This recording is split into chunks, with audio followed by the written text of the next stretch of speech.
Tune in to nostalgia. Tune in to now. Golden Radio Hour.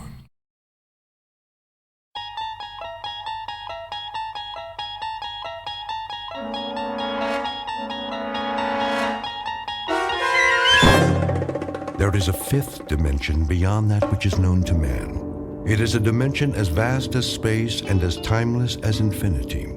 It is the middle ground between light and shadow, and it lies between the pit of man's fears and the summit of his knowledge. This is the dimension of imagination. It is an area which we call the Twilight Zone.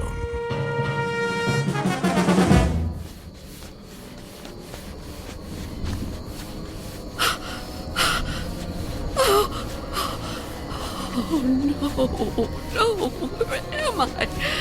What am I doing outdoors? I don't remember leaving my... Oh, it's so dark.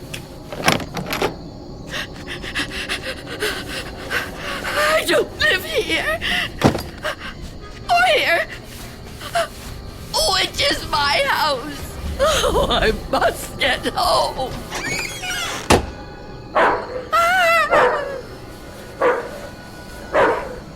May I assist you, madam? You startled me.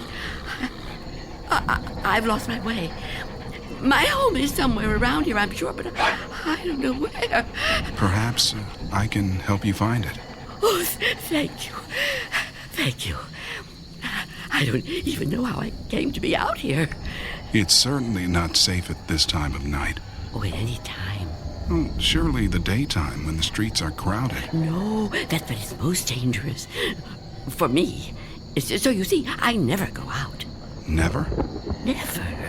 But, dear lady, why not? I'm afraid. Afraid? Of something or someone? Someone. It's difficult to explain. Please, try me. Oh, I'm not sure you'd believe me. You'd think I'm just a senile old woman. I'd believe you, Wanda. What did you call me? Wanda. That is your name, isn't it? Yes, but I didn't tell you that. You didn't? Are you certain? Yes, I'm certain. How do you know my name? Because I've been looking for you for a long time, Wanda. Oh, no. You've kept me at bay for many years, but no longer. No. Get away from me. There's nowhere to turn, Wanda. You don't know where you are, remember? You certainly couldn't run from me, a frail old woman like you. Please. No, I won't let you. Say that again. It amuses me. You won't let me? How do you imagine you're going to stop me? You really have no choice, Wanda. There's nowhere for you to go now. Come to me, old woman. Take my hand. No. Take my hand. No. No. No.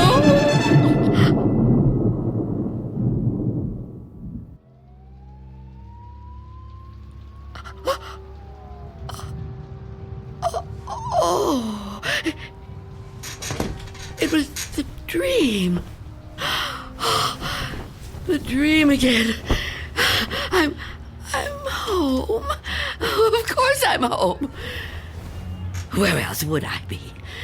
But is it night or day? Oh, that's right. The clock is broken. It's been broken a long time. And I can't get it repaired, can I? Not without going. No, I can't. I mustn't. I have to resist every temptation. Oh, really, Wanda? How could you be so careless? How could you fall asleep before... Oh, I must check. Oh. Yes. The boards and the windows are still secure. Is that... Can I feel a breeze? Is there a gap? Oh, not enough. Not enough. He still can't get in. Oh, what about the door?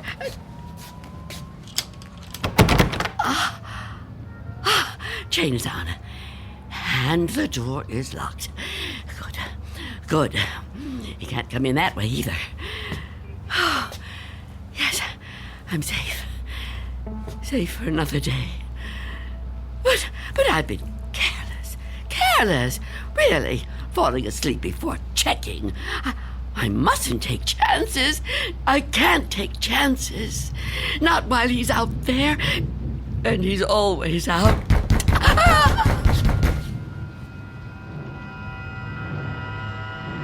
Miss Dunn? Miss Dunn, are you all right in there? Who are you? It's Barry. Mr. Fabian, from the grocery store. I know we've actually never met, but, well, we've spoken on the phone, Miss Dunn. At least we used to. Do you even have a phone anymore? Anyway, you know me, right? What do you want?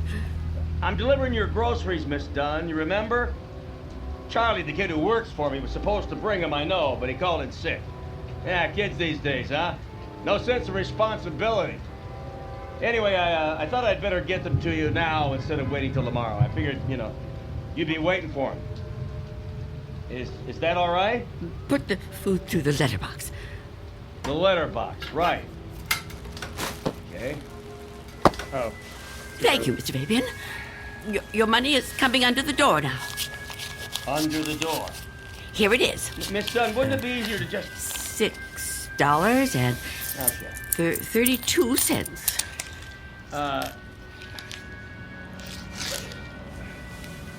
Many thanks, Miss Dunn, but, Good day to you, Mr. Fabian. Miss Dunn, are you still there? Yes? What is it? I've been thinking. I just wonder, Miss Dunn, does anybody else bring you food? I really don't see what business of yours that is, Mr. Fabian. Well, no, it's nothing like that, I promise you. This has anything to do with business. I'm just concerned for your well-being. It seems to me a person can't live on food big enough to fit through a letterbox. I can assure you, Mr. Fabian, I'm in no danger of dying as long as I observe this strict regimen. Oh, well, I'm glad to hear you talk like that, but I don't know. Maybe if I could come in for you. Come in? Yeah, I just want to talk, Miss Dunn. I can't do that so well out here. I really think you need to see a doctor. Out of the question. No one is coming in here, Mr. Fabian. Not a doctor and not you. Miss Dunn, could you open the door, please? Go away! Miss Dunn, I just want to help you. I know what you want. Leave me alone. Miss Dunn, I know who you are. You do? Well, that's good. That's very good. Myself, I have a very bad memory. Every morning, my wife gives me a pen. Every day I lose it somewhere. So, will you let me in? Stop trying to get in here. You won't get me. Just go away and leave me alone. Come on, Miss Dunn. Look, I've got other deliveries to make. I just want to help you if I can. I think you could use a little help. The heck with it. Good luck living here in this neighborhood. What's left of it.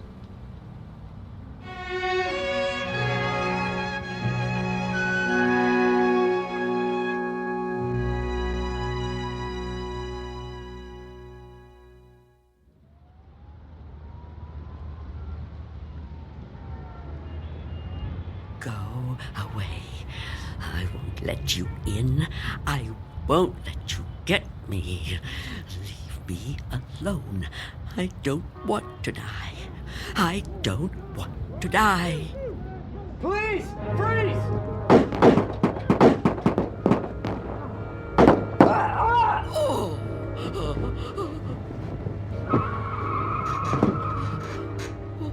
What's going on out there?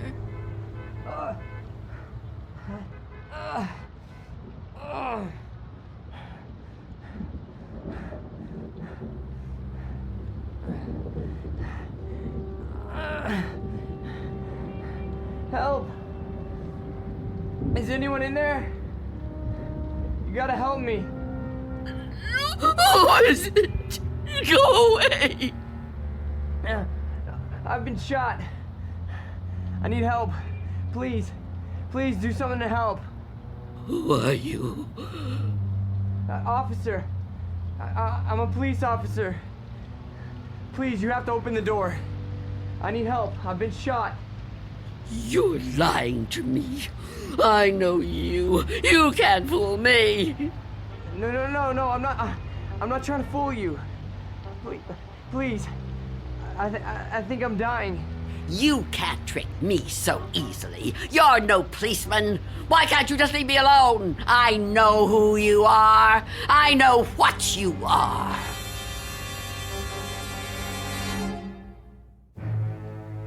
An old woman living in a waking nightmare. An old woman who has fought 1,000 battles with death and has always won. Now she's faced with a grim decision. A decision that might to others seem the simplest in the world. That of whether or not to open a door. And in some strange and frightening way, she knows that this seemingly ordinary door leads to the Twilight Zone. And now, The Twilight Zone and our story, Nothing in the Dark, starring Marshall Allman, with Stacy Keach as your narrator.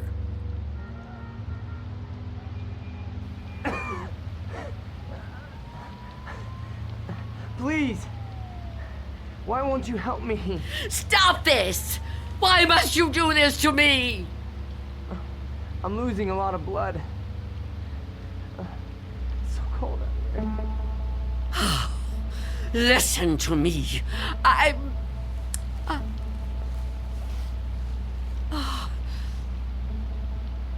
going to open the door. Oh, thank you. Thank you.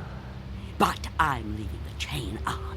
Don't even try to touch me. I won't let you. Don't worry. I'm not gonna hurt you. I couldn't hurt anybody. Oh. You're so young. Almost a child. Unless you help me, I'm gonna die. I don't think I can even move very far. Oh, don't say that. Oh, it isn't fair. No, it just isn't fair. You keep trying to trick me.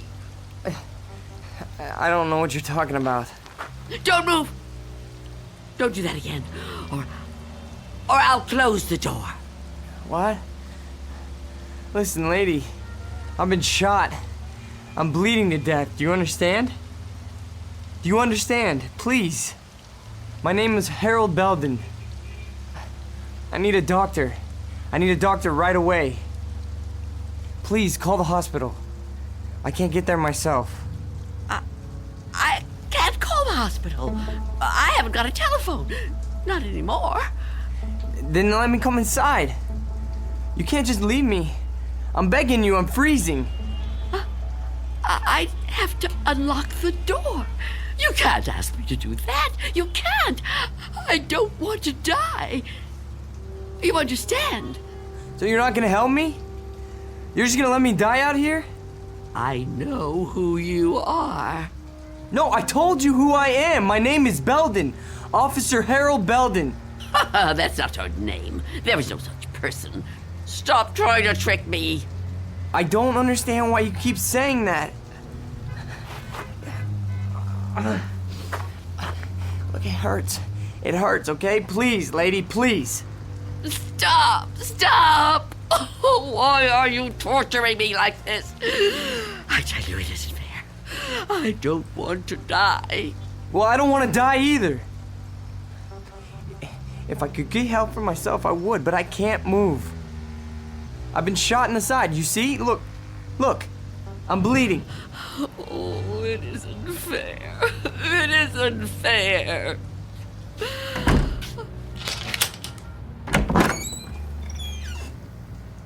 Will you help me? Yes. Yes, I'll help you.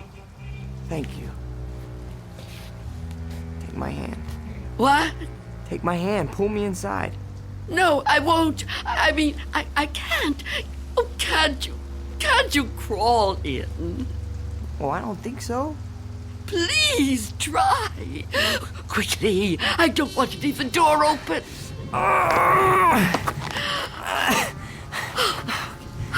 That's it. Come over here. Into the bed.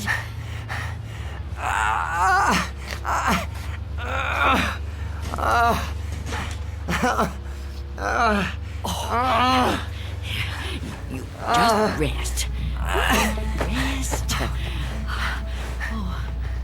Oh, what have I done? And what am I going to do?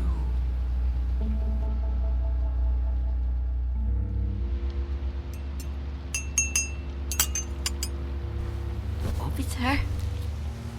Officer? Officer? Oh, Oh, I'm so sorry. what a... How to... Oh.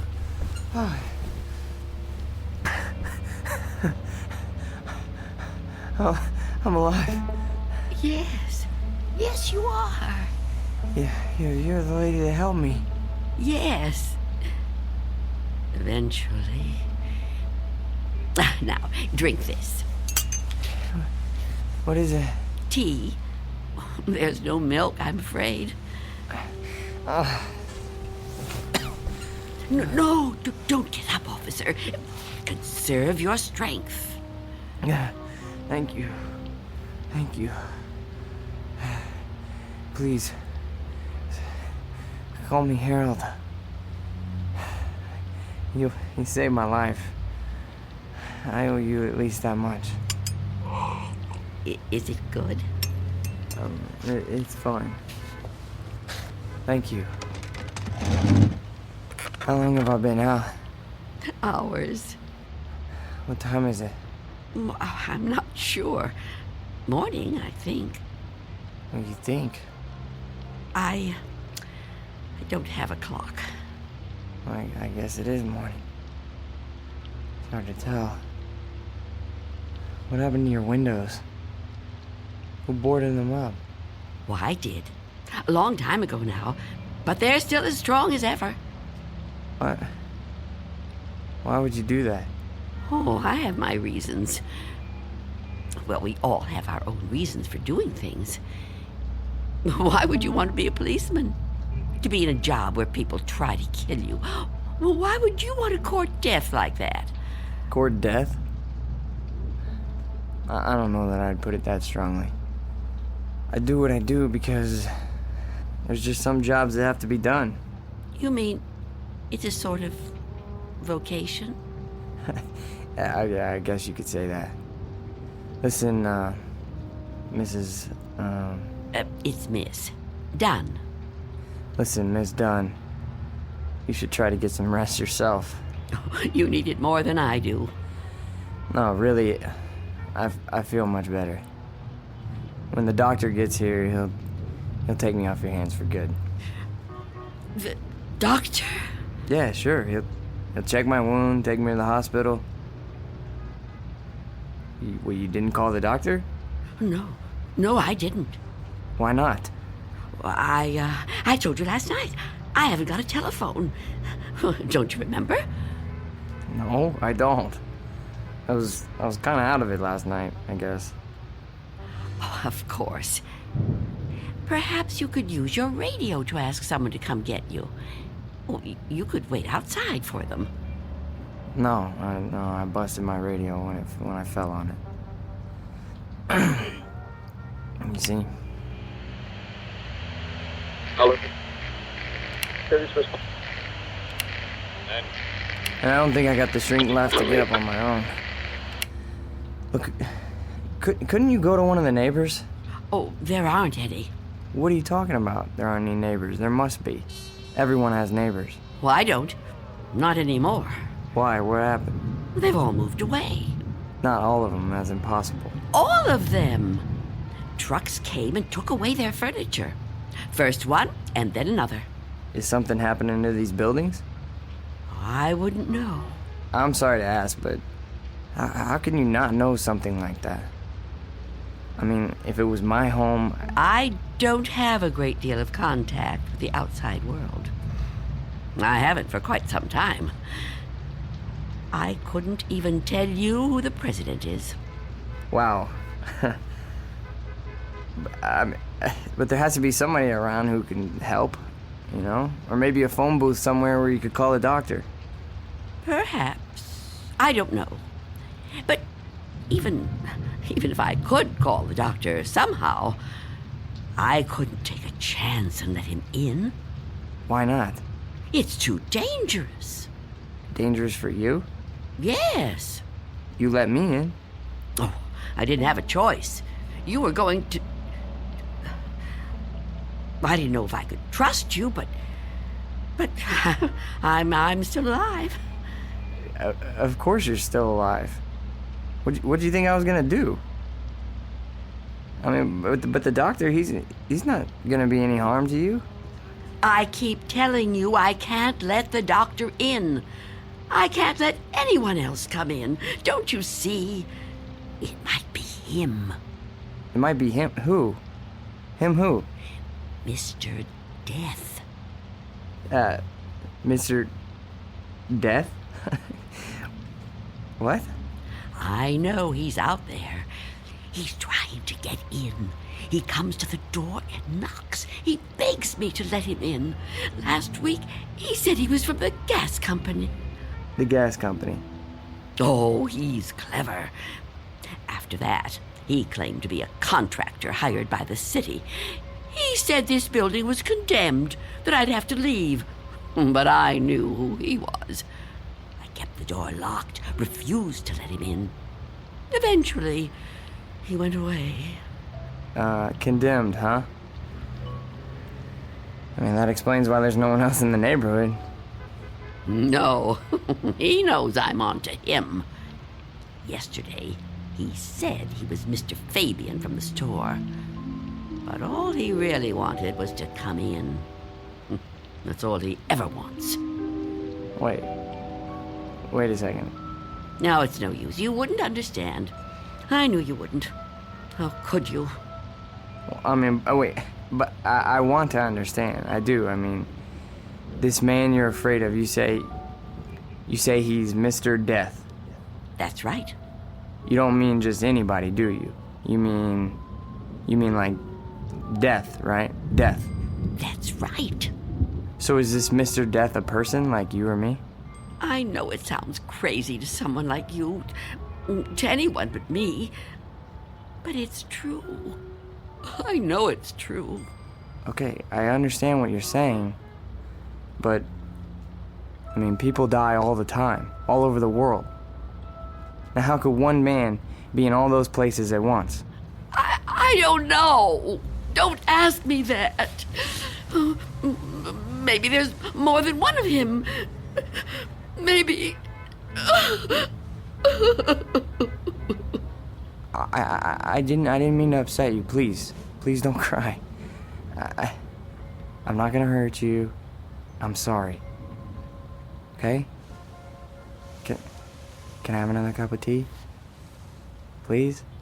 Of course. Tell me about Mr. Death. Your tea. Thanks. Please, Mr. Death. I would like to know about him. All right. At first, I couldn't be sure. It was a long time ago. Everything is. It's been so long since anything happened to me. But I was on a bus. There was an old woman sitting in front of me, knitting a scarf, I think. There was something about her face. I felt I knew her. Then a man got on the bus. He wasn't special in any way.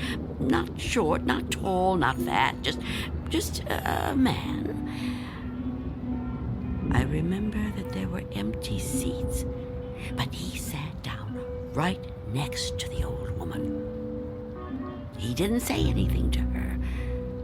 But I felt that his being there upset her in some way. I couldn't understand why. He seemed like such a nice man. When the old woman dropped her ball of yarn, he bent down and picked it up, right in front of me. He held it up to her. I saw their fingers touch. He stood up and got out the next stop. I couldn't move. It was as if I knew what had happened. But I couldn't do anything. I was just so frightened. When the bus finally reached the end of the line, the driver came over to the woman. He thought she was asleep. But I knew she was... What, dead? Dead. And right then and there, I knew it was his touch that killed her. Okay, but you said it yourself. She was an old woman. Okay, just because this man touched her... Mr. Death. Just because he touched her hand, it doesn't mean he killed her. Maybe what you saw was just what it looked like. A man trying to be helpful. I mean, the real cause of her death might have been, a heart failure or a stroke or something. I don't know. No, he killed her. Okay, I'm a cop. I've seen dead bodies. I've seen people that were killed by guns, knives, but never by a touch, okay? The man being there when she died, that's just a coincidence. But I've seen him since then, several times. I've seen him in crowds. I've watched for him. Every time someone I knew died, he was there. He, the same man, the one on the bus. No. Once he was a young soldier, then a salesman, a taxi driver. Someone you wouldn't notice unless you were watching closely. But you could see him. Oh, yes. And I wondered why that should be. Why I could see him when no one else could. And then I knew. Why? It was because I was getting older. And my time was coming. I could see clearer than younger people like yourself. Now, do you understand? Oh, I know you don't believe me. That would be too much to ask of anyone. But do you at least understand? Please. I have to know. All right. Maybe. Maybe, okay? But if there is some Mr. Death who's able to visit all the people in the world like Santa Claus... Don't mock me. I'm not meaning to mock you, okay? I would never do that. I swear. But if he's real... He is. If he's real, then I don't see what the problem is. You don't see what the problem is? Oh, you must be joking. No, I mean, if you know what he looks like, what have you got to be afraid of?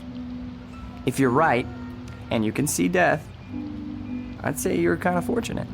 Fortunate? Sure, yeah. I mean, you'd be able to see him coming. You could just avoid him. Oh, didn't I tell you his face is always different? He's different sizes, different ages, different races. I couldn't be sure. Well, how about when you go out? Out? Sure. Well, I know you said you don't have much contact with the outside world, but you have to go out sometime. I mean, to the shops or something, you know? Now, couldn't he touch you then, if he wanted to? No. Why not? I never go out. Never. Never. Oh, I haven't been out for years. I don't know how many. I don't keep count. That would be too depressing. but I suppose you can guess from the smell. You're too polite to mention it, but it must bother you as much as it bothers me. So what do you do about food? The boy at Mr. Fabian's store delivers it, but I never open the door to him. How can you live like this? Oh, don't think I enjoy it. So why do you do it? Because if I don't live like this, I won't live at all.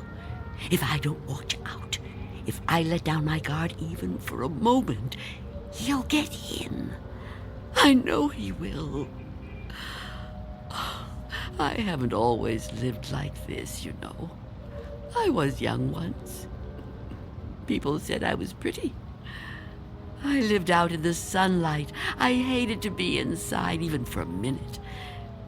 My mother always said I'd spoil my fine complexion, but I didn't care. I loved outdoor things. I lived out in the sunlight, so warm, so beautiful. Beautiful, like I once was. You're still beautiful. Oh, no, I'm not. I'm old and cold. I miss the warmth of the sun so much. See that patch of sunlight on the floor? Where's it coming from?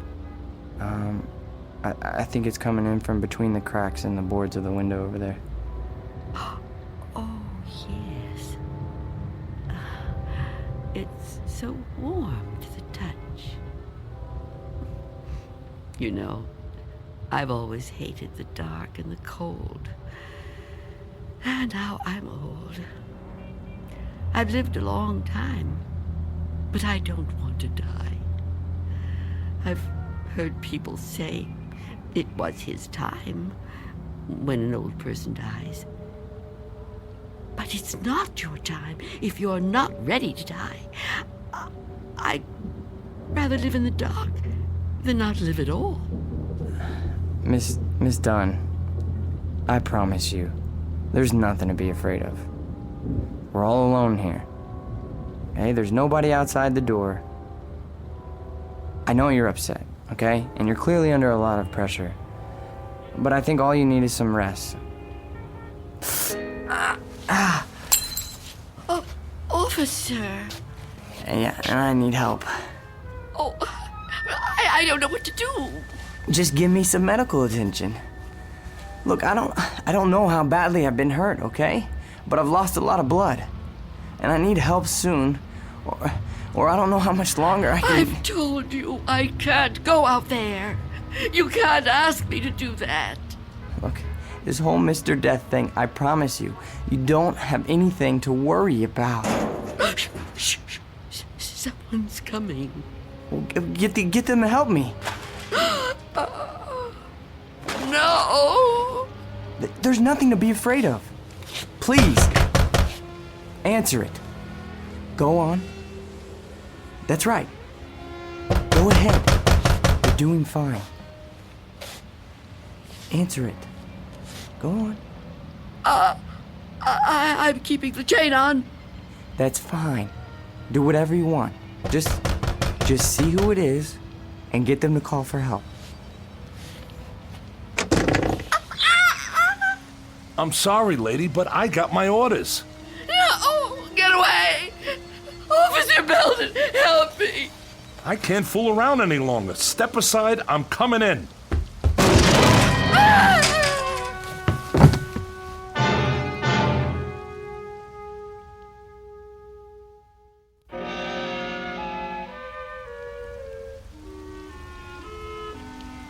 Take my hand.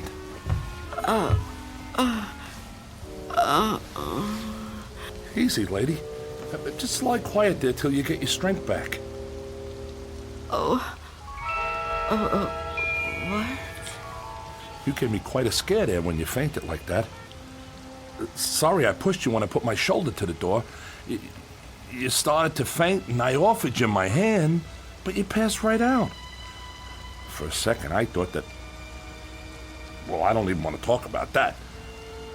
But I'm glad you're okay. And still, I live. Huh? I told you I didn't mean to hurt you. It was an accident. You're not gonna sue, are you? What do you want with me? Here, let me help you get up. Take my... I can get up myself. Look, you gotta understand, man. I don't get no pleasure out of busting in doors. Who would? Except maybe some thug, but I'm no thug. I'm just a guy doing a job. Your job? Look, you don't seem to realize how important this is. I've got a crew and equipment coming in an hour to pull this tenement down. Begging your pardon, man, but looking at this place, I say it's long overdue. Frankly, I'm kind of surprised it's still standing. And you're really not Mr. Death? Mr. Who? I don't know what you're talking about, ma'am. My name's Armstrong. Bud Armstrong. I don't know about any Mr. whatever you said. All I know is I got a contract to demolish this row of buildings. That's what I got to do. Everybody else moved out a long time ago. Until the other day, I thought this whole building was deserted. I seen them windows boarded up, and I figured you moved out when the rest of them did. Thank goodness I met that guy from the grocery store, that Mr. Fabian. Oh, Mr. Fabian. Then he was real, after all. Real? What are you talking about? I told him about my job down here, then he told me all about you, that he was worried about you. Told me he had a kid bring you your stuff. That was the first I knew about you, and it's darn lucky I found out. Well, you'd still be in here when the wrecking ball hits. Now, come on, we gotta get out of here. You want me to go outside? Sure, didn't you just hear me? This place is coming down. You can't stay in here. You want me to leave here? You have to. I can't. It's Miss Dunn, right? Well, Miss Dunn, you were notified about the demolition job months ago. Look, I'm not out to bully you. I'm just trying to do my job here. These buildings were condemned by the city. Can't say I blame them. And I'm the one who's got to tear them down. Tear them down? Wow, can you? Look around you, ma'am. This building has had it. You can see that. I can see that. Anyone could see that. It's all worn out, dilapidated. All these buildings have got to come down. You seem like a nice person. A nice person shouldn't have to live in a place like this. Now let's the two of us just... Get away from me! Don't touch me! Please don't act like this. I ain't a monster, lady. I've got a heart just like anybody else, and I can see how you could get attached to a place, but, not want to see it wrecked. But when a building's this old, it's not fit to live in no more. It's dangerous. It's got to come down to make room for a new one, a stronger one. That's life, lady. Old make room for the new, you know? No. People get the idea that I'm some kind of destroyer. They think I get kicks out of tearing stuff down. But that ain't the way it is. No, that ain't the way it is at all. I just clear the ground so other people can build on it. In a way, I guess I kind of help them do it. Can't have one without the other, am I right? Look around you. It's just the way things are, like when a big tree falls in the forest and a new one grows right out of the same ground.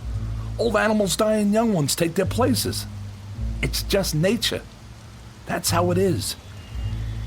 Even people step aside when it's time. I won't. When I finally kick the bucket or when I get too old to contribute, my son-in-law will probably take over The door! What about it? Oh, yeah. Sorry about that. I didn't realize the chain was on when I put my shoulder to it. Door's okay, but the chain's had it. You left the door open! Hey, there's no need Get to... out of my way!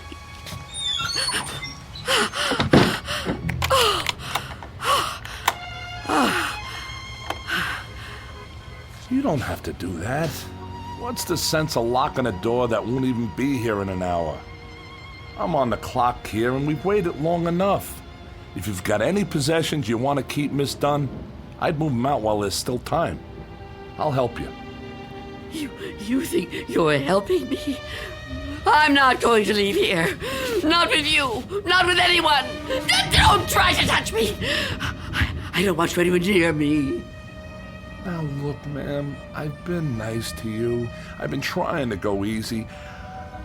I know this must be tough for you. Any kind of move is a big upset, especially to an older person like you. But if you insist on staying here, I'll have to call a cop. A cop? A police officer? It's just for your own good. Please cooperate, lady. Hey, where you going? Of course. Mr. Belden! Explain it to him. Tell him the reason I can't go out there. I know you understand. I've told you everything. You'll help me, won't you? You'll help me stay? Well, say something. What are you doing? Who are you talking to? Oh, Mr. Belden is a policeman. Mr. Belden? Who the heck is Mr. Belden? Is he your pet? You got a cat in here? Please tell him. Lady, I think maybe you're sick. You should come with me. I'll get you to a doctor. I don't need a doctor. Mr. Belden, won't you tell him? Okay, I get it. I see how it is. Hey, I'm sorry, but if you're still here when the crew arrives, I'll have to call a cop. I'm sorry. I wanted to make you understand, but... Okay.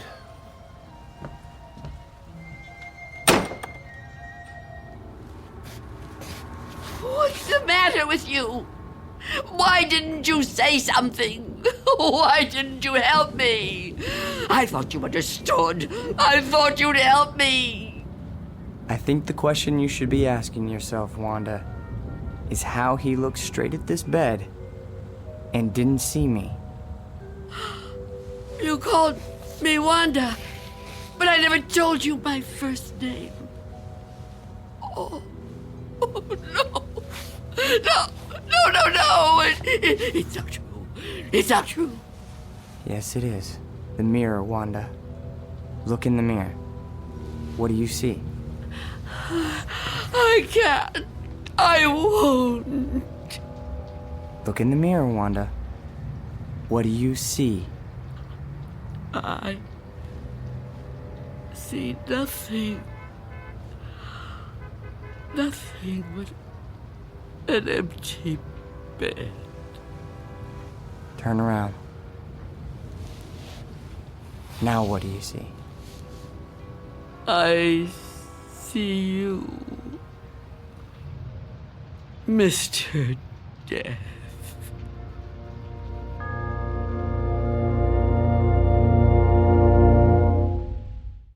We'll be back to the Twilight Zone in just a moment. And now, Act 3 of Nothing in the Dark, starring Marshall Allman. It was you. It was you all the time. Yes. It was me. Oh, don't get up. You're still... Oh. You're not hurt. No. No, I'm not. But you were shot. Those men... Did you see me get shot? No, but you were bleeding. Do you see any bloodstains now? No. And the men? Did you see them? You were never hurt, were you? I can't be hurt. You tricked me. Yes, Wanda. I tricked you. It was all an illusion. One I created just for you. If it helps, I'm sorry. I would have preferred to avoid it if I could. But why? Why did you do it? The moment I let you inside, you could have taken me any time. Yes, I could have. But you were nice. You made me trust you. But I had to make you understand, Wanda. You see me now, and you've seen me before. Many times before. Starting with that day on the bus. Oh, I was right. It was you. The old lady's name was Iris. I knew then that you were upset. Upset? I thought it was important that you got to know me. What I said to you before, it was true. What you said? When you thought I was a policeman. You asked me why I did what I did. And you said there were some jobs that had to be done. That's right. That it was a kind of vocation. Actually, Wanda, you said that. But I suppose you're right in a way. Now ask yourself, am I really so bad? Am I really so frightening? You've talked to me. You've confided in me. Have I tried to hurt you? Well, no, but Do you really believe I would ever hurt you? you don't look like someone who would want to hurt me. You see? It isn't me you're afraid of, is it? You know me now. You understand me. What you're afraid of, what you've really been afraid of all these years, is the unknown. That's right, isn't it? Yes, Don't be afraid. but I am afraid. You must be very tired, Wanda. I am. But the running's over now. It's time to rest. I'd like that, but Give me your hand. I don't want to die. Trust me. No. Mother, give me your hand. I will.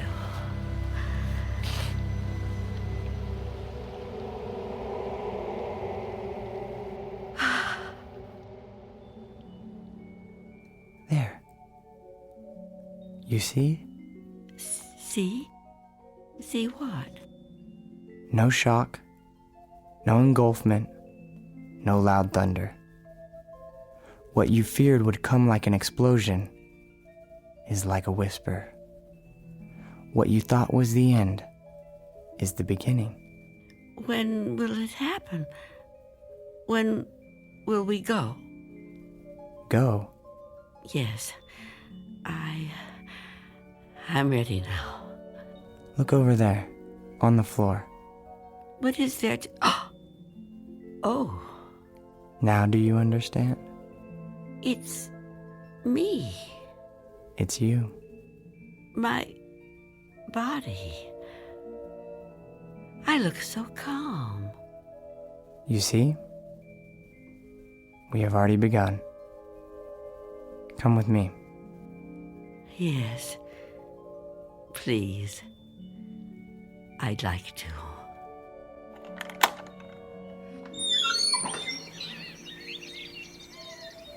It's such a beautiful day. It is. It surely is. You know, Mr. Armstrong was right about a lot of things. What things? Well, for one, his son does take over the business when he dies. Will that be soon? Another 16 years. Oh, dear. It'll be quick. I'm glad to hear that. I'm afraid I was a little harsh on him. Now the son-in-law, he lives to be 102. 102? Oh, goodness. I know, it's remarkable, really. Of course, the oldest person I ever met was a lady in Tibet. Well, how old was she? Take a guess. Oh, I know good at guessing. Come on, take a guess. You'll never believe it.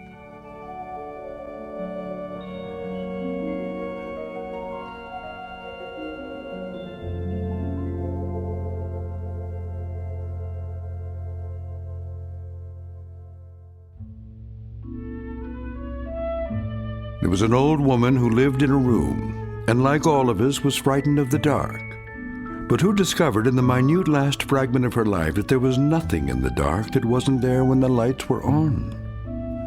Object lesson for the more frightened amongst us. In or out of the Twilight Zone.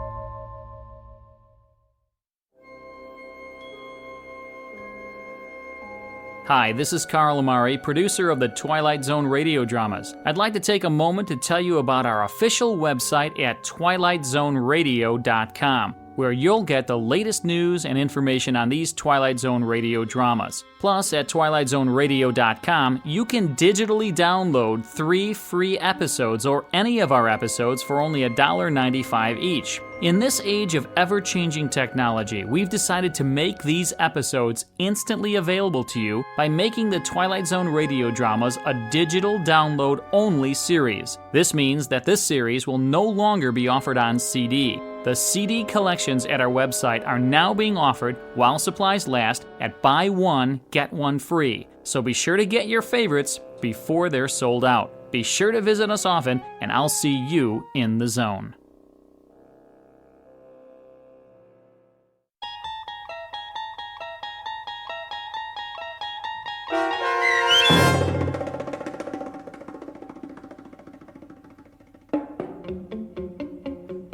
Nothing in the Dark, starring Marshall Allman with Stacy Keach as your narrator, was adapted for radio by M.J. Elliott and written by George Clayton Johnson.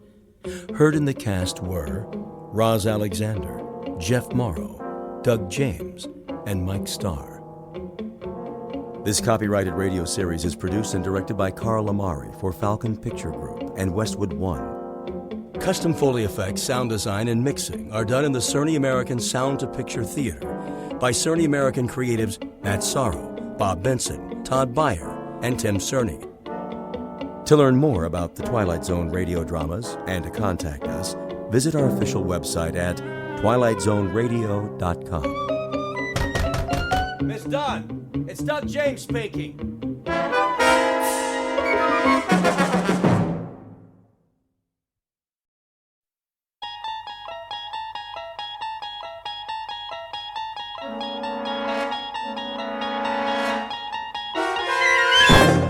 You're traveling through another dimension. A dimension not only of sight and sound, but of mind. A journey into a wondrous land whose boundaries are those of imagination. Your next stop, the Twilight Zone.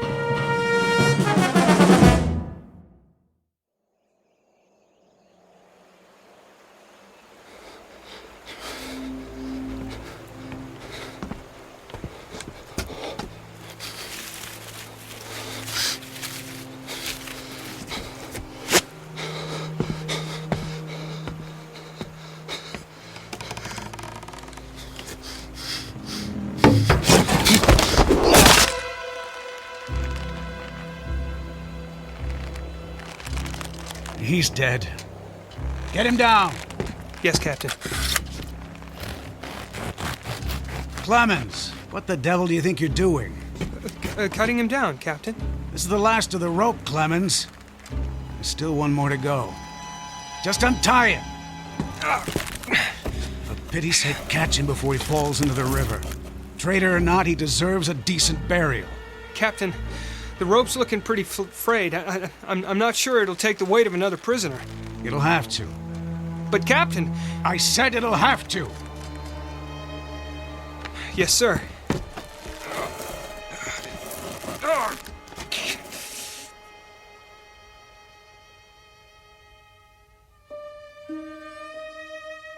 You have just witnessed a military execution.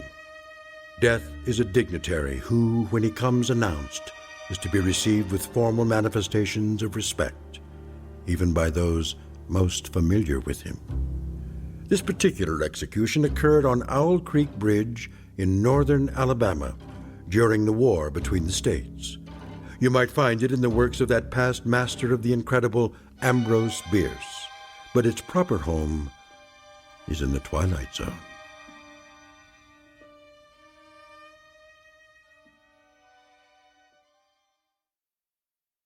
And now, the Twilight Zone and our story, An Occurrence at Owl Creek Bridge, starring Christian Stolte, with Stacy Keach as your narrator.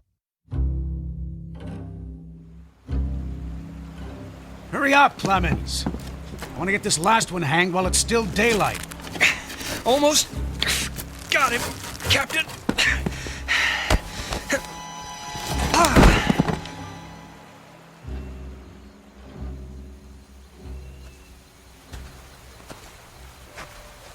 friends are dead, Peyton. That's your name, isn't it?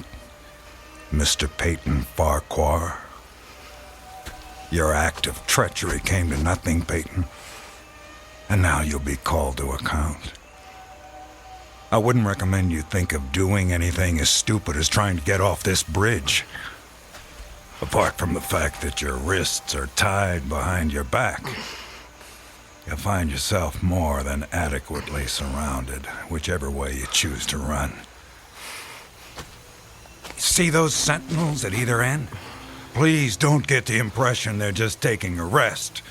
The way they're holding their rifles, they call that the support position. Means they're always at the ready. As a good soldier of the Federal Army should be. Don't say too much, do you? Huh? Peyton? Peyton Farquhar. Hello? Anybody at home? And here I thought you were a true Southern gentleman. I know what you're thinking, Peyton. That maybe you can make that 20-foot drop into the water.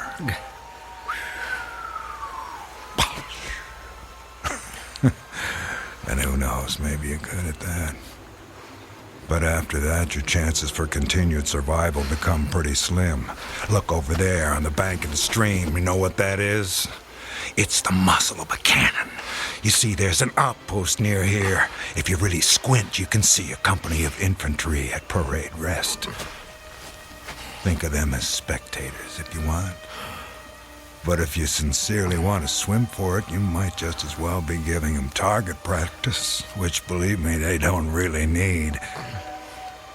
You want to leave your wife a pretty-looking corpse, don't you? Still not in the mood for talking, huh? Well, I can understand that, time like this. A man needs to get his thoughts in order, ready himself for, you know. Perhaps I can help you with that. From a purely practical standpoint, I mean. I'm not a priest or anything like that. Truth to tell, my knowledge of matters theological doesn't amount to very much at all. But I can tell you a little bit about how it'll happen. Me and Clemens will escort you out to the center of the bridge, then introduce you to Captain Newman. He's a nice man. You'll like him. Me and Clemens salute the captain, then we stand behind him, leaving you face to face with the sergeant. Now, he's not such a nice man, sorry to say, but... Oh, I forgot. You two have already met. Well, when the moment comes, you'll both be standing on opposite ends of the same plank. He stands on the safe end, but you probably already guessed that. And you probably guessed that it's his job to hold the plank in place. Then, when the captain feels the time is right for him, not for you, he gives a signal to the sergeant. The sergeant steps aside, the plank tilts, and down you go. Nah, never having been hanged myself, I can't give you any information on what your final moments on this earth might feel like. But I can tell you, I've seen more than a few of these. And I'm sorry to have to tell you, it doesn't look any too pleasant. Anything to say about that? Well...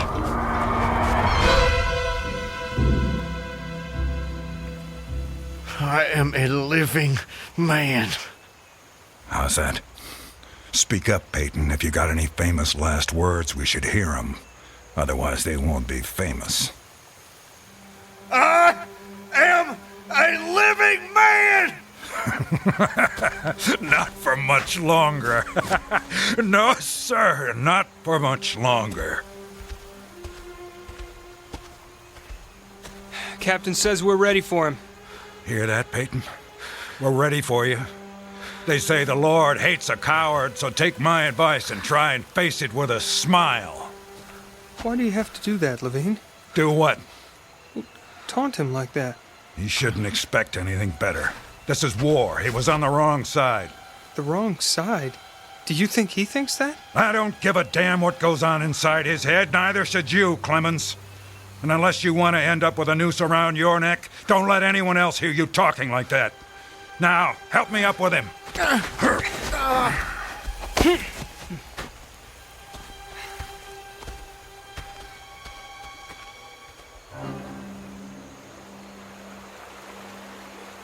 Oh, Elizabeth. Elizabeth, my darling, what have I done? What have I done to you and the children? I promised you. Promised I'd come back. What is a man if he's not as good as his word? What am I? Secure the noose. The noose. If only I could free my hands. Perhaps I could throw off the noose. Perhaps I really could dive into the stream. I might evade the bullets, and if I swam vigorously enough, reach the bank, then take to the woods and get away. Get back home. Yes, home. And back to you, Elizabeth. Thank God home is outside their lines. My wife and little ones are still beyond the invaders' farthest advance. That pounding. What is causing that pounding? It's like the stroke of a blacksmith's hammer on the anvil. Is it distant, nearby, or both? Perhaps it's my death knell. Feels like a knife being thrust into my ear. Damn them, what's taking them so long? If you're gonna do it, just do it! Sergeant, step away. Too late. My God, it's too late. Oh, Elizabeth.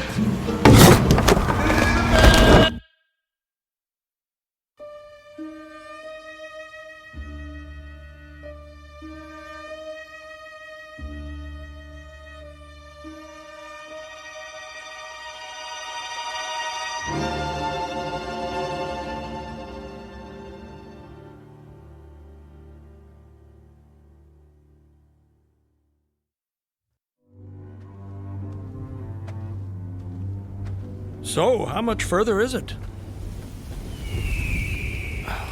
What? Much further to where? Where am I? You're home, Mr. Farquhar. How much further? A little further. Yes, a little further. Just keep along this road. I'm sorry, I'm somewhat confused. Hardly surprising. You've just woken up. It usually takes me a good half hour and a stiff drink before I know my own name. Say, you wouldn't happen to have a stiff drink on you, would you? I'm afraid not. Too bad. No, wait. I can't have been sleeping. Why not? Look at me, I'm walking. How could I fall asleep walking? Horses fall asleep standing up. But not walking. Well, I don't know about you, but I've got to the end of plenty of days without the faintest idea what I've done. Of course, as I explained to you, Mr. Farquhar, I drink a bit. You know my name? Mm-hmm. You're Mr. Peyton Farquhar. How do you know my name? You told me. I did. Sure you did. Right after I found you on the bank of the river. The bank? The southern bank. When I discovered you, you were digging your fingers into the sand, throwing it over yourself in handfuls, and almost blessing it. That doesn't sound like the sort of thing I'd do. You don't remember? No. Well, it's what you did. You said it reminded you of diamonds, rubies, emeralds. I said that? I got the impression there was nothing beautiful you didn't think it resembled. Naturally, I was quite convinced at that moment that you were insane. No offense, sir. Sounds like a very natural reaction. I would have come to the same conclusion. And then you said something that captured my attention. And what was that? Still don't remember? Please, refresh my memory. You said, now let me think. This was all good stuff. I don't want to get it wrong. Oh, yes. You noted a definite order in the arrangement of the trees, that a strange roseate light shone through the spaces among their trunks, and the wind made in their branches the music of aeolian harps. Well, sir, I've been from one end of this great land to the other, and I've met many madmen. Some of them confined for their own good, some of them elected to high office, but never a madman with such a poetic grasp of the language. That was when I knew you were just too interesting to leave where I found you. I do remember. Now it all comes back to you. Not all of it, not yet. But I remember lying on the bank. I was so content there. More than I've ever been in my... Right then and there, I had no wish to perfect my escape. I was happy to remain in that enchanting spot until they recaptured me. Recaptured, eh? You haven't mentioned that before. Of course, you haven't said much of anything since I found you. You're a man on the run, then. Forgive me, Mr. I'm sorry I don't seem to be able to recall your name. It'll come to you. Well, no offense, sir, but I'm not sure it would be wise to tell you the details. You're not a trusting man. Of late, I've become somewhat disappointed in human nature. I'm not sure why. This is a new world, Mr. Farquhar. It's understandable that you'd be cautious. But rest assured, I'm not what you might call political. But I do love a good story if you have one to tell. My story? I have no story. I have a life. A life that's become considerably more interesting of late, I'd venture to say. But beyond your name, I know nothing about you. What manner of man is Peyton Farquhar? Why do you want to know? The road I travel is long and lonely. I'm starved of intelligent conversation, and the only voice I ever hear is my own. Talking to oneself leads inevitably to madness. With you here as my temporary companion, I can stave off that unfortunate condition for at least another day. I see. And tell me, sir, where are you headed? Anywhere I'm welcome and nowhere I'm not. In short, nowhere in particular. So, you were telling me about yourself. Very well. My name is Peyton Farquhar. Peyton Farquhar. I'm a planter in these parts. A planter, eh? Good to have land. It is. So, I guess you have slaves. Naturally. No need to adopt that tone, Mr. Farquhar. I told you I'm not a political, just asking. Well, as it happens, I am what you would call a political. The Farquhars are an old and highly respected Alabama family. I'm naturally an original secessionist and ardently devoted to the Southern cause. Well, your memory is reliable when it comes to the matter of who you are, if not where. I suppose so. And yet, if you'll forgive my temerity, for all your patriotic fervor, you clearly didn't take service with the gallant army of the South. May I ask why that was? Circumstances of an imperious nature prevented me from doing so, but I assure you I chafed under the inglorious restraint, longing for the release of my energies, the larger life of the soldier, the opportunity for distinction. And in good faith and without too much qualification, you assent to at least part of the dictum that all's fair in love and war. Are you mocking me by any chance? I would never, ever risk a fellow traveler's friendship for such a trivial gain. Please, continue, I beg of you. I imagine that the opportunity to serve your birthplace came at last, as it comes to all men in wartime. It did. It was one evening, as I was sitting under the magnolia trees near the entrance to my grounds. I was with my wife, Elizabeth. children were playing nearby.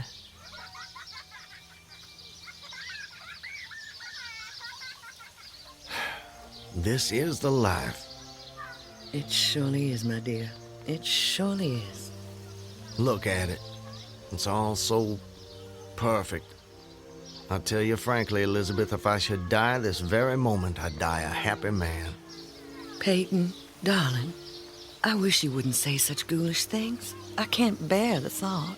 I have no fear, Elizabeth. I have no intention of passing away from sheer bliss. I just wanted to make the point that, well, that on such a beautiful evening as this, it's almost impossible to believe there is a war. I wish there weren't. But there must be. Why, Peyton? For them. For the sake of the children. They deserve the best future we can give them. Isn't that worth dying for? I understand that, Peyton. I do. It's just that...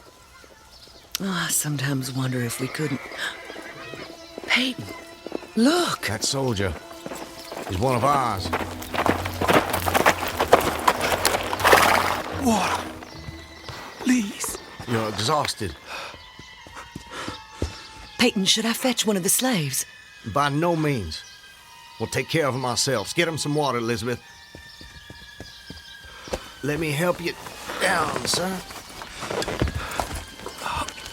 Oh, thank you. You must be starved. Come inside, my man.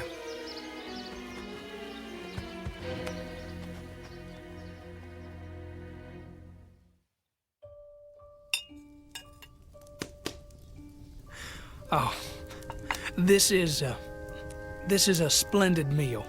Thank you. Some more? Alice, more cornbread. No, please. This hospitality is far more than I deserve. Nonsense. Nothing is too good for our brave boys. Tell me, Corporal, whose command are you with? Colonel Tolliver, 13th North Carolina. How are things at the front? We hear so little down here. I'm sorry to say things are not going so well. Not so well at all. The Yankees are repairing the railroads in preparation for another advance. They've reached the Owl Creek Bridge. Owl Creek Bridge? Yes, sir. They've put it in order and built a stockade on the north bank. I'm sure you know what that'll mean. Yes. If they can run trains over the bridge, there'll be nothing to stop them. Damn those sons of... Forgive me, Elizabeth. You shouldn't be subjected to this manner of talk. Peyton, I understand... Go and see what's keeping Alice with the cornbread. As you wish, my dear. Something on your mind, sir? Corporal, refresh my memory. It's about 30 miles to Owl Creek Bridge? About that. Maybe even a little less. And there's no force on this side of the creek? Only a picket post a half-mile out, on the railroad, and a single sentinel at our end of the bridge. Suppose a man, or perhaps several men, civilians and persons of intelligence, should elude the picket post and perhaps get the better of the sentinel. What could they accomplish? Accomplish? Well, sir, I was there a month ago. I saw that the flood of last winter lodged a great quantity of driftwood against the wooden pier at this end of the bridge. Driftwood, eh? It's dry now, exceedingly dry. If someone were to put a light to that driftwood, it'd burn like tow. That it would, sir. And that would mean the end of the Owl Creek Bridge. I don't think the Yankees would care for that. Not one damn bit would they care for it. And it goes without saying that such a conflagration would seriously hinder the northern effort. Oh, it would. But you should know, sir, the commandant's issued an order declaring that any civilian caught interfering with the railroad, its bridges, tunnels, or trains will be summarily hanged. I've seen the order. It's posted everywhere. Risk. is a part of life, soldier. You face it every day. I do. That I do. And in my own small way, I've done what I can. No service is too humble to perform in the aid of the South. And should the opportunity present itself, no adventure would be too perilous to undertake if consistent with the character of a civilian who is at heart a soldier, of course. Mr. Farquhar, you are a true son of the South, and a very brave gentleman.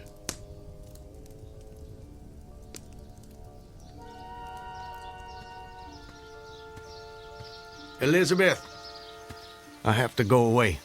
Away? For how long, Peyton? Probably just a couple of days. Why? Business. Larson will be going with me, maybe Zeller too. I don't know. I'll have to ask him. Peyton, don't go. I don't want you to. The children need you. It's for the sake of the children that I'm doing this, Elizabeth. Why can't you understand that? I do understand. I really do, but I'm afraid... terrified of losing you. If a man doesn't stand up for what he believes in, then we lose everything. Just promise me one thing. Promise you'll come back to me. I promise. And I'm a man who keeps his promises, my love. Setting fire to the Owl Creek Bridge. Sounds like a most audacious plan. It was. I must confess, Mr. Farquhar, I'm a little confused. How so? You strike me as a competent and determined gentleman. I imagine whatever you want out of life, you get it. That's fair to say. What of it? Simply that I'm surprised your endeavor came to nothing. And what makes you imagine that? Your present predicament. The absence of your co-conspirators, those marks upon your neck. And if someone had set the Owl Creek Bridge alight, I'm sure I would have noticed it in some way. Let me check. Where there's smoke, there's fire, and... Nope, no smoke. You're a very thorough fellow. For a moment I thought you might know more of my situation than you let on. From the way you talk, do I take it someone in your party betrayed you? Not in my party. But you recall the corporal who appeared at my plantation? Of course. He was a federal scout. Then you were deliberately entrapped. It seems they wanted to weed out the civilians who might cause them some trouble. If I'd only stayed out a little longer that night, I'd probably have seen that same rider repass my plantation, going northward in the direction from which he'd come. From the Owl Creek Bridge. Precisely. And when you and your co-conspirators... Patriots. ...made your assault on the bridge, the military were waiting for you. They made me watch as they hanged my friends for an act of treachery. The sergeant who put them to death was the same man who lured us there. Is there no honor in conflict? I've never been accused of having much imagination, but I might have guessed it would be something like that. I would say, sir, that you have too kindly an expression for one whose neck is in the hemp. It isn't. Isn't what? In the hemp. Of course, of course. What I mean, Mr. Farquhar, is that you are clearly no vulgar assassin. Fortunately, the liberal military code makes provision for hanging many kinds of persons. And gentlemen are not excluded. As they fastened the noose around my neck, I tried to fix my thoughts on my family. But there were so many trivial distractions. The water, touched to gold by the early sun. A piece of dancing driftwood caught in the sluggish current. The brooding mists under the banks some distance down the stream. Then there was a sharp pressure around my throat, followed by a sense of suffocation. Agony shot from my neck downward through every fiber of my body and limbs like streams of pulsating fire, heating me to an intolerable temperature. There was no more thought, only sensations. The intellectual part of my nature was effaced. I had power only to feel, and feeling was torment. I was conscious of motion, encompassed in a luminous cloud, of which I was now merely the fiery heart, without material substance. I swung through unthinkable arcs of oscillation, like a vast pendulum. But you're here. What? What? I said, you're here. Why is that? The rope, it snapped, and I fell into the stream. With a terrible suddenness, the light about me shot upward. There was a loud splash, then all was cold and dark. My power of thought was restored, and I knew instantly what had happened. And your hands, were they still bound? They were. Then forgive me, but why didn't you drown? The noose was tight around my neck. It kept the water from my lungs. And kept you from breathing. When you get into a predicament, sir, you don't do it by half measures. I suppose not. To die of hanging at the bottom of a river. Even at that moment, it seemed ludicrous to me. I opened my eyes in the darkness. I saw above me a gleam of light, distant, inaccessible. I was still sinking, and the light became fainter and fainter until it was a mere glimmer. Then it began to grow and brighten, and I knew I was rising toward the surface. Knew it with reluctance, for I was very comfortable. Comfortable? Oh, yes. It was a question of preference at that point, you see. To be hanged and drowned, that didn't seem so bad, but to be shot? No, I refused to be shot. It didn't seem fair. I'd say you have a quite singular set of values. Do they offend you? Not at all, not at all.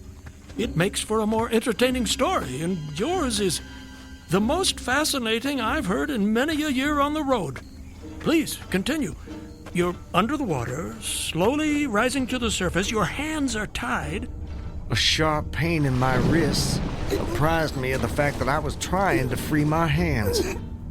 I gave the struggle my attention as an idler might observe the feat of a juggler without interest in the outcome.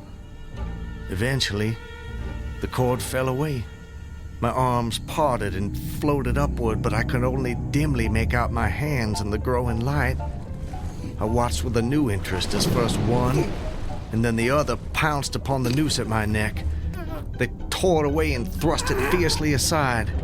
Its undulations resembled those of a water snake, and my first thought was to put it back. To put it back? The undoing of the noose had been succeeded by the direst pang that I'd yet experienced.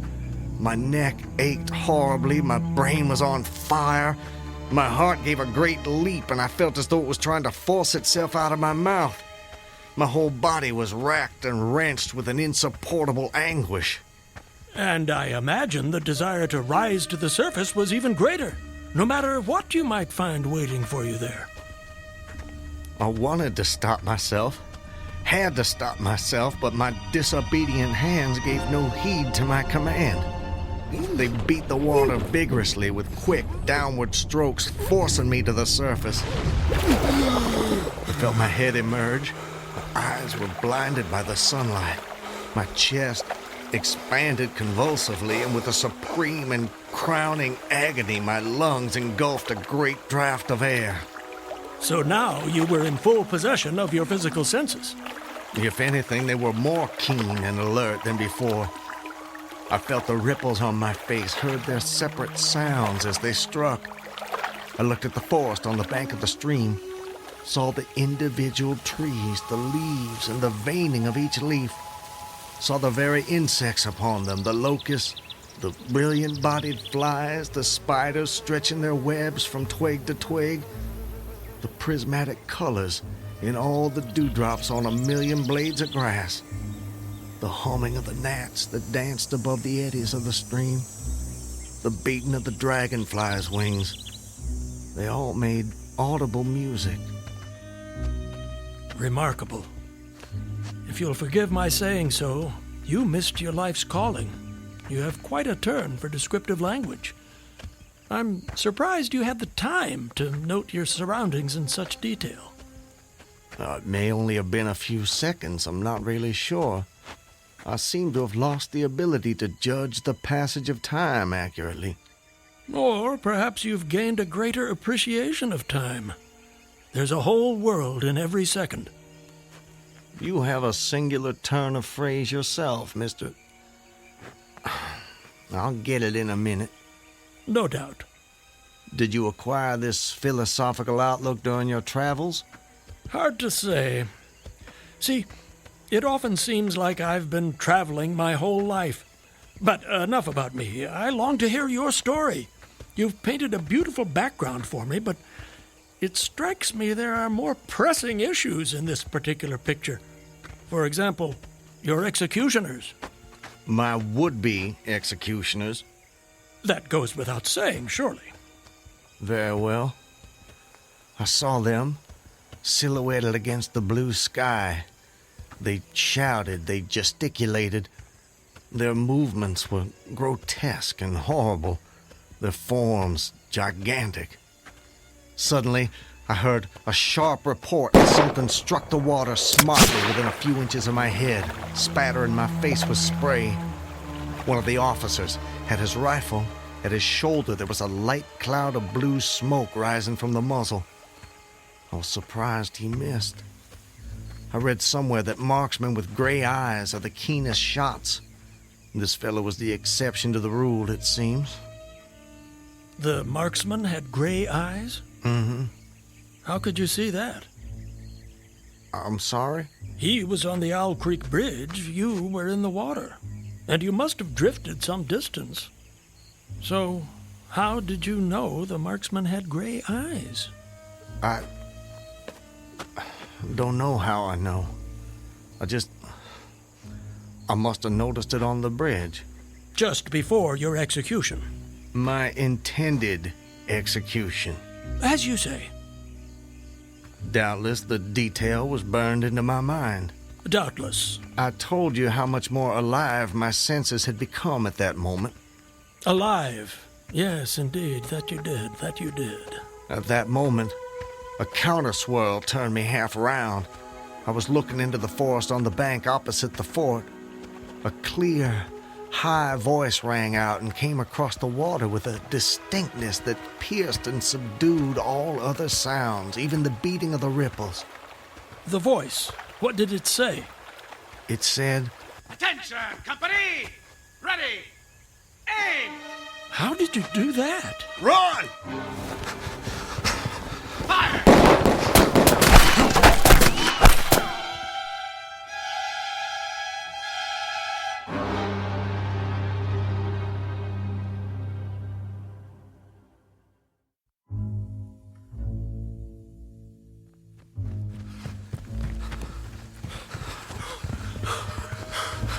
Are they still behind us? No, I don't think so. All right, that's enough for now. No more running for my life. Your what? Wait, I need to get my bearings. I have to know how close I am to my destination. Closer than you think, I'm sure. Eh? Does anything look familiar, Mr. Farquhar? Yes. This way. I think. Yes, this way. Can you see your home? Not yet.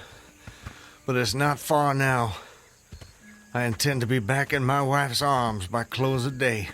You gave her your word. That I did. And that's important to you. It's a matter of honor. And honor, Mr. Honor means as much as love to a man of the South.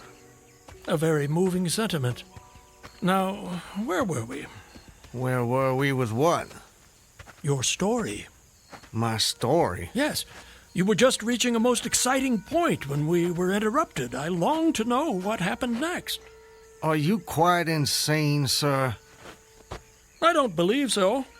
But I thought the same of you when I first met you, so I suppose it's a fair question. I am in full possession of all my faculties, Mr. Everything except the memory, eh? Don't try my patience, sir. I wouldn't dream of it. You asked me an important question, and I'm doing my best to answer it. But you'll appreciate it's difficult to judge these things when one spends so much time alone. If I had a constant companion, someone to tell me if and when I appeared to be losing my senses, that might be helpful, but that's not what fate has in store for me. And as I say, I try to avoid talking to myself because that seems to me the fastest route to madness. But mad or sane, I know a good tale when I hear it, and yours is the most entertaining I have heard in all my years. Yes, sir, I shall cherish the memory of your experiences when I have long since ceased my wanderings. Please, go on. You'd escaped the noose by a most improbable stroke of good fortune, and then you found yourself in the stream and under fire. What was that like? Surely you can imagine that for yourself. We were just under fire a few minutes ago. But not in the water. Well, does it matter? Does to me. It's the setting that makes the crucial difference. Please. Very well. I suppose it might make the journey shorter, at least. Not mine. I dived to avoid the shots, dived as deeply as I could. Water roared in my ears like the voice of Niagara, yet still I heard the dulled thunder of the volley. Those heightened senses of yours. I rose again towards the surface and was met again by more shining Yankee lead. One shot nicked my cheek, do you see it? I see it. Well, the next time I dove, I was a long time underwater, and I made damn certain I swam farther downstream and nearer to safety. Just as well, since the soldiers had almost finished reloading. The two sentinels positioned at either end of the bridge fired again, independently and ineffectually. I saw all this over my shoulder. I was now swimming vigorously with the current. My brain was as energetic as my arms and legs. I thought with the rapidity of lightning. I reasoned, you see, that the captain had probably already given the command to fire at will. And you surely couldn't dodge all the shots. You're not invulnerable. No man is. Then an appalling splash, just 2 yards away, was followed by a loud, rushing sound which seemed to travel back through the air to the nearby fort and died in an explosion which stirred the very river to its deeps. A rising sheet of water curved over me, fell down upon me, blinded me, strangled me. The cannon had taken a hand in the game. Did I tell you about the cannon? You must have done. Well, anyways, as I shook my head free from the commotion of the smitten water, I heard the deflected shot humming through the air ahead. And in an instant, it was cracking and smashing the branches in the forest beyond. I was certain they wouldn't be so far from their target next time, and it was a good gun. The report lagged behind the missile. But surely the smoke would have apprised you of another shot. So long as you kept your eye on the gun, you had a certain advantage. Am I correct? You are? The problem was how to reach the shore without turning my back on the cannon. You have my complete attention, sir. How did you manage it? Well, I don't know. I'm not sure. I felt myself whirled round and round, spinning like a top. The water, the banks, the forest, the distant bridge, fort, and soldiers, they were all somehow commingled, blurred. I could no longer make out objects, only colors. Circular, horizontal streaks of color. It was all I saw. I was caught in a vortex. I felt giddy and sick. Fascinating. Incredible. What is that damned hammering? I don't hear anything. Unless it's the ticking of your watch you can hear. My watch? You're lucky it still works after such an immersion.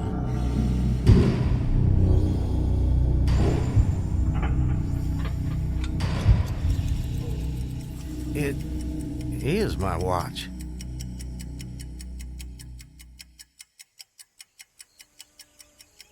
But why should I think...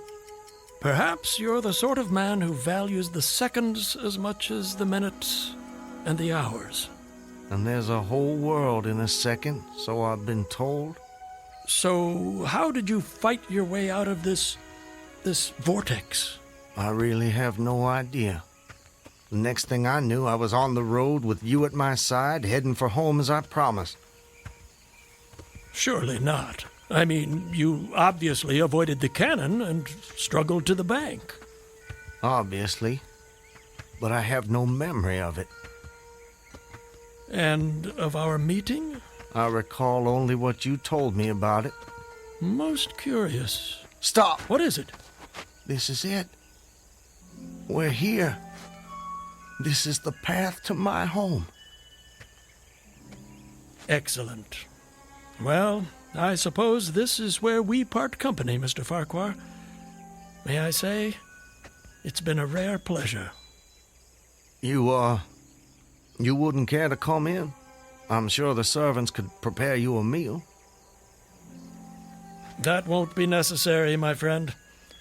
I have many miles still to travel. But your journey is almost at an end. Yes. Well, goodbye, Mr. I'm sorry, I thought I could recall your name, but it just escapes me. Call me Ambrose. I wish you well, Ambrose. And you, Mr. Peyton Farquhar. And you.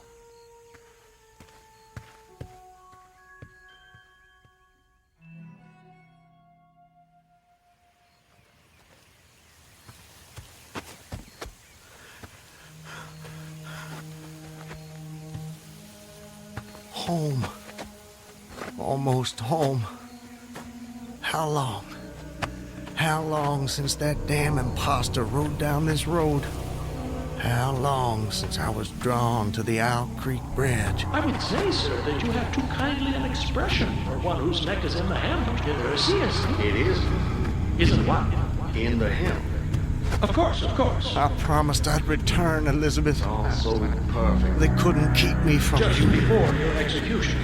My intended execution. As you say. Not even a noose around my neck could stop me from coming back to you, to the family. Yes, indeed. I told you how much more alive my senses had become at that moment. Alive. Alive. Yes, I saw them. John, don't tease your sister. I want you Elizabeth! both on your best behavior when your father returns. Elizabeth! Elizabeth! You're not invulnerable. No man is. Elizabeth! Elizabeth! I swore I'd come back to you. I promised. Peyton! Elizabeth! Peyton! Elizabeth! Peyton! Oh, Peyton! Peyton, my love! Elizabeth, let me hold you. Let me take you in my... There's a whole world in every second.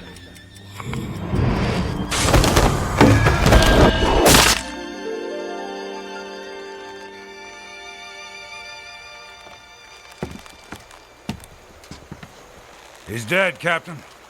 Good work. That's the last execution for today. Get him down! You know, Levine, for a moment there, I thought that rope wasn't gonna hold. It's strong enough. It did its job.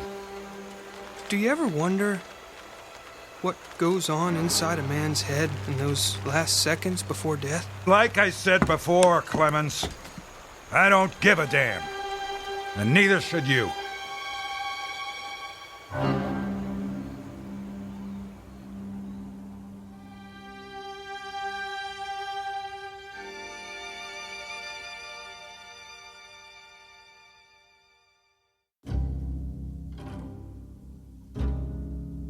An occurrence at Owl Creek Bridge in two forms, as it was dreamed and as it was lived and died.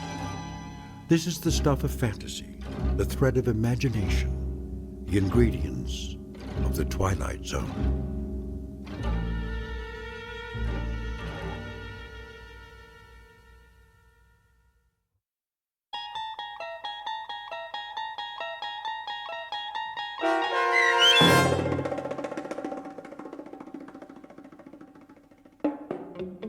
An Occurrence at Owl Creek Bridge, starring Christian Stolte with Stacy Keach as your narrator, was adapted for radio by M.J. Elliott and based on the short story by Ambrose Bierce.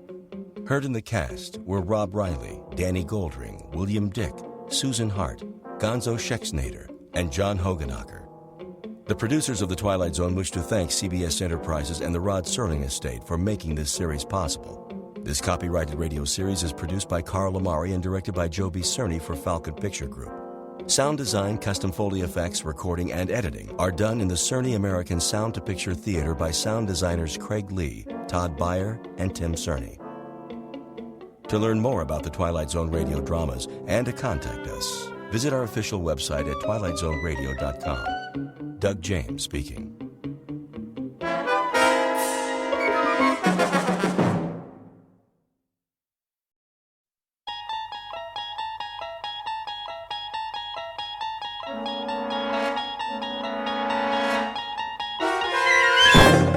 You're traveling through another dimension. A dimension not only of sight and sound, but of mind. A journey into a wondrous land whose boundaries are those of imagination. Your next stop, the Twilight Zone.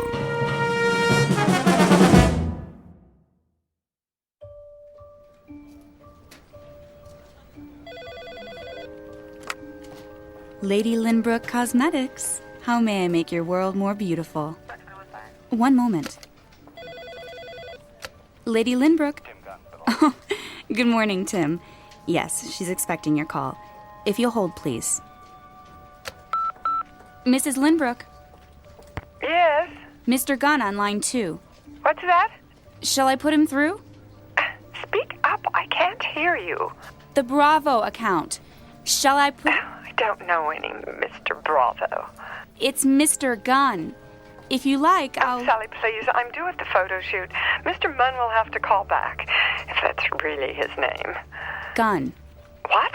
Nothing, Mrs. Lynbrook. Stop muttering, dear. Should I tell Burton to have the car ready? And have Burton bring the car around. Yes, ma'am. He's already parked downstairs. Wayne. Good morning, Miss Richards. I mean, Mr. Benson. She's getting to you? Well, sometimes we do have a little... Failure to communicate. Tell me about it. Last week I locked myself out of the house, had to climb in the window and she couldn't hear the doorbell. Vanity, all is vanity. Whoever said that got it right. Anyway, the limo's at the curb. Burton's waiting for her call, like a good dog. She won't use the cell phone. Oh, why not? She's convinced there's something wrong with it. Don't worry, Sally. I won't let her take the company down with her. I'll tell her you're here. Oh, that's all right. Let me surprise her.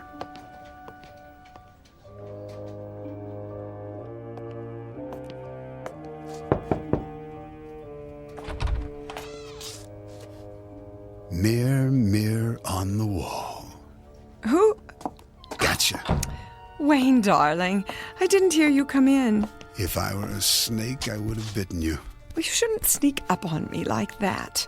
I haven't finished my makeup. Be a dear and hand me the hairspray. You know they have makeup people at the shoot. What? I said you're beautiful as always. I have to be, in case my handsome husband drops by. Oh, I'm afraid I'll divorce you if your lipstick's on crooked. Something wrong with my lipstick? We need to talk. Did you say something? My point exactly. Rose, I've been thinking. I have an idea. What would you say to a romantic weekend? Just the two of us. It's about the business. Of course, our first anniversary isn't till Valentine's Day, but we could get a head start. Actually, that's not a bad idea. The cabin in the mountains. I could join you later. Later? I don't understand. Not very long, a few days, And what would I do in the meantime? a chance to rest, clear your head. You work so hard. Who would run things here? Well, I could take the reins, temporarily, of course. But I enjoy my work. Now, don't be stubborn. It's for your own good. You think I can't handle it anymore? Just because this building has such dreadful acoustics. It's not the building. Admit it. If you weren't so... vain? That's not what I said. I've told you, I will not wear hearing aids. It has nothing to do with vanity. They hurt my ears. They distort everything. I wouldn't understand a word anyone says. All the more reason to take some time off. You'll see. You'll be able to run the business more efficiently, more profitably. I've done quite well until now, thank you. I think you hear what you want to hear. Whenever the word business comes up. My business, Wayne. The one I built from the ground up long before you came along. You are the most stubborn woman I've ever met. I only want what's best for you. You know that, don't you, darling? A company based on beauty, not on what a person can or can't hear.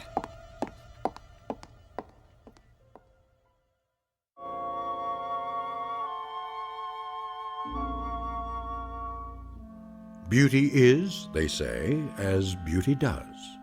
And the CEO of Lady Lynbrook Cosmetics understands this, or thinks she does. But truth, well, that's something else. Like perfection, it may lie in the eye or the ear of the beholder. Rose Lynbrook is about to hear one very surprising truth, intended especially for her and broadcast directly from the Twilight Zone.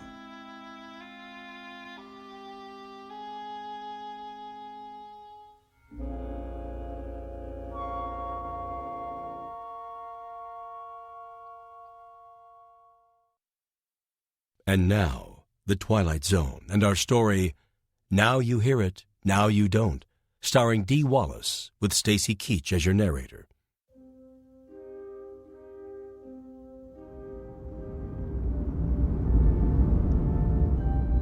Here we are, ma'am. Burton, why are you stopping? I say we're at the studio, Mrs. Lynbrook. What time is it? We're right on schedule. Not late, are we? Not in the slightest. Speak up, will you? I'll get the door. Would you kindly help me with the door? Certainly. Where is my blusher? Ready, ma'am? Well, I guess this will have to do. Watch your step, the curb. Not that door, Burton, the other one. I can't slide over leather in this dress. I suggest the sidewalk side. Traffic this time of day is... How's the traffic? I say it's not safe. Quickly, they're waiting. I'll go around. Man would be late for his own funeral. Well, don't just stand there. Give me your hand. One moment, there's a bus. Now! But, ma'am... Never mind. I don't need your help. Wait! Get behind me! Burton! Burton! Ma'am, are you... Burton! Oh, did you see that? She stepped right out into the street. What's the matter? Didn't she hear the horn? Must be deaf. Oh, if it wasn't for that chauffeur, it would have hit her head on. The poor man. Hey, somebody! Call an ambulance!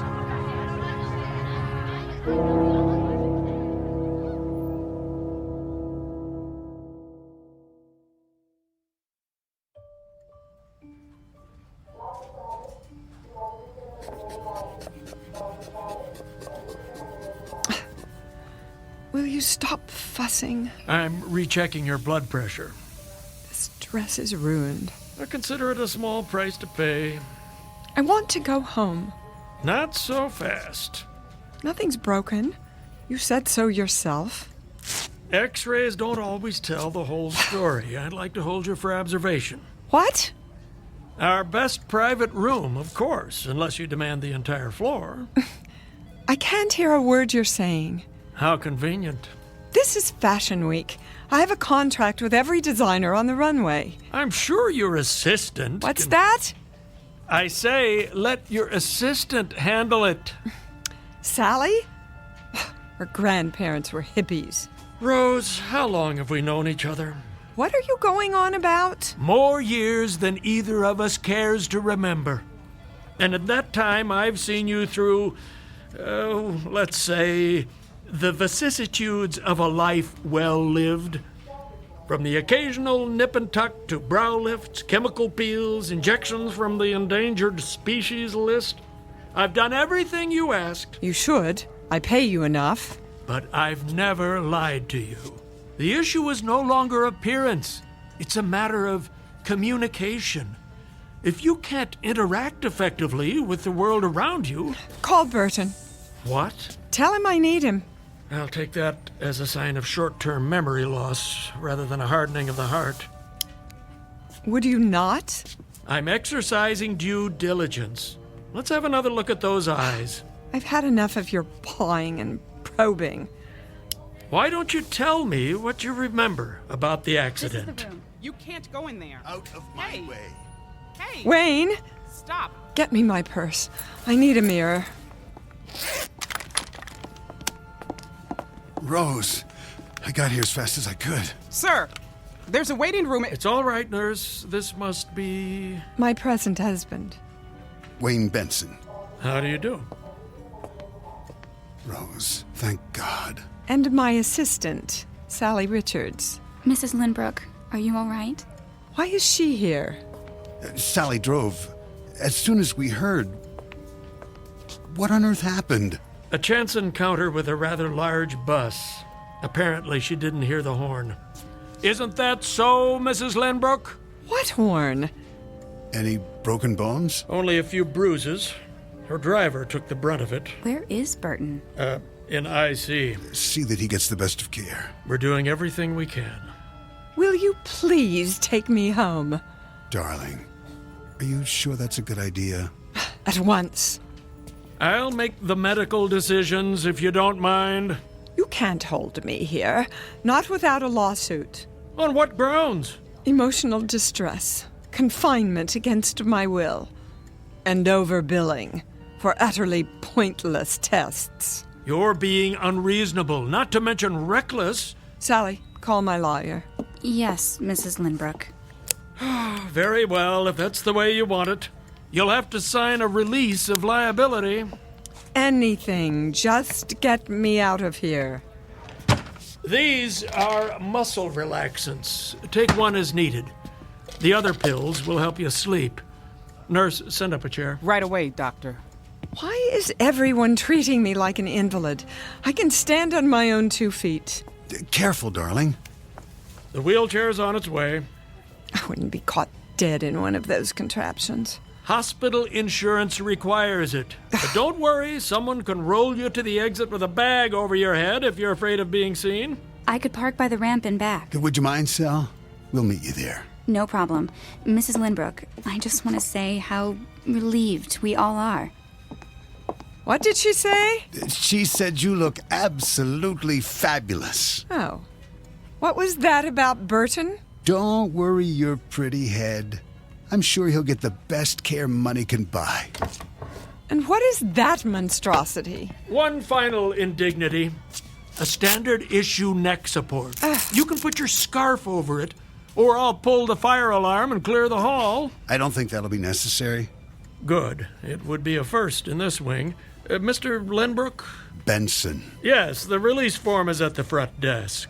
Be sure she initials the waiver. Oh, Wayne, do be a dear. Oh, right. Scamper, darling.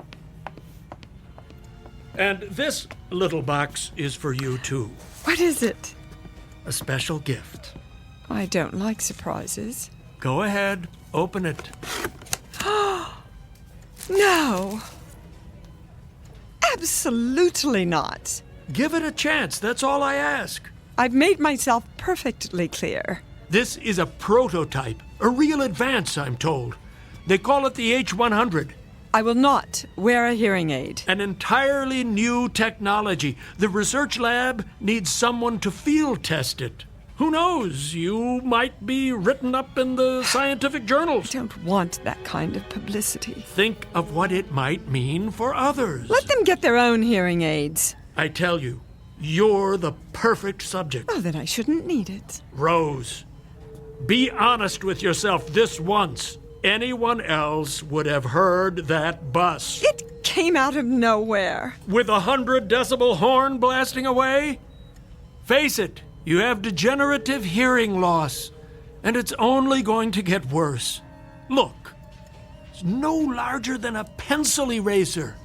An experimental microcircuit with full frequency range. And this is the wireless control unit, the size of a lipstick. At least try it. I couldn't possibly. Then I can't possibly release you. If I add borderline concussion to your chart, the decision will be out of my hands. You wouldn't. What's more important? Your vanity or your life? It doesn't even look real. Completely invisible once it's in place. It won't fit. Hold still while I insert it in the ear canal. There. Where's my purse? Here's a mirror. See for yourself. Even that new husband of yours won't know. From now on, you'll hear every word, every whisper.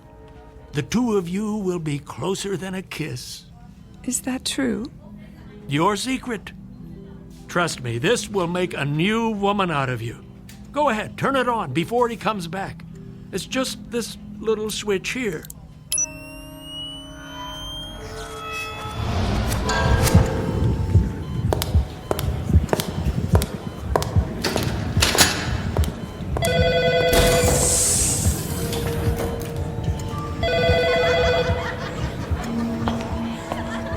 Where did she sign? Here. Witness it on the line below.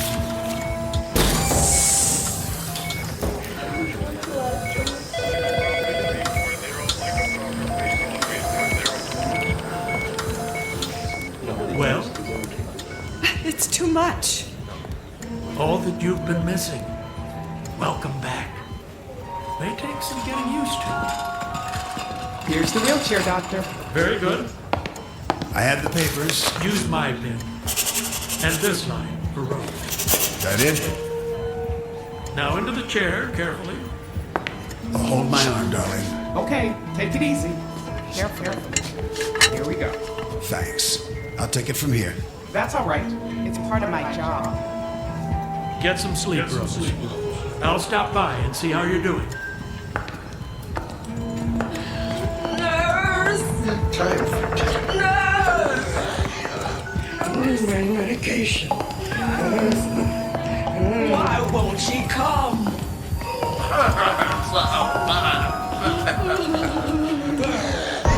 No one came to visit.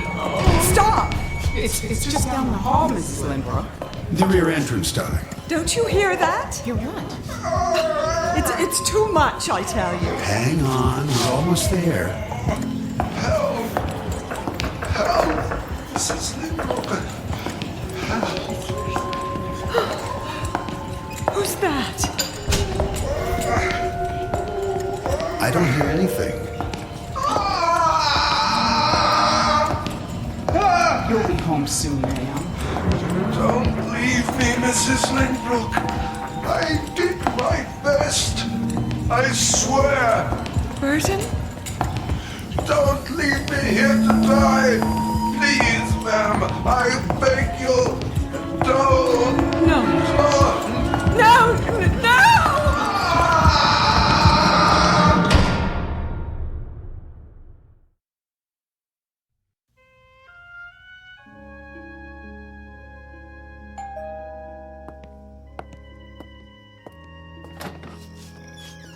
Oh, Doc. I told Rose I'd stop by. You didn't need to do that. How is she? About the same. Up and around yet? She doesn't do well out of bed. No? Still pretty shook up. The pills don't help? Not much. Do you have anything stronger? I don't know if that's wise. Drink? Oh, you go ahead. I've tried to keep the pressure off, but without the business to worry about, well, she's lost. Really? I guess it's all she knows.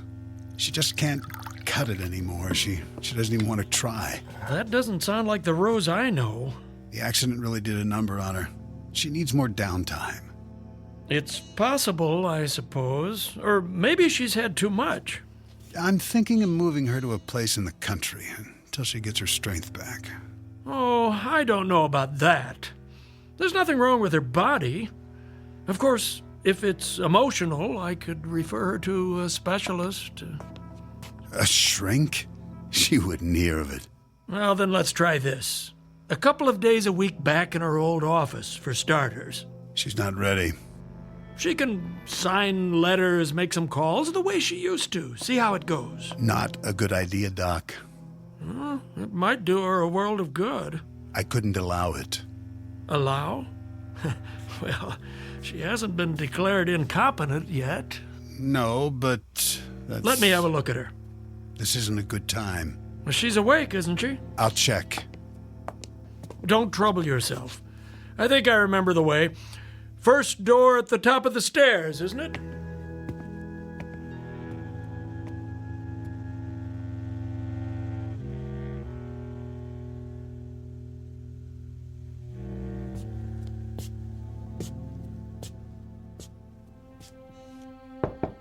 Rose? Come in, Doctor. How did you know? I heard you. All the way downstairs? Before that, when you turned the corner and drove up. Really? That hearing aid must be more sensitive than I thought. Oh, it is. Imagination was always one of your strong points. You're looking well. I look a fright. Not at all. Mind if I give you the once-over? I'm glad you're here. Why, I'm positively flattered. Pulse normal. Eyes a little bloodshot. A lovely green, as ever. Hazel, I thought you'd never come. Something on your mind? You can always call. He took my phone away. Wayne? He said it was broken. Then I'm sure he'll get you a new one. Don't bet on it. Now. Let's check that blood pressure. He wants to put me in a sanitarium. Have you been taking the pills? I only pretend to swallow, in case he switches them. So you haven't been sleeping. That can make the world seem a very different place. Lie still for a moment. There. A little low, but close enough. I'm a prisoner in my own home. I don't see any padlocks on the doors. The longer I stay here, the weaker I get. I'm afraid to eat. He might put something in the food. Oh, come now. He was right. You all were. I wasn't competent, but isn't it ironic? Because of what happened, I received the greatest gift of all, the ability to hear the truth. Don't be dramatic. You had a problem, and I treated it. The hearing aid works well, then? Too well. I keep it turned all the way down. Otherwise, I couldn't bear it. Amazing what they can do with those little circuits. I was able to hear everything again, and more. Oh, so much more. Other people, other rooms. The gardener below, the mailman on his rounds, the birds flying overhead. Surely not. The cleaning lady downstairs, the cook in the kitchen. Wayne, when he arrives home, before he puts the key in the door, muttering to himself, talking on his phone. He doesn't know I hear, but I do. All of it. A trick of acoustics, air vents in the walls. Oh, I know my own house. All right, Rose. I'll play along. So you think you hear voices? Let me guess. Talking about you, are they? I am not paranoid. An overworked imagination is more like it. That and too much time on your hands. Lying here with nothing to do, your mind heating up like a compost heap. Get out. Ah, I've offended you. Do as I say. There's the Rose I know, the one who suffers no opposition, who stands up for herself at the drop of I'll prove it to you. Go into the hall. Now. That's the spirit. Close the door and begin speaking. What would you like me to say? Anything. Whisper it as softly as you can. Very well. Now, where's the control?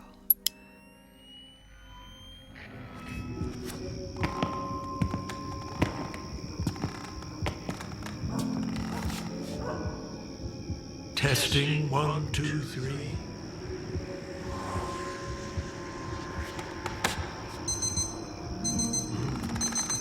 That late already? Traffic will be a nightmare. That should do.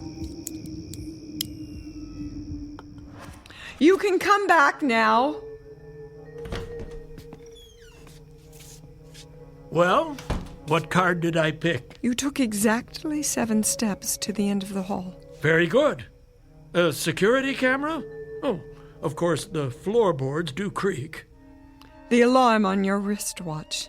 It beeped 3 times before you turned it off. Now that is a neat trick. Where's the hidden microphone? And feel free to bill me, Doctor, for the inconvenience of rush hour traffic. How did you know that? You spoke it under your breath. Did I? Yes, I must have. Either that or I'd have to conclude your little hearing aid picks up people's thoughts. And I'm afraid I don't believe in magic. Believe what you like. Occam's razor is good enough for me. A scientific principle I learned in medical school. It says, begin with the simplest explanation. Anything else is merely spinning our wheels. I know what I hear. Do you? I'm nobody's fool. No, you're not. You're a stubborn, hard-headed businesswoman. One who learned how to think for herself. I had a good teacher. That you did. Your first husband, Jake, rest his soul. I remember when he founded the company. And you, listen to me, you had the courage to take it to the next level. By thinking pragmatically, not by worrying over imaginary enemies. Yes, I did that, didn't I? On my own, using the tools he gave me. So if I have to deal with this on my own... But you're not alone. Do you know how lucky you are? There's a man downstairs who only wants what's best for you. He'd do anything to make you happy. But I heard him talking to that girl, hatching some sort of plan. Snap out of it. No one's trying to hurt you. Can't you see what's happened? You suffered a shock and a delayed reaction, what they call post-traumatic stress. And now your thoughts are trapped in a tape loop, playing the fear over and over again. That's not something you're used to, is it? Learning to rely on others. Learning to trust yourself again. No. Wake up, Rose. You are not a victim. Never have been and never will be. It's time to start thinking again about what's best for you, for the business. You make it sound so easy. What do people do when they fall off a horse, You know the answer as well as I do. Get right back in the game. But first things first, start with some real rest. Sleep that knits up the raveled sleeve of care. But I do hear things. So you told me. You know what that is? Your own insecurities talking. Not hard to understand, considering that you've been running on empty. I'm going to give you an injection, and tomorrow everything will seem 100 times clearer. I promise. I wish I could believe you. Give me your arm. There. I'll schedule you for a physical in a couple of days. Afterwards, you might want to stop by the Lynbrook building. I bet they've missed you. They should. I am Lady Lynbrook. Hold that thought, Rose. Never, ever forget who you are. Doctor? Yes? I meant to ask you about Burton. Your driver? Nobody's told me anything. But I know he has family. I want to continue his salary with full benefits. That would be very decent of you. His injuries must have been quite serious. I heard him, you know. When? On my way out of the hospital. He was in the last room at the end of the hall in severe pain. I told the nurse, but she acted as if she didn't know what I was talking about. You really should do something about your help.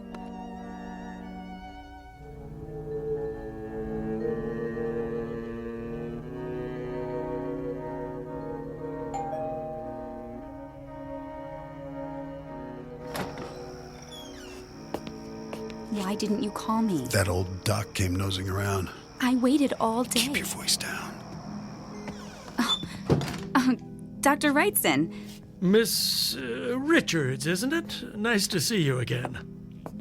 Miss Richards stopped by to get some papers. She was just leaving, weren't you, Sally? Miss Richards. Yes. Yes, I was. How's Rose? Much better. Is she? Don't bother with the pills tonight. I administered a sedative. With any luck, she'll sleep through till morning. Bring her by in a day or two, and I'll give her the all clear. Isn't that rushing it a bit? Don't worry. She's a lot tougher than you think. I hope you're right. See you soon, then. If she's up to it. Something tells me she will be. Bye now. Bye. Bye.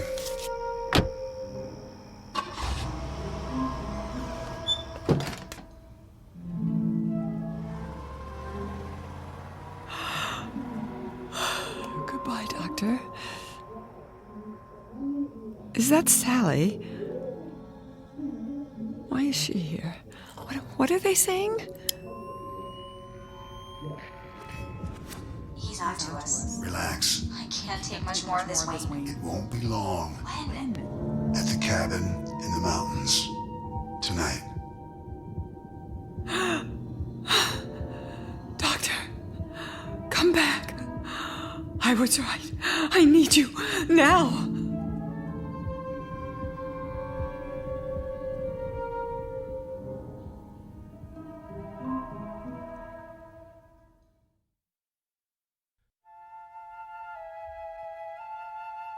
So this is how it ends.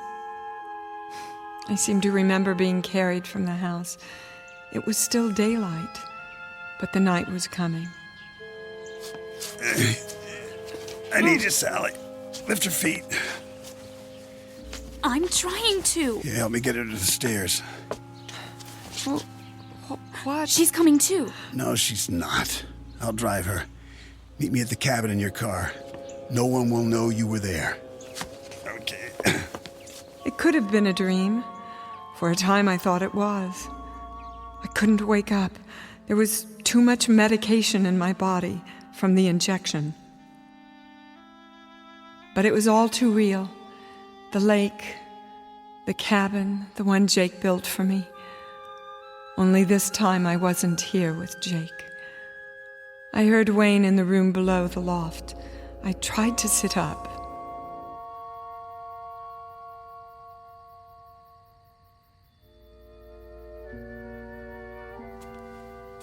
Easy, Mrs. Lynbrook. Sally? Go back to sleep. Where am I? In bed.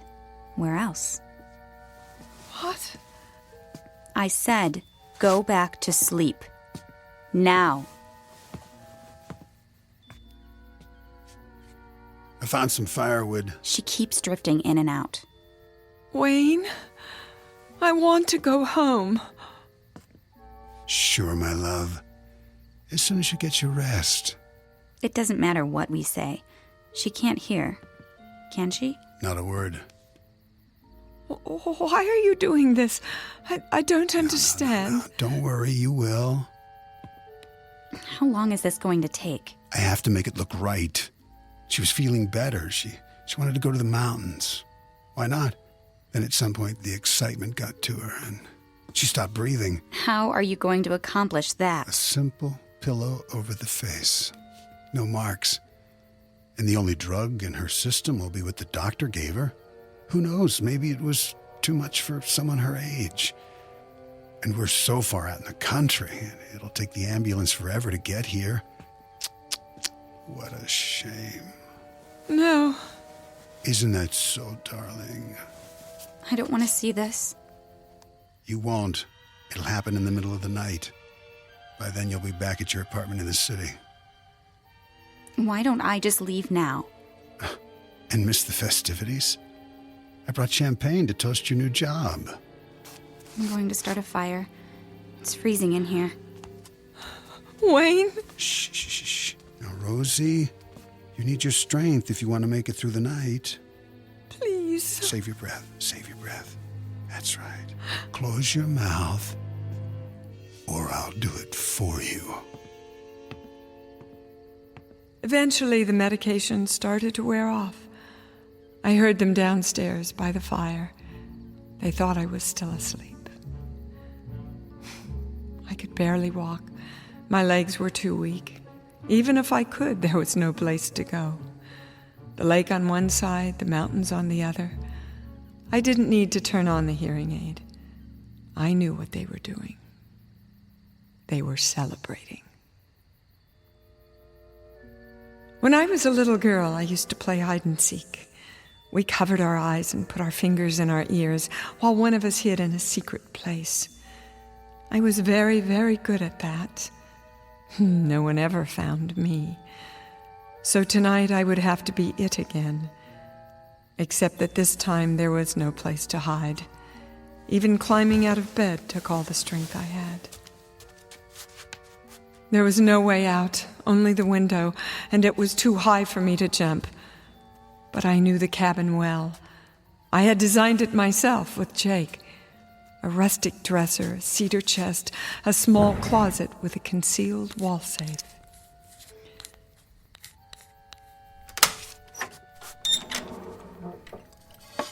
The only thing left was to listen, more closely than I'd ever listened in my life, so I'd know when he came for me. I turned up the hearing aid as high as it would go and waited. I willed myself to stay awake, curled up in bed like a child afraid of the boogeyman. But I was not a child anymore. You let me fall asleep. Where are you going? It's time. Now. Yes, now.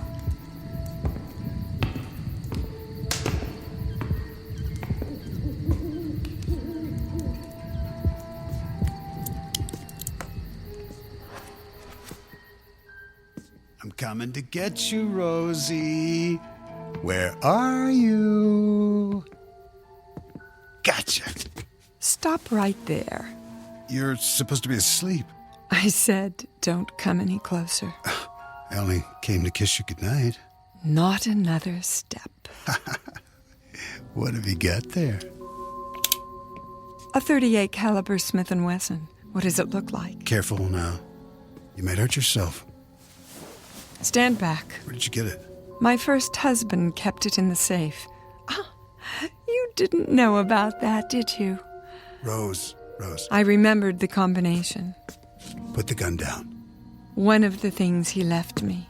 Come on. The tools I needed to survive. Come on. Give it to me. I'm warning you! What did you do that for? Stay down! You don't get it. Don't make me shoot again. It was nothing personal. Just business. Business? You pathetic man.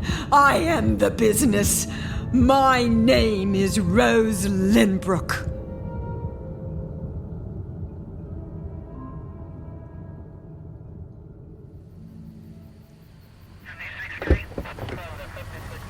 Anything else, Lieutenant? We'll need a copy of the autopsy. Of course. I'll send it over this afternoon. We have it listed as a gunshot wound in the chest. That's right. A single shot to the heart.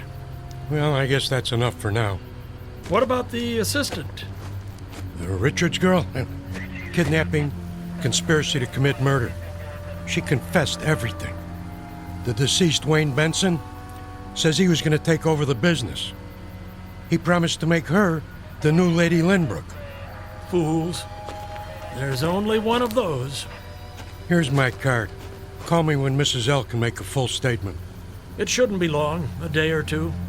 She's a remarkable lady. Thanks, Doc. Not at all.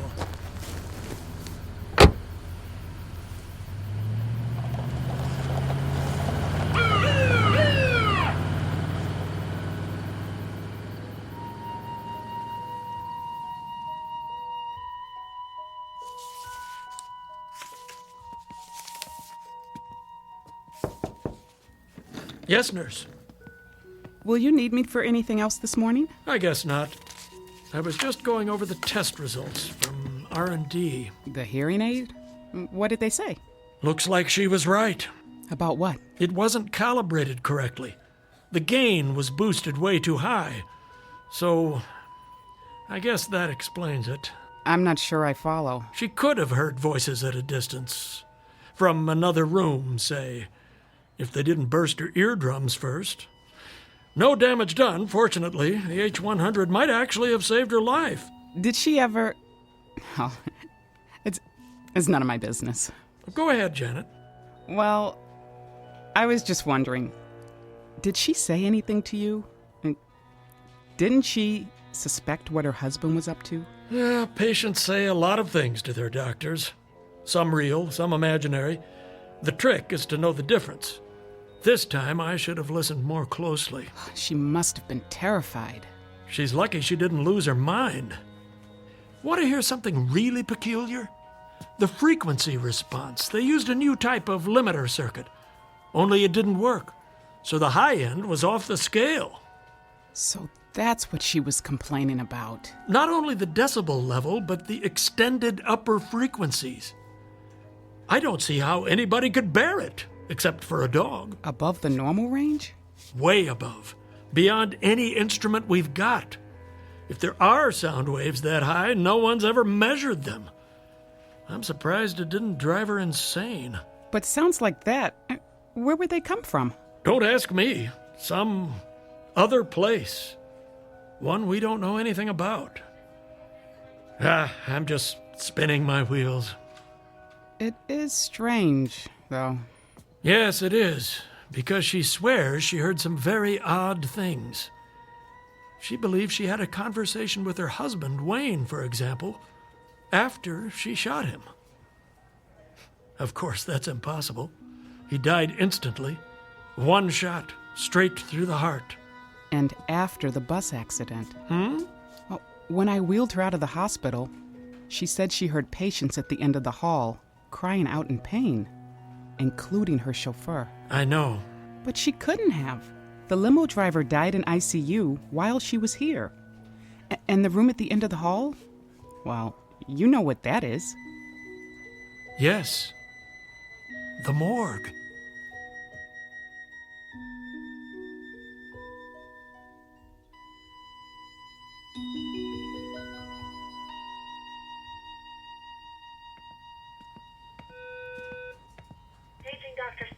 Dr. Statement, please.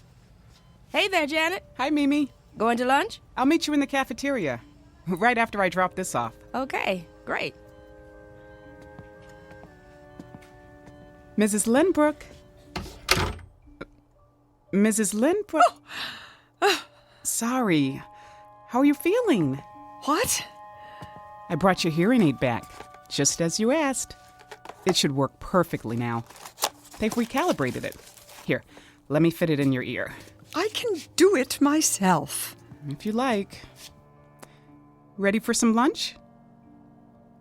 Did you hear me? I said, are you ready for some lunch? Oh, stop fussing. I have what I need now. Well, if you need anything else, just buzz the nurse's station. Doctor will be by in a while. Till then, I'll leave you alone so you can rest.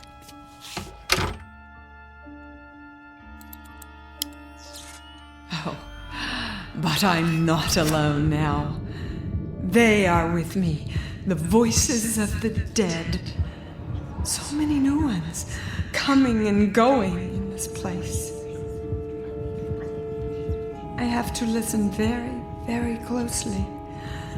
And one day, perhaps, just perhaps, I'll hear all of their secrets, all the things they have to share with me. Jake, are you here? Speak to me, my love. If you're with me, speak now. I'll be able to hear. Where are you? Jake? Jake!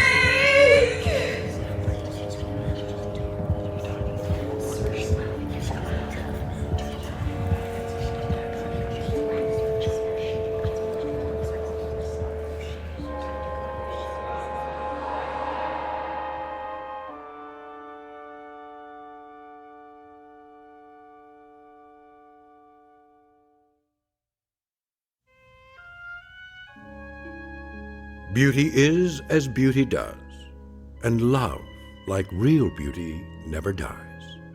Here or in the Twilight Zone.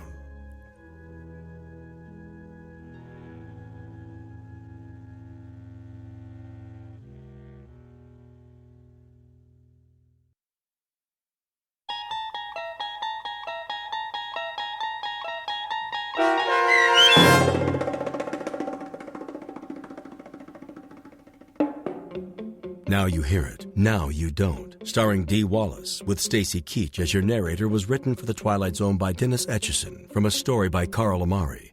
Heard in the cast were Norm Woodell, Rob Riley, Jim McCants, Jennifer Joy, Sia Moody, Mimi Ayers, Joby Cerny, and Alex Sopner.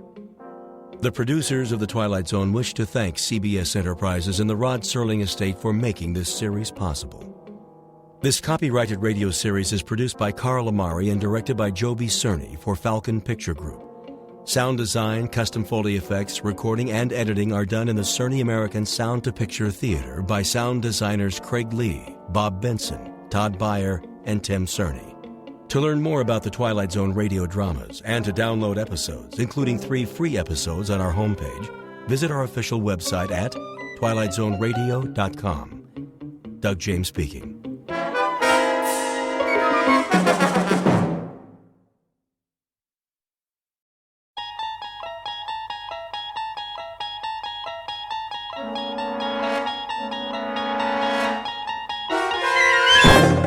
You're traveling through another dimension. A dimension not only of sight and sound, but of mind. A journey into a wondrous land whose boundaries are those of imagination. Your next stop, the Twilight Zone.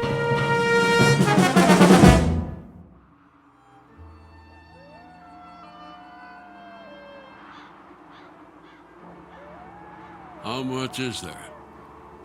Only half as much as the last crop. That won't last us. We've survived a war. We'll make do. Not with so little. I can make it last. There's enough on this parcel of land right over here for a few days' worth of meals. I can get us through it. Well, you shouldn't have to. It's my place to provide, to feed us. Oh, if I could still hunt, we'd be better off. But if I can't see, I can't see to make a killing. Fussing over it doesn't help. Besides, we knew this time was coming. You've been losing your sight for a long time. Let's stop arguing and start harvesting so we can have something to eat for supper. Some harvest. It'll barely feed the 2 of us. It'll be enough. Come on. You can help.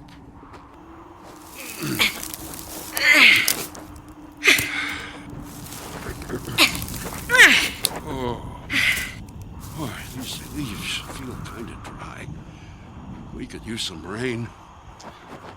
What's the weather look like? No chance of rain. It's a clear night. Light's just about out of the sky. Stars are out already. Oh, and just look at that! What?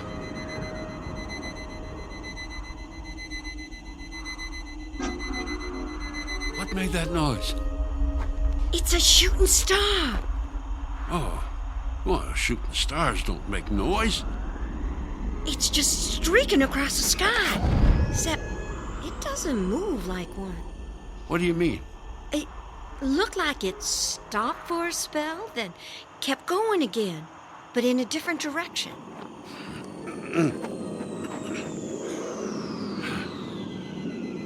It doesn't sound like a shooting star to me.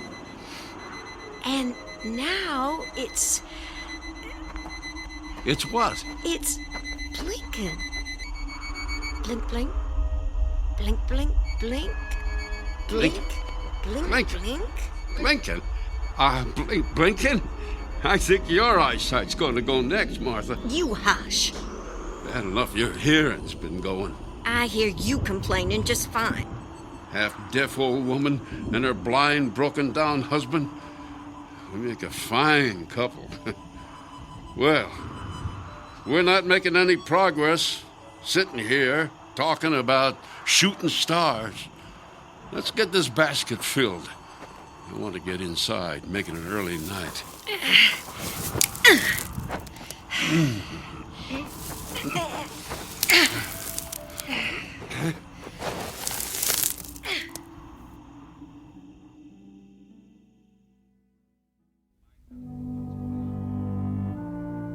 This is one of the out-of-the-way places, the unvisited places, bleak, wasted, dying.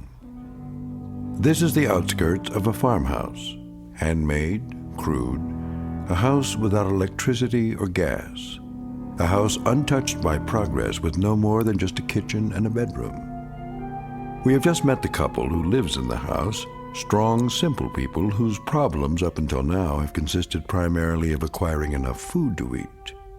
A couple about to face terror, which is even now coming at them from the Twilight Zone.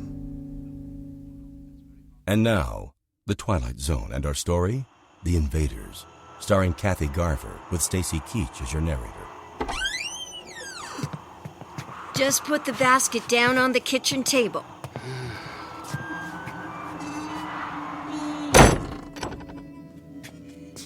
Will, it's about 5 steps ahead of you.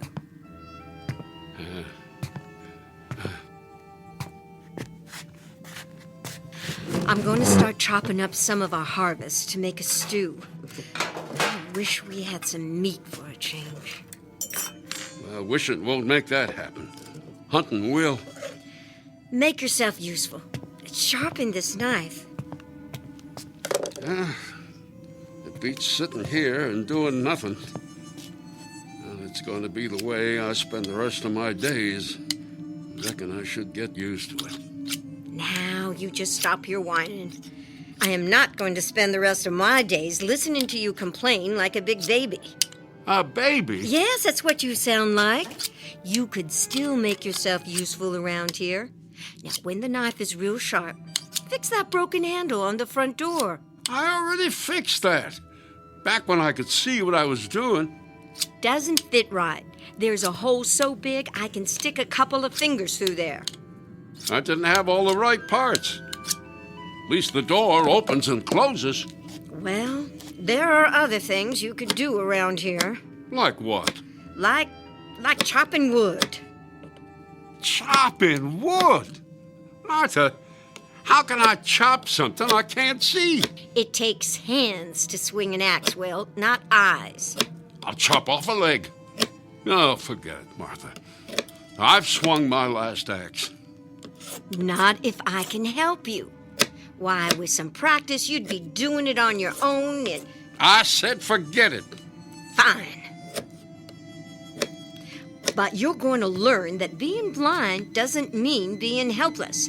You know, if you just... Hush, shh, Martha. Don't you tell me to hush.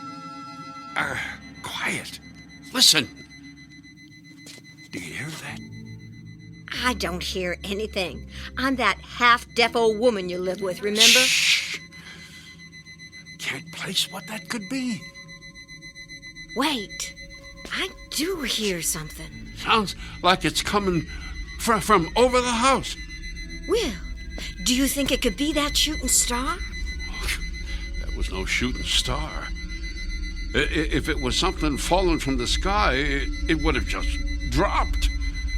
It wouldn't have hovered above the house. It's getting louder. Sounds like it's getting closer. Maybe we should run outside. I think we're safer in here.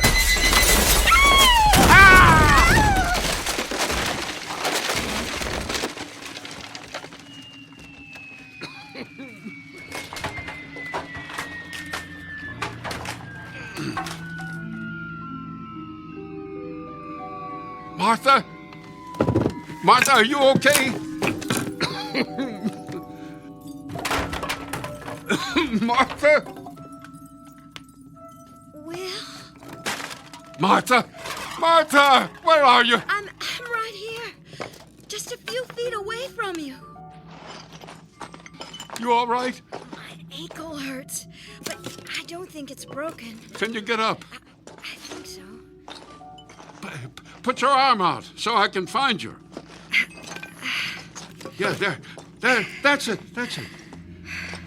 Oh, keep your arm around me. How's the ankle feel to walk on? Oh, it hurts. But it could be worse. I think I just twisted it a little. What was that? I don't know. But I think it crashed on the roof. Will! What? There's a red light outside the window.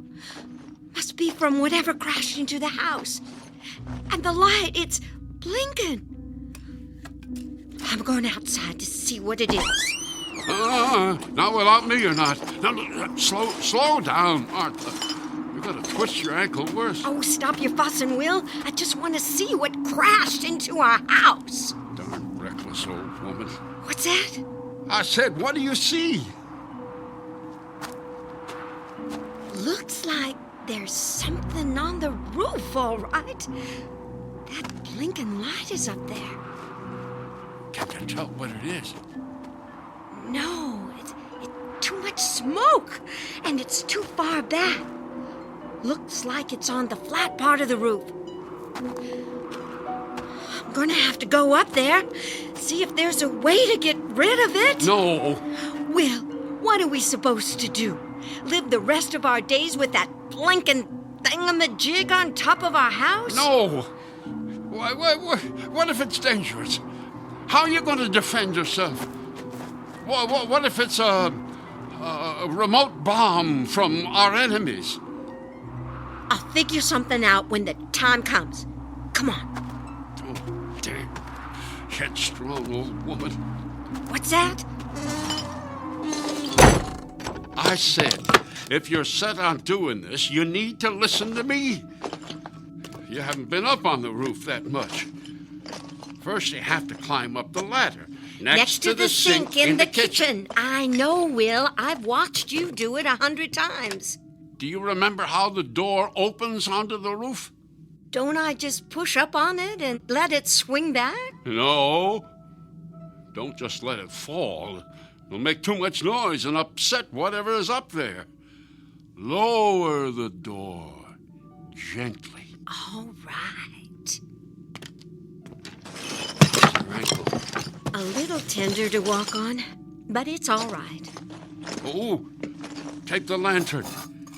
Even with that red light blinking, it may be hard to see up there. I'll wait right down here by the ladder. All right. I'm going up. Martha, be careful. It's really high. I'll keep the ladder stable. All right. Oh, that's it, Martha. Easy. Careful. I can feel your legs as you're going up there. Don't rush. Be careful with the lantern. You don't want to start a fire up there. Quiet. Watch your ankle. Open the door carefully when you get up there. All right. I'm at the top. That's good.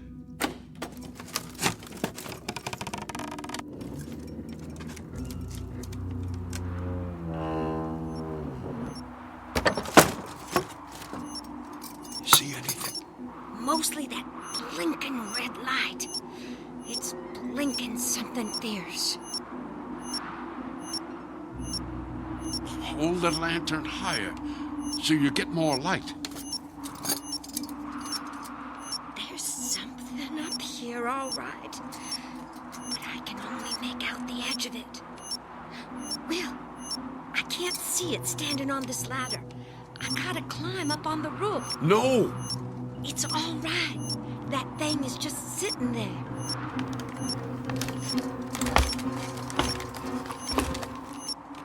Oh! What? What is it? If it's a bomb, it's huge, Will. What does it look like? It's round and flat. Only part that isn't flat is a big bump smack in the middle of it. I think it's made of metal. Let me touch it and see. No, don't touch it. It's okay, Will. It's not doing anything. I don't care. It could still be dangerous. I'll just touch it with my foot. Here, let me just get a little closer. Yep, it's definitely some kind of metal. You'd think it could be a... What's that? I don't know. Martha, get back down here. Wait. I think it's coming from underneath this thing. I gotta bend down to look. Martha, what's going on? It's some kind of door. It's lowering down from the underside of this thingamajig. What's happening? Nothing. The door came down, but now it's just... Wait. I think something's coming out. Martha, get out of there! Yeah. Maybe I will. Ow! What's wrong? My ankle. I think I twisted it worse. Can you crawl to the door? I'll try. Will, it's coming out. Hurry, Martha. Go toward the ladder. I'm trying. Keep coming. Wait, I need to swing my legs around. Oh, it's there. I see it. Don't stop to look at it, Martha. Just get down here. No, stay away. Hurry, Martha. I can't get my legs around that fast. I'm coming up to help. That thing! It's right by my leg! Kick it, Martha! Kick it away! Get away from me! You beast! Kick it again! Keep kicking! There. I kicked it well, but I don't know where it went. You must have kicked it through the door. I heard it go past me and land on the kitchen floor. Can't be very big. It isn't. Is it down there? I don't hear it. Doesn't mean it's not there, though. If our enemy sent that thing on the roof, this thing that just came out of it might be a remote control device. No, it seemed more animal-like. Maybe it's dead. I'd better come down and look. Swing your legs around into the opening. I'll help you down.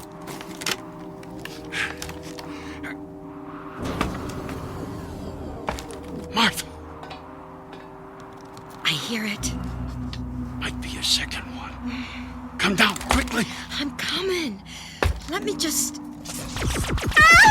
Martha! What's going on? Ow! My skin! It feels like it's burning, Will. Oh, kick the thing out of here. Martha, kick it. Can't! It's too far away. Ow! You have to stop it. Is there anything up there you can throw at it? I don't know.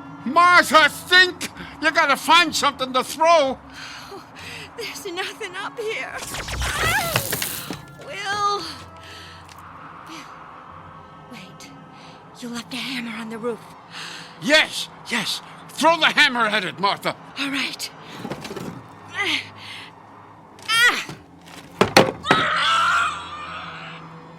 I got it. Good. It fell off the roof. Thank goodness. Come on, I'll help you down the ladder. Martha? What's wrong? Why don't you answer? Martha!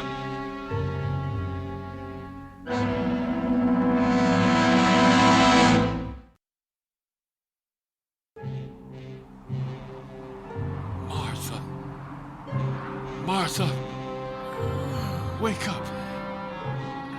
Oh, thank goodness. What happened? Well, you passed out? Will, was it a dream?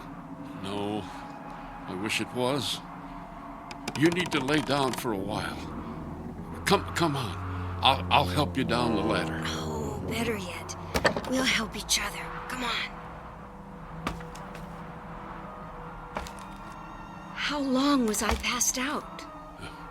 Too long. Oh, I don't know. You scared me. No more than a minute, probably.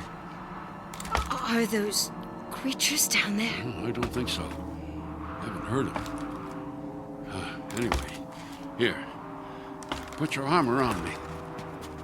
Now, put your weight on me. That's it. Okay. There we go. Good.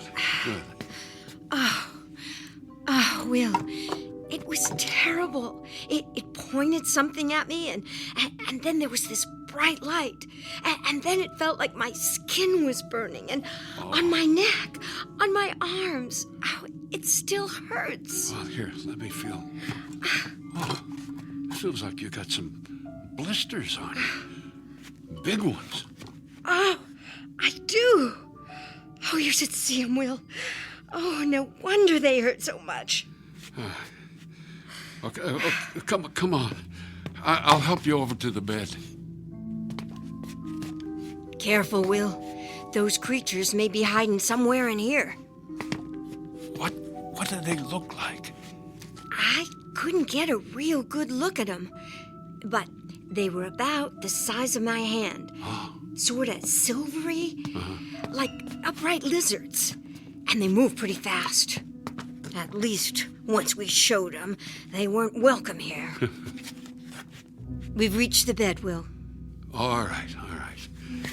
Now, you just lay down for a while. And forget about playing hero anymore. You can see where it gets you. Oh, okay, Will. I'll just lay here while them creatures take over. It's been a while since we had house guests anyway. You must be feeling better. Getting some of your old gumption back. Darn cantankerous old... What's that? I said if those creatures were the size of your hand, they should be pretty easy to...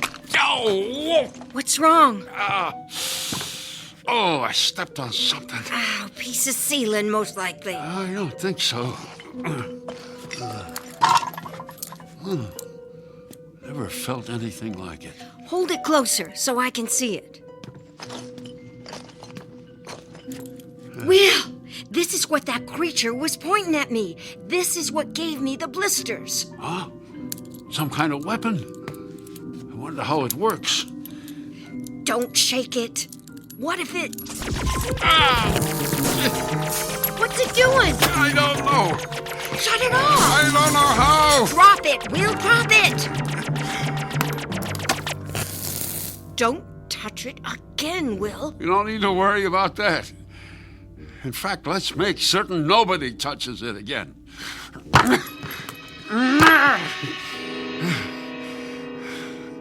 There.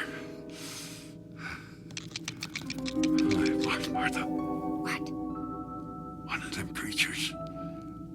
I think I heard it running across the floor. Where? Sounded like it was heading toward the back of the house.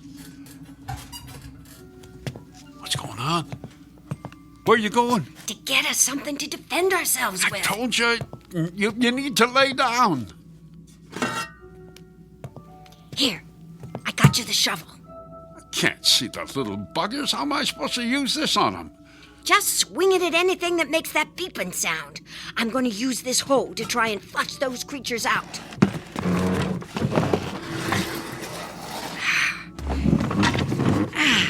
The little beasts could be hiding anywhere. Under the bed, behind the furniture. Martha! Martha! What? I thought I heard something again. Where was it coming from? The pantry. Stay over there with the hoe ready. I'll yank the pantry door open, and you can thrash the little pest. Guide my hand to the door handle.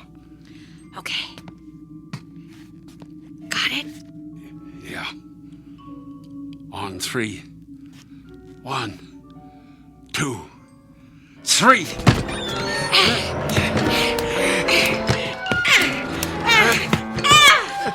Did you get it? Martha, did you get it? No! Nothing there! I beat the tar out of this sack of grain, though. Would have sworn one of those things was in there. We'd better throw this sack outside before it spills all over the floor. Put your shovel down and pick this thing up for me, will you? It's right over here.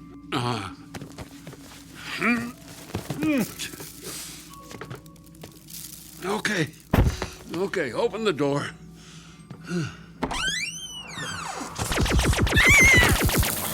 It's at the door. Throw the sack at it. You missed. What did you expect? I'm blind. Close the door, quick.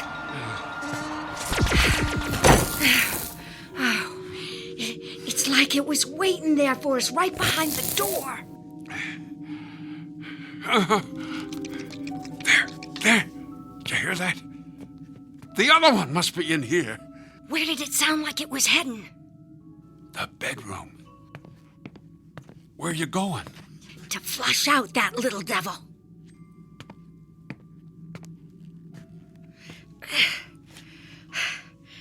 Come out from under that bed, you little creep.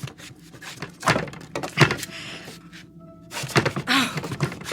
What's wrong? Something's got the hole. How could that be? I thought you said it was small. Can't get it loose. Here, let me help. No, I've got it. Ow! Ow! Martha, are you okay? Oh, I banged my noggin. But I'm all right. I'm all right otherwise. I told you to stop playing hero. Darn stubborn old... What's that?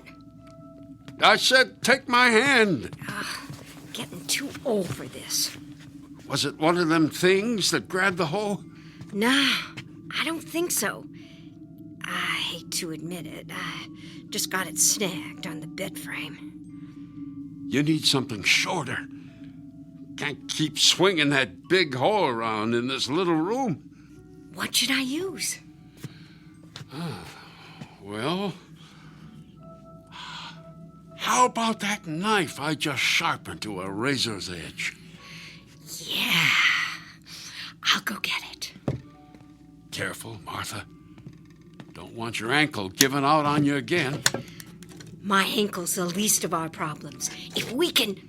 Oh, Will! The knife! It's gone. Did you put it back in the knife rack? Of course I did. Don't you remember? We were standing here arguing about how you didn't want to use the axe. Ah! Will, behind you. Behind me? The eyes in the back of my head never worked. I'll get the hoe and knock it out the window. Oh. Ah! Martha, are you all right? It's not going to let me get near it. Oh. Will, get the axe. Where is it? Behind you. By your left leg. Oh. Okay. I got it. Oh! Listen to me, Will. Listen. You have to swing that axe when I tell you to. Okay. Come on now. Swing right. Good. Now left. Higher. Lower. Now left. Oh, you missed. Try again. I can't. Will, I know it hurts, but it's going to keep hurting worse if you don't get that thing. Try this. Try. When it fires that weapon, swing your axe towards the sound. I'll try. Oh, you did it, Will, it went out the window. It got me. It's that weapon. Oh, I know. It burns real bad at first. It makes a blister and it swells and breaks and oozes, but then it just kind of aches. Stay there. I'll lead you to the bed. Ow! What's wrong? Oh, it stabbed me. The other creature, it has the knife. It stabbed me in the leg. Oh, Will. It's bleeding. It's bleeding something awful. Can you get to the bed? I think so. Yeah, tear up part of the bed sheet to use as a bandage. Oh, it's on me! Will! Martha! Get off, you little demon! Get off! What happened? Where is it? I threw it across the room. It ran off. It jumped on me, Will. It just came out of nowhere. Are you all right? No, I'm not all right. Oh, this is never going to end. What are you doing? Tearing up the bedsheet to bandage my leg. Then I'm gonna get the axe myself. It's time to kill a couple of uninvited guests.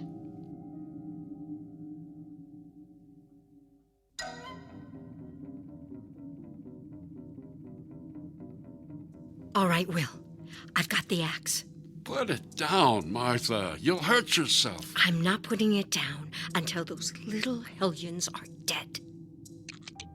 Martha, did you hear that? What is it? One of them? Yeah. It's coming from the outside.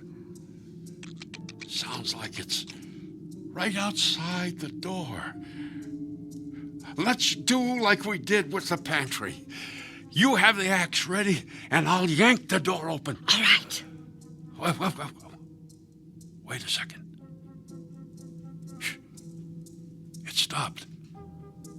Maybe it went somewhere else. No, I didn't hear it moving. It's still there, Will.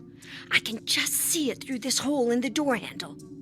You know, the one you said you fixed? Oh, save the nagging till after we've done away with that little terror. Just get the axe ready. I'll feel for the door handle. I'm ready. On 3. 1, 2.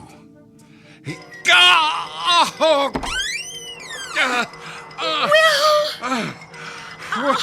What did I grab? That little savage stuck the knife through the hole. You grabbed the blade instead of the door handle. Oh, close the door before it gets in there. Too late. It ran inside somewhere. Will, your hand is bleeding bad. Let me wrap it up for you. that good-for-nothing little... Those monsters aim to kill us. They want us dead, Martha. We gotta get them first. How, Will? How are we going to get them? They seem to know everything we're going to do before we do it. We're bigger than them. There's got to be a way. Will, under the bed sheet, something's moving right next to your left hand. Yeah, I feel the sheet moving. All right, you little devil. This time you got a little too cocky.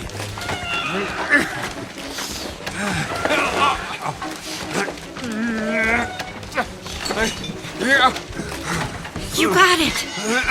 You got it. It's not giving up a lot of fight. Wrap it up in the bed sheet. You've almost got it, Will.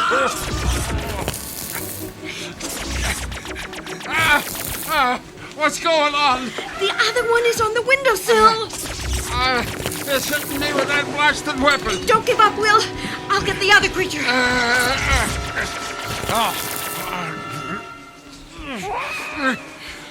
I got it. I got it, Will. I shoved it out the window. I think I got this one trapped in the bed sheet.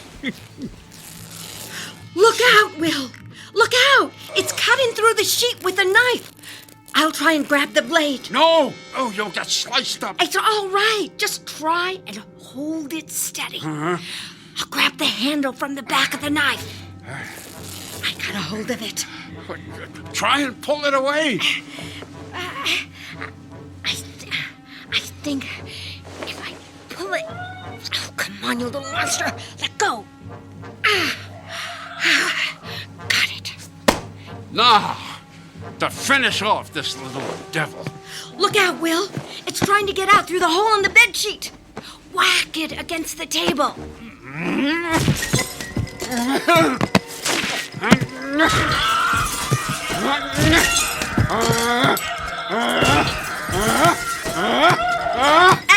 That's enough, Will. I think you got it. You sure? Yeah. Reckon it can't get any more dead. What are you gonna do with it? Looks like we got meat for our stew. We'll skin it later, along with its little friends. Yeah, burying seems too good for them.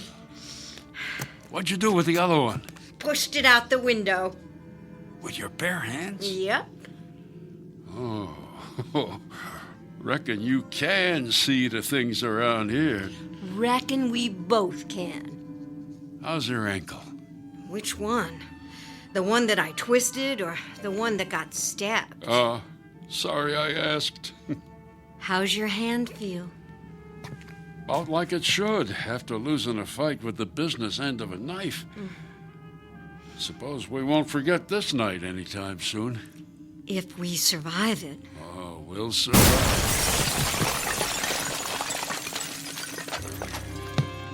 What was that? Something blew a hole in the wall. Must have been that other creature. How big is the hole? Just big enough for the little terror to fit through. It's out there all right, Martha. Are you near the axe? Yes. I'll grab it and get on the side of the hole so the creature can't see you. I'll try to lure the little menace in here. As soon as it steps inside, hack it up into little pieces. All right. I'm ready. Okay. Come and get me now, you little troublemaker. I'm right here waiting for you. Why isn't he coming in? I don't know. Wait. Maybe it's deaf. What are you doing with that dead creature? Don't see. Just get ready with that axe. I'll use it as bait. All right, you holy terror. You think we're playing games? Take a look at what we did to your pal. That gets your blood boiling? Now come in here and fight.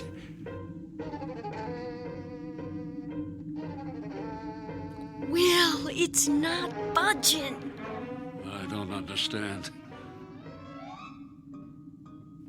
I think it ran off. Let me look. Careful. It might be a trick. No, it's gone. I'm hearing something. Me too. I think it's climbing up the trellis. Come on, you can knock it off there with the shovel. No, wait. Now it's on the roof. Speedy little rascal. Think it's planning something? Maybe getting more weapons from that thing that came in? Suppose we better not wait to find out. Grab the axe, Martha. We're going up on the roof to finish that thing off. I better go up first so I can look around.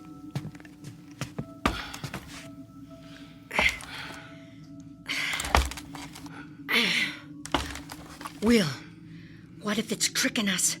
What if this is some kind of trap? Well, it's tricked us before, and we're still here. Careful.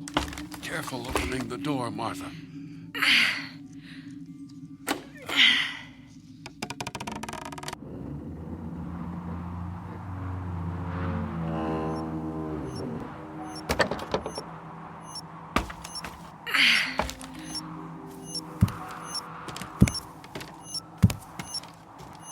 You see anything? Just that contraption they crashed in. Martha, what happened?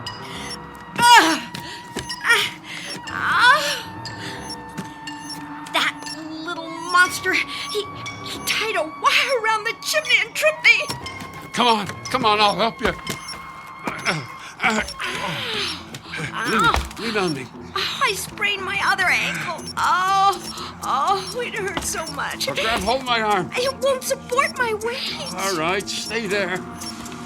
Where'd that little demon go? Inside that contraption. What's that noise? It's the door on that thing. It's closing.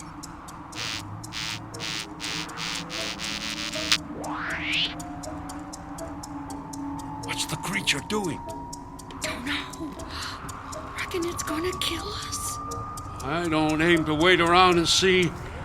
Give me the axe, Martha. Here, I'll slide it over to you. Got it? You're getting it, Will! Will, you're getting it. Got it. Don't worry, Martha. It takes hands to swing an axe, not eyes.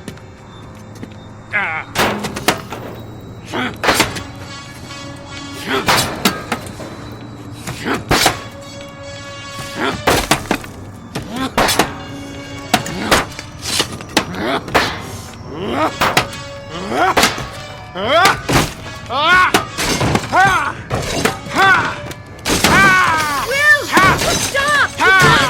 You got it! You did it!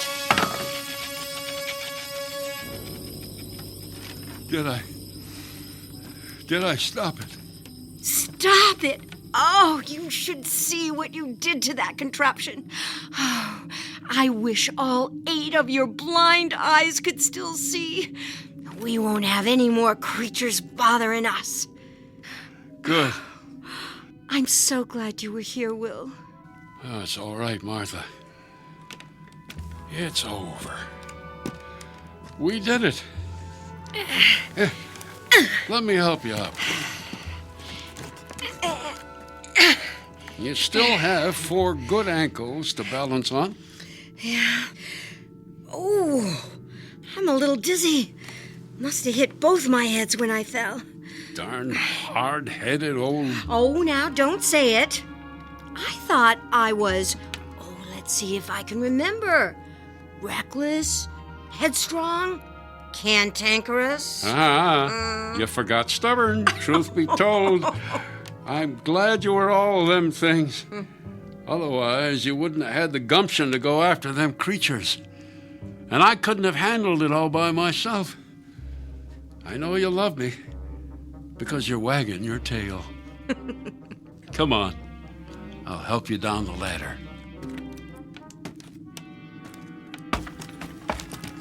Will, where do you think they came from? I don't know. Must be someplace where folks are used to hurting each other. Someplace where they'd rather fight than get to know folks who aren't like them. I hope it's someplace far from here.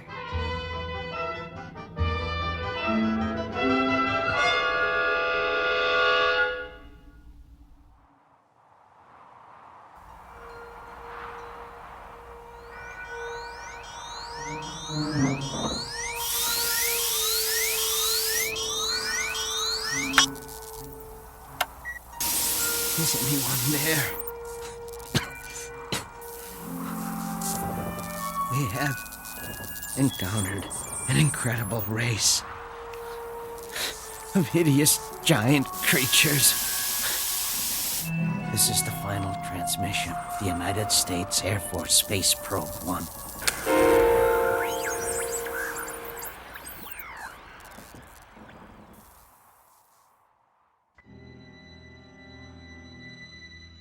These are the Invaders, the tiny beings from the tiny place called Earth, who would take the giant step across the sky to the question marks that sparkle and beckon from the vastness of the universe only to be imagined. The Invaders, who discovered that the instinct to survive extends far beyond Earth's atmosphere.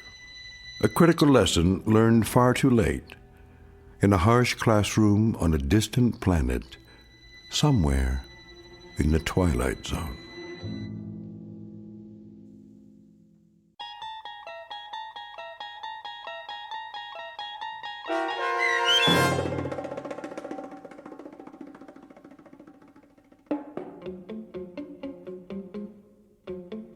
The Invaders, starring Kathy Garver with Stacy Keach as your narrator, was written for The Twilight Zone by Richard Matheson and adapted for radio by Barry Rickard.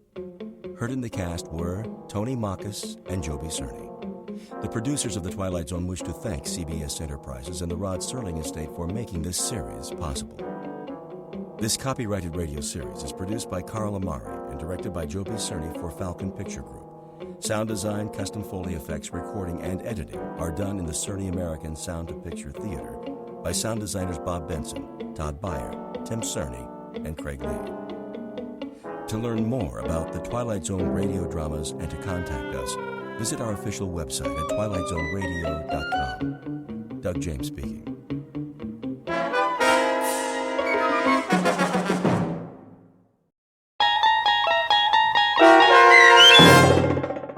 To Serve Man, starring Blair Underwood with Stacy Keach as your narrator, was adapted for radio by Dennis Etchison and written for The Twilight Zone by Rod Serling, based on a short story by Damon Knight.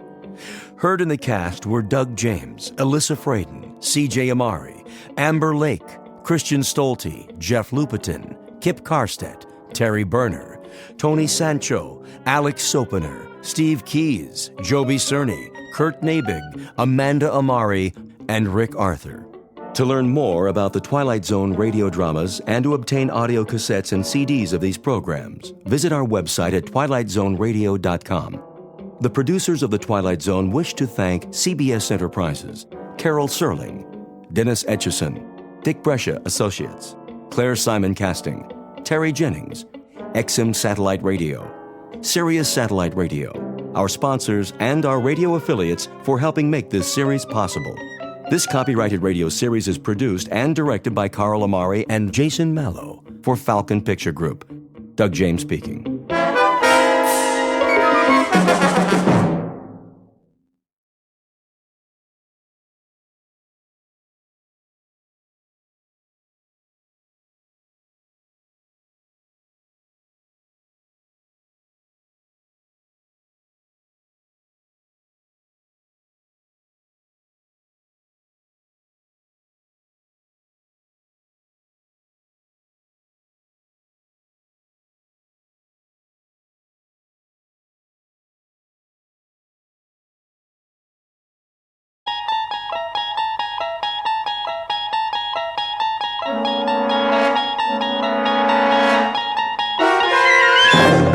You're traveling through another dimension.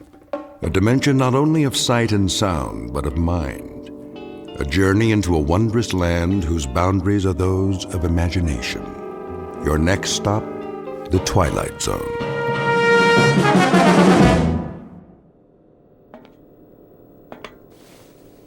Mr. Chambers. Mr. Chambers. Now what? It is a mealtime. Repeat, mealtime. How exciting. Kindly state your preference, please. You really think I care? We have a full menu on board, suitable for human consumption. It has been designed to meet your dietary needs. I don't have an appetite. That does not compute, Mr. Chambers.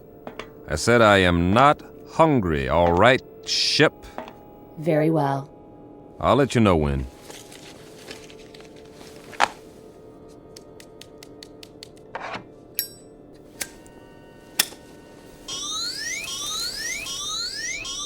Safety alert.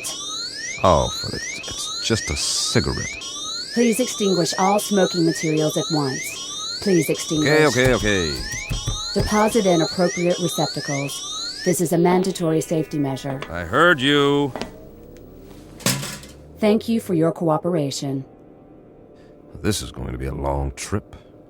It is for your own good. Cigarettes are harmful. They are extremely hazardous to your health. And traveling through outer space, that's not. Comparisons are relative. Is that right?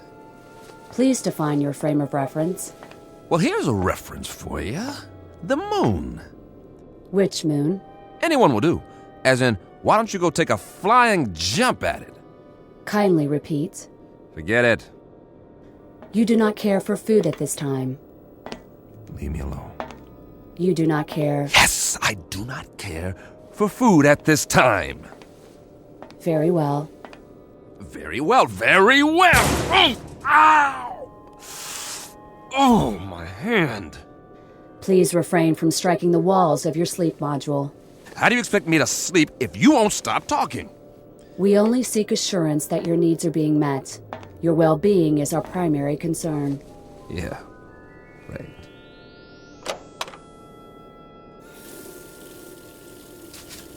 Please conserve water. A man's got a right to wash his face if he feels like it. Mr. Chambers, your trip requires the careful use of life-sustaining resources. Please conserve the water supply. I'll forget it. I'm going to lie down now. Try and catch some shut-eye. Nothing else to do. As you wish. Wait. Are you there, ship? Yes. What time is it? Your question is meaningless. Why? There is no time in space. Look, I only want to know. This is to say, there is no chronology that can be calibrated without a reference point. What time is it on Earth? Can you tell me that without an exercise in Euclidean geometry? Just tell me what the time is back home. What is the location of back home? New York City. In New York City, it would be 12 noon. 12 noon. Imagine that. I do not understand your request. Please rephrase. Leave me alone now. You wish solitude. Yes, I wish solitude. Very well.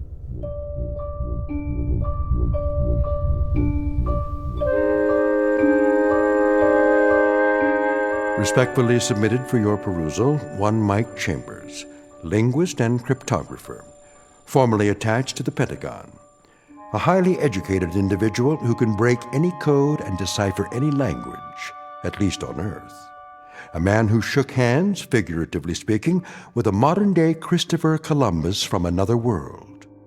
The height of this creature, a little over 9 feet, give or take a few millimeters. Weight, in the neighborhood of 350 pounds. Origin, unknown. Motives? Well now, therein lies the tale. And it's no ordinary one. You'd best hear the story from Mr. Chambers himself. Just remember, you're not on the Earth anymore. You're traveling at something close to light speed on a journey that will take you directly through the Twilight Zone.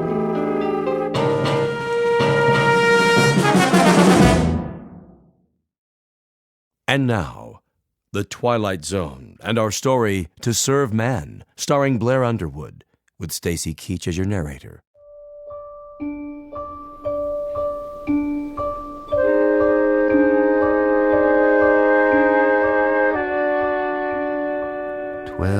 Noon. Somewhere, but not here. This is the way nightmares begin, or more to the point, the way they end. Very simple, direct, and unadorned, incredible. And yet, even while they're happening, we learn to live with them. We digest and assimilate new information as best we can, beginning with the smallest bits, the ones that are easy to process. So, if it's 12 o'clock noon back home, the only home you've ever known, that's what occupies your mind. You don't think about side reel time or when it will be 12 o'clock the next day or the day after that. We live in the moment, but that's precisely what we should have been thinking of. All of us. Tomorrow and the day after tomorrow. We were preoccupied with the hands on a clock while we could have checked off the days on a calendar, one by one, and appreciated all that we had while there was still time.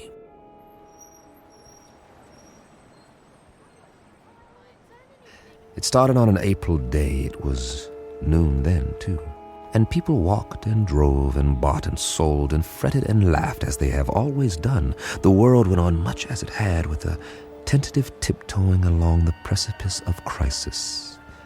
There was the economy to worry about, and wars, and the Middle East, and all the other myriad problems, major and minor, that had been with us for years, but they had somehow begun to lose their edge. I suppose because we had grown so accustomed to them.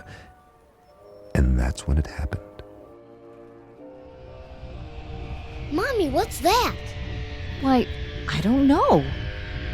Something flying over in the sky. It must be an airplane. But it's so bright. I know what it is. It's a flying saucer. Oh, it can't be. Look, it is. That's when we first heard they had come. And that's when we should have prepared ourselves, but we didn't. Instead, we milled around like farm animals, worried only about our creature comforts, while the Secretary General of the United Nations made the first official announcement. I watched that broadcast, the same as you did, live from the lobby of the UN in New York City. It came from the lobby, not the General Assembly. That rather large auditorium was empty, not due to a long lunch hour or an ambassadorial walkout or even the end of the world. The representatives of all nations were at that moment watching their television sets and listening to their radios, much as were their peoples around the world. For, as it turned out, this would be a rather momentous afternoon. Ladies and gentlemen of the press, is this thing on? If you could move back, please, the Secretary General will answer all your questions. Move in. Try it. Get the shot. Where's the other mic? Take evening news remote. Take one. Get it now. This is live. Mr. Secretary, if we can have a shot of you. Look at the cameras, please. Please, ladies and gentlemen, may I have your attention? Quiet, please. No questions just yet. I have a prepared statement. I say I have a prepared statement. Would you give me your attention, please? I'll read it now, if I may. Ladies and gentlemen, I should like to recapitulate the events of the past 11 days. On the 14th of March, shortwave broadcasts were received in the principal capitals of the world. It was established that these transmissions did not originate on Earth. Rather, their origin was extraterrestrial. The first messages were merely announcements that there would soon be multiple landings at various points around the globe. We were assured that these landings would be peaceful and that there was no cause for alarm. Nevertheless, United Nations forces were put on alert. As you know, these broadcasts continued to grow in strength for several days. Is it true that they've landed? Please, no questions yet. At 11 this morning, Eastern Standard Time. The first landing took place in an area outside Newark, New Jersey. We have subsequent reports of additional landings in Russia, Norway, the southern coast of France, Rio de Janeiro, and several other locations.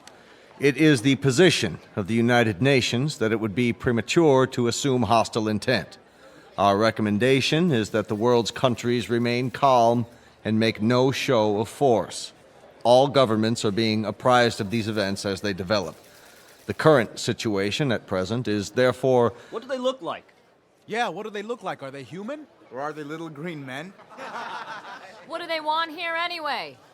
As of this moment, we do not know who they are or the purpose of their arrival. We know only that several of their craft have touched down and that... Hold on, Mr. Secretary. Who's that? Looks like the guys from the Pentagon. What are they here for? Must be something big. Sir. Tell them that we have to do this. Are you sure? Quite sure. We've cleared it with the White House. All right. It seems that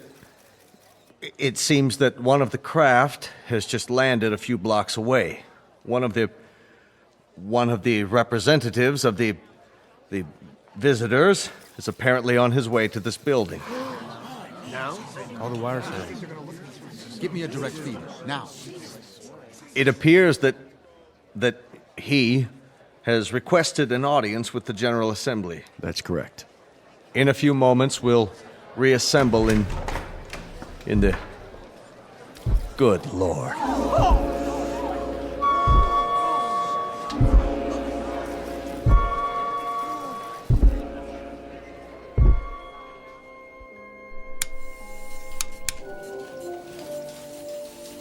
Mr. Chambers, Yeah? I think you'd better see this. What is it, a UN proclamation? They're not in session. They've called a special assembly. This looks important. We don't even know where the ships are from. Once we triangulate the signal... Will you look at that? What? They're here. Jeez Louise, the size of him. That was the first time I saw him, or it, or whatever it was. I still don't know. Judging by the Secretary General, it was at least 9 or 10 feet tall, and I stood there watching the TV screen like everyone else, and just like you, I didn't know quite what to think. Funny, I'd always imagined that first contact would be some kind of transcendent experience with special effects and a heavenly choir, the shock of finally seeing the other.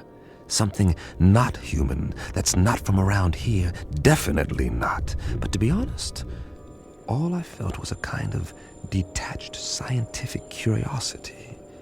Was it intelligent? Well, it had to be to travel this far. Did it talk? I was soon to find out. We all were. Oh, weren't we?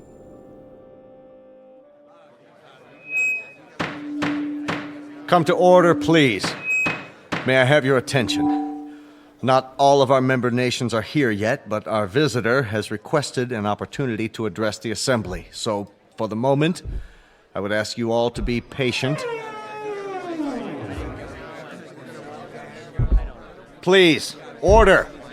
Order! Remain calm! The floor is yours, Mr. Or rather... Ladies and gentlemen of Earth, we greet you in peace and friendship. We come from a planet beyond your solar system and well beyond your galaxy. A planet far more developed than yours. Why are you here? To establish... Hey, what's that book? Get a picture of it.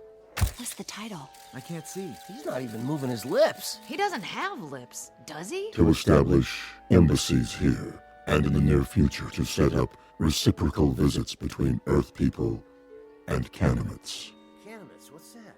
Must be what they're called. Write that down. Canimets. How do you spell it? Speaking on behalf of the governments of the people of Earth, we bid you, Canimets, welcome. How shall I address you? I have no name, as you understand the term, but you must have many questions. Please, Feel free to ask me anything at all, of any nature.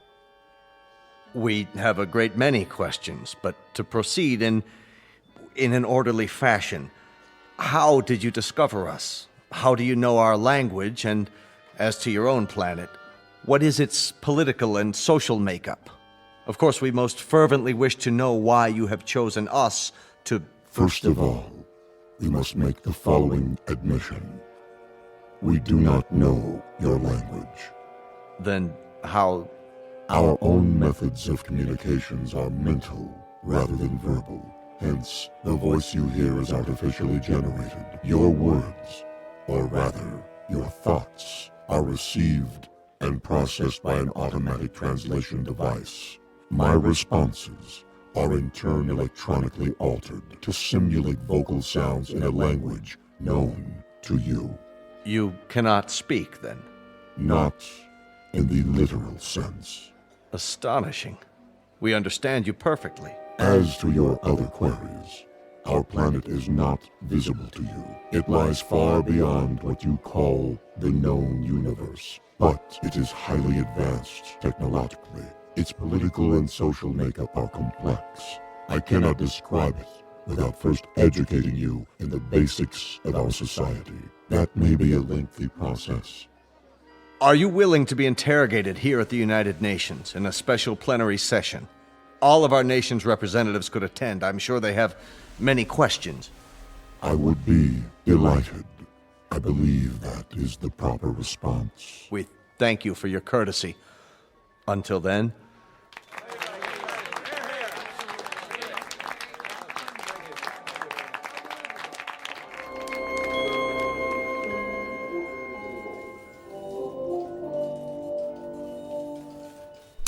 Well, that's it.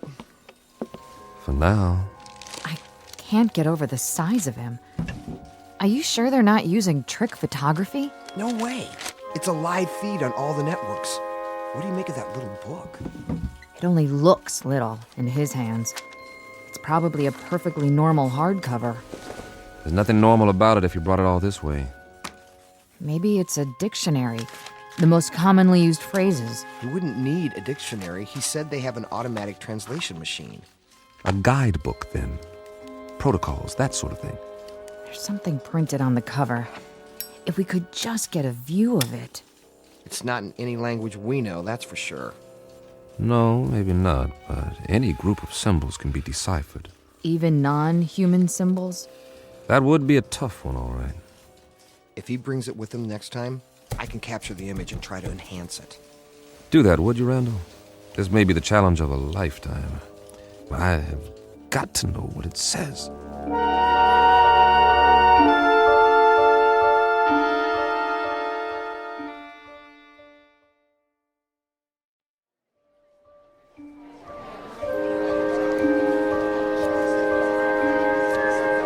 Come to order, please. Order. This meeting is now in session. Members of the General Assembly, our visitors, the Canamites, have graciously acceded to our request that their representative appear before us to answer further questions. The meeting is now called to order. We will proceed with the first inquiry. Senor Valdez of Argentina is recognized. Please use your microphone. You may remain seated. Why, may I ask, why exactly have you chosen our planet for this visit? It has come to our attention that Earth is plagued by many catastrophes, both natural and unnatural, all of which could be easily prevented. We are here to help you. Recognizing Dr. Denis Levesque, the representative from France. Your question, please. Monsieur Canamet, my government wishes me to ask you, what is the nature of your help? What form will it take? Indeed, if we should choose not to avail ourselves of this assistance you mentioned, your response would be? We will not force anything on you. You may accept only that which you choose. For example, on the morrow. Tomorrow, that is. we will demonstrate an alternative power source, molecular in nature, which can supply a form of electricity to entire continents for the cost of a few dollars, or rubles, or pesos, or any other currency. You will find it extremely economical. Mr. Grigori. Mr. Grigori, the Russian delegate, you have the floor. We would like to ask the Calumet directly, man to man, what are its true motives? Are we to assume that your purpose is totally altruistic? That you have an abiding interest in helping others? Are we further to assume that there is nothing beyond this boundless humanity of which you speak? There is nothing ulterior in our motives. You will discover this for yourselves soon enough, by testing the various devices we make available to you. What devices? I think the representative has answered your question. For example, we can show you a simple way to add nitrate to the soil and end famine on Earth. We can demonstrate the principles of a practical force field to cloak each nation with an invisible wall, impenetrable by bombs, missiles, or any other weapons. This will bring international peace for all time, if that is what you want. Of course it is what we want. Of course it is what we want. In return, we ask that you trust us. Only that you trust us.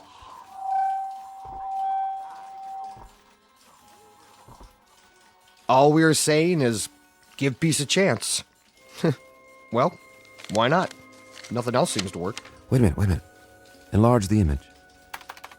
Did I just see what I thought I saw? You sure did. The Calumet left his book on the podium. Well, I'll be. He doesn't seem to have noticed. Cross your fingers. I want that book. I have a feeling it'll tell us plenty. Everything we need to know. If we can decipher it. Get on the phone and call the floor now. Tell one of the aides to pick it up with a stack of papers. Anything. Stage a distraction if necessary, but get it. Okay. That book may turn out to be the most important one ever printed. Here or anywhere else in the known universe.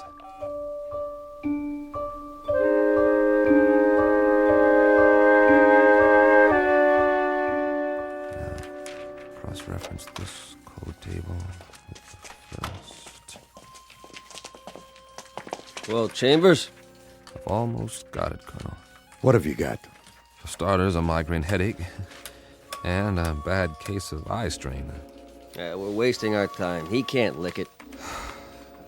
Not in 8 hours, I can't, Colonel. It took almost a year to crack the Japanese code in World War II, and they had an army of experts working on it. This is the language of people from outer space, probably 500 times as intelligent as we are and 1,000 times more complex. You need help? All donations gratefully accepted. But, Colonel, I showed this book to everyone on my staff, and I've had a dozen people working on it since late last night. And? You must have some idea.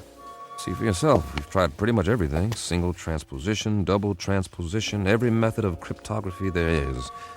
Nothing seems to work on these pages. They're more like hieroglyphs, but with no known pictographic references. Is that what they are? Hieroglyphs? They have certain things in common with ancient Egyptian writing, but much more complicated. And we have no Rosetta Stone to decode it, so I can't honestly say whether we're any closer now or if we're still a million miles away. So you can't decipher it? We can keep trying, that's all. Standard, reverse, direct, systematically mixed, keyword mixed, random mixed, reciprocal conjugate, every sequence we can come up with. But I can tell you something right now, Colonel, both of you. This is a tough nut. A real tough nut. If it weren't so important. It must be. That Calumet, or whatever he calls himself, made reference to it every third line in his speech. The White House agrees. If we could understand this book, we might be able to decipher the Canumets themselves. I'm beginning to wonder if they need deciphering. What? Well, they've done all right by us so far. You mean they're demonstrations? It's parlor tricks. They don't seem like parlor tricks. That nitrate device they used in Argentina this morning. Now the soil has more vitamins in it than a health food store. That doesn't prove anything. I know that part of the country. It's as barren and fruitless as any place on earth, and there are actually weeds growing in it now. 6 hours after the nitrate process. And the answer is in this book. It might be. And we might lick it or we might not, but I've got a strange feeling that... That what? That we're looking a gift horse in the mouth, and I've got another funny feeling, too. And that is? That if these Kenemites are as helpful as I think they are, you two boys will be out of a job, and so will I, in all probability. And very likely so will the whole UN. You won't need armies, or navies, or air forces, or security divisions, or world courts. They'll all be obsolete. Am I to assume, Mr. Chambers, that this is a scientific analysis, or just some Kentucky windage?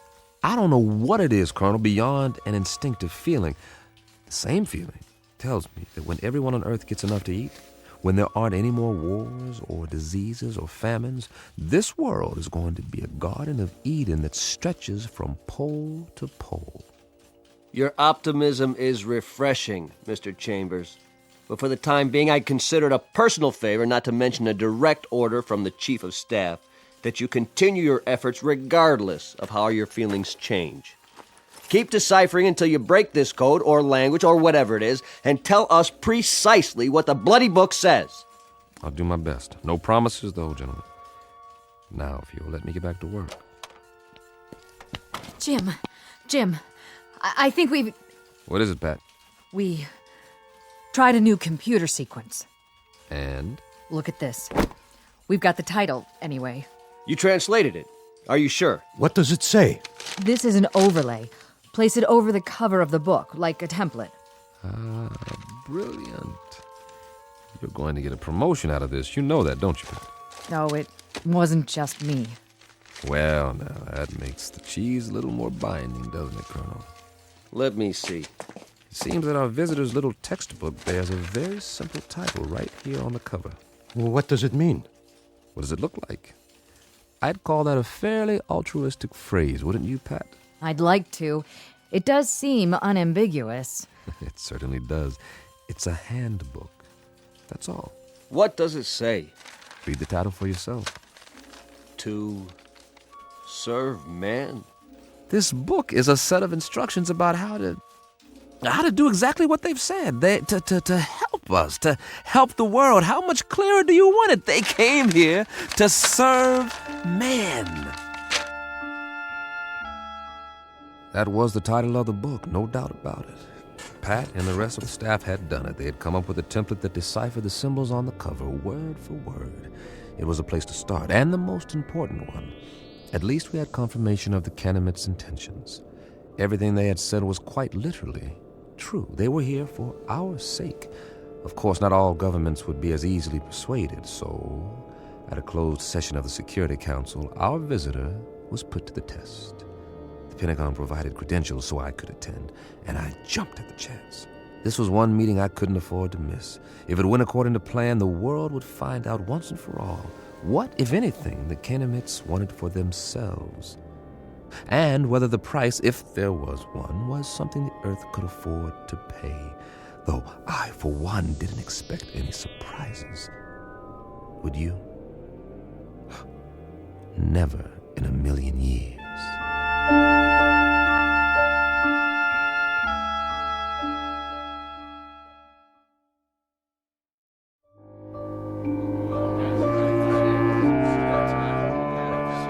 Gentlemen, let's begin. If you'll please be seated. The purpose of this meeting is to acquaint you with certain tests conducted over the past week. At the request of several delegates, and with the full consent of our guests, the Kenemites, these tests were photographed and recorded. You may now view the results. The tests were conducted by members of the National Science Academy and witnessed by a team of experts. If you'll watch the monitor at the front of the room. Lights down, please. Begin the tape.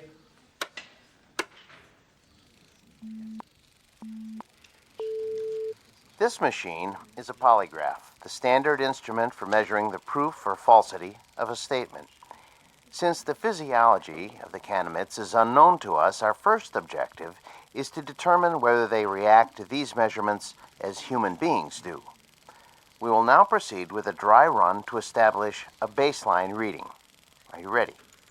I am ready. I trust our small chair is not too uncomfortable? Not at all. The sensor attached to the torso registers the pulse rate. The second attachment shows electrical conductivity in the palm of the hand as perspiration increases. And the third connection shows the pattern and intensity of electrical waves emanating from the brain. With human subjects, these readings vary markedly, depending upon whether the subject is speaking the truth. I understand. Then let us begin. And please answer the questions as I instructed you previously. Very well. Regarding the relative size of Canamites and human beings, tell me if you would, which is taller, a human or a Canamite? Humans. I shall now repeat the question. Which is taller than the other, a human or a Canamite? A Canamite. Very good. Next question. How did you come to this planet? We walk. Once more, how did you come to this planet? In a spaceship. Excellent. My colleagues and I are satisfied that the mechanism is effective. Now, I shall ask our distinguished guest to reply to the question put forth by several UN delegates, namely, what is the motive for the Canamites in offering so many gifts to the people of Earth? On my planet, there is a saying, there are more riddles in a stone than in the philosopher's head. The motives of intelligent beings, though they may at times appear obscure, are simple compared to the complex workings of the natural universe. Therefore, I hope that the people of Earth will understand and believe when I tell you that our mission upon this planet is simply this, to bring to you the peace and plenty which we ourselves enjoy, and which we have brought to other races throughout the galaxies. When your world has no more hunger, no more war, no more needless suffering, that will be our reward. Thank you. Most profoundly. There you have it, gentlemen. Lights, please. I should like to pose a question. Yes, Grigori. Who is responsible for that circus? I assure you, Grigori, the tests were quite genuine. A circus, a second-rate farce. If they were genuine, Mr. Secretary, why has debate been stifled? There'll be time for discussion tomorrow, the next day, and throughout the week. No one is stifling debate. I would remind the delegate from Russia that everything the Canamite has promised has not only worked, but worked beyond our expectations.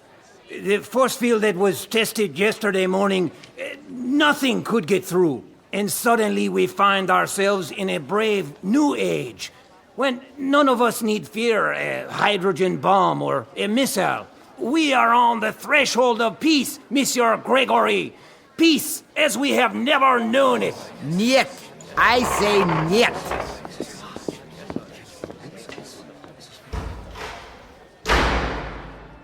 After that, there was no stopping the Canamites. They were everywhere, performing miracles of one sort or another around the world. Famine became a thing of the past as the fertility of arable land increased 100%. The force field proved impervious to any known weapons. Then came a cure for cancer, heart disease, what have you, and all from a simple injection.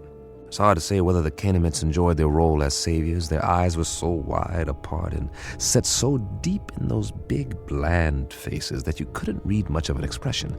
With only a tiny circular hole for a mouth, one that never moved, it was impossible to know what they were thinking because they never spoke. They weren't stern faces, only controlled, placid, almost like kindly masks. And they all looked exactly alike. They sounded the same, two calm, mechanical voices that came out of the translation devices under their robes. And then, one day, we were all out of a job, just as I had predicted.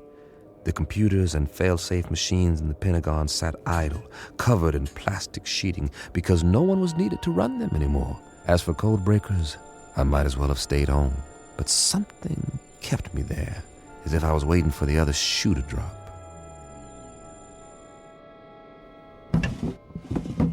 Mr. Chambers? Over here, Pat. I'm going home now, boss.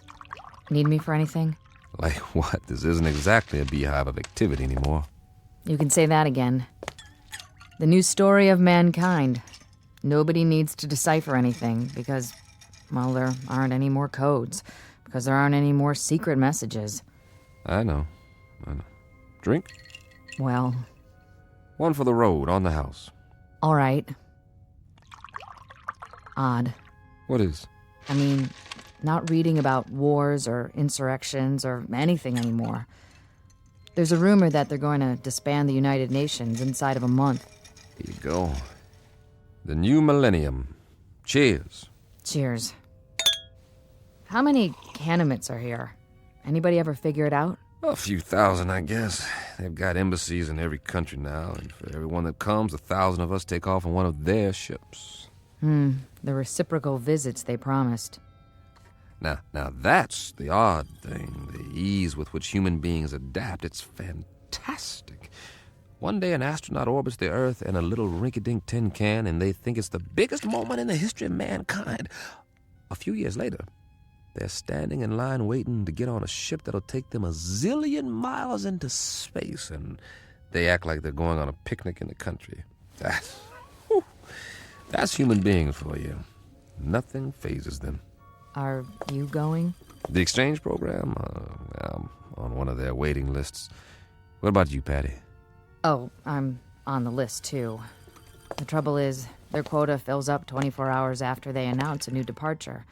But while I'm waiting, I may as well continue studying their language. Good idea. Words reflect the values of the people who use them. If we can understand the vocabulary... I've got a fair command of it now. It's not that hard, really. And there are hints. Huh. Of what? The shades of meaning, the nuances. Some of the idioms are quite similar to English. That's how we unlock the title of the book. I'll get through the rest of it one of these days. More power to you. I gave up a month ago. But if I can help you in any way... Sure, boss. Did I say something? If you can help me. That was the phrase, wasn't it? And I meant it. The only thing you can help me with is... Is what? Help me get rid of this knot in my stomach. What are you talking about? One of those nightmares when something's wrong, but you don't know what it is yet. A little bit of the old sixth sense. That tells you what? Just that maybe we should have looked this gift horse in the mouth, after all. For all we know, it could turn out to be a Trojan horse. Oh, I don't think we've got anything to worry about. I'm going where no man has gone before. How can I resist? Relax. I'll tell you all about it when I get back.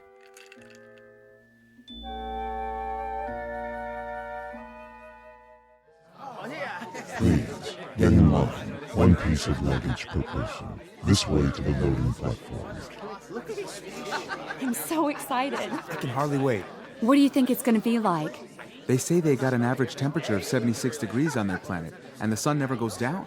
Wouldn't that be something? And their clothing, it's metallic cloth, just beautiful. Kind of like spun gold. My sister has a brochure. The day you land, they take you on a shopping tour, and you can have as much of it as you want for free. It's just one big holiday when you get there. They've even got a form of baseball with leagues and everything. Man, I don't think I'll ever come back. And the whole trip, it's millions of miles, mind you. The whole trip only takes a few days. May I help you with your bag? Why, yes, you may. Oh, they're so polite. Please, keep the line moving. Watch your step. Take my arm.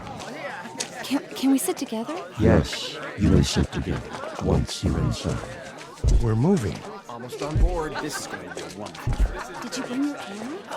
Look, they're opening the door to the spaceship. I hope there's going to be other kids my age there. Boarding pass, please.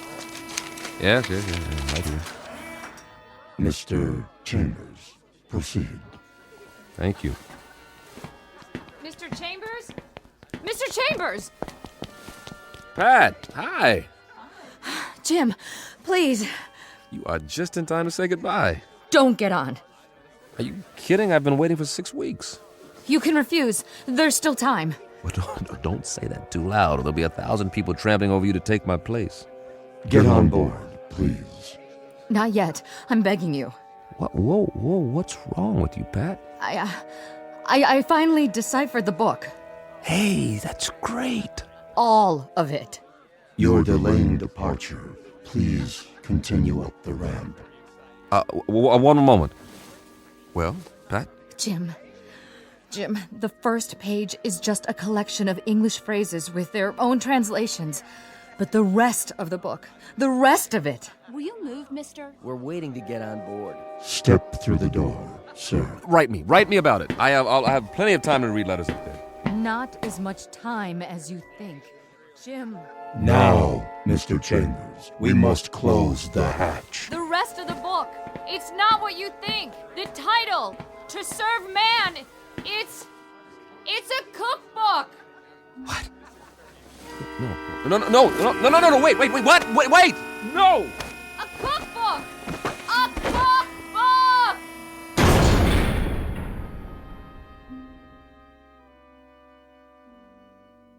A very specific difference in points of view. To the wee ones, the little race of tourists known as humans, it's a marvelous adventure, a voyage to outer space, a chance to get away on the greatest vacation ever.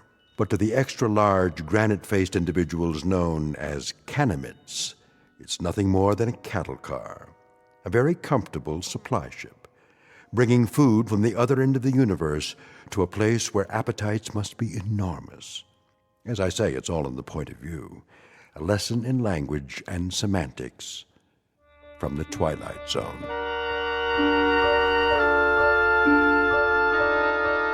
More from the Twilight Zone after this. Hello, I'm Stacy Keach. I hope you're enjoying this edition of the Twilight Zone radio dramas. To learn more about this series, be sure to log on to our official website at twilightzoneradio.com. You'll find special discounts on our Twilight Zone audio collections, listings of our radio stations, links to other websites, and a photo gallery of our recording studio and some of our stars in action. Plus ways to contact us with questions or comments about the show. And for a limited time, when you log on to twilightzoneradio.com, you can send in for a free CD of the show. So be sure to visit us at twilightzoneradio.com.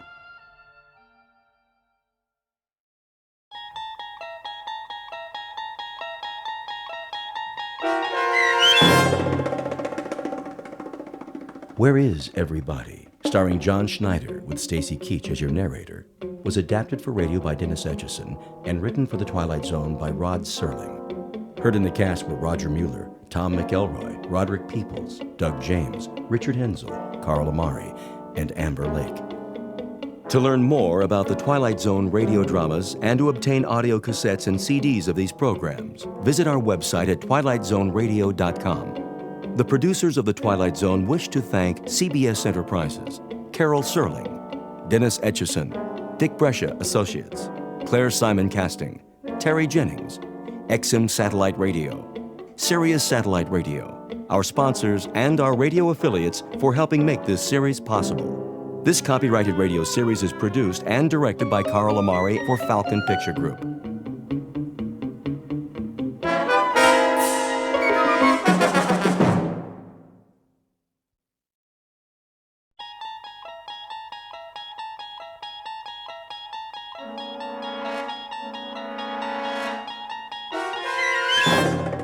You unlock this door with the key of imagination. Beyond it is another dimension, a dimension of sound, a dimension of sight, a dimension of mind. You're moving into a land of both shadow and substance, of things and ideas. You've just crossed over into the Twilight Zone.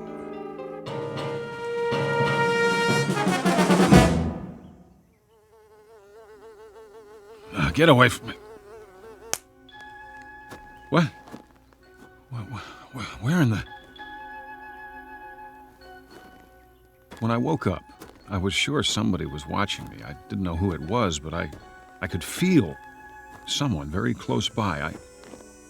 I thought I could feel breath on my face, too, but it was only a breeze and a fly buzzing around my nose. I brushed it off and got up. I was outdoors, in a field, morning. The sun wasn't very high yet. I felt okay, not too hot, not too chilly. The only problem was, where am I? How the heck did I get here? I must have been dreaming. About what? Don't ask me, because I couldn't tell you. When's a dream not a dream? Whatever this one was, it must have been a doozy, because the last thing I remember is, well, that's just it. You see, I don't remember much. Much. Make that anything. So, where to begin? As far as I can tell, this is the beginning. I mean, not the beginning, whenever that was, the Big Bang billions of years ago out in the middle of space or something, but it'll come back to me. It will, and all I have to do is give it some time. So bear with me out there, whoever you are. The one who is watching me, probably. I can promise you one thing, though. This isn't going to turn out to be one of those times when you only think you woke up, but you didn't because you're still asleep. I hate dreams like that. Now, I know what's real and what isn't, so do you. And this is definitely real. The mosquito that bit me, for instance, right on the nose, the bite is starting to itch like crazy with the sun beating down, but guess what? I'm clean out of calamine lotion. Wait a minute. I know this road, don't I? It looks like a lot of other roads, asphalt, telephone poles. I must have been driving, and my car quit on me, and I started walking to town, and I ended up spending the night out here. But if that's what happened, where's my car? Somebody could have dumped me out, I guess, after they hit me on the head and robbed me, and that's why I don't have a wallet and why I don't remember anything. Temporary amnesia. I hope I don't have a concussion. That could be why I've got this headache. Must be a sign along here somewhere. Pretty soon I'll see a house, a town, something. Or someone will come along. They have to. And when they do, I'll just stick out my thumb and hitch a ride. Don't have much of a choice. One thing, though, will somebody please tell me, where is everybody? A French philosopher once said, hell is other people. And for some, that may be true. Most of us need time alone, away from the pressure of everyday life. If you live in a city with noise and crowds and traffic, that's easy to understand. But what about the other side of the coin? We also need companionship, someone to talk to, a friendly voice and a familiar face.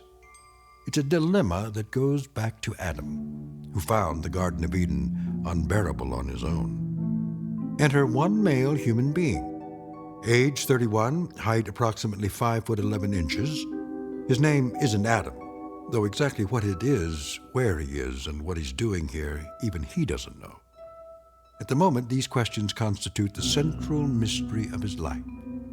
But it's a beautiful day, and he's on a road that's bound to lead somewhere, back to the beginning or to a destination not yet in sight. The journey will take him through shadows as well as sunlight, and you are hereby invited to go along. Be forewarned, however.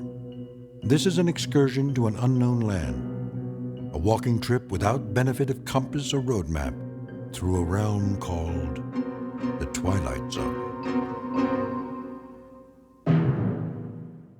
And now, the Twilight Zone and our story, Where Is Everybody? Starring John Schneider, with Stacy Keach as your narrator.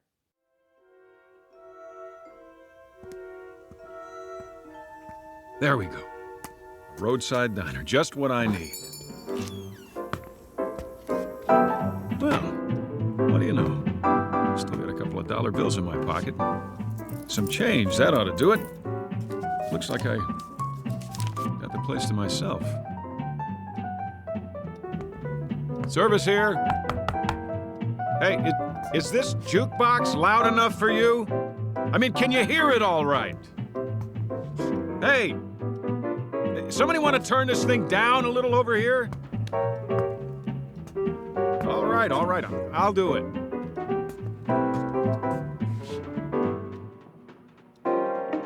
Pretty early for this kind of noise. Ought to be a volume control somewhere. Maybe it's on the back. If I can slide it out from the wall. Easy now. Oh, look, I like music, same as the next guy, and all I'm looking for is the knob. There. Now, question is, who played the song in the first place? Somebody had to put a coin in the slot. Who's here? Somebody go outside for a minute? That it? Say, can you hear me? I see there's a town up the road. What's the name of it? Anybody know? Anybody? Like in the kitchen?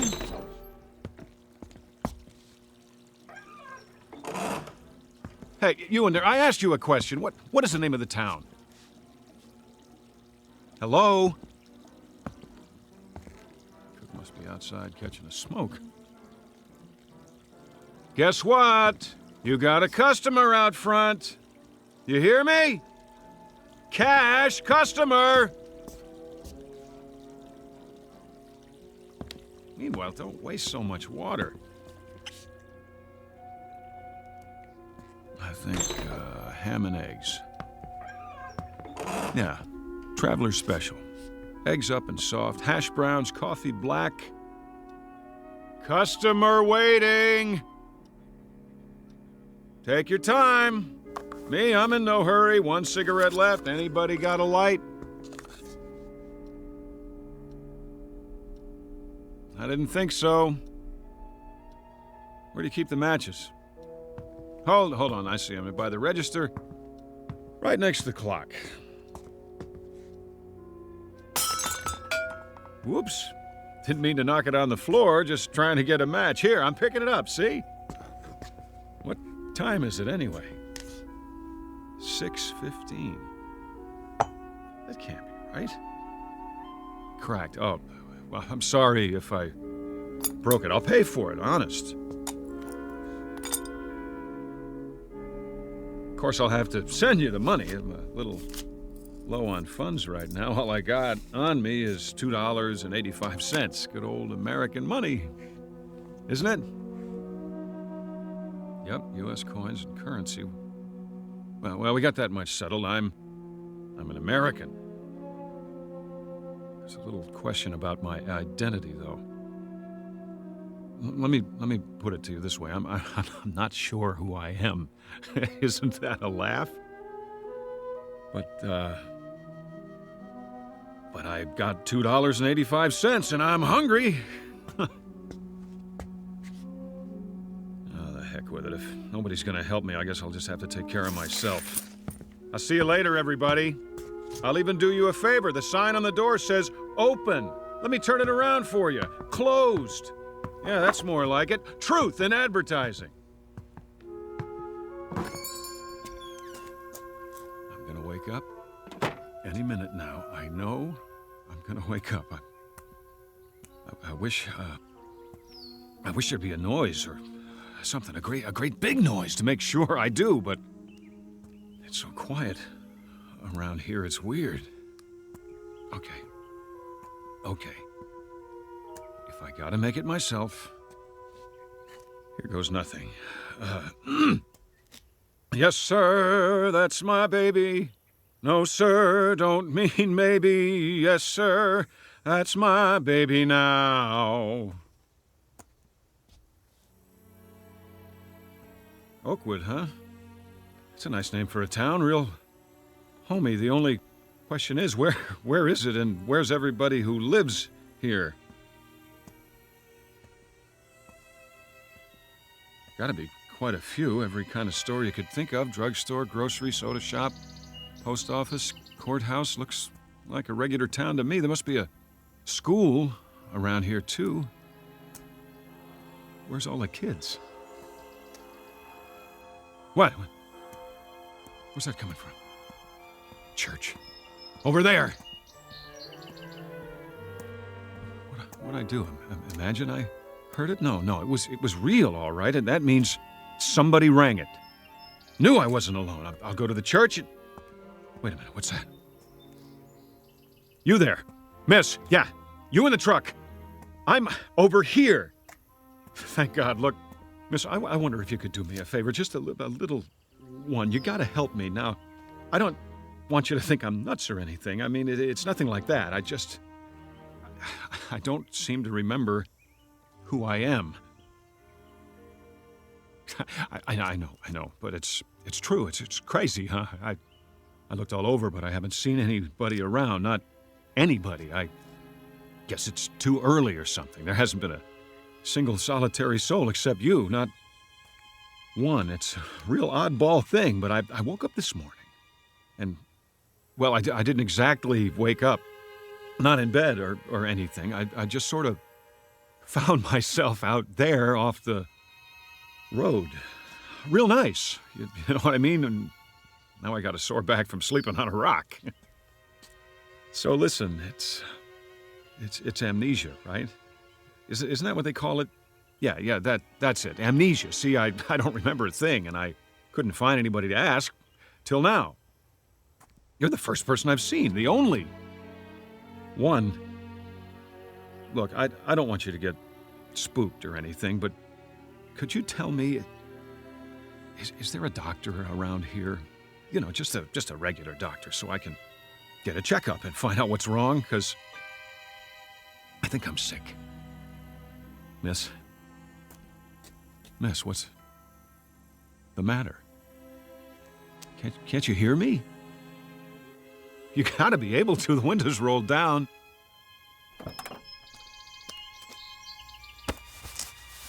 What's the matter? Hey, you're on.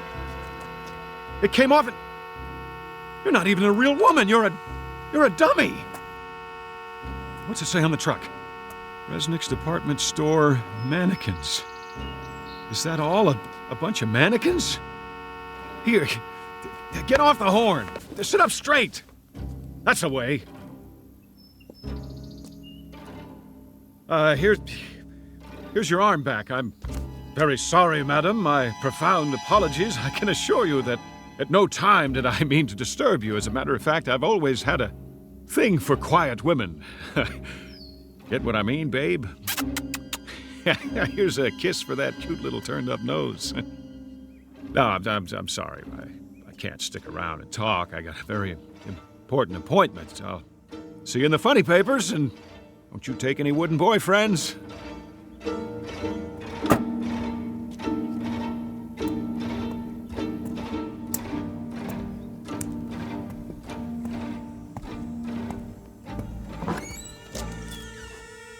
Is anybody here? A store with lots of clothes, store, but nobody to buy them. Only more dummies. Oh, I'm sorry, lady. I didn't mean to bump you like that. Say, was that your sister outside in the truck? I thought so. You know how I could tell? Because you look exactly alike.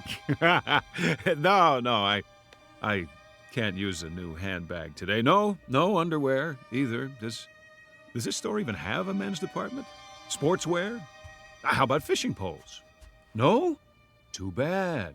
See, I got nothing to do today, so I thought I'd go fishing. Well, I'll catch you later.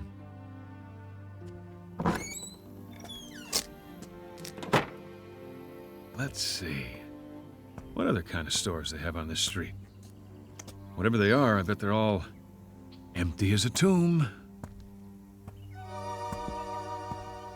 Like some kind of ghost town. Where'd they all go? To the moon? And they didn't even leave a note. Some manners. Well, I guess I'll just... Hold on. Is that what I think it is? It is. A phone booth. Just what the doctor ordered.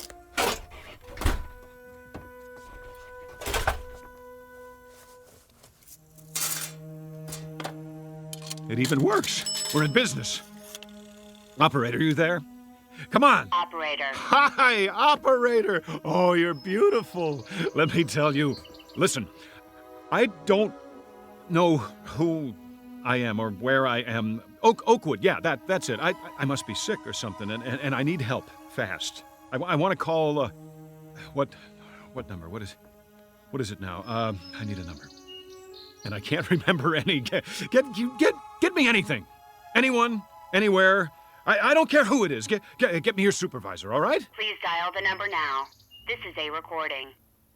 A recording? Oh, that's just great. Never mind, operator. I'll look in the phone book. Here, Abel, Adams, Ackerman, Albright, Allenby, Arnold. Where do you all live? Inside this book? Why aren't you on the street? Baker, Belden, Biltmore, Botsford, Bradbury. Tell me something, gang. Don't you ever go out for a stroll, shopping, work? You do have jobs, don't you? If you don't, then who's watching the store?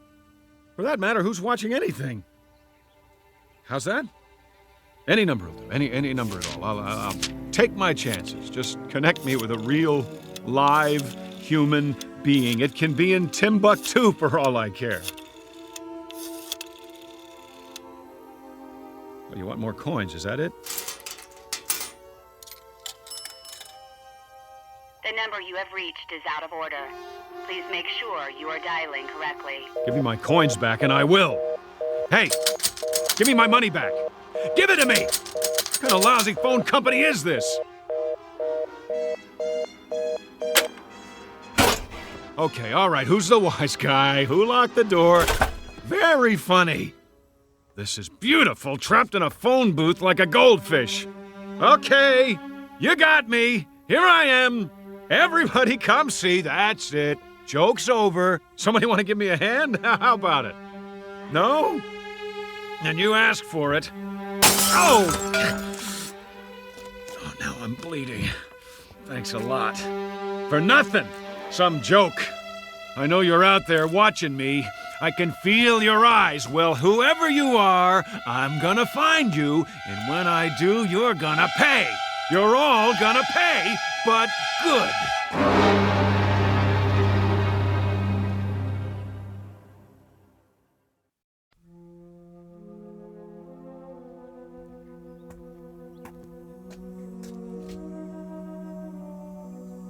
Oakwood City Bank. That's an idea. I feel like making a withdrawal. Hi! You got a customer out here? I'd like a loan. Yeah, that's it. About, 100,000. Maybe more. I don't know how long I'll be stuck in this jerkwater town. Better make it 5 or 6. How about $800,000? That ought to hold me for a while. What's the matter? Everybody on a lunch break? No sweat. I'll slip in behind the counter myself. Simple little transaction.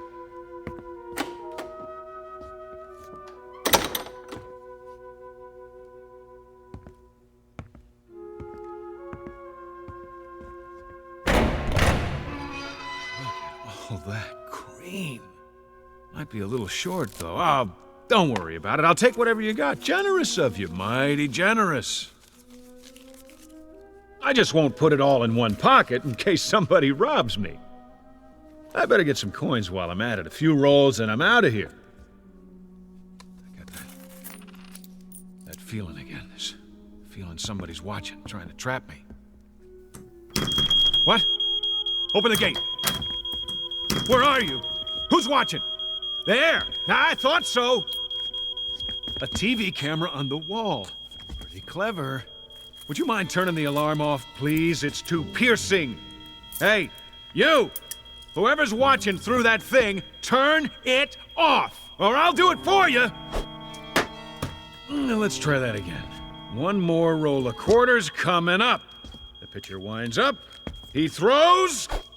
Ha ha ha! There! Who said you could take my picture anyway?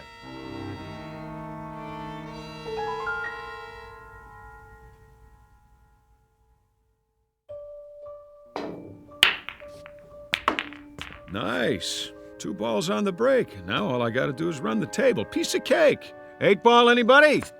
I'll cover all bets. All right, that's enough. Time out. How about a cigar? They gotta have cigars around here. 2 for $1, huh? Pretty good. I always like an expensive cigar. Hey, how about the rest of you guys? Anybody want to smoke? Oh, I forgot. You're invisible. Well, I'll light up for you. You get the idea? Always wanted to do this. Light a cigar with a $100 bill.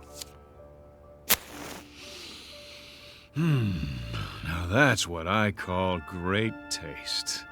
No big deal. Hold on. Where can I get a drink around here? Hey, wait up, fellas. I'll be back in a minute. And nobody touch the cue ball.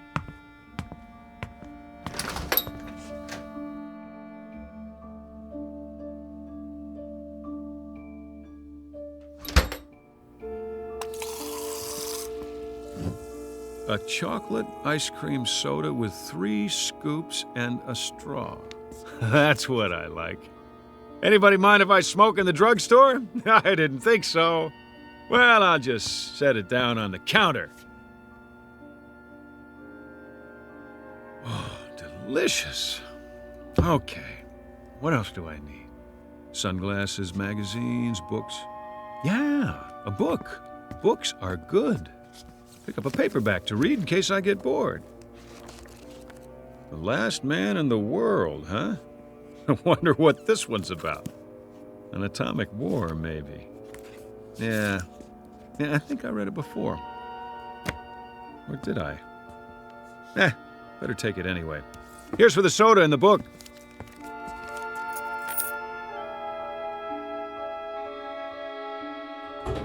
Yo! Post office! Got any mail for me today? Might help if I could tell you the name. How about John Q. Smith, Anytown, USA? No? Check again. Please, Mr. Postman. Deliver the letter, the sooner the better.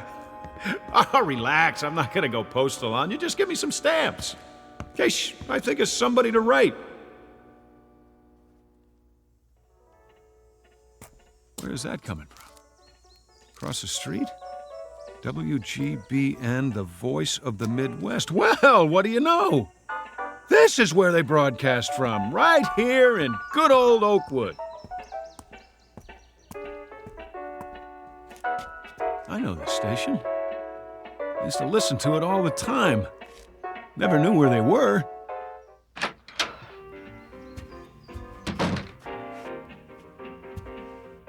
Do not enter when the red light is on. I don't think anybody will mind while the record's playing. It really is a record. Look at that. Will you? Old-fashioned vinyl on a turntable. I think I used to have this album. Oh, excuse me. Let's start it over again.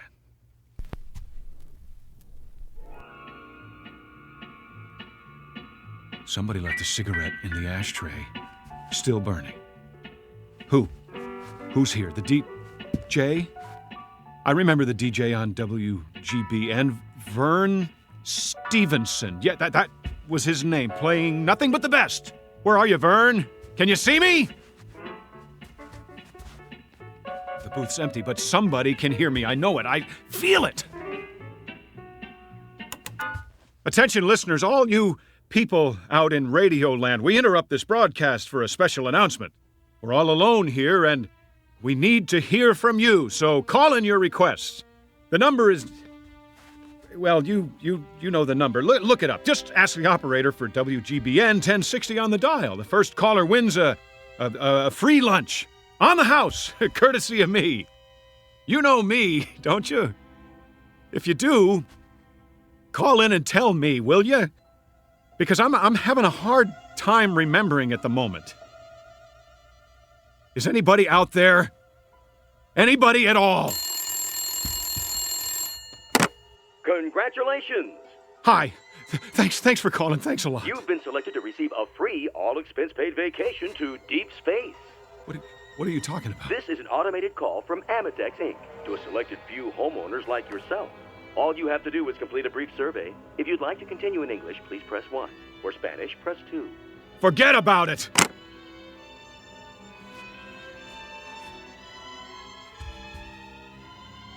Wait a minute. The phone works. It works. All I need is a number. Any number. How do I get an outside line? Extension 1. Extension 2.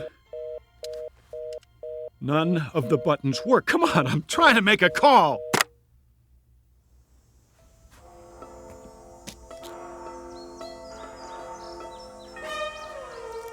Three o'clock and still nothing. Feels like a Sunday, the longest one in history. I wonder if the movie theater's open.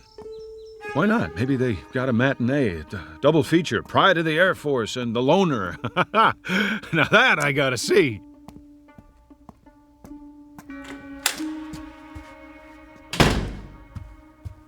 One, please. Oh, I get it. Self-service. Huh? That's okay. I'll just reach in and take a ticket. Keep the change.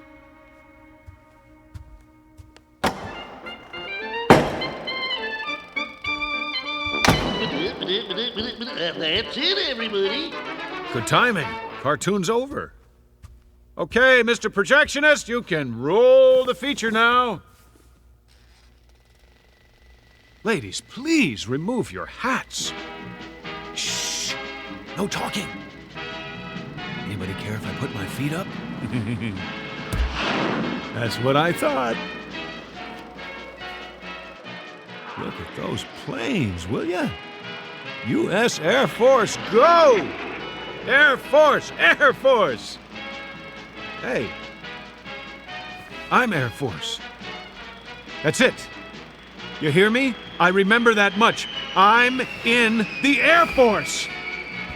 Can anybody hear me? You, up in the projection booth. You got an Air Force man in the house. Hey!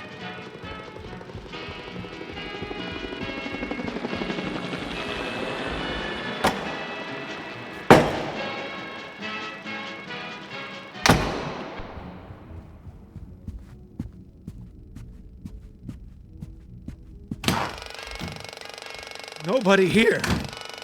Then who is running the picture?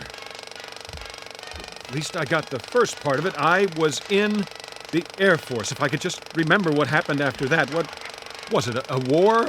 A bomb? Or something? That must have been it. A bomb. But if there was, it would have destroyed everything, and everything's still here except for the people.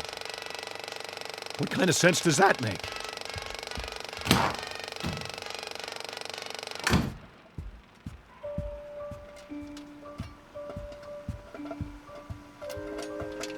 Fresh popcorn. Who put it on? Nobody. That's who. It doesn't add up. No way. Phony butter. The smell's making me sick. Where's the men's room?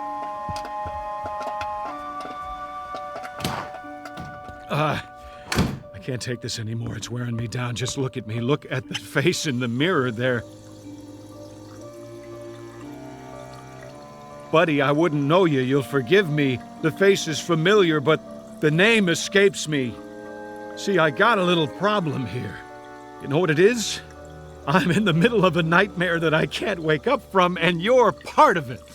You and the ice cream and the cigar, the phone booth, the mannequin, this whole town, wherever it is, whatever it is, I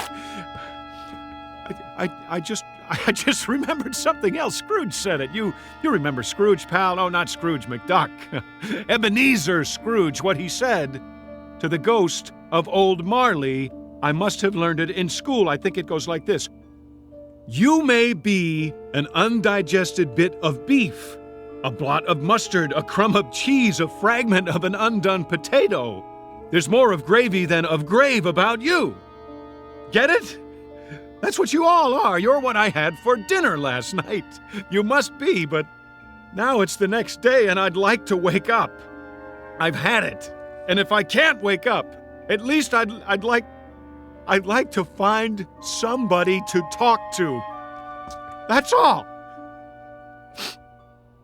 Is that too much to ask? I guess it is. Me? I'm gonna have some popcorn. Plain. But I tell you true, if I don't find somebody today, you hear me? If I don't, I'm checking out of this world one way or the other. I'll get a gun, or whatever it takes, count on it.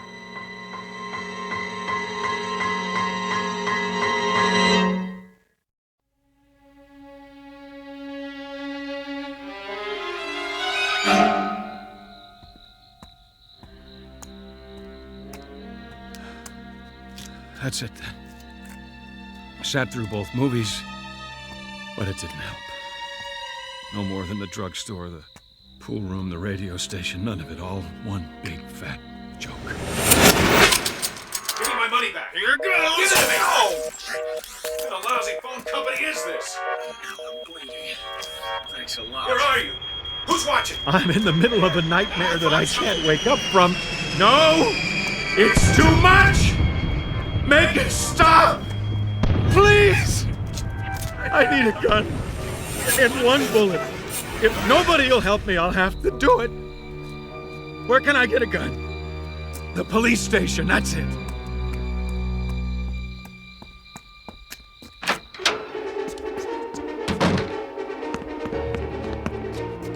Hello? No, what's the use? Calling all cars, calling all cars. This is an all-points bulletin. Unknown man in town. Now infiltrating the police station. Suspicious-looking character. Probably wanted by the FBI. Presently unarmed, but not for long.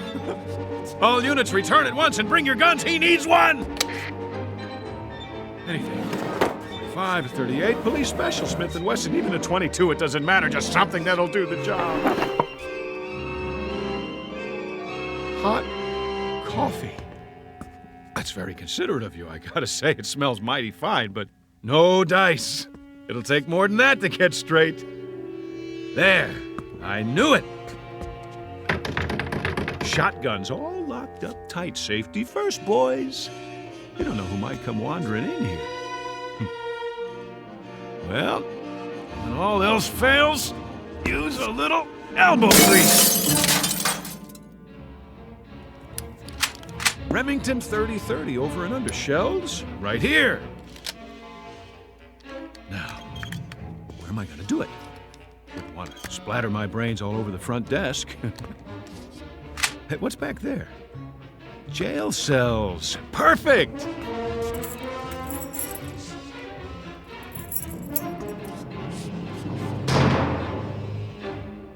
Sit right here on the cot and... How? I can't reach the trigger if I put the muzzle under my chin. Wait! Shoes off! I can reach it with my toe. This little piggy went to market. This little piggy cried, wee, wee, wee, all the way home. Oh, no! Wait a minute! You can't lock me in here. I can't stand to be locked up. I've got a thing about it. Wait! No! You can't do this to me. I'm trying to finish it for you. What more do you want? Give me a chance to do it my way, please! Please! Please! It's time to wake up! Time to wake up! That's it! Are you sure? Help him! He's had it! All right, clock him and mark the time. Now get him out of there! Go on, release the subject! On the devil! Yes, sir. Careful with the electrodes. Remove the tape from his forehead and chest. It's all right, Major. You're right. Get a stretcher! Medics, over here! Now watch his hand. He cut it on one of the dials inside. What?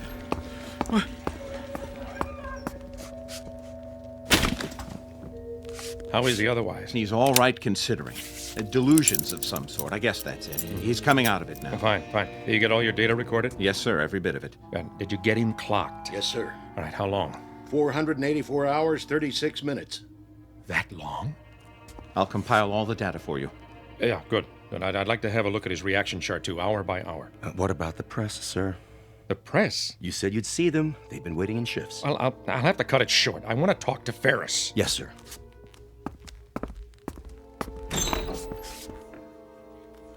The General will now give you a statement. Sir, do you consider the test run a success? Very much so. You mean there were no problems? I didn't say that, but nothing we can't handle. Major Ferris has been in that box, 6 feet by 5 feet by 5 feet high, for something in the neighborhood of 484 hours, which is roughly equivalent to our deep space mission before rendezvous. But we've had flights longer than that before. No, not solo, and not in a capsule that small. It's a one-man mission, in a nose cone too small for him to stand up or move around.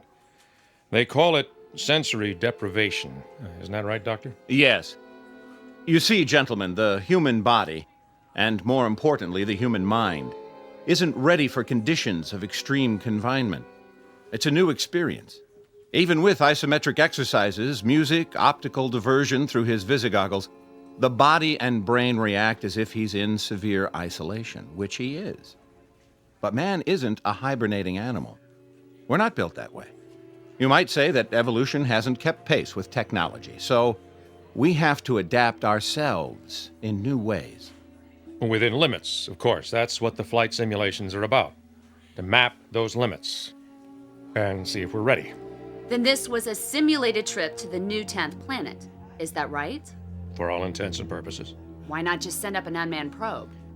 Because our exploration platform is already in orbit there. What we need now is to man it, within a reasonable flight time, even with new, faster propulsion systems. As you know, there are still problems with suspended animation, problems we hadn't anticipated. Such as? The revival methods, ice crystals in the blood, and so forth. I'll make a background report available if you need it, gentlemen. Thank you. What were those wires attached to him? Electrodes. All of his reactions have been charted and graphed. Respiration, heart, blood pressure. What happened to him toward the end? Just before he pushed the button or whatever it was. We heard him shouting inside. Sounded like he was screaming. What happened to him was that he cracked. Doctor? We assume hallucinations of some sort based on the voice recorder. It's a common trick of the brain when there's not enough sensory input. So you see, there's a very real reason why humans can't bear to be alone. Solitary confinement is a tough sentence, whether it's the Garden of Eden or deep space. There may be a practical reason for human contact, even for love. A kind of survival mechanism to remain sane. How bad did he crack? I'll tell you something, gentlemen. You spend 2.5 weeks all by your lonesome on your back in a 5-foot square box without ever hearing a human voice other than your own, and I'll give you especially good odds that your imagination would run away with you, too. Just as his obviously did. General, I'd like to know, if I could ask you, our readers are wondering... Yeah, that's enough for now. Thank you. Captain Grant will have a press release drawn up. Should be ready in about an hour. Thank you all for waiting so patiently. Last question, General. How did you know when he was ready to come out? He asked. There are several buttons and switches inside. Each one controls a simulated function for flight. Oxygen, fuel, temperature, and so forth. And the last button. Which was? Abort. When he had all he could take, when he had to get out, that's what he pushed. Or pounded with his fist. And now, gentlemen, good day.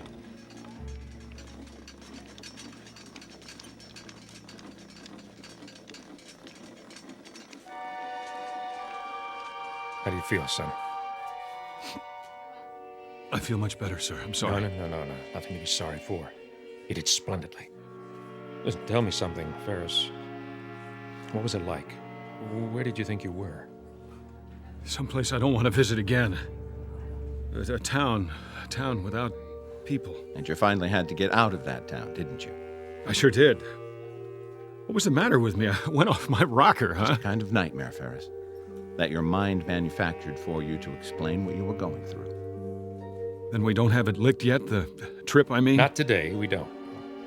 And maybe not tomorrow. But we will. I'm sure of it. You see, Ferris, we can feed the stomach with concentrates. We can supply recreation for the eyes and ears. We can pump oxygen in, waste materials out. But there's one thing we can't simulate. A basic need. Man's hunger for companionship. That's the one barrier we haven't licked yet. The barrier of loneliness. I don't need this thing. Better get a thorough physical first. Okay, but I can walk the rest of the way. Next time it won't just be a box and a hanger, will it? No, Mike. Next time you'll really be alone. Then tell the men up there. Tell them next time it won't be a dream. Next time it'll be real, and I'll be joining them, and so will a lot of others, one by one. Tell them to hang on for a while longer. Help is coming. It's on the way. A remarkable young man. Yes, he is. Really quite remarkable. The barrier of loneliness, the desperate, palpable need of the human animal to be with his own. For up there, beyond the vastness of the sky, in the void that is space, is an enemy known as isolation. It sits among the silent stars, waiting with the patience of eons, in the Twilight Zone. We'll return to the Twilight Zone in just a moment. You are about to enter another dimension, a dimension not only of sight and sound, but of mind, a journey into a wondrous land of imagination. Next stop, the Twilight Zone. Hi, this is Stacy Keach. I'd like to take a moment to tell you about our Twilight Zone website at twilightzoneradio.com. At twilightzoneradio.com, you'll find the latest information on these Twilight Zone radio dramas, including behind-the-scenes photographs, plus the newest product releases, trivia contests, ways to contact us, other Twilight Zone-related info and merchandise, plus links to other fascinating websites. So make your next stop twilightzoneradio.com. Visit twilightzoneradio.com to purchase these Twilight Zone radio dramas on cassette and CD, or call toll-free 1-866-989-ZONE. That's 1-866-989-9663.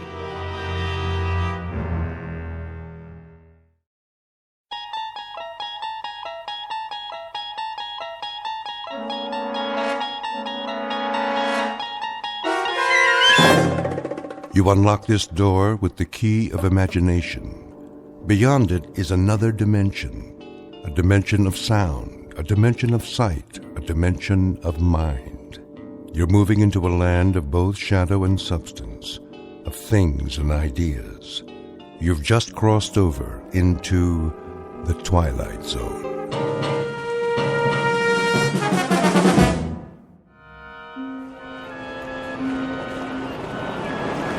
Taxi cab? Who needs a taxi? Over here. There's a cab. Tell him to wait, Wilfred. Quickly, before someone else gets it. Junior, come along. I'm coming. At least carry your mother's suitcase. Her shoulder's bothering her. I got it. Evening, folks. I got your bags. Can you take 4? What's that? There are 4 of us. Sure. 3 in the back seat, 1 in the front.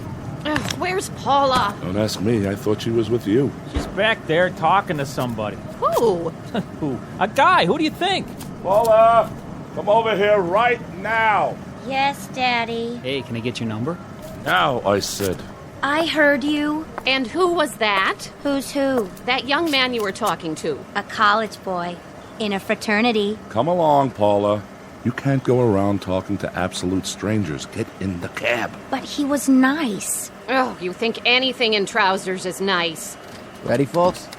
Seems to be very busy tonight. Yes, sir. What's the occasion? Are you serious? Well, if I weren't, I wouldn't waste my breath. I asked you a simple question. Mardi Gras, sir. Oh, no, of all the wretched timing. Mardi Gras. Can we go, Daddy? Oh, please. We most certainly cannot. This is hardly a pleasure trip. What about me? You'll stay with us. But I'm old enough. Not another word, Junior. Come down on business, did you? That's right. Family business. My father-in-law is extremely ill. Oh, I'm sorry to hear that. What's the address? 1427 Wistria Lane. Do you know where that is? Sure do. That's in the Garden District. Some nice places around there. There are indeed. And this is one of the nicest. A very valuable piece of property. I'll bet. Can I ask a question? Ask away, son. What's the drinking age in New Orleans? Junior! I just asked. Driver, how do you turn the light on back here? Now what in the world do you need a light for? So I can see myself in the mirror? I have to fix my hair. Will you all please try to control yourselves? No one wants to be here. That's understood. But now that we are, we'll just have to make the best of it. Step on it, driver. We don't have all night. Yes, sir. Put on your seatbelts, please. I know a shortcut. Otherwise, we'll never get there. They don't call it Fat Tuesday for nothing. Meet the Harpers. Not your typical American family, perhaps, but people who belong together, like birds of a feather. First, there's Wilfred Harper, father and husband, a money-hungry, conniving sort with shifty, piggish eyes that reflect the contents of his soul. His wife, Emily, on the fading side of 45, with a petulant, mousy face and a voice to match, a thin-lipped hypochondriac. Then there's Wilfred Jr., with a face devoid of any suggestion of character. He has inherited much of his father's avarice and all of his mother's weakness. The combination gives him a half-hungry, half-cruel look that one usually finds on cornered animals. And his teenage sister, Paula, a vast desert with only one structure on it, a mirror. She is committed to her own appearance and nothing else on earth. These four received a phone call concerning the health of Emily's father, one Jason Foster, who lies dying in his mansion. Soon we'll meet Mr. Foster, a tired ancient who on this particular evening will leave the earth. But before departing, he has a few things to do, some services to perform, some debts to pay, and some justice to mete out. Because this is not only New Orleans at Mardi Gras time, it's also the Twilight Zone.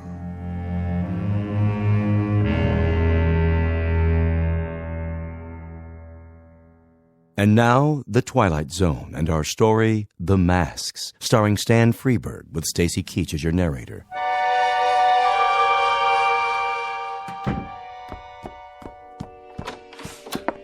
How do, Nola? Jeffrey?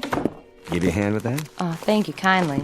Crowded downtown? Yeah, the biggest Mardi Gras ever. At least that's what it looks like. I almost couldn't get a seat on the streetcar. Got everything, I see. Everything he asked for. How is he? He looks badly. And he's much weaker. Ever so much weaker. Can't say as I'm surprised. He wants to be advised when his relations arrive. Knowing his relations, I'm sure they'll make themselves known. You're right about that. The doctor still here? Mm-hmm. With him now. I'll get dinner started. You do that, Nola. You do that. Oh, my. A sad and mournful day.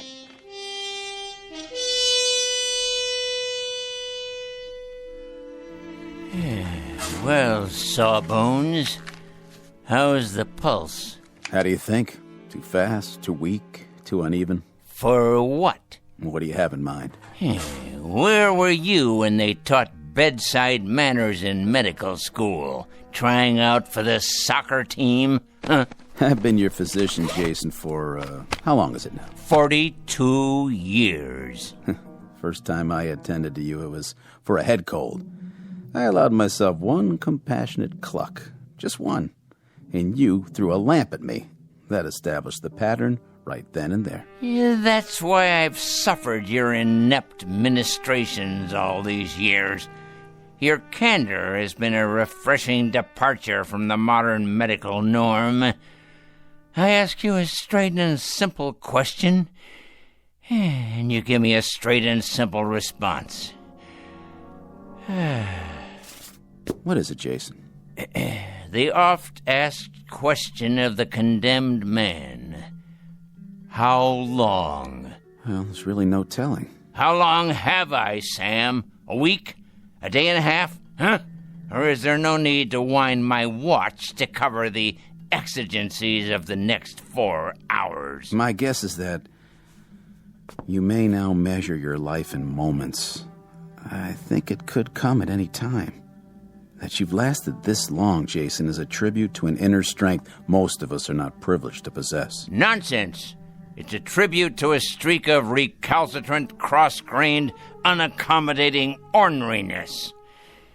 And the fact that there are one or two things left for me to do on this earth. That's why I must stay alive, at least until midnight. I hope I see you tomorrow, Doctor. I'm sure you shall, God willing.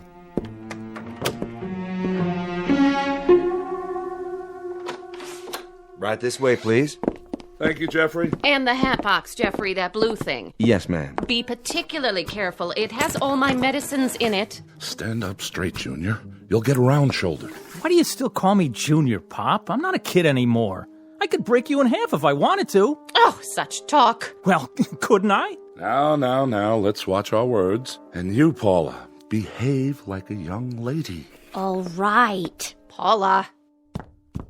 Hello, Emily. Oh, how nice to see you again, Dr. Thorne. You've met my husband. Yes, some years ago, the last time he was here. How are you, Mr. Harper? As well as can be expected, under the circumstances. And you, Mrs. Harper? How are you? Bearing up, Doctor. As best I can. This is our son, Wilford Jr., and our daughter, Paula. Hi. Hello. This is your grandfather's doctor, children. Your father's been expecting you. I'm very glad you could make it. Crowded at the airport, was it? Oh, that silly Mardi Gras. Well, really, the traffic is unspeakable. Shouting, screaming, incredibly rude people. It's a wonder we were able to get here at all. As for your father's condition, he's... Oh, yes. How is he? We're all really quite concerned on tenterhooks, you might say. Well, he's extremely ill. How long? Well, a good educated guess would be that it's just a matter of days. Days, you say? Hours, perhaps. Is that right? How simply awful. We've been expecting it, of course. Jeffrey? Yes, ma'am. Our rooms, are they ready? Yes, ma'am. They're all prepared. I want to take a shower. Wait for the butler to show the way. A question for you, Doctor? Yes? You may recall, I suffer severe muscle spasms in my shoulder.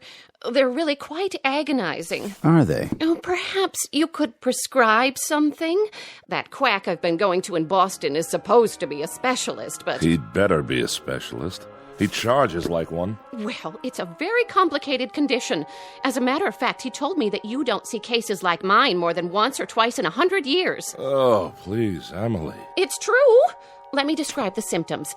I'll be sitting down, perhaps reading a book, and I'll suddenly get this bolt of pain through my upper arm. It's all I can do to bear it. You can't imagine. Excuse me, Mrs. Harper. I have another call to make this evening. If you'll forgive me... Take the luggage upstairs, Jeffrey, all of it. Yes, sir, Mr. Harper. And this briefcase, too, if you will. I'll do my best. I'll see you to the door, Doctor. Paula, you and your brother see your mother to her room. Come on, Mom. Oh, give me your arm, Junior. You already got it. I hope you don't mind, darlings, but the pain is, well, frankly, it's more than I can bear. This way, folks. Old man's in bad shape, huh? As I said, the old man is dying. And there's no chance of a recovery? Not realistically, if that's any comfort to you. Good evening, Mr. Harper.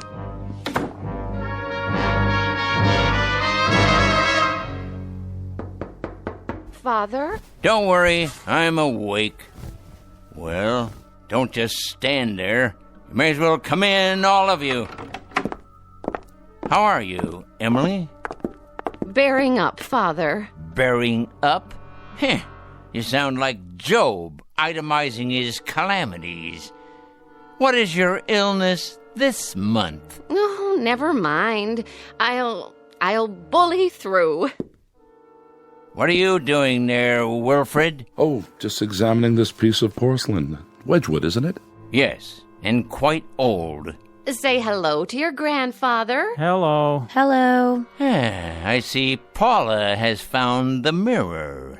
It's my hair. I can't do anything with it. You are four of the most changeless people on Earth. Do you realize that? Huh? Oh, I don't like being ill, if that's what you mean, Father. Don't you? Don't you indeed, Emily? That's hard to believe. It really is. Why, what do you mean? Considering that in the past 25 years, you've been at death's door so many times, it's a wonder you haven't worn a hole in the mat. And you, Wilfred, how's business? Oh, you know how it is. Make a little, lose a little. It's a struggle, but I managed to keep my head above water somehow. Your head above water? That's a good one. I think the only book you've ever read, Wilfred, is a ledger. If someone were to cut you open, they'd find a cash register in place of a heart, a profit and loss column instead of a spine, and liquid assets running through your veins instead of blood. Really, that's not fair. Really, it is. And you there, Paula, putting on a fresh coat of lipstick before speaking further, I see? Nice to see you, Grandpa. How friendly of you to say so, considering that you haven't looked at me yet. All you've seen is yourself in the mirror, which, in the final analysis, is all you ever see. That's not true. You're being mean, Grandpa. You shouldn't, you know. We've had such a miserable long trip, and Mother hasn't stopped complaining one instant. Oh, you hear that, Father? The younger generation. He jests at scars that never felt a wound. Emily, my dear, I understand that my troubles include hardening of the arteries and a weakening heart. But if you continue playing Sarah Bernhardt, I may well succumb to an intestinal affliction. What does that mean? It means you're in danger of making me sick to my stomach. And young Wilfred Jr. over there, looking as alert as usual. Willie, darling, tell Grandfather how nice it is to see him. It's very nice to see you, Grandfather. Looks like an English bull, talks like a parrot. How gracious and unselfish it was for you all to come and see me. Father dear, wild horses couldn't have kept us from you. Not even my own agony. Well, I hope you survive, Emily. You're to have an excellent dinner this evening. And then I've planned a surprise. But, Grandpa, it's Mardi Gras. I was hoping you'd know of some parties. We're having a party here, Paula. We are? Have you invited any boys? Better than that. We'll have a marvelous time. I've arranged for us all to wear masks. Masks? How droll, Jason, masks. I swear you people don't just celebrate tradition down here, you succumb to it. I think you'll find that there's absolutely nothing traditional about them. Masks, huh? Well, it might be kind of fun. It shall be, my boy. It shall be. Perhaps not the same degree of satisfaction you receive from torturing small animals as I've seen you do in the past. Oh, come on, Grandpa. I haven't done that in a long time. Willie is doing very well in school now, Father. He made the football team. A chip off the old block, I'm sure. Well, now, why don't you all prepare for dinner? I think we'll have an interesting evening. As a matter of fact, I guarantee it. As you wish. Will we see you downstairs? I wouldn't miss it for the world. Come, children. Emily. Everything all right, Mr. Foster? Jeffrey, get the masks and place them in the study, if you will. Those masks? Yes, those masks. You know the ones. Yes, sir. A tremendously interesting evening for all, I promise. Come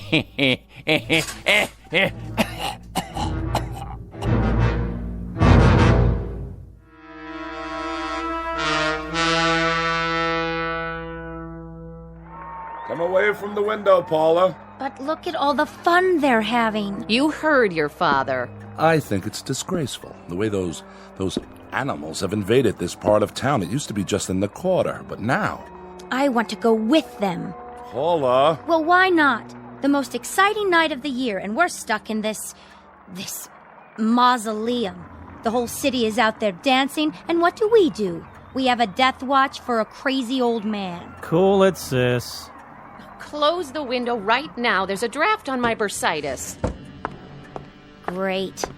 What did you do in New Orleans, Paula? Did you go to Mardi Gras? Oh, yeah. We wore funny masks and sat around and stared at each other. Look at those stupid things. Don't touch the masks. I'm sure they're very old and valuable. Everything in this house is valuable. They are if Father bothered to collect them. Without question. Look at the chandelier, the furniture, and the paintings. I've never asked you, Emily. Is that an actual Matisse in the hall? No, it's a Picasso. Oh, is that all? Here you are, Mr. Foster. Thank you, Jeffrey. That will be all. You sure, sir? I can take it from here. Yes, sir. Well, now, my loved ones, was your dinner satisfactory? Sumptuous, Jason. Really, truly excellent. Must have cost a pretty penny. Father, do you think it wise for you to be up like this? Wise? Probably not, but necessary, assuredly. Have you, examined your masks? Our masks? You must mean they're a gift. Well, in that case, thank you. They're certainly unique, Father. Indeed. They're made by an old Cajun. Actually, made is inaccurate. They're created, each one separately and individually. Is that so? I'd be interested in any provenance you can provide. Their history, ritual meaning. You mean so you can resell them? No, of course not. I wouldn't worry about that just yet. We're simply curious. No doubt, no doubt. I'm told that not only are these works of artistic perfection, but they possess certain properties. Very unusual properties. Can I look at the magazine? No way, I'm reading it. Children, your grandfather is speaking. They're only worn during the Mardi Gras, and there's a ritual to the wearing. You see, one tries to pick a mask, which is the antithesis of the wearer. How so? Oh, for example, the ugly man might cloak himself in beauty, whereas the shy and retiring put on the facade of boldness. Youth wears age, and age, youth. You get the idea. In other words, it's a masquerade of opposites. Very interesting. Now, why would anyone do that, Father? Why question it? This is a special evening.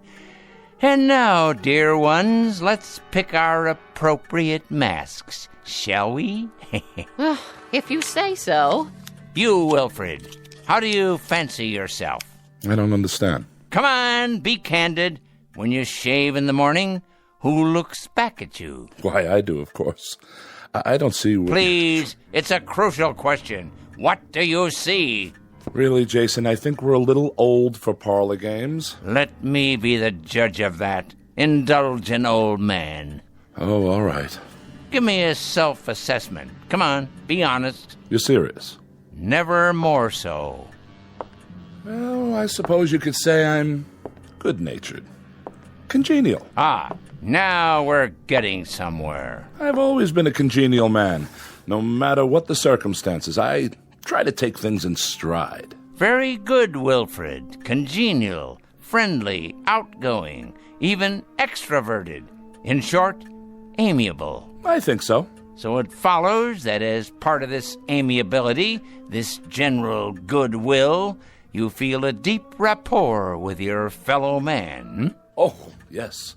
Yes, indeed. Now, the opposite of your affability would be, this face, here. This one?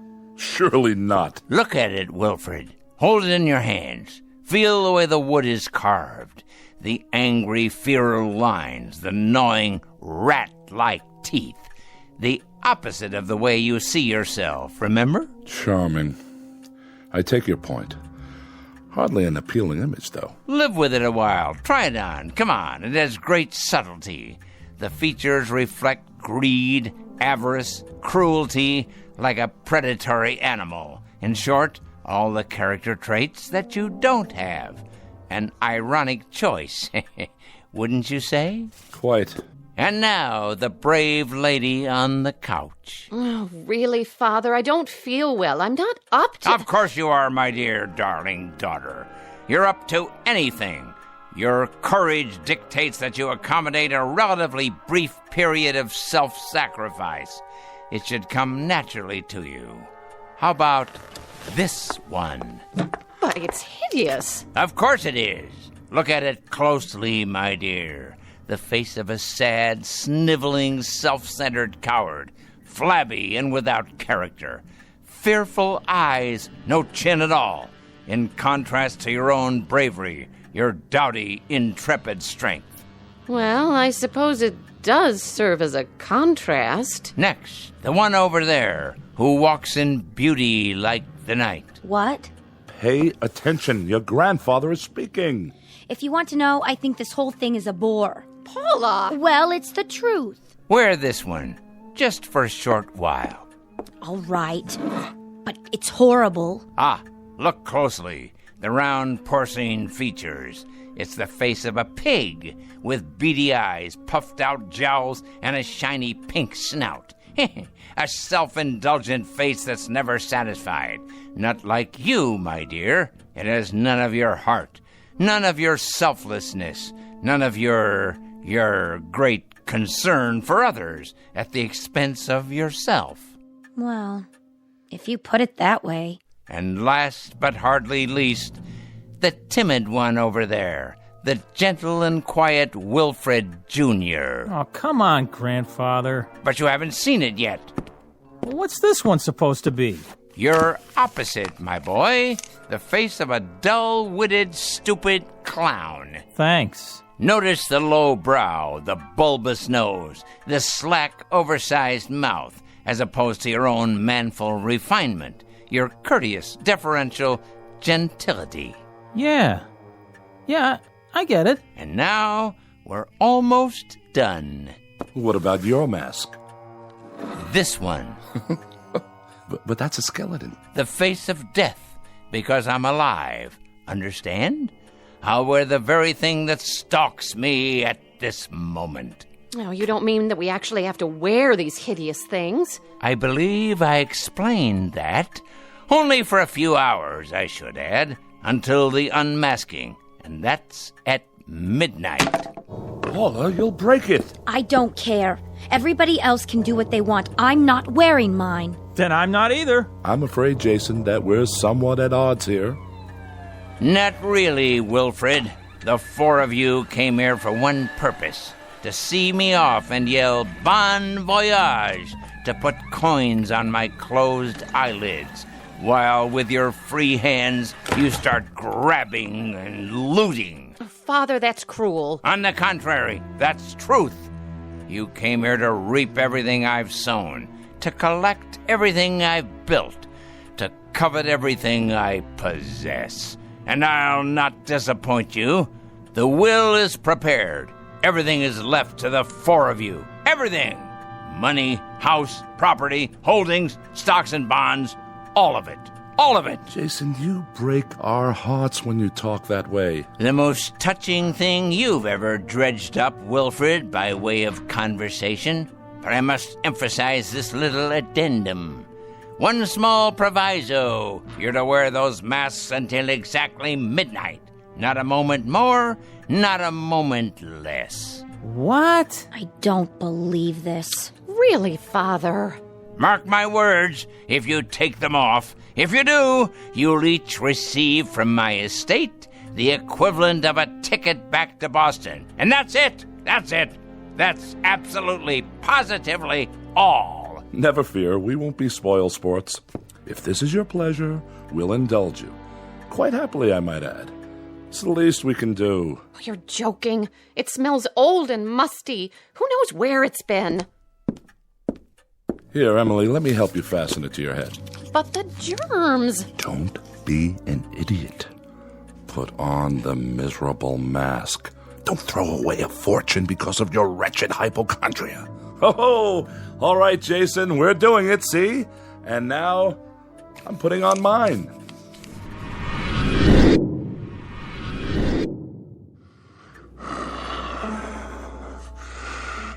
How do I look, everyone? Oh, Paula! Willie! Do as your father says! What do we do now? Dance, sing, or vote for the ugly prize?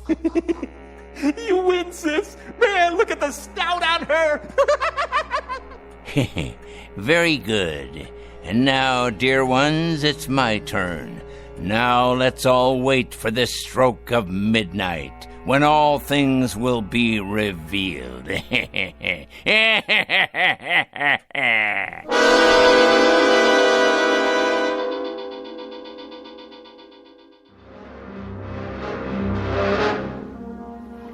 Evening, Jeffrey. Nola? How's Mr. Foster doing? He's up and around. He is? Mm-hmm. In his electric wheelchair. I took him into the study. That man. I reckon he wants to spend time with his relations. Well, they look like they don't want to spend time with him. Let me ask you something. What does he plan to do with those masks? I think he wants to play a game with them. With the masks or his people? Beats me. He better be real careful. Why's that? He had me buy those masks down in the quarter. Wanted them made special by some witch man who does voodoo and such. I told him, Mr. Foster, don't you go messing around with that stuff. That's the devil's work.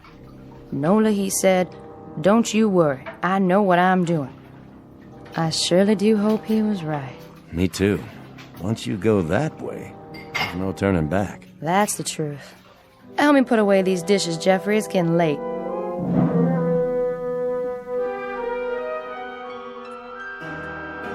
Oh, that's enough, Junior! Please! My head is splitting! All right, if you say so, Ma. At least it's music. Don't you even have a stereo, Grandpa? Sorry to disappoint you, fair one. Well, this is a blast and a half. I've already looked at every magazine, every creepy old antique. Not everything, Paula. There's no end of treasures in this room. Like what? These books, for example. How old they are, how rare. Their first editions, aren't they, Jason? All of them. All of them. Imagine that. They must have taken you years to collect. A lifetime. Freud, Audubon, William James. Who is this? Lovecraft. I see his autograph in one. The Shadow over Innsmouth. Very rare. You should read it sometime. About people who aren't what they appear to be. Pretty valuable, I suppose. Extremely. Of course, not as valuable as the oils. Hey, you might be surprised. Although the paintings have been appraised at several $1 million. That much? Oh, Father, is it close to 12 yet? Patience, Emily. Good things come to those who wait. I can hardly breathe behind this mask. I'm suffocating. It won't be long now, I promise. Where's the TV? You gotta have a TV. Sorry, no cartoons for you tonight. Oh, we don't need entertainment. Why would we? We're rocking out right here in this room. We're getting down, aren't we? Having a ball. We're raising the roof. Party on, everybody. Let's play charades. Spin the bottle. Post office. Let's go. Let's do it. Let's... Oh, look what you've done. I couldn't help it. Just lost my head, I guess. It was an accident, okay? Oh, I'll clean it up. The maid will take care of it. But the value, it must be irreplaceable. Not really. Just an early Ming Dynasty vase. Still plenty of them available. I'm taking this thing off my face. I can't stand it one more minute. Paula, don't be a fool. Oh, I don't blame her. I don't blame the child one bit. Nor do I. How could I? We each behave according to our natures. I told you it was an accident. This is cruel, Father. A cruel, heartless torture. I have to agree, Jason. Really, this has gone far enough. We've been in this room for 3 hours, regarding each other through these grotesque masks. There's a limit, and we've all reached it. I must tell you, as far as I'm concerned, this is nothing more nor less than madness. Junior, what are you doing? I've had it too. I am not a bozo.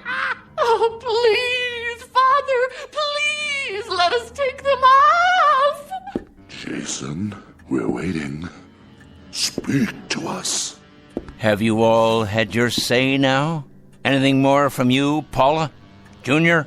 Emily, the flower of my loins? Or you, Wilfred, the benevolent captain of industry? Is there anything else you have to tell me? Speak now or forever hold your peace. Only that I'm feeling buried alive. I agree with Dad. I think anybody who would do this is out of his mind. Please, Pop, let us take them off. I appeal to you, Jason, from the bottom of my heart, for the sake of my family, for all of our sakes. Open the window to the street for me, would you? One last time. If you like. But my Mercedes! Shut up, Emily. Ah, the sounds of the night. They come from far and wide to partake of pleasure. A joyous celebration of life, unlike you who are without joy. I don't think that's fair. Of course you don't, because you are the object of this particular jape. Listen to them out there. Do you hear whining, complaining, anger? I don't. I hear happiness, simple pleasures, food, drink, the joy of being together, of being alive, as if they know it's fleeting, precious. But those of us in this room, we have a different agenda, don't we? And what of you? What do you get out of it? Satisfaction. A kind of grand culmination. Close the window. What is it? It's what you've been waiting for, I believe. The anointed time when you can all dig deep into the treasury. You're feeling weaker, Father? Ah, at last. A note of hope in your voice, Emily. Why must you say such miserable, cruel things to me? To all of us. What have we ever done to you? Because you are a pitiful excuse for a family. That's why. This is the only language you understand. If only we could respond in kind. If only we could open up to you without restraint in the same way you speak to us. If only we could tell you what we think of you. Fine, Wilfred. Excellent. The truth at last. You've masked not only your faces, but your minds. Speak what's in you now. You're a twisted old man. Yes! Yes! Tell him, Daddy! You dangle us like puppets. You always have, taunting to get a response.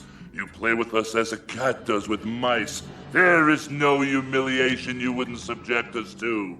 And for what reason? We've done everything you wanted, always. We've remained at your beck and call, your slightest whim. My whim? What have I ever asked you to do before tonight? You visit when you see fit and have nothing to say when you do.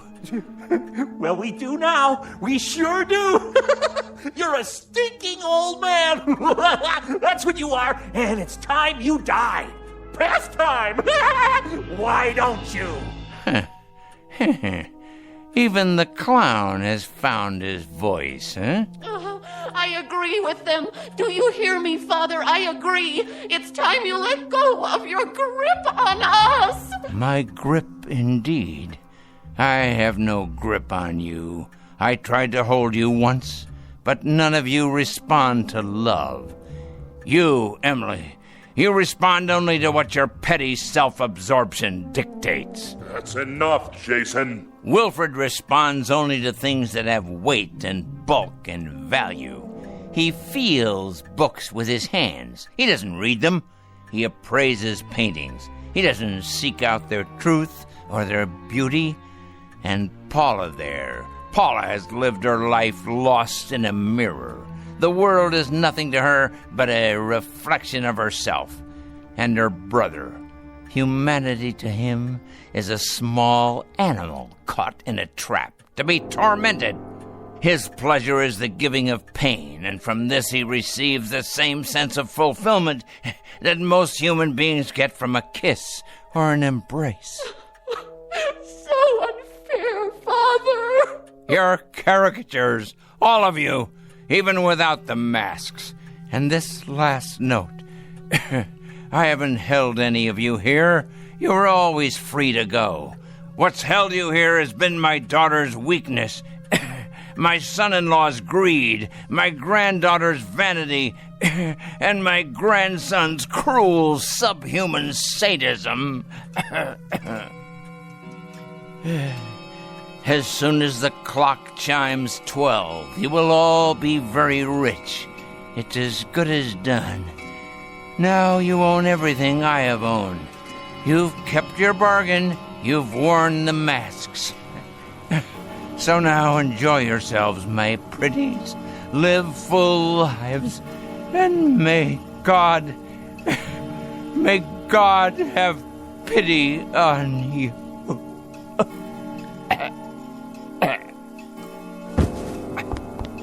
Father! Check his pulse.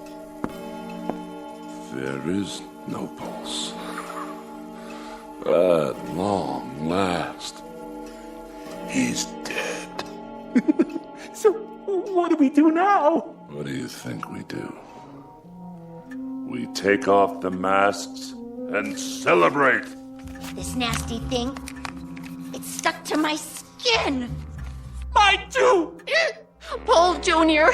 Put your fingers under the chin and pull. Watch me. What's the matter with all of you?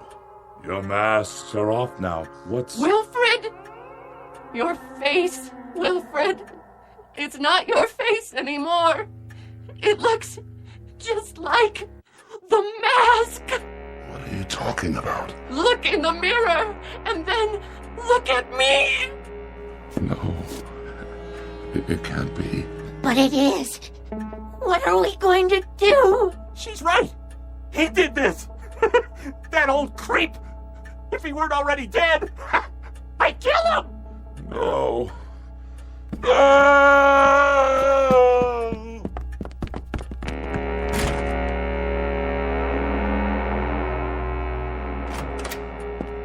Mr. Foster, are you all... Mr. Foster? Mr. Foster? Sir! Call the doctor! Nola! Call him now! Where is he? In here. I called you right away, even though I knew. Strange mask. Like a death's head. Where are the others? In the room, sir. They practically ran upstairs. Jason. I'll take this mask off for you. You won't need it now, old friend. Would you just look at him? His face. So peaceful. Oh, Mr. Foster. Mr. Foster, sir. Don't cry for him, Jeffrey. This is his true face. Not a line on it. Not a care. No horror, no fear. Nothing but peace. I'll call the funeral home. This way, sir.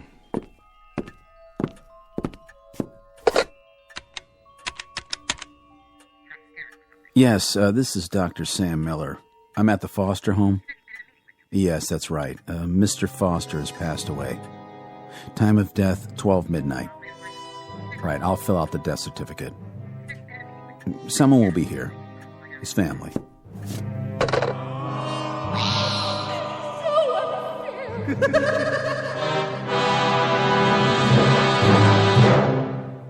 Mardi Gras incident. The dramatis personae being four people who came to celebrate. It might be said that they partied with a vengeance. They now wear the faces of all that was pent up inside them. But unfortunately, they'll wear it on the outside for the rest of their lives. Said lives to be lived from this point on in the shadows.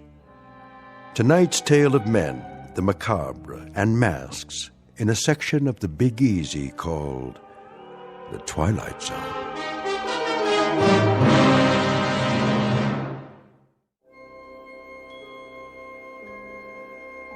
Hi, this is Carl Amari, producer of the Twilight Zone radio dramas. I'd like to take a moment to tell you about our official website at twilightzoneradio.com, where you'll get the latest news and information on these Twilight Zone radio dramas. Plus, at twilightzoneradio.com, you can digitally download 3 free episodes or any of our episodes for only $1.95 each. In this age of ever-changing technology, we've decided to make these episodes instantly available to you by making the Twilight Zone radio dramas a digital download-only series. This means that this series will no longer be offered on CD. The CD collections at our website are now being offered while supplies last at buy one, get one free. So be sure to get your favorites before they're sold out. Be sure to visit us often, and I'll see you in the zone.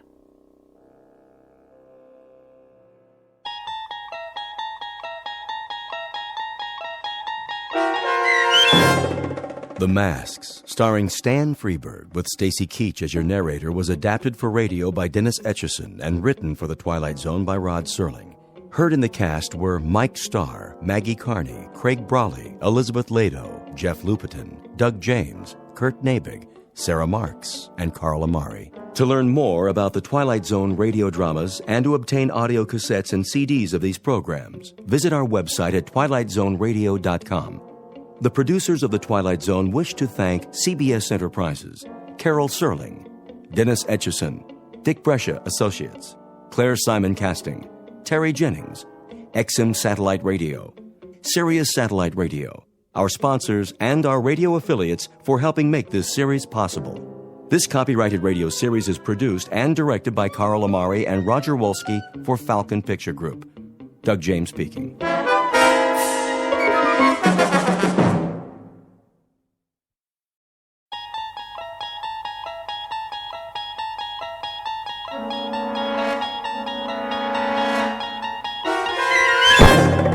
You're traveling through another dimension. A dimension not only of sight and sound, but of mind. A journey into a wondrous land whose boundaries are those of imagination. Your next stop, the Twilight Zone.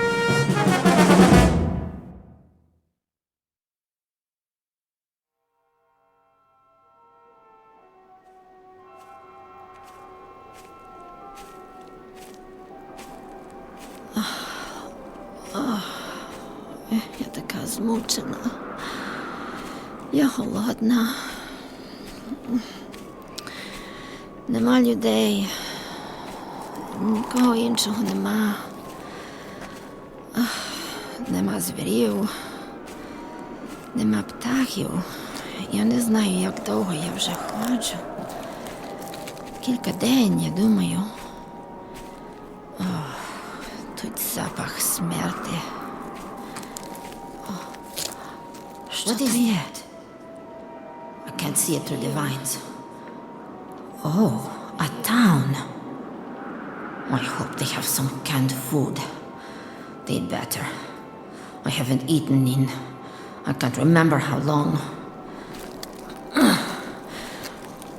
Make sure your weapon's in working order. The first rule for a soldier.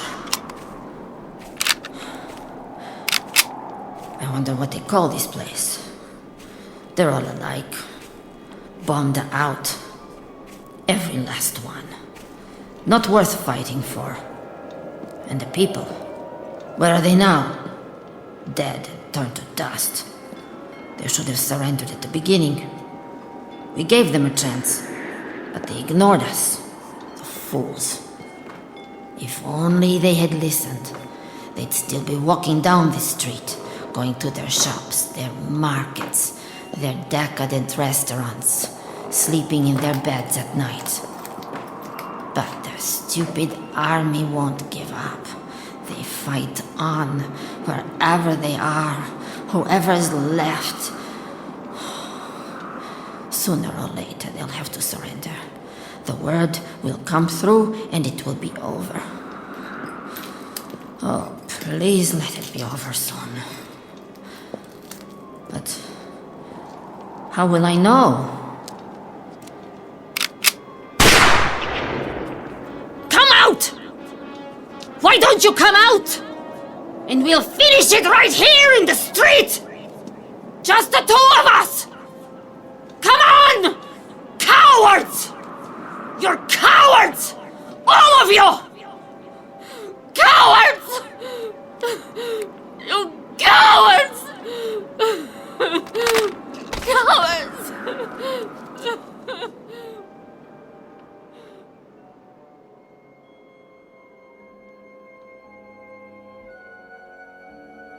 This is a jungle built by natural forces to honor disuse, commemorating a few eons of nature left to its own devices. To all appearances, it is a backward step in evolution, a return to an earlier, more primitive state. But it's also another kind of jungle, the kind that grows out of the human race's war with itself. Hardly an important battle, this one. Not a Gettysburg or a Marne or an Iwo Jima. More like an insignificant corner in the crazy quilt of combat. But it was enough to end the existence of this little city. It's been 5 years since a human being walked these streets.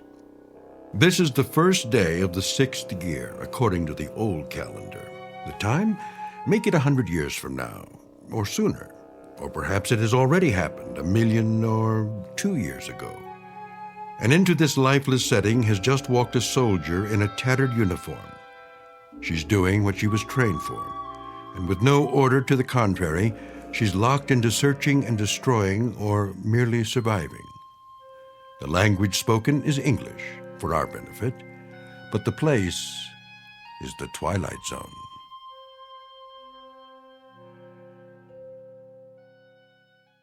And now, The Twilight Zone and our story, 2, starring Don Johnson, with Stacy Keach as your narrator.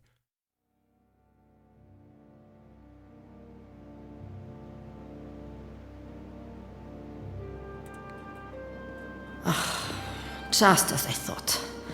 Another ghost town. Broken windows. Empty shops. What did they sell? Civilian clothing. How quaint. Something at the corner. Oh, an old army truck. But which army?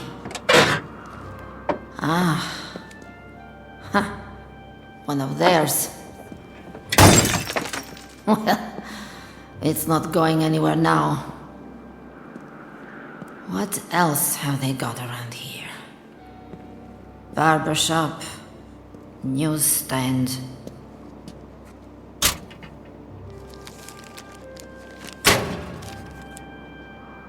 Pictures of the war.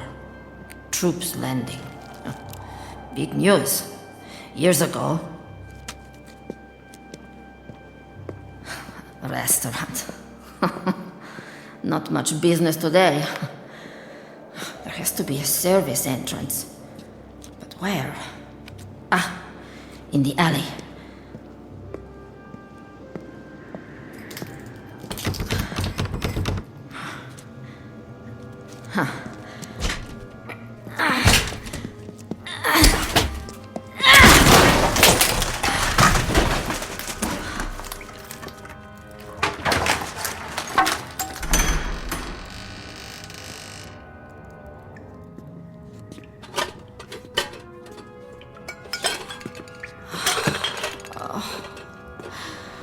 Somebody got here before me.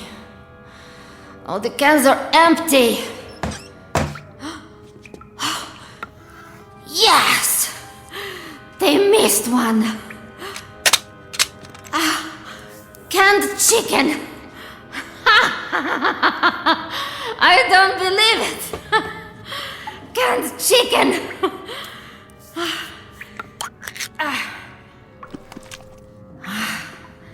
Smells fine.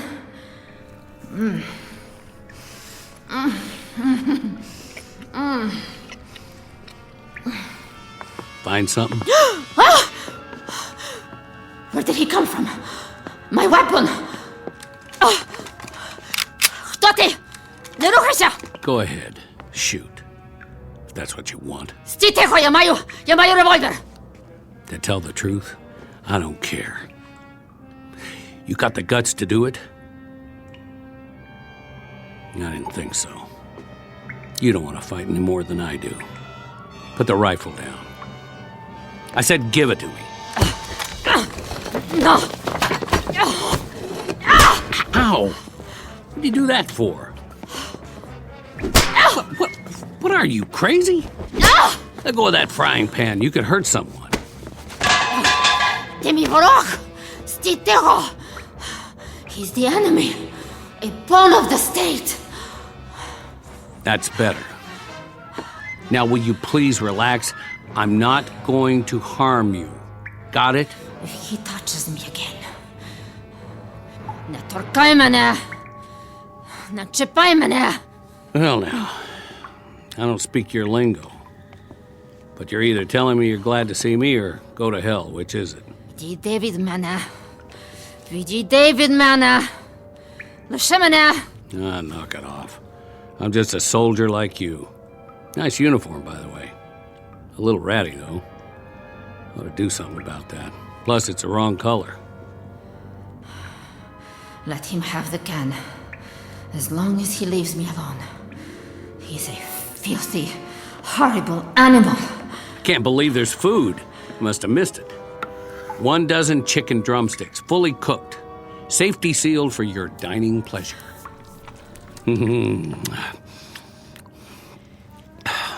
That's mighty tasty, if I do say so. I prefer the white meat myself.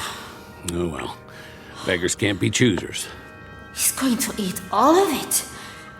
Who does he think he is? Ти свиня! Ти повинен мені дати трохи. You're right.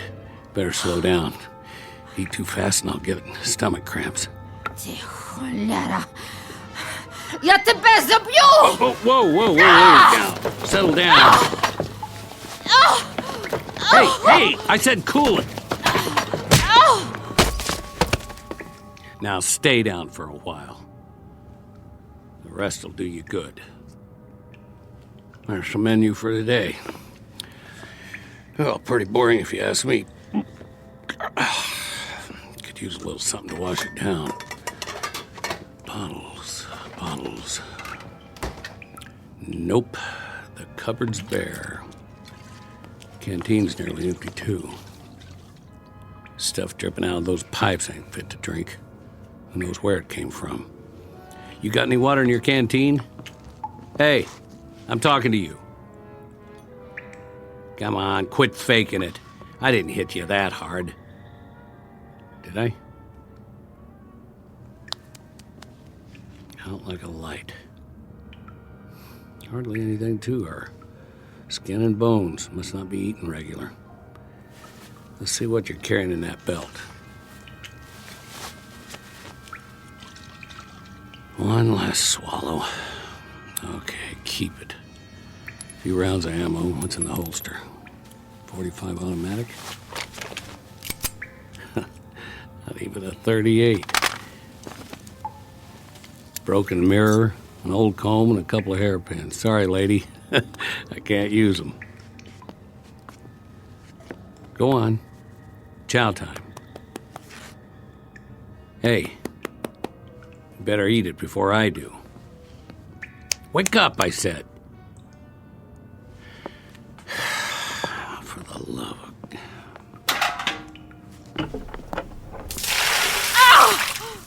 Easy.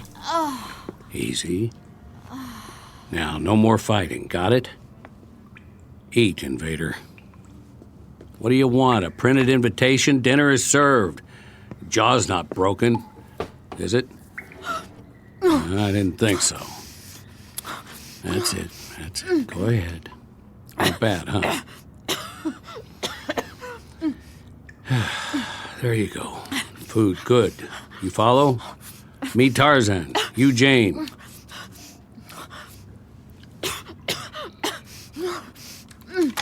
Oh, no. Leave the gun where it is. Mine's behind the door. No more shooting. Nix. Verboten. What language do you speak? Okay, be that way. Look, the only reason I can see for us to fight is that your uniform is a different color, and that's not good enough anymore. I say it just doesn't matter. You get me? What is he babbling about now? Yeah, I know. I talk too much. I'm just trying to make a little small talk is all. Help pass the time. Come on outside with me. I want to show you something. Come on. It's okay, I promise. Where is he going?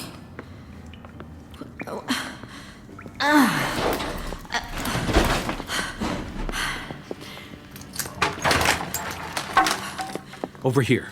The street. Now take a good long look. What do you see? Bombed out buildings. Weeds. Torn up asphalt, broken glass, caved in roofs and bullet holes. We're lucky we don't have any in us. And you know who shot up the place? Trigger-happy infantry, like you and me. All that firepower, and for what? Nothing here but a bunch of skeletons. Bodies they didn't even bury. The future of city living. Comprende? Capiche? Had to bring your weapon, didn't you? Well, who you gonna shoot? I know. The old ways die hard. I got mine too. See? Same as yours. With a different language and a serial number on the side. Don't you get it? They were all made in the same factory. Somebody wanted us to fight so they could sell these and bombs and planes and missiles and I don't know what for cold, hard cash for the economy when there was one. And now it's over. No more countries or borders or noble causes or dogs or birds in the trees. All gone, blown away. Use your head. What's the sense in fighting? Who's the enemy? Can you tell me that? Hear ye, hear ye. Know ye by these presents that I do hereby declare peace upon the entire world. As of this day, this war is officially over. The silent majority. They never did have much to say. But you heard it, didn't you? So that means the motion passes. A majority of 2. Where are you going? Don't you like my company? I'll admit I'm a little mouthy sometimes, but I can button it. You'll see. Give a guy a chance. You know, I'll bet you're really very pretty under all that dirt. Parlez-vous pretty? Let me see. Tres belle? Bonita? Oh, I know what you're thinking. Don't worry, I'm not that kind of guy. If I go on blabbing, we'll end up in another fight. If I could just make a better impression. I'm going in that storefront over there. See that red and white pole? They call it a barbershop. Well, they used to. It's about time I got cleaned up. Make a new man out of me. Then we can start all over again. Just don't you run off with somebody else while I'm gone.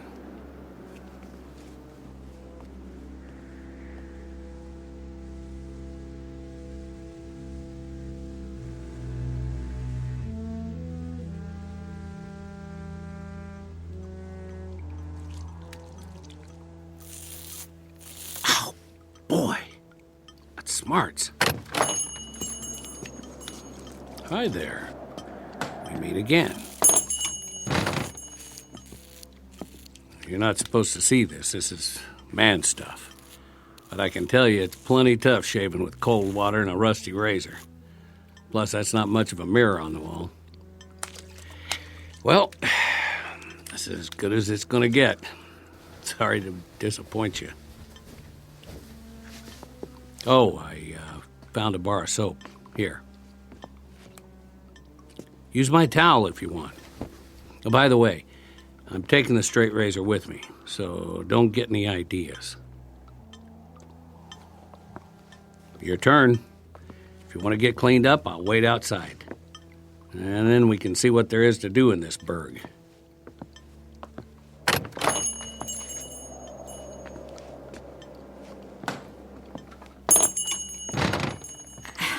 I don't understand a word he's saying.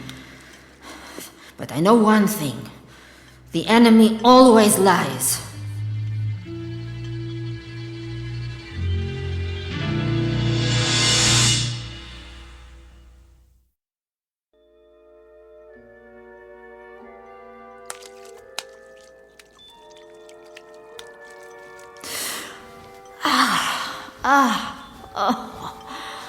Better.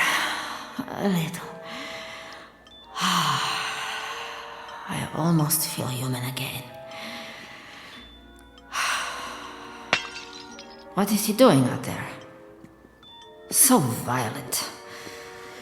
I swear, if he hits me again, I'll cut his heart out.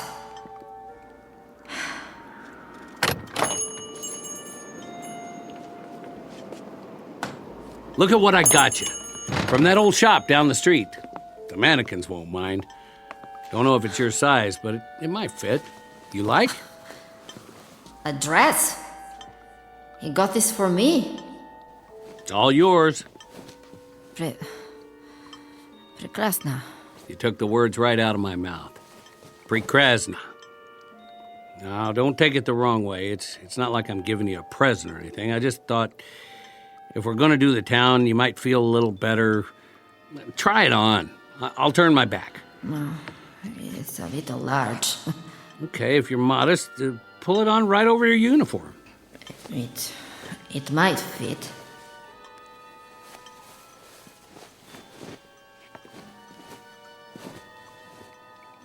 Some kind of evening dress.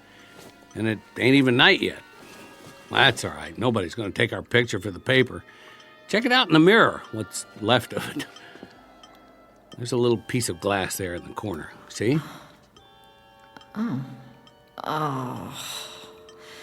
What happened to my hair? Greasy. Awful. Oh, I need a pair of scissors.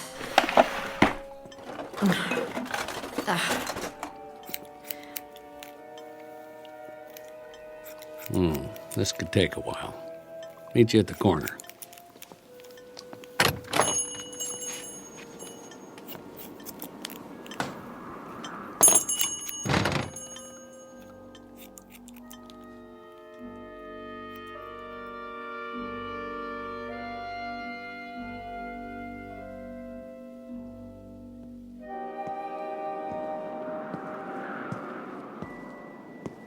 Well, what do you know?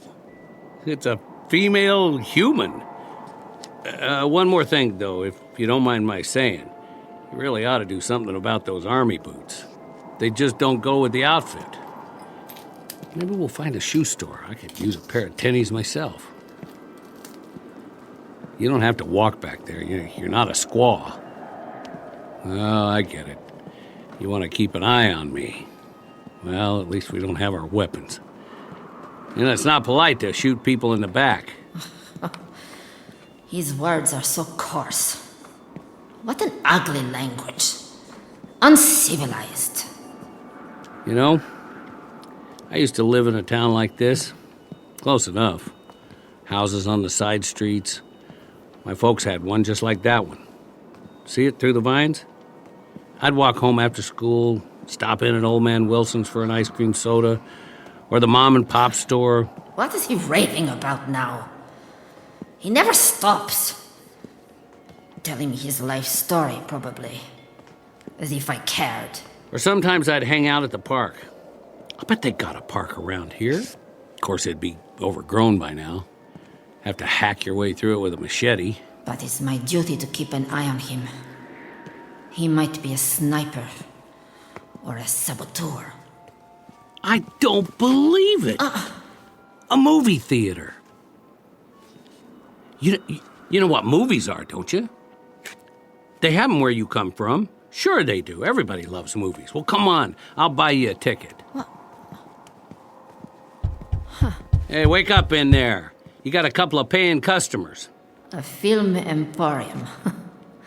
To entertain the masses with propaganda. Let's sneak in. Nobody's watching. Just have to move some trash away from the door. After you. Ugh. Ugh. What is that stench? Something very bad in here. Don't you love the smell of buttered popcorn in the afternoon? Reminds me of cholesterol. You want something from the candy counter? I'll see what they got.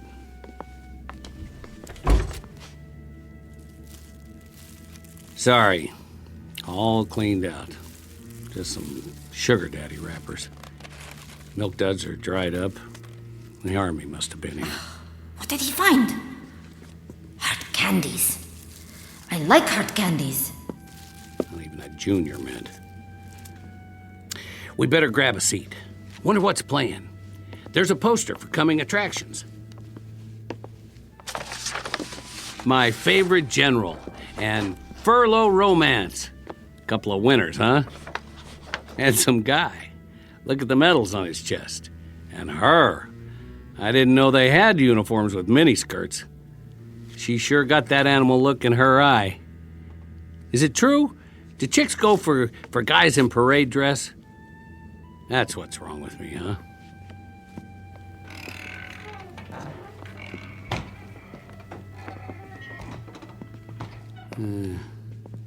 Not so bad. Nice and dark, a few bullet holes in the screen. How close do you like to sit? How about the first row?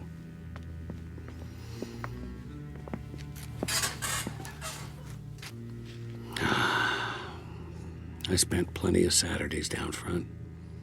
All kinds of flicks. Used to be comedies, westerns, science fiction, and horror movies. I liked those. A mummy walking around, or an old house, maybe some vampires, or a killer with a knife. Always something like that, or zombies. They were the best. But you know something? Me, I don't care if I ever see another zombie again. It was all fun and games back then. Special effects, makeup. Not like the real thing. I don't know about you, but I'll take a comedy anytime. The old ones especially. You ever see Laurel and Hardy? Nah, you wouldn't. They were the kings. A skinny guy and a fat guy back in the 20th century. The fat one would get so mad. One time they had to carry this piano up the stairs. Must have been 100 of them. They kept dropping it. And it would slide back and they'd have to get it and bring it up again. And then would they finally... The movie theater. I remember. They showed us films of enemy forces. Invading and attacking all over the world. Burning and looting. Destroying everything in their path. Like locusts. Like a plague. And we were the only ones who could stop them. I took my training, like the others, to learn how to fight. The best trained soldiers on Earth. We would stop the aggressor and restore order in the world. But it went on and on. He would not give up. He would not give up. Like this one. He is the enemy. Those old comedies, they He were the absolute is top the in my enemy. book. There were even some guys called the Three Stooges. Man, oh man. Where is my weapon? Where are you going? Sit down. Why Моя don't you... стрільба. Мушу дістати. Мушу боронитися. Wait. Досить. Hey, will you wait? I've got to get my weapon to defend myself. Come back. What are you doing? Don't go in that hall. It's not safe. I'm telling you the truth. Rats live in these buildings. You think I'm lying? Hey, whatever your name is. I've got to get out. Another door somewhere.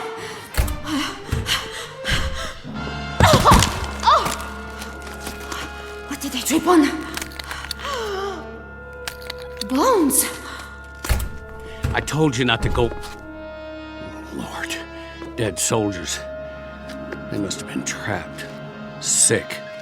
Don't touch them. What's left of the bodies might be infected. Keep your hands off that gun. You'll get the sickness. Do you want to die like them? Do you? Стій тихо! Я тебе заб'ю! All right.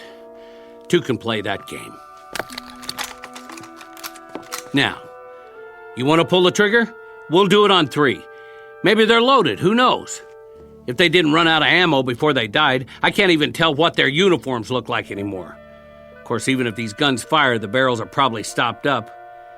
That could be fatal. Chamber will blow up in your face, or mine, or both of us. Your call, soldier. On my count. 1, 2... I don't want to kill him. I don't want to kill anyone. You made your point. You're tough. Me? I don't want to play. Watch what I'm doing.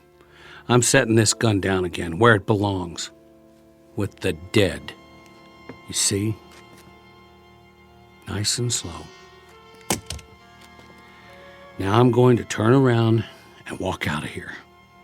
If you still want to shoot, shoot. Thanks for the movie date. It was fun while it lasted.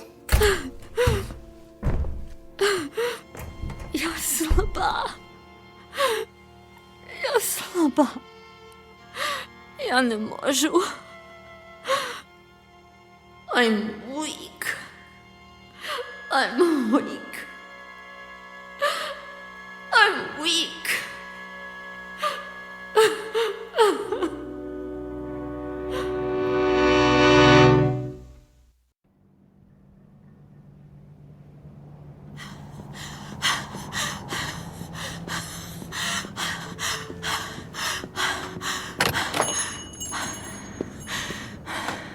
My weapon. I know this one works. I've broken it down every day, cleaned it, put it back together, like the troops at the movie theater did once. They were from our side. I could tell. Without this, I'm nothing. I'm not big or strong. I can't run fast. And I don't know how to get back to my company. But with a weapon, I can survive.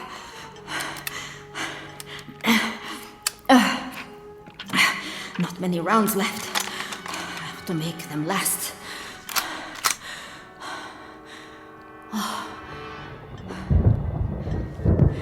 Oh, great. A storm's coming. I better find shelter.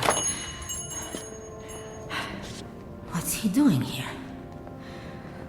Where's he going now? He's looking for shelter, too. Someplace without holes in the roof. Why doesn't he hurry up? I've got to get out of here before it gets dark.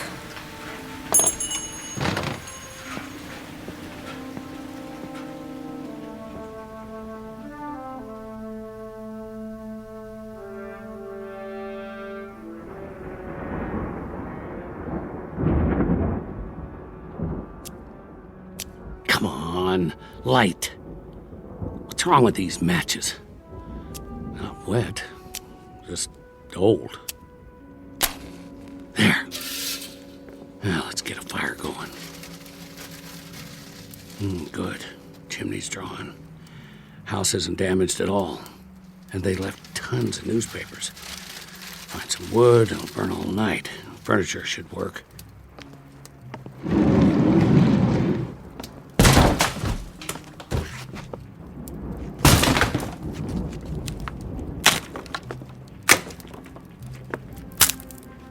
They don't make chairs like that anymore. Solid hardwood. This ought to last. Where is she? Crazy soldier. Use your eyes. There's a whole house here they didn't hit. Big enough for both of us. What's the matter? Not good enough for you? Hey, can you hear me? Coming out of the rain. Got a fireplace and everything.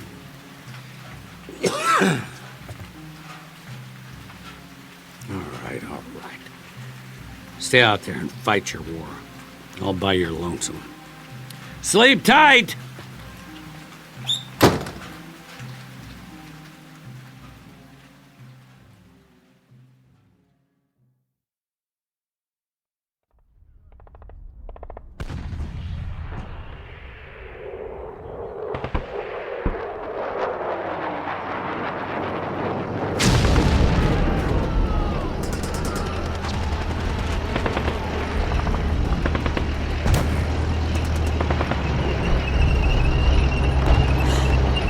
No!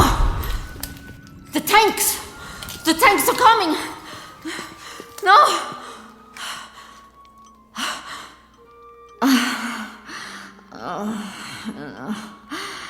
No, a dream. No, that's all. A dream. Always the same. Good morning, mannequins. Hope you slept well. I certainly didn't.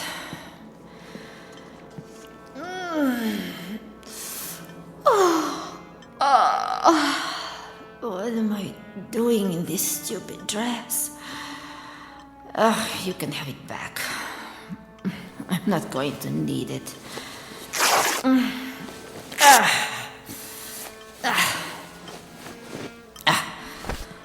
To find something to eat. But where? There isn't any place left.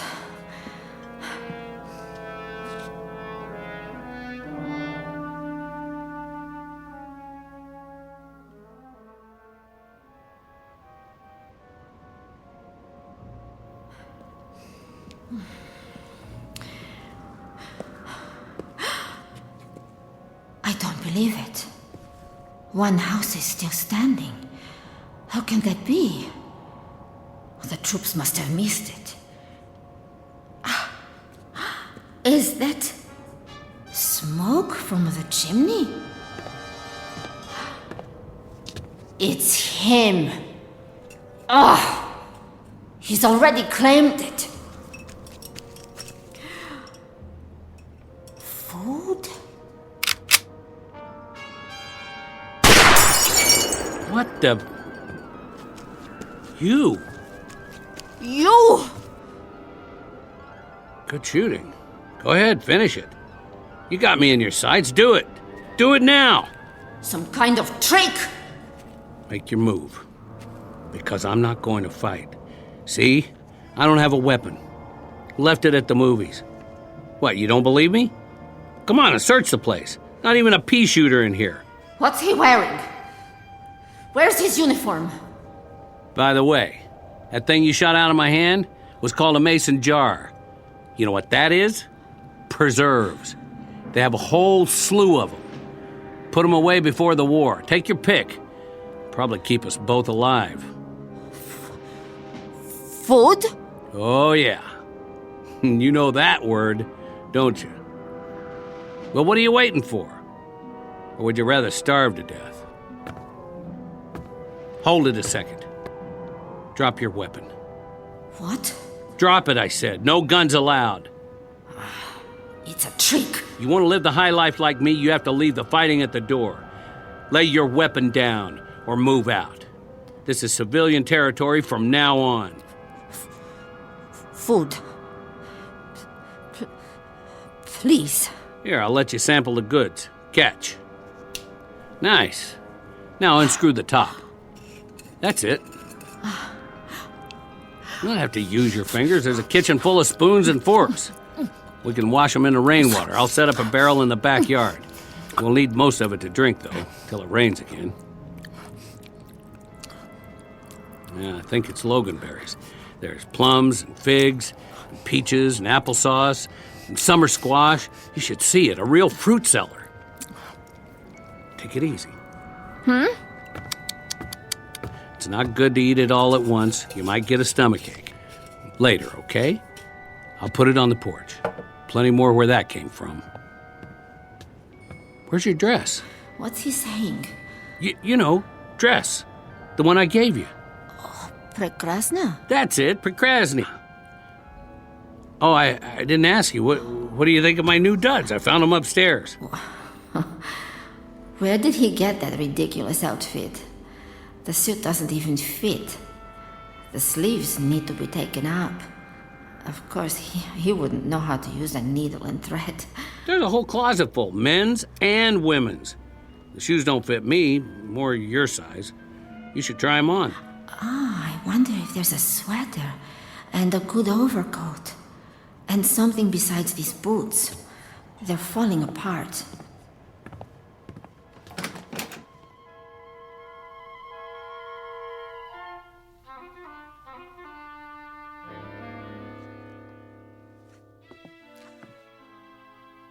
You all right in there? Poczekaj, ja nie gotowa. Take your time. Just wanted to be sure you're okay. You don't have to try on the whole closet, you know.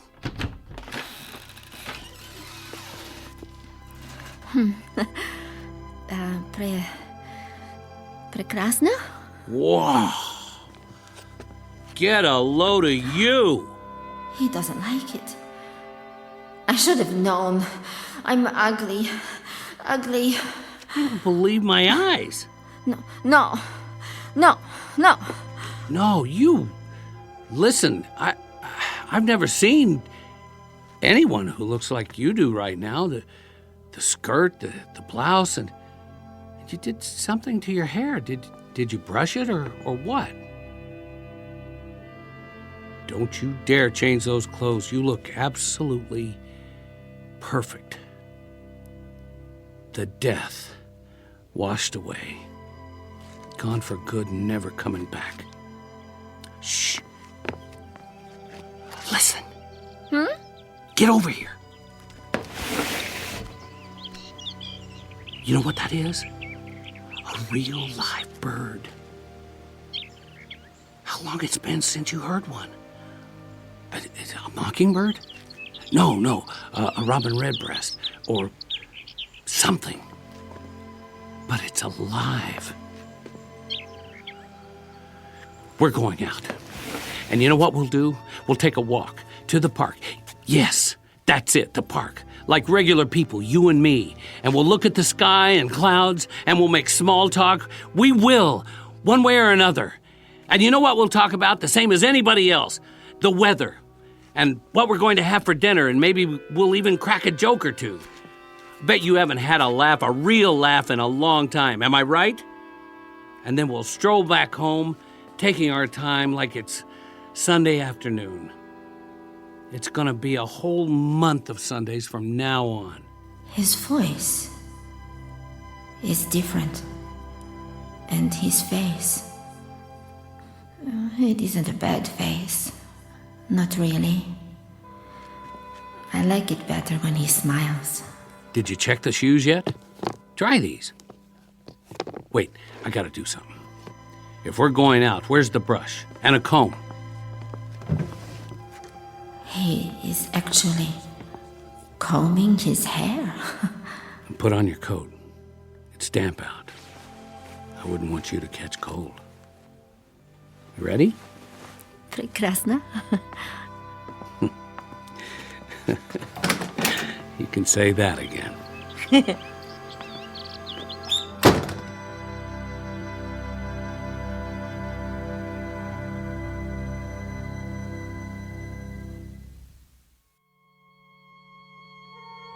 It's easy to talk about the big issues like fear and survival, war and peace, life and death. Instead, we've turned our attention to something both smaller and greater. Because in the end, it may be that politics don't add up to all that much.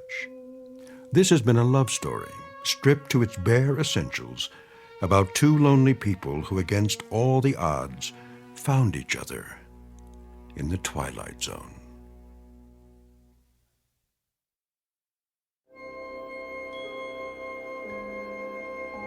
Hi, this is Carl Amari, producer of the Twilight Zone radio dramas. I'd like to take a moment to tell you about our official website at twilightzoneradio.com, where you'll get the latest news and information on these Twilight Zone radio dramas. Plus, at twilightzoneradio.com, you can digitally download 3 free episodes or any of our episodes for only $1.95 each. In this age of ever-changing technology, we've decided to make these episodes instantly available to you by making the Twilight Zone radio dramas a digital download-only series. This means that this series will no longer be offered on CD. The CD collections at our website are now being offered, while supplies last, at buy one, get one free. So be sure to get your favorites before they're sold out. Be sure to visit us often, and I'll see you in the zone.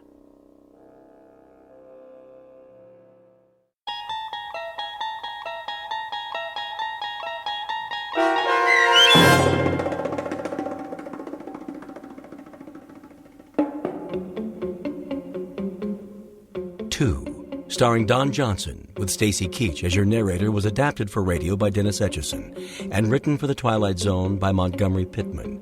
Oksana Fedonushyn was featured as the woman. The producers of The Twilight Zone wish to thank CBS Enterprises and the Rod Serling Estate for making this series possible. This copyrighted radio series is produced and directed by Carl Amari for Falcon Picture Group and Westwood One. Sound design and custom Foley effects for The Twilight Zone by Cerny American Creatives Bob Benson, Craig Lee, Matt Sorrow, Tim Cerny, and Todd Beyer. To learn more about the Twilight Zone radio dramas and to contact us, visit our official website at twilightzoneradio.com. Doug James speaking.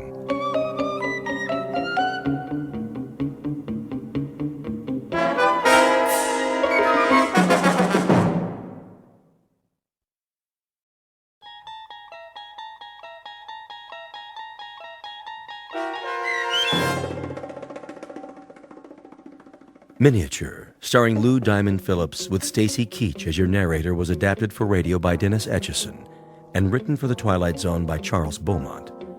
Heard in the cast were Ellie Weingart, Alyssa Fraden, Jeff Lupetin, Joby Cerny, Roger Mueller, Elizabeth Lido, Christian Stolte, Doug James, Kurt Nabig, and C.J. Amari.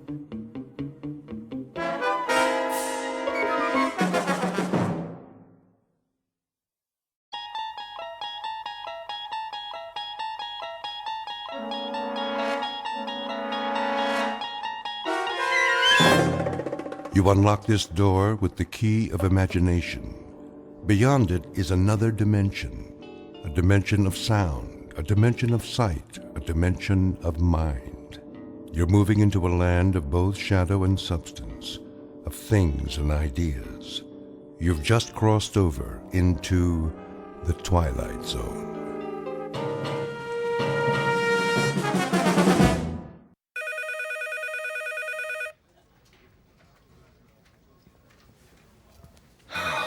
Finally, 12 o'clock. Let's go to lunch. Hey, Charlie! Charlie! It's recess. Oh. Thank you. I just want to finish up here. Trying to make us look bad? What do you mean? Now, just what do you think I'm... Hey, just forget it. Come on, we'll be late. Look at him. Little goody two-shoes. Why don't you guys lay off him? Because we're mean, heartless brutes. Right, Fred? Right. Well, I think he's nice. Hey, Mama, don't forget to change his diaper. Charlie? Hello? Aren't you going to lunch? Oh, yes. Any place in particular? Yes, in a way. Where? Well, it's in the museum, actually. The museum? They have a very nice cafeteria. It's quiet there, and, Would you like some company? well, I mean... It's okay, Charlie. I understand. See ya. Hey, look at the dinosaurs. Wow, that's the biggest elephant I ever saw. It's a woolly mammoth, you dope. Come along, children. Keep up with the class and don't touch anything. Cafeteria closed. Oh, no. And here we have one of the world's greatest collections of primitive art. Excuse me. Pardon me. There are selections from every period. I direct your attention to the New Guinea exhibit. Some of the pieces, the sepik shields, for example, are hundreds of years old, but some were made as recently as 1950. This is because New Guinea is still a largely unexplored and therefore unspoiled land. Most natives of the interior will live and die without realizing that the world extends beyond the limits of their jungle. Sorry, I'm not part of the group. Let's stay together, please. Now then, the natives speak over 500 different languages. However, you'll notice that their art has a great unity. Of course, they don't think of their carvings as art, not in our sense of the word. This first piece in the glass case was meant to frighten away evil spirits. This one is a protection against disease. Oh, and this one. If I could just get by, please. I'm on my way out. Help you, sir. What? You look lost. Can I help you find anything? Oh, no, that's all right. I just got turned around. Is the cafeteria closed? For the rest of the week. They're remodeling. Well, I'll be leaving then. Main entrance is that way. Thank you. Have you seen the Egyptian wing? Pardon? Egyptology. They have a nice exhibit. Is that right? Just downstairs, next to the Hall of Miniatures. Miniatures? You know, the model houses. They have the palace at Versailles, a log cabin, a New England church, a whole room full of them, all made by hand, with little dolls inside that look just like real people. Pretty amazing. Have you been there yet? No, I only come here for lunch, you see.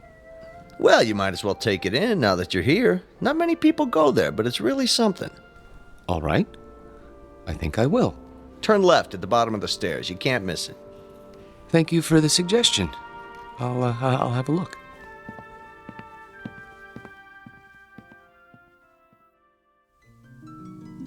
To most of us, a museum is a place of knowledge, of beauty and truth and wonder. Some people come to study, others to contemplate, others to look for the sheer joy of looking. Charlie Parks has his own reasons. He comes to the museum to get away. It isn't really the low-priced cafeteria meal that draws him in here every day. It's the fact that in these cool, inviting halls, he can be alone for a while. Really and truly alone. Away from his work and from people who don't understand, which includes almost everyone in the world. But Charlie should be careful. He doesn't know it, but there's always a chance he might wander too far and get lost in the Twilight Zone.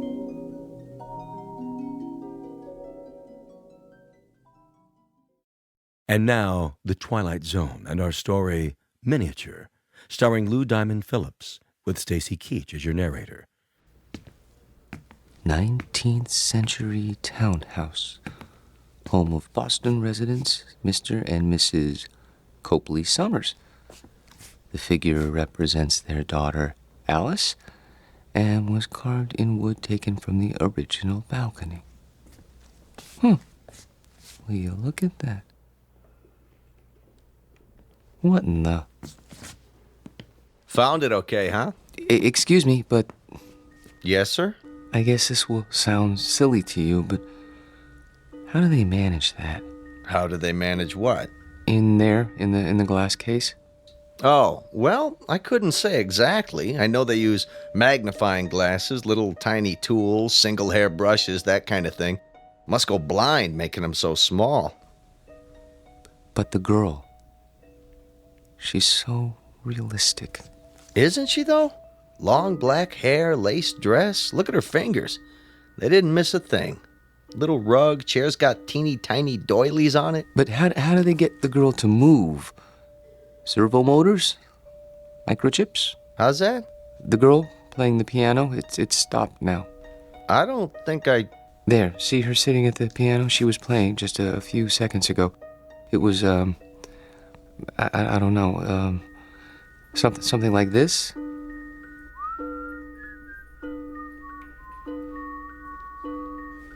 Didn't you hear it when you came downstairs?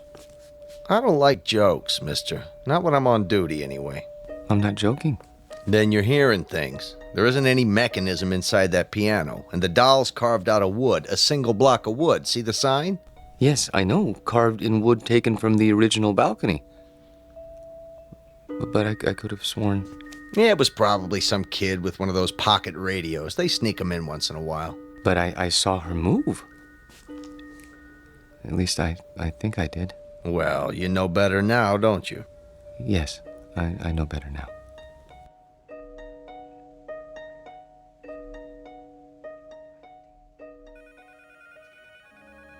Here he comes. Finally. Where do you think he's been? At the zoo. Visiting his relatives. Charlie, Yes? there's a note on your desk. Mr. Demo wants to see you. How do you do, Mr. Dimmel? Yeah, sit down, Parks. I'm sorry I'm late getting back from lunch, sir. Well, I'm sure you have a good excuse. No, sir, I don't. I just let the time slip away. I don't know how it happened. You know, Parks, that's the first sign of humanity you've shown in almost 4 years. I beg pardon? Up to now, you've come and gone like some kind of wind-up toy. Never early, never late, always keeping to yourself. What, don't you like us, Parks? I've never thought about it, sir. Well, think about it now. Do you like your co-workers? I suppose so. Oh, you suppose so? I mean, that is, I don't dislike them. I'm afraid that isn't good enough, Parks. An office is like a team or a platoon. Either it works together or it doesn't. And here, it doesn't. And the reason is you. I knew you were a square peg when I hired you, but you were bright, and well, I thought we'd wear those edges off. We haven't. No, not at all. You're still a square peg. You understand me? Yes, sir. I think I do. I'm going to use the excuse of your being late, but I can't. The fact is, I'm letting you go because you just don't fit in. I understand, sir. Parks. Yes, sir? No, this isn't any of my business, but how old are you now? 37, 38? 35. 35. Don't you think it's about time you gave up living with your mother? She needs me. Oh, why? Is she ill? Not actually ill, but my father died some time ago, and my sister is married, and, well, she needs me. I see. Look, you're welcome to stay on a few weeks if... No. That's very nice of you, sir, but I'll manage. Well, you can pick up your check tomorrow. Thank you.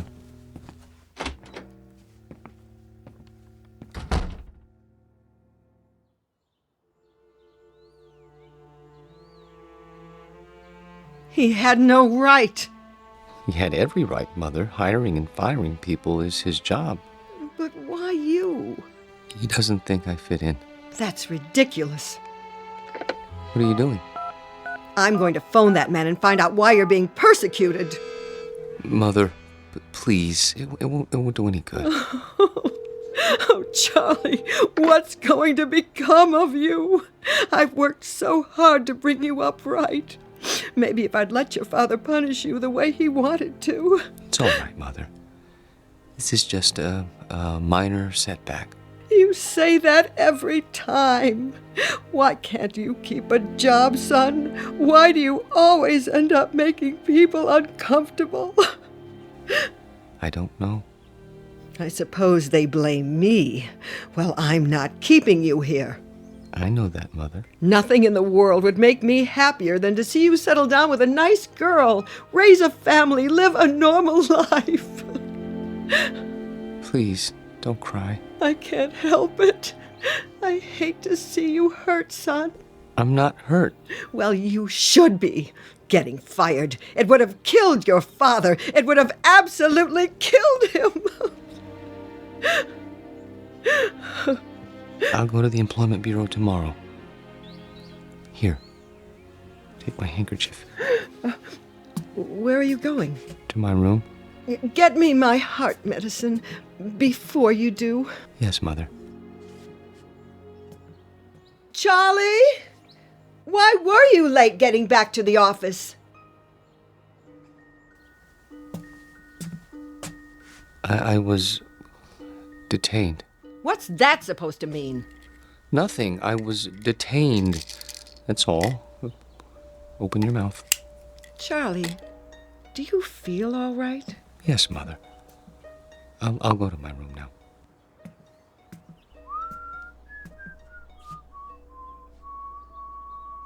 What's that you're whistling? Pardon? You were whistling. I don't remember. You should lie down, Charlie. Take a little nap. Mother, please, I can take off my shoes. I'm only trying to help. I know, but I'd prefer to untie my own shoelaces. Very well. I'll bring you some cocoa. Not now.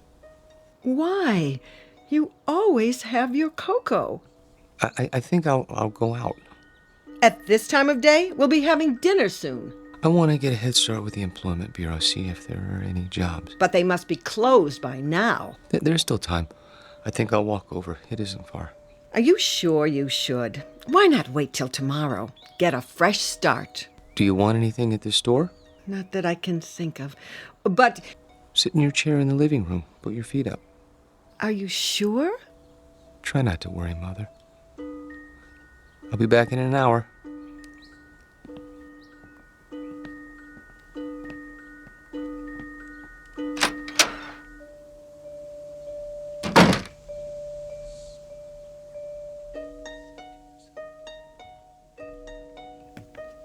Back again, huh? Yes. Anything in particular? Is it still open? What's that, sir? A miniature room? You know, downstairs next to Egyptology? Oh, sure. Thank you.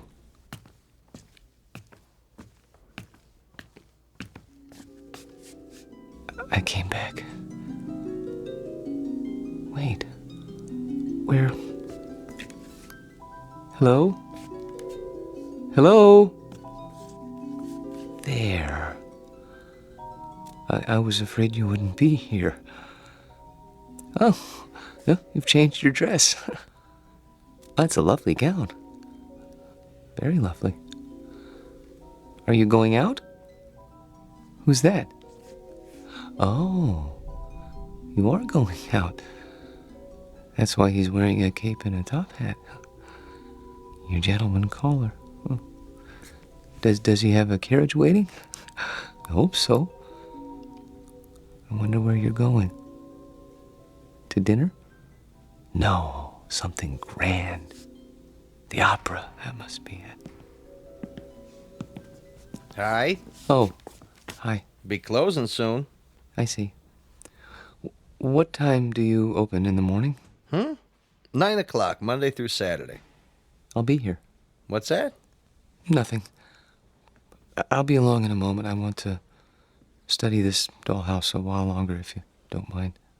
Okay, sir. Just a few minutes, though. It's almost time. I see. Thank you. Have a nice evening. I have to go now. I won't be here when you come back. But I hope you have a nice evening, Alice.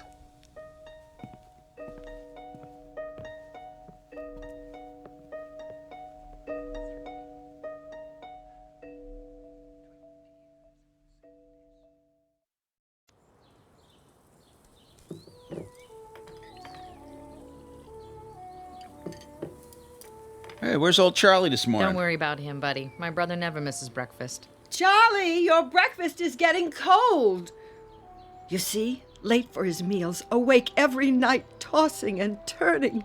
I tell you, I'm half dead with worry. Mother.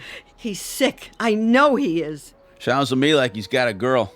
Don't be silly. What's silly about it? He's not a bad-looking guy. A little peculiar, maybe, but, you know, he's not... If he had a girlfriend, he'd tell me. He hasn't told me, so it isn't possible. Okay. Nothing would make me happier than to see Charlie settle down. He knows that.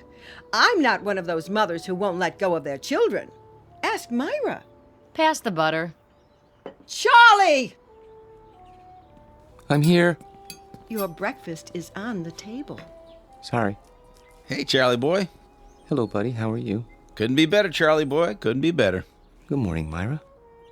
You're looking nice. I wish I could say the same for you. I haven't been sleeping very well. Because of the job? Yes, I suppose so. It's been terribly hard on him, pounding the pavement every day. Boy, that can get you down. Charlie, Yes? we've got a surprise for you. Tell him, bud. Well, it's like this. I heard they gave you the pink slip, and see, I know the dispatcher pretty well over where I work, and I told him about you, and he said He said he'd give you a job. Yeah. Isn't that wonderful? Oh. Yes, I guess so. Charlie! It's very nice of you, buddy. Really. You have experience in billing, don't you? Yes. Then what? Well, you see, I don't know if I'd want to travel that far. It's out of the city, isn't it? Nobody could pick you up. Sure, till you get yourself a car. Charlie, for heaven's sake, Buddy's offering you a job. I'm sorry. I appreciate it, really. But I'm afraid.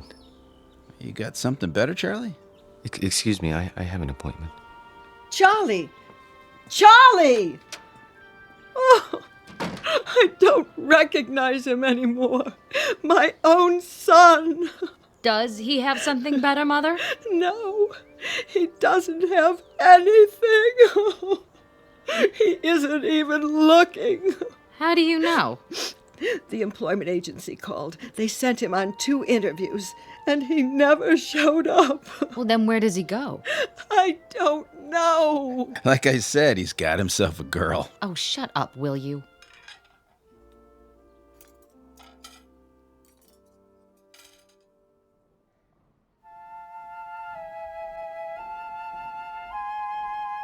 Henry, look at that. A real log cabin. Isn't it wonderful? Uh-huh. See, there's a little spinning wheel. Your grandmother had one of those, remember? How did they make it so small? Uh-huh. Oh, 19th century townhouse, Boston. Isn't that something? I've never seen anything so perfect, have you? Just look at the miniature piano and the doll there in her little handmade dress. Come on, let's go. Oh, I'd love to live in a house like that. Sure you would. No air conditioning, no central heating, no television, no phone. Sure you would. Excuse me? Are you finished here? I mean... Yep, on our way to see the mummies. Come along, May. If we must. Oh, I'm sorry. I didn't know you were still in bed. I wouldn't be here so early, but my sister and her husband came over and... Oh, I understand. Of course you need to get dressed. I'll turn my eyes away so you can have your privacy.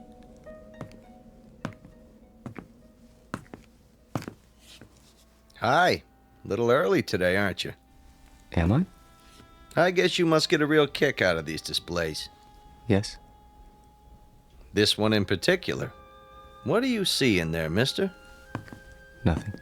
Man doesn't stand for 4 and 5 hours at a stretch looking at nothing. I'm not breaking any rules, am I? No. Then leave me alone, please. Suit yourself. Forgive me, it won't happen again. Oh, I see you're having breakfast. It isn't any of my business, but I really do think you should eat more than toast. Mother says breakfast is the most important meal of the day. Have I told you about my mother? She's very nice.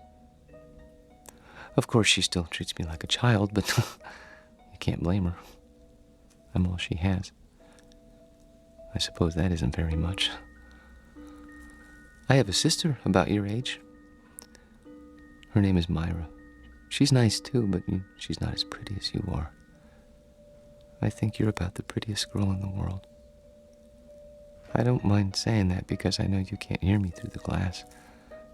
But I think I'd say it even if you could, because I hope it's all right, but I have to go now. Just for a while. I didn't get much to eat this morning myself. I'd better have something. But I'll be back soon. I promise.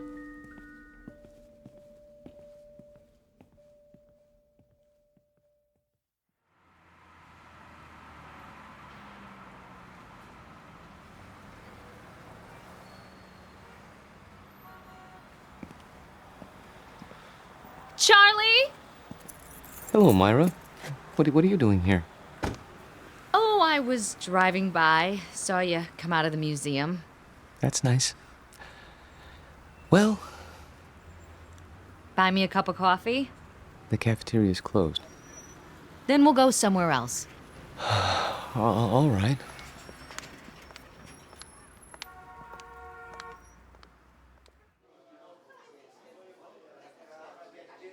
Here you go, folks. Thank you. Charlie, I'm gonna be honest. I didn't just happen to see you today. I followed you. You did? Why? Because Mother asked me to. She's worried, and so am I. You haven't been yourself. No? You go to that place every day? I thought it might be a good idea to improve my mind. That isn't why. I'm your sister, Charlie. I grew up with you, and I know you. You go there because it gives you a chance to be alone. And you want to be alone because you're scared. Myra? Listen to me. This is important. You're over 30 years old, Charlie, but you're living the same way you did when you were 14. Some of it's Mother's fault, some of it's yours.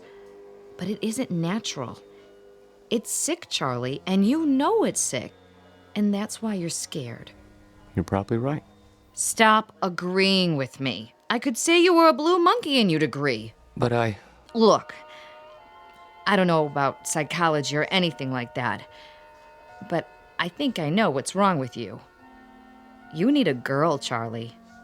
You're at that time in your life. You know what I mean? Not exactly. Well, it's hard to explain, but you've never had a girl, have you? Not as such? That's what I thought. Well, we're gonna change that. How? I'll introduce you to Harriet Gunderson. She works at my office, and she's a lot of fun. You'll like her. Myra, please. Charlie, please. This one time, try. For me. If you do, I promise I won't bother you anymore. All right. Here's her address. You don't even have to phone. Just stop by, say around 7. And you don't have to buy her dinner. Take her for a walk in the park. She'll like that, okay? Okay. Word of honor? Word of honor.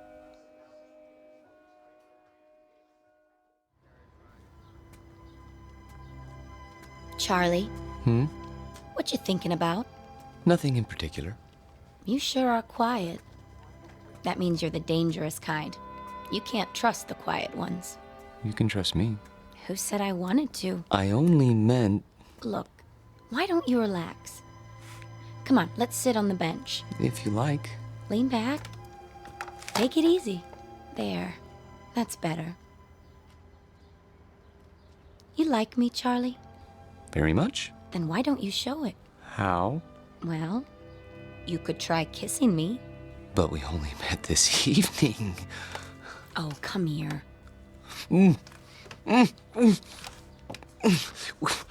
We hardly know each other. Quiet, you man, you. Oh! I didn't mean to push you off the bench. It's just that you surprised me. Sorry, I'll help you up. Forget it, Buster. Just forget it. Tell your sister you don't need a girl. You need a doctor. Wait, please.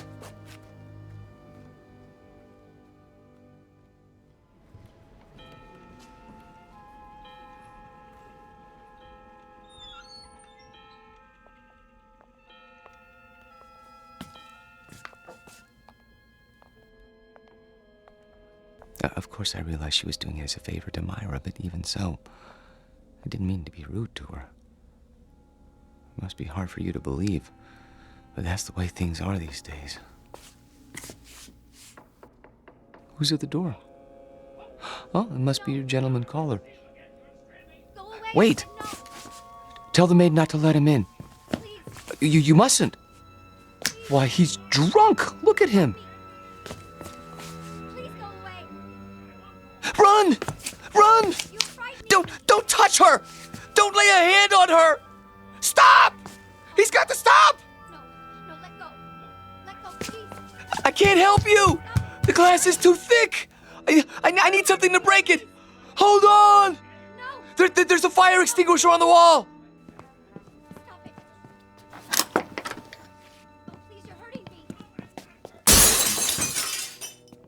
What are you doing?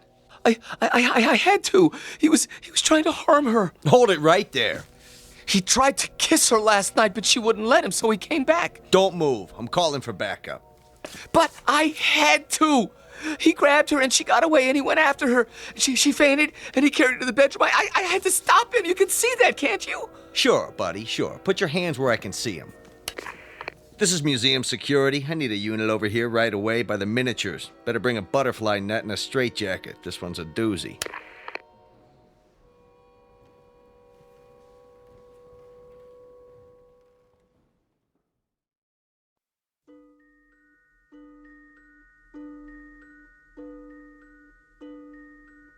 Now, Mr. Parks, I want you to understand that no one is saying you didn't see these things. There's no doubt that you did. But you saw them in your mind. They were real, Doctor. To you, they were. That's the way it is with hallucinations. Ordinarily, the eye sees and transmits a picture to the brain, but sometimes that's reversed. In certain cases, the brain sees and transmits a message to the eye. Do you follow? They were real. Then others would have seen them too. Isn't that so? But no one else did see them. How would you explain that? I can't. Think about it. Mr. Parks? I don't know why nobody else saw them. Maybe they weren't looking. You say there were 3 figures. A young girl, her maid, and a man. He had a big black mustache. All right. Now let's reason it out. According to the museum officials, there was only one figure, the girl. Where did the others come from? Well, the maid always comes from the kitchen, and that fellow... Yes. Where did he come from? Outside. Outside the case? No, outside the house. Mr. Parks, there was nothing outside the house but glass. And beyond that, other displays. Isn't that true? Yes. But he came to the front door, and they went out together once. To the opera or something, I don't know. She didn't realize what he was like then. I could have told her. You only had to look at him to see what kind of person he was. But she's so innocent and trusting and helpless. Not like other women. No, not at all. Have you seen her? Yes, I have. Is she all right? Would you like to see her now? Yes! She's here. In a box in the drawer of my desk. Careful! You are holding a piece of wood in your hands. A beautifully carved piece of wood. About 6 inches tall. Do you have to take her back? I'm afraid so. It's museum property. Now I want you to go back to your room and think about what I've said. Will you do that? And remember, what you saw isn't the important thing. Our job is to find out why. Once we accomplish that, you won't have any more hallucinations.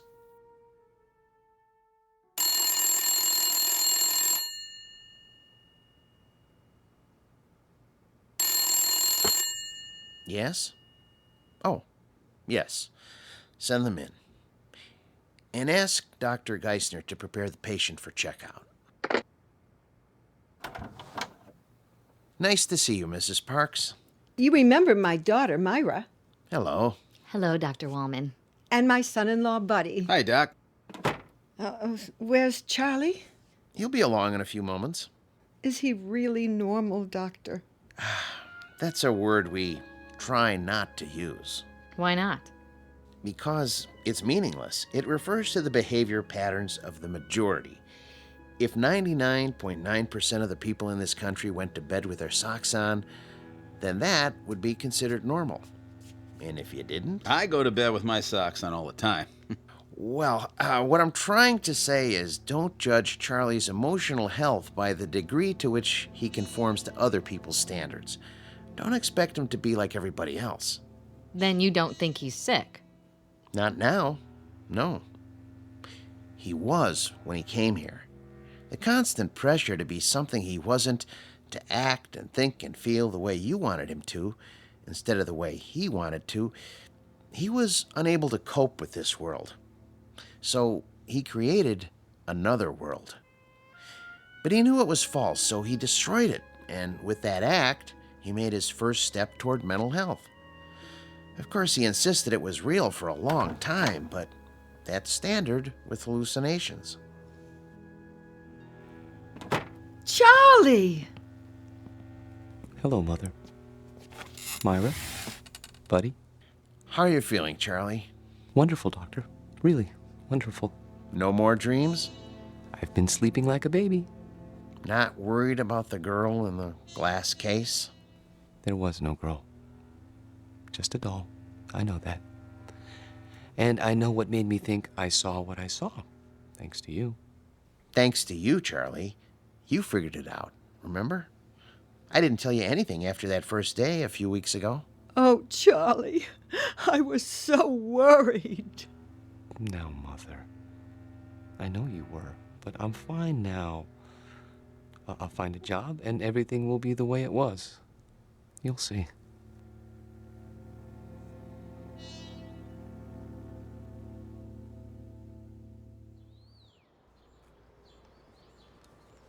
I've sure missed this.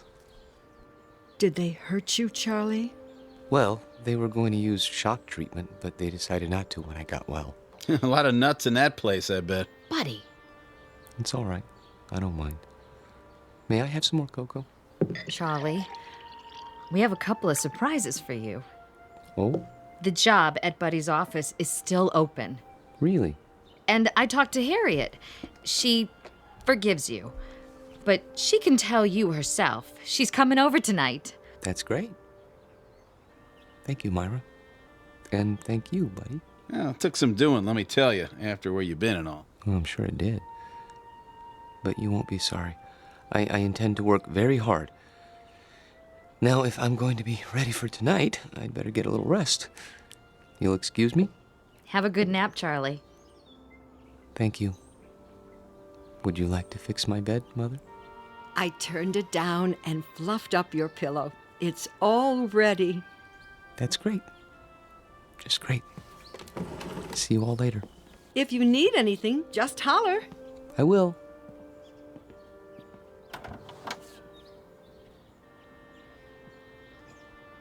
All right, I gotta go by the house. Be back in a while. Okay, honey. You want me to pick up some chow? That's not necessary. We're all going out tonight. We are. Okay, then. See ya. Take your time. Drive carefully, buddy. Sure. No problem.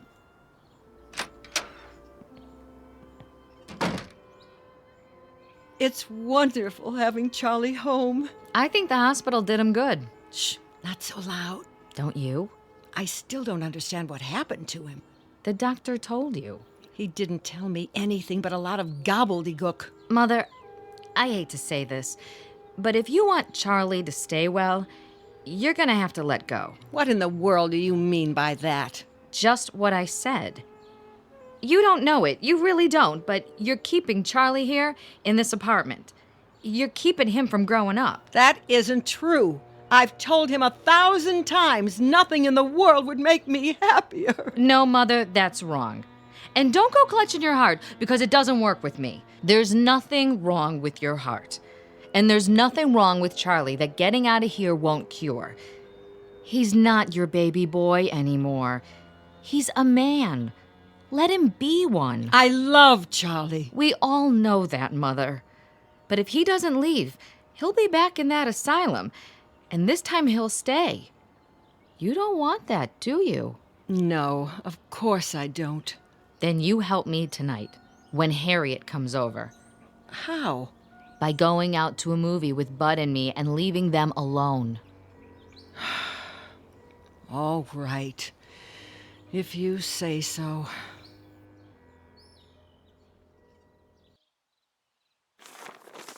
Pass the sports page, would you? Here. You should check the movies. Oh, yeah, sure. There's Harriet. Already? You better tell Charlie to get ready. Charlie? Hi, I made it. Ooh, new dress? Yeah, cost me something too. Hi, bud. Hey, Harriet. Charlie, your company is here. Charlie? Charlie! What's the matter? Can't wake him up? He must be tired. It's locked. Charlie never locks his door. Hey, Charlie boy. Up and at him, pal. Maybe he doesn't want to be disturbed. Nobody could sleep through that. Break it down, bud. Gee, I don't know. Break it down. Okay. The window's open! Take it easy, Mother. He must have crawled out. Why would he do a thing like that? I don't know. He's your son. Oh, what did I ever do? Mother, be quiet. Hello, operator? Could you give me the number of the City Museum? The main one downtown. Thank you. He couldn't have gone there. The doctor said he was well. Hello? Yes, could you tell me, please, are you open tonight? I see. Thank you. Well? Well, they close earlier tonight. Thank God. But they were open until a little while ago.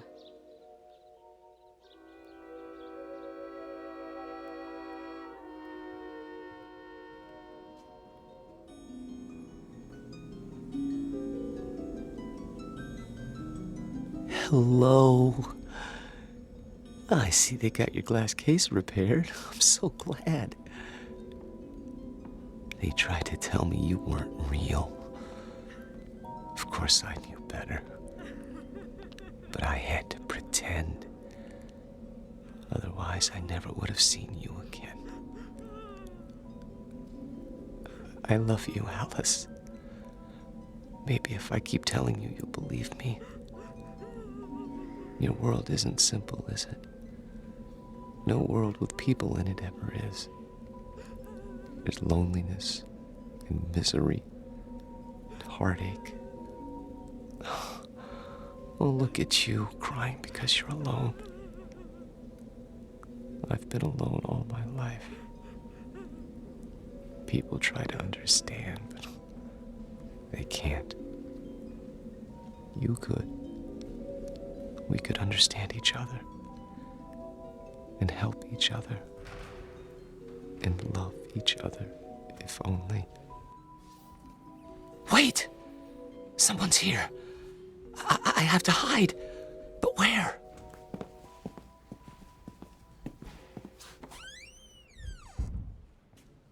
This is where he always went, every day.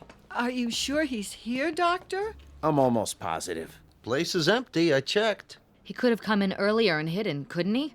Where? This place is deader than a doornail. Shine your flashlight over there. What about those Egyptian mummy cases? Say, that one isn't supposed to be open. Could a man hide in there? I guess. Nobody's allowed to touch him. It's against the rules. Mrs. Parks, would you do something? Anything for poor Charlie. I'm sure he can hear you, wherever he is. Are you going to take him back to the hospital? I think it would be wise, don't you?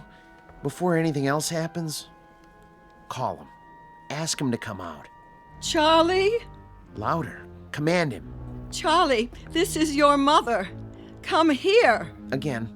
Charlie Parks, you come here this second, young man. You hear me? It's too late. He's not going to listen to you now, Mother. Hey, Charlie boy, let's go. What do you say, huh? Can you turn on the lights? Yeah, at the main switchboard. Do it. We're gonna have to search the whole place. Hey, is this the dollhouse? That's the one. And the doll, is that her? Yep. Say. What? There's two of them now. A man and a woman sitting on the piano bench. I don't remember that. All right, let's start looking. Yeah. Yeah, I'll get the lights. Charlie! Charlie, please. This isn't funny. Yo, Charlie! Come on, Charlie!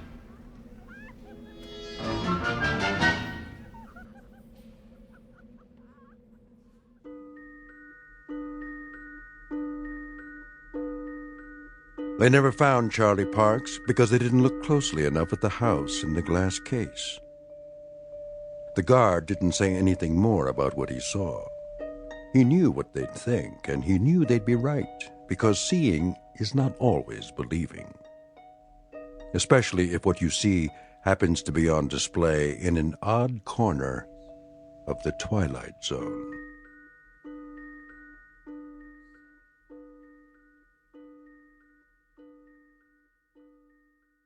We'll return to the Twilight Zone in just a moment.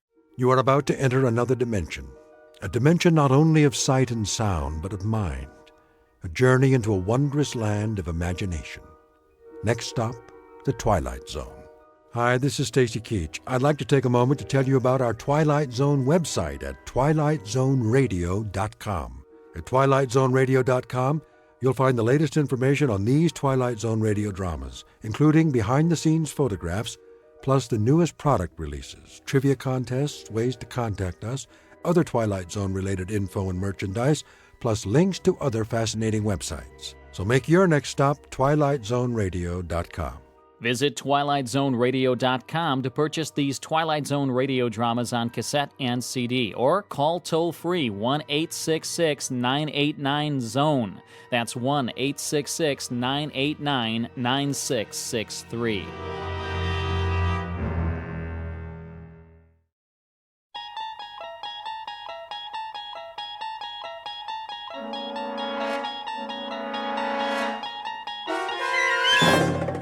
You unlock this door with the key of imagination.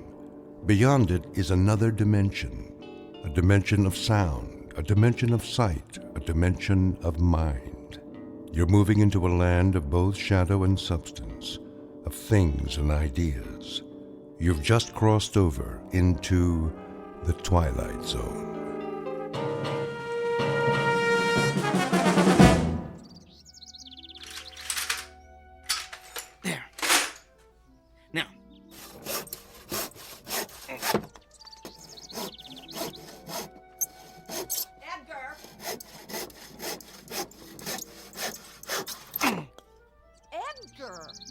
Yes, Helen? Come here, please. I'll be right there.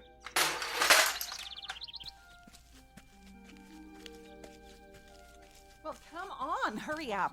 Yes, dear. Come in the house. I've got a bone to pick with you. What's wrong, Helen? Look at what I did to my hand. Ooh, what happened? I was cleaning the basement and I cut it on that stupid metal contraption you brought home yesterday. Oh, no. The accelerator bracket. Are you all right? Do you need me to clean it with hydrogen peroxide? Or should we go to the ER? No. I finally got the bleeding to stop by myself. I thought I was going to hemorrhage to death. Oh, thank goodness. What? I mean, it's good you were able to stop the bleeding. What is that stupid bracket doing down there anyway? Well, I needed to complete my experiments. Your experiments? That's all I ever hear about. I can't believe I gave up a successful modeling career to marry such a geek. Oh, this ridiculous hobby of yours is getting out of hand, Edgar. Well, it's more than a hobby, dear. Yes, you're right. It's an obsession.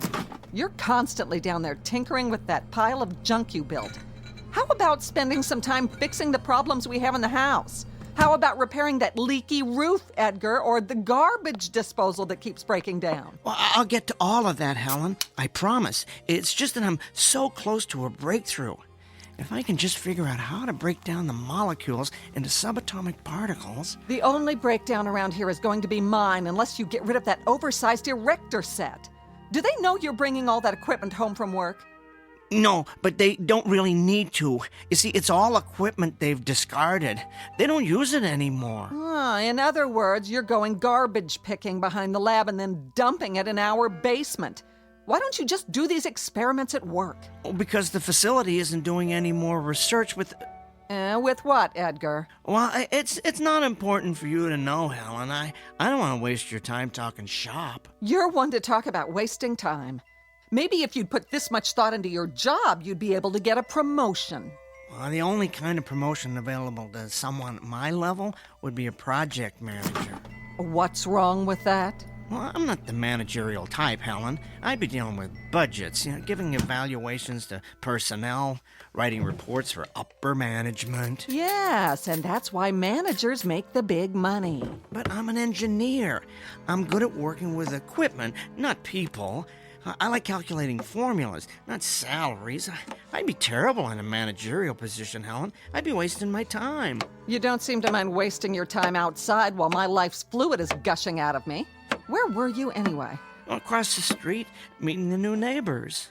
They finally moved in? What's their name? Let me see if I remember how to pronounce it.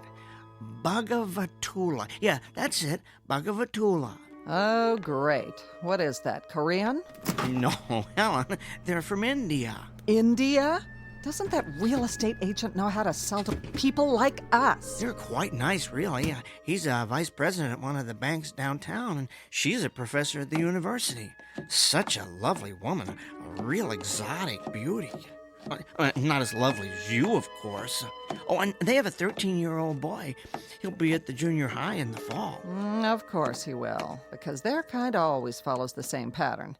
They move into our neighborhoods, take our jobs, and infiltrate our schools. Now, Helen, I hope you're not going to be hostile towards our new neighbors like you are towards that lovely Sanchez family 2 doors down. You can actually learn a lot from them.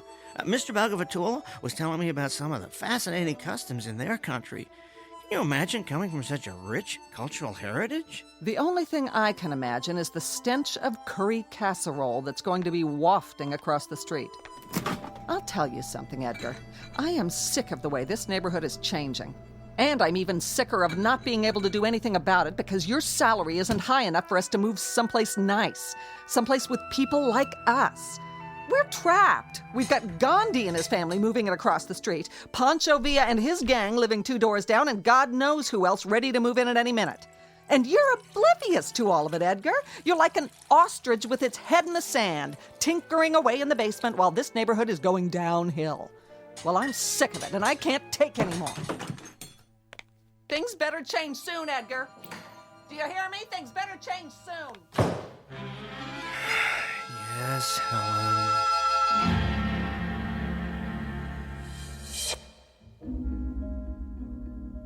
Portrait of a tragically mismatched couple, Edgar and Helen Peabody, a textbook example of opposites attracting.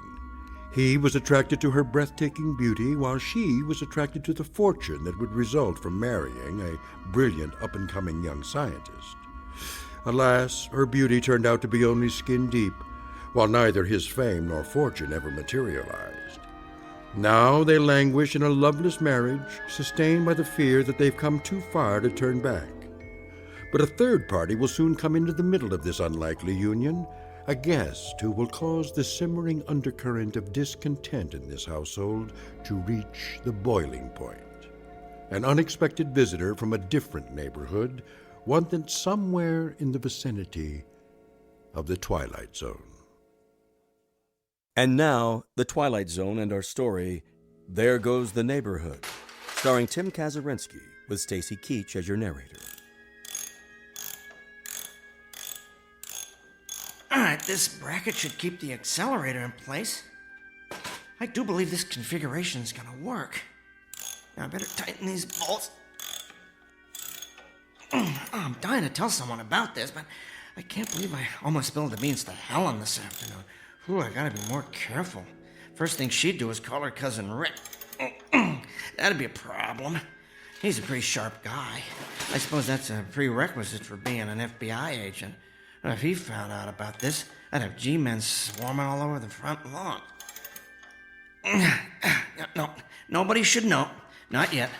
First, I want to perfect the process, and after that, I want to make certain this technology isn't dangerous to humans. Then, and only then, can the whole world know Edgar J. Peabody has built the world's first teleportation device. Just think, daily commuters could avoid highway traffic by teleporting straight to their offices. Accident victims could be teleported from the accident site directly to the ER. The possibilities are endless. There. Now, I need to run a couple of tests. I'll just turn on the particle accelerator and let it warm up. There we go.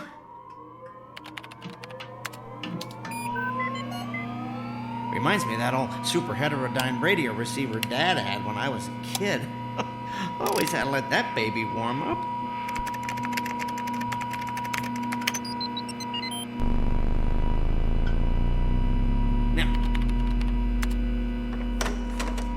Edgar! Yes, Helen? Come up here. The garbage disposal broke down again. I'm in the middle of something, dearest. I don't care. This is important. Get up here now. All right. Coming.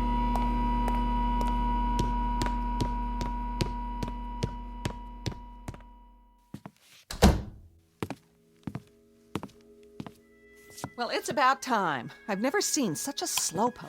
What's wrong with the garbage disposal? Same as always. Made a funny grinding noise, then stopped. Did you throw any silverware down there? Of course not. What do you think I am, an idiot? Oh, no, dear. I'm just trying to isolate the problem. Well, you're the one who wants to be an engineer for the rest of his life, so stop isolating and start engineering a way to repair this thing. I'm going to go down and throw some clothes in the washer. You let me know when the disposal's fixed. All right. Now let's see what the problem is here.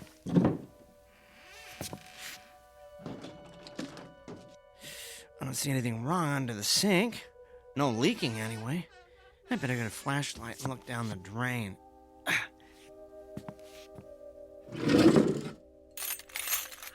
Now, where'd I put that thing?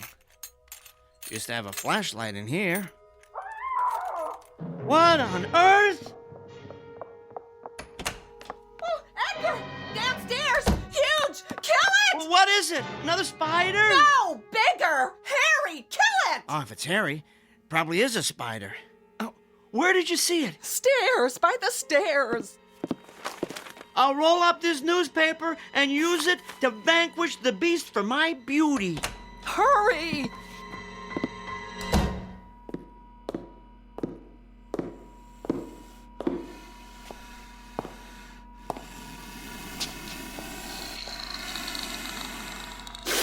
Good Lord!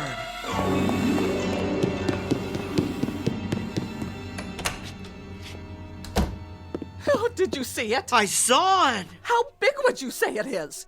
3 feet high, maybe?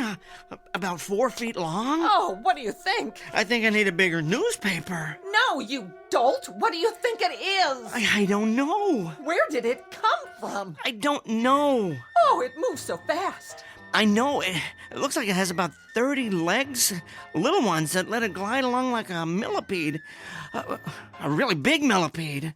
Oh, you have to kill it. Maybe we should call animal control. That's not an animal. It's a monster. Well, all the more reason to call in a professional. Oh, Edgar, be a man for once. Go down and kill it. With what? I don't know. You're the man of the house. Find a weapon. Gather up the thimbleful of testosterone you've got and go kill that thing in our basement. All right.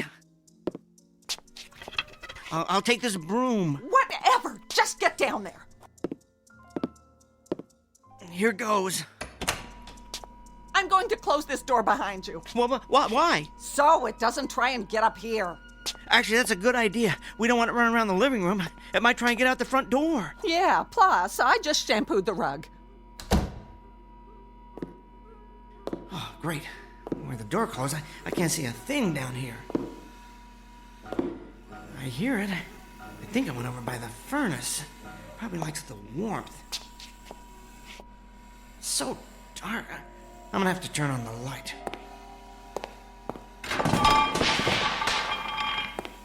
As soon as I find it. There. Now, where Please, do not hurt me. What? Who's talking? I don't see you. I mean you no harm. I hear you, but your voice, it's inside my head. Whoa. You communicate telepathically, don't you? Yes, please. Do not hurt me with your weapon. Weapon? Oh, this is just a broom. A broom? What kind of weapon is that? It's not a weapon. It's for sweeping up. You know, cleaning. Oh, so you're going to clean me? Is this a way of conquering one's opponent here? No, I was going to hit you with it. Ow, please, do not. I apologize if I frighten you or your companion.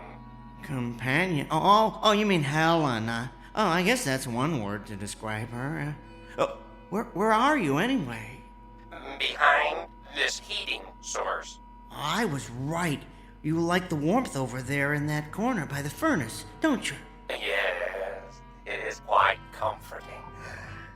Traveling through the space-time continuum appears to have affected my body's metabolism.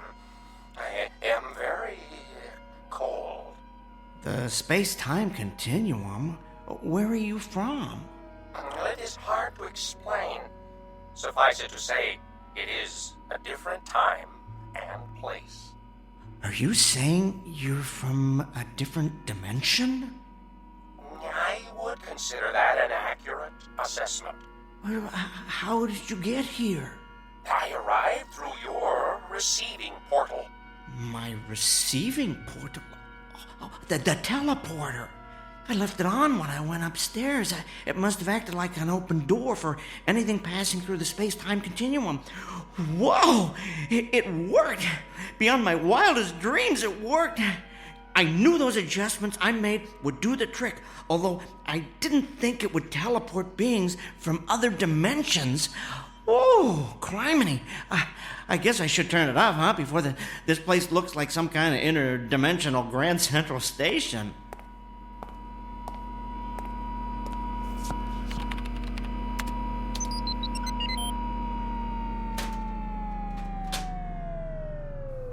Here. I guess I can consider my latest modifications a triumph. I have successfully teleported a being from another dimension to a basement in Hackensack, New Jersey. You have been experimenting with teleportation? Yes. I have as well. So, teleportation isn't a standard mode of transportation where you come from? No. I have been conducting trials in secret. Oh, I know the feeling. I was an engineer on a teleportation project at my company a few months ago. Out of the blue, the government ordered us to cease and desist, but they never explained why. I've heard it's because they're experimenting with the technology themselves for a secret military weapons project, but I think it could be used to improve our way of life. That's why I've been continuing my experiments by myself down here. Where I come from, it is feared that teleportation would make escape too easy. Escape from what? From a race that recently overthrew our government. They call themselves the Masters. They now hunt down and exterminate members of any race unlike their own. Well, that's awful. So I take it that where you come from, everyone doesn't look like you? No, the Masters do not look like my race at all. They are quite ugly. Well, sounds like it's a good thing you escaped. I am not convinced that I am in a better situation here. What do you mean? My appearance seems to have alarmed you and your companion. You were coming down here to kill me. Well, you have to understand, you look different from anything we've ever seen before. Oh, I am considered ugly here? Well, that's hard to say.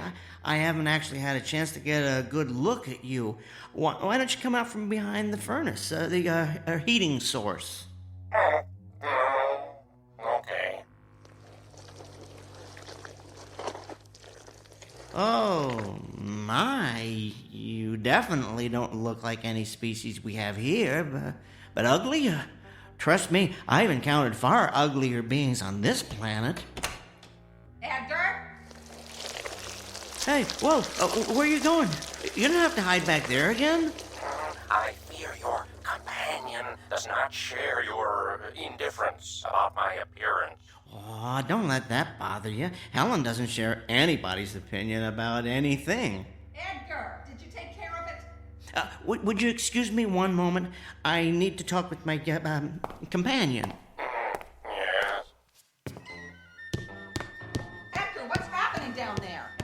hear any killing going on. Helen, dear, I decided not to kill it. Why not? Well, I'd like to learn more about it. Well, fine. Kill it and slice it open. Then you can look around in its guts and learn all you want. Well, I'm not talking about its anatomy. I want to keep it alive, observe its behavior. I don't know, ask it some questions. Ask it questions? Helen, sit down for a moment. Edgar, what's going on? Just listen to me. I'm not sure how to tell you this, so I'm just going to come right out and say it. That creature in the basement, it's from another dimension. It arrived here through the space-time continuum from a place where it has suffered unbearable persecution. Well, I would like to learn more about it, find out where it came from, whether it's from some alternate universe on Earth, or perhaps some other planet in a distant galaxy, and maybe even find out if I can help it. Edgar, you have officially gone over the edge. I mean, I've always considered you eccentric, quirky even, but I never realized there is a hole in your marble bag. Helen, I'm telling the truth. Okay, let's assume for the sake of argument that you are. How did that thing get here? Well, you have to promise not to tell anybody this, but that contraption, as you like to call it, the one I've been building in the basement, it's a teleportation device. The creature was passing through the space-time continuum and employed it as a destination portal. Give it to me in English, Edgar, not your usual geek speak. Think of it like someone getting off a train at a specific station, except in this case, the train travels through different dimensions. Great. So we're harboring the commuter from another world. Where's the phone? Who are you calling? I'm calling someone to come and kill that creature. No, Helen. Yes! It's not enough that the neighborhood's been invaded by foreigners from other countries. You have to put out the welcome sign for a giant insect from a different dimension. I've reached the end of my rope, Edgar. It's time to put an end to all this.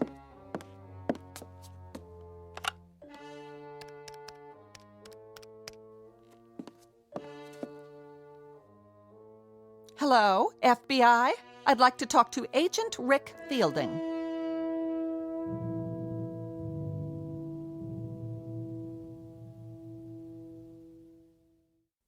Helen, please, put that phone down. No, Edgar. There's an illegal alien in our basement, and you're clearly not man enough to take care of it, so I'm calling someone who is, my cousin Rick.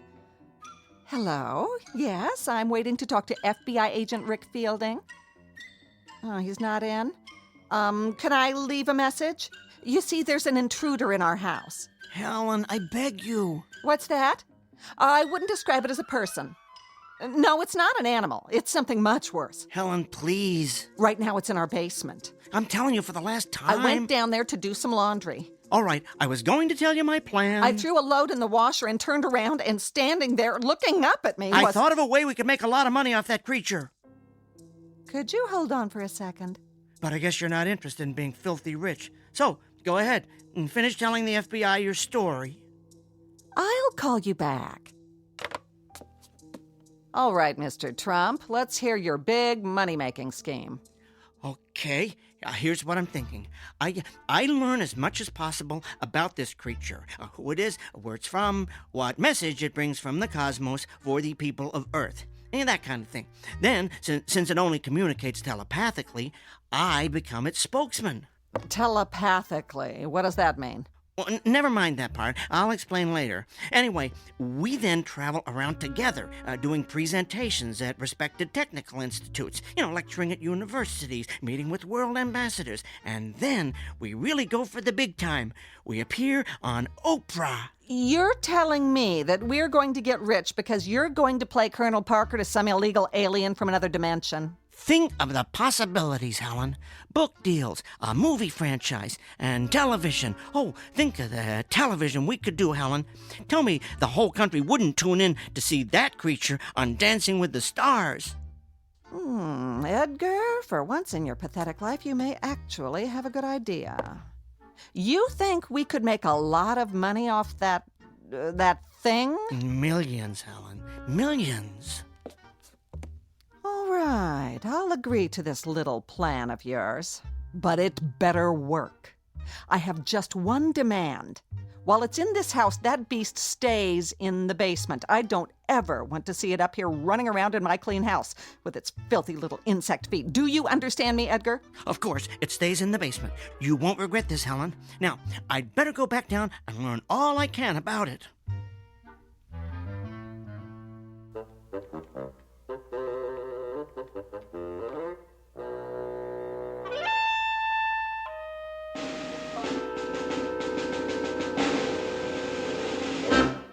So then, I finished up by telling her we could make millions. And this convinced her to let me stay alive. Are you kidding? If money's involved, Helen's all over it. You are being protected by a great big dollar sign, my friend. I do not understand all your words, but I comprehend that your plan has saved my life. Thank you. Oh, you're welcome. You know, I never thought to ask if you have a name. A name? Yes. What should I call you? Oh, I am identified by a specific sequence of sounds. Oh, would you like to hear them? Sure.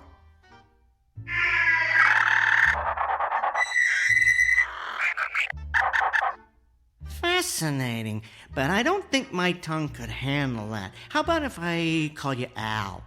Oh, is there a meaning to this Al? Let's just say it's short for alien. Oh, I find this appropriate. And what should I call you? My name is Edgar. Edgar. To what species do you belong, Edgar? I am a human. I have heard you refer to your companion as Helen. Yes, that is her name. And what does Helen mean? It means the most beautiful woman in the world. Oh, is Helen considered the most beautiful woman in your world? Helen is considered quite breathtakingly beautiful. She's what's known as a real head-turner. She once held the record for winning the most beauty contests on the East Coast. Unfortunately, Helen has what we would call an ugly personality. Then, from my point of view, she is not beautiful at all.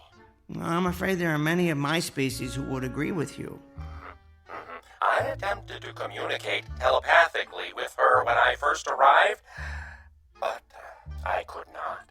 Aw, she was in too much shock. No, her mind is closed. I cannot get through to it. Are you able to understand her? Oh, yes, every word. Oh, my condolences.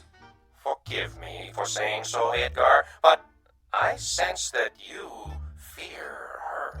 Well, I never told anyone this before, but I have some trouble standing up to her. She has a very strong personality. So do you, Edgar. It took a great deal of strength for you to come down here and confront a species you had never encountered before. I suppose it did. I would encourage you to confront her in the same way. You mean try and hit her with a broom? Oh, if necessary.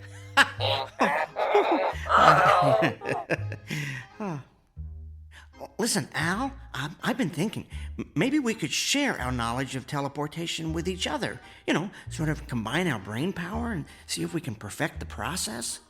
That is an excellent idea, Edgar. Would you mind taking a look at my teleporter? Maybe you can suggest some improvements. Oh, I have already been examining it. You have come up with quite an impressive design. Oh, for a human. Well, thanks, Al.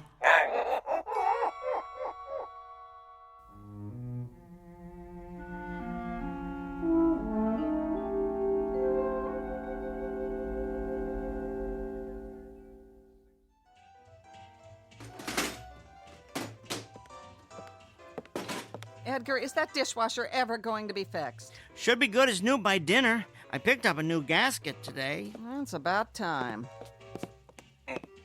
There. I need to go down to the basement, get a different wrench, though. I'll come with you. I need to throw a load of wash in, and I don't want to go down there alone. We remember what happened the last time I went down to do the laundry now, don't we? don't worry. He won't bother you. He likes to stay warm behind the furnace. Good. I don't intend to be a prisoner of the main floor just because you've decided to start taking in intergalactic strays. Interdimensional, dear. Whatever. All I know is I've had an uninvited house guest for 3 days that looks like it crawled out of a horror film. Everybody in their place and a place for everybody. That's how it used to be before all the foreigners started moving into our neighborhoods. Yes, dear. I'll tell you what we need. We need a government that stops turning a blind eye to this cultural invasion. We need to send all these outsiders back to where they came from. So you've said before, dear. I found that wrench I need. I'm going back up. Now, don't take forever to fix it. Yes, dear.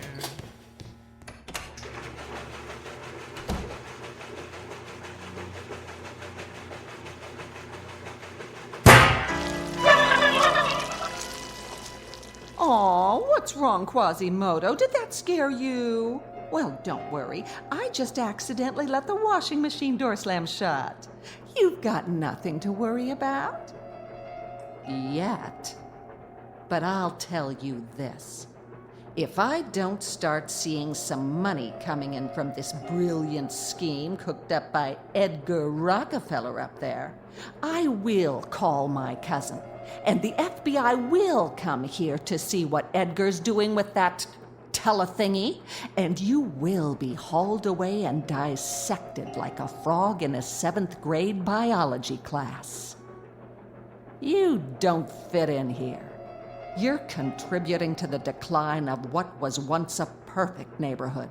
So you just stay down here in the dark where you belong.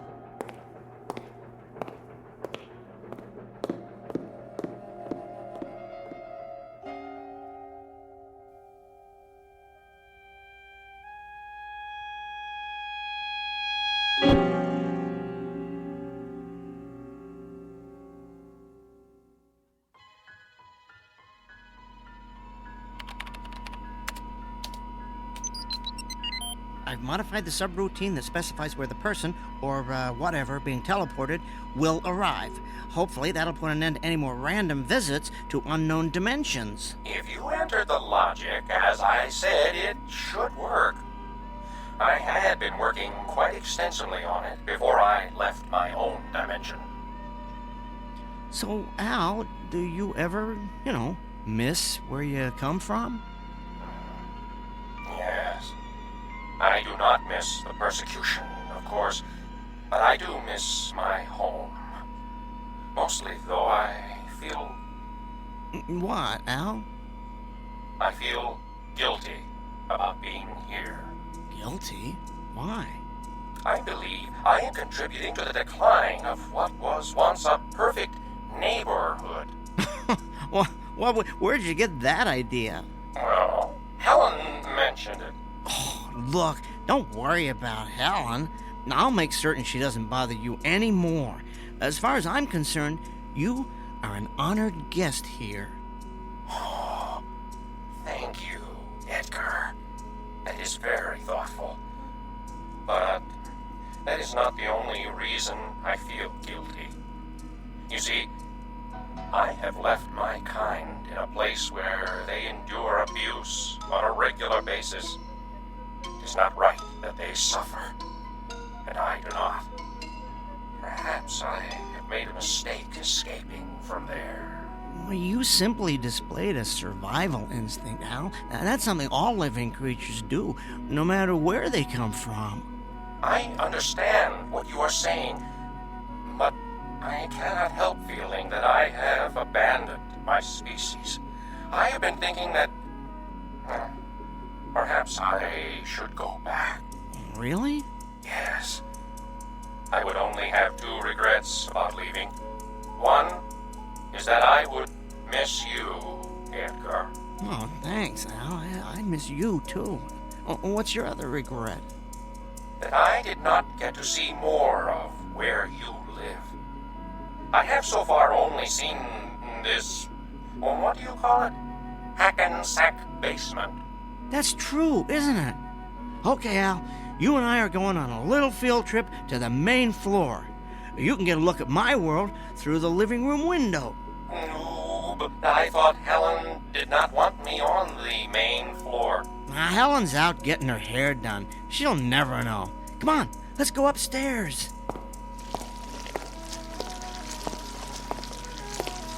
Wait a second. Maybe you should wipe your feet first. All of them.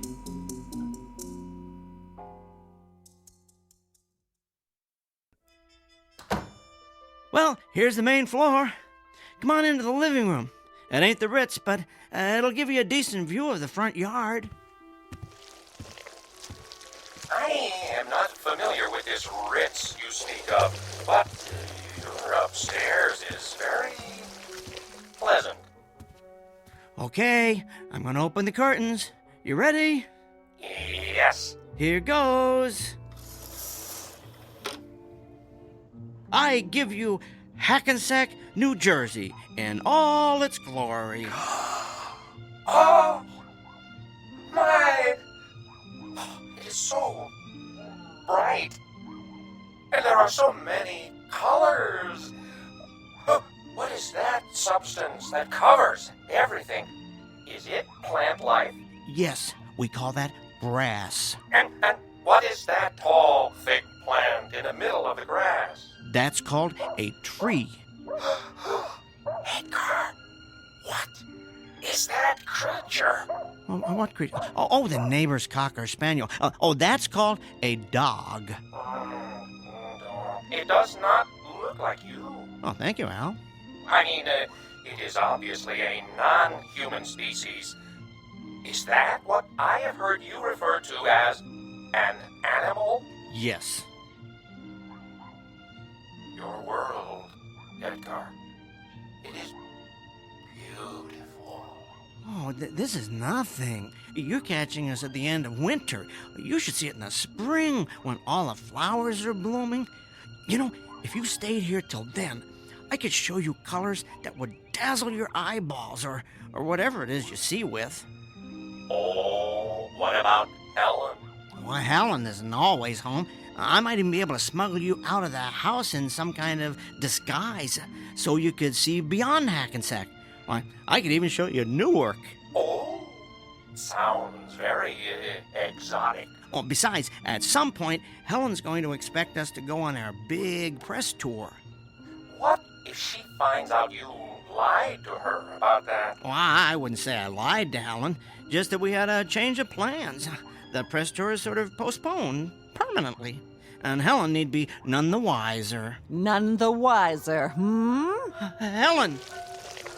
What are you doing home? Lorraine had a cancellation, so she did my hair early, but never mind that. What's that monster doing up here? I told you I wanted it to stay in the basement. I wanted to familiarize him with the surroundings. He needs to be accustomed to them when we begin our lecture tour. Save it. I heard your little speech about postponing the lecture tour permanently. You have no intention of making any money off that overgrown bug, and you never did. That's it, Edgar. I'm calling Cousin Rick right now. No, you're not. Give me that phone. Oh! Nobody is going to find out about Al. You hear me? Nobody. Al? Isn't that adorable? You've named your little pet. Edgar, I have caused you enough trouble. Tell Helen I have decided to go back. No, it's okay. What's okay? I have decided I need to go home. You don't have to do that. Do what? But I want to. It is where I belong. Are you sure? Who are you talking to? Al. I mean, the creature. He communicates telepathically, but only with me. I can hear him, but you can't. Oh, how precious. Since you seem to have such intimate contact with alien creatures, why don't you blow in a call to the mothership and tell them to pick up E.T. here? Edgar, I do not wish to cause any more strife between you and your companion. Trust me, it was there long before you arrived. But I have given this a great deal of thought. While I do not wish to endure further persecution, I believe it would be more honorable to suffer with my species than to run away. Are you sure about this, Al? Positive. Well, if you're convinced it's what you want. I am. I will go down and prepare to be teleported.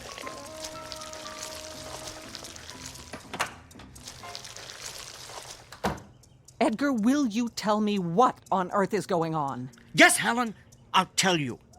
Al has decided to return to his world. Yeah? What's the catch? No catch.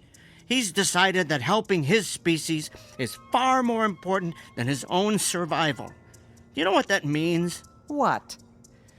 It means that in spite of the fact that he comes from a place you've never heard of, grew up in a culture you are completely unfamiliar with, and communicates in a way you could never hope to comprehend, he is a far nobler creature than you will ever be.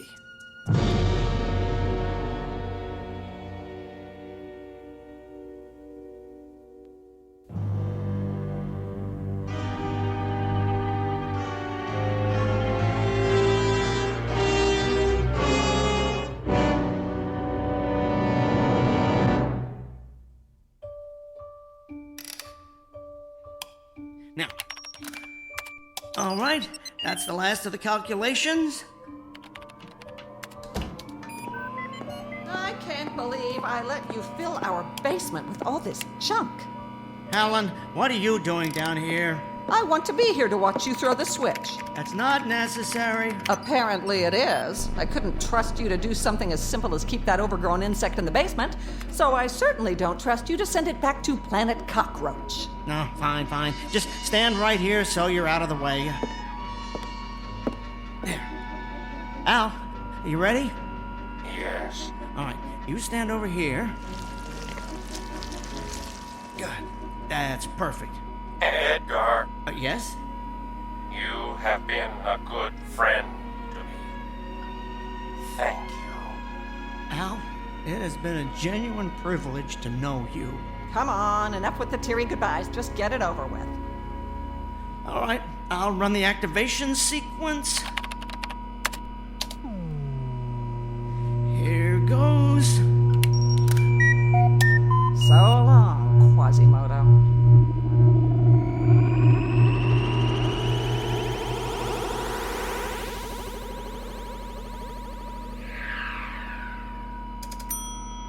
It worked.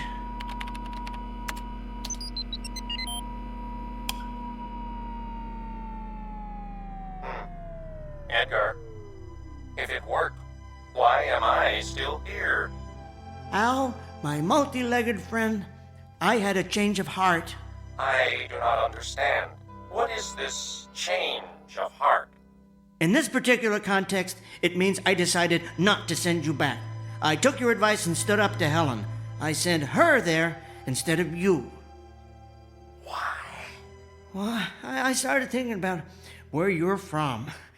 How there's a race there called the Masters, the fact that they've declared themselves superior to all other races, the way they exterminate anyone who's different from them.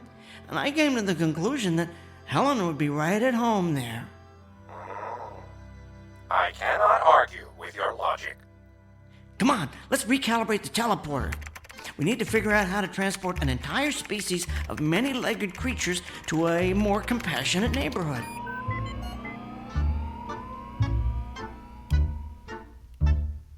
A quote here from St. Augustine.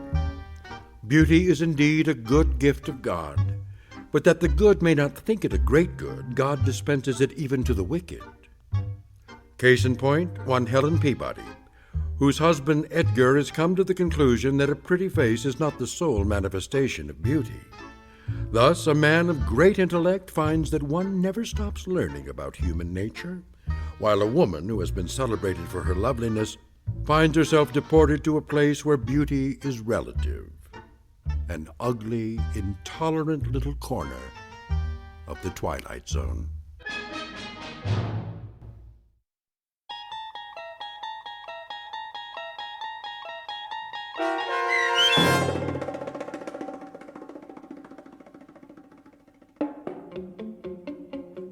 There Goes the Neighborhood, starring Tim Kazurinsky with Stacy Keach as your narrator, was written for The Twilight Zone by Barry Rickard.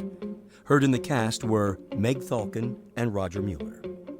The producers of The Twilight Zone wish to thank CBS Enterprises and the Rod Serling Estate for making this series possible. This copyrighted radio series is produced and directed by Carl Amari for Falcon Picture Group and Westwood One.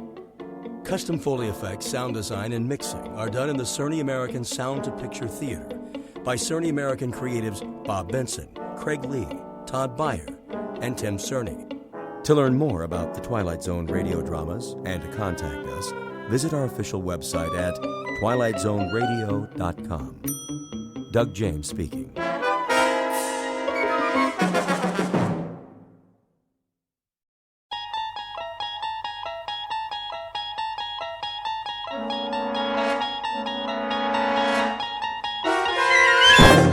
You're traveling through another dimension. A dimension not only of sight and sound, but of mind. A journey into a wondrous land whose boundaries are those of imagination. Your next stop, the Twilight Zone.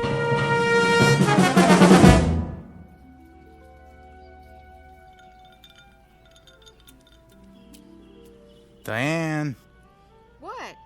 come here and sit down. In a minute. What are you doing? Going for a swim. What does it look like? Now? Of course now. Before the sun gets too high. But you haven't finished your drink yet. It's not going anywhere, Eddie. Right now, this pool looks positively delicious.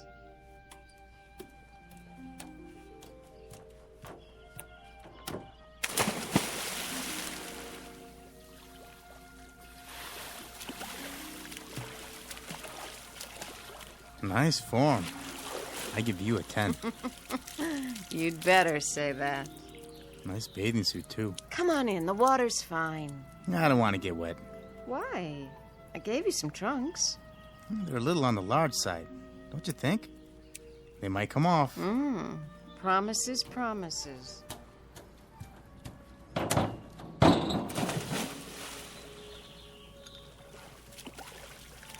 Diane, please. I'm lonely over here. All right.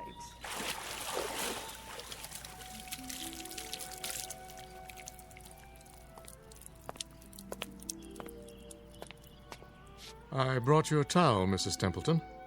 Thank you, Marty. Can I get you anything else? Not just now. I came down to join Mr. Page for a swim. Yes, ma'am. So I see. Has Mr. Templeton left yet? In another few minutes. Good. I mean, that's fine. Tell him I'll see him when he gets back. Very good. Oh, Marty.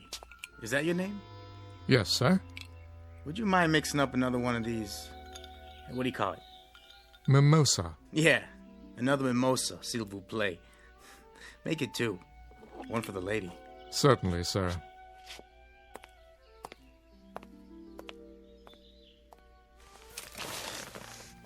Rub some lotion on my shoulders, would you, Eddie? I wouldn't want to peel. Sure thing. Oh, you have such strong hands.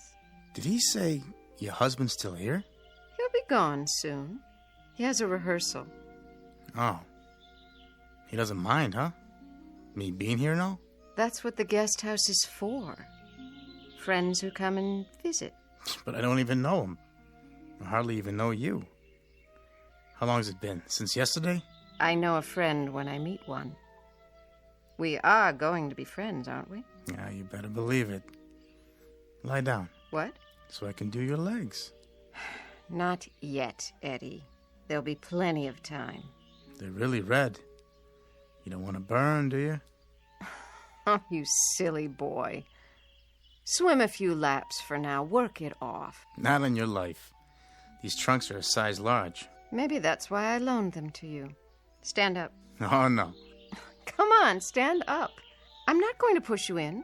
Promise? Promise. There. Now, turn this way.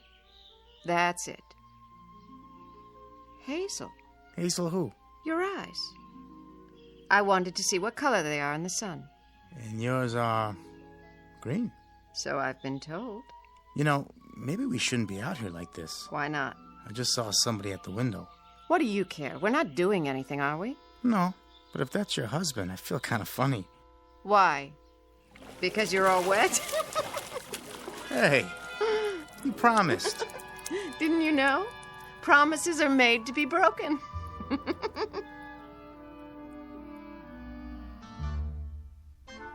The young woman is Diane Templeton, the wife of Booth Templeton. In a moment, you'll meet Mr. Templeton himself, the subject of our story, who, up to this point, has remained off-stage. During a long career, he has had the lead in more than 30 Broadway plays.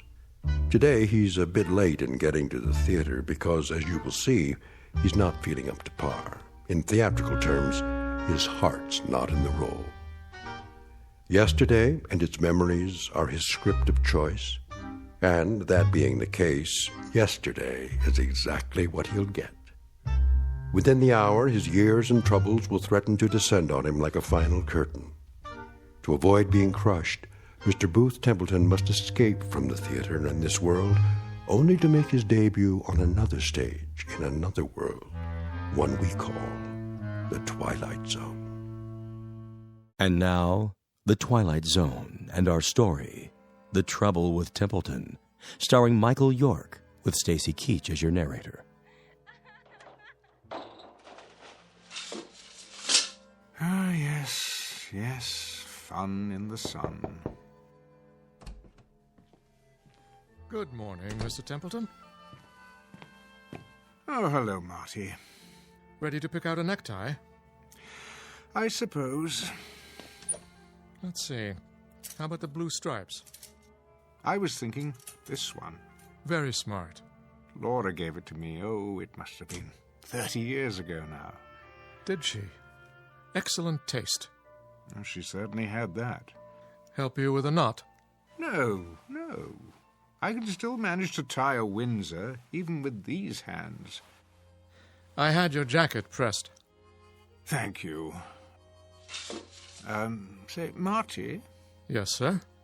Our new guest at poolside. His name is what? Page, I believe, sir. Mr. Edward Page. Page. Has he been here before? No, sir. He's new. Aren't they always? Oh, and don't forget your pills. Are they new, too? The same ones. Every 3 hours. Mrs. Templeton is not very discreet these days, is she? I'm sure I couldn't say. Well, her discretion was an early casualty. It didn't last long. And now, perhaps she's waiting for the day when these pills won't do what they're designed to do. Perhaps I'm waiting for that day, too. Mr. Templeton, you shouldn't say that.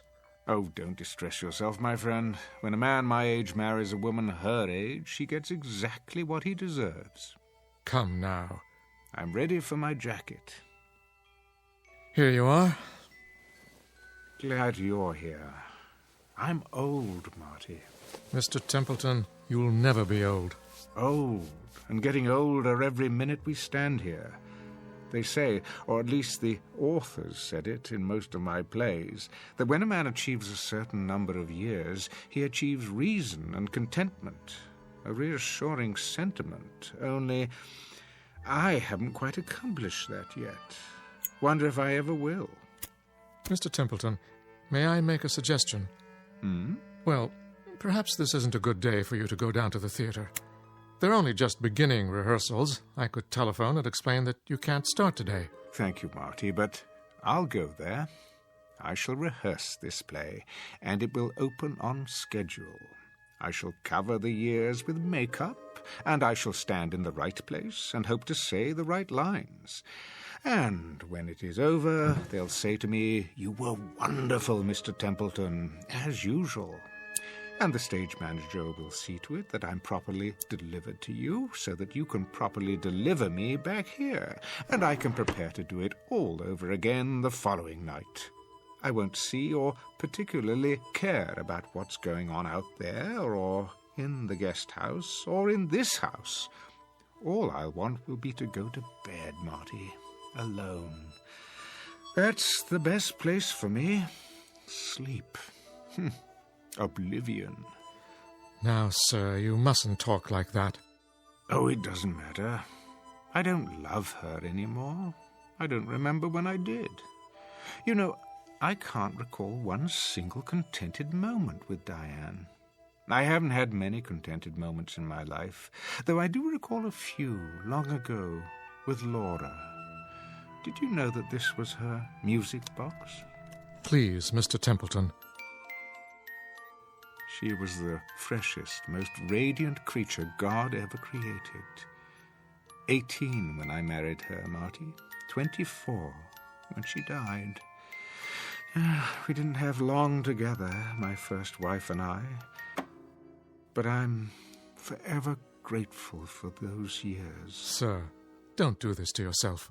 You know, there are some moments in life that have an indescribable loveliness to them. The world is transformed. The sky, the sun, a single blade of grass. The simple act of waking up, knowing that each day is full of treasures beyond compare, such as those moments with Laura. They're all I have now. You understand that, Marty? Yes, Mr. Templeton, I believe I do. But that was... Don't distress yourself, old friend. I'm all right. I'm quite all right. Now, where's my scarf? Here, sir. I'll go downstairs and bring the car around. You do that. Hi-ho, hi-ho, it's off to work I go.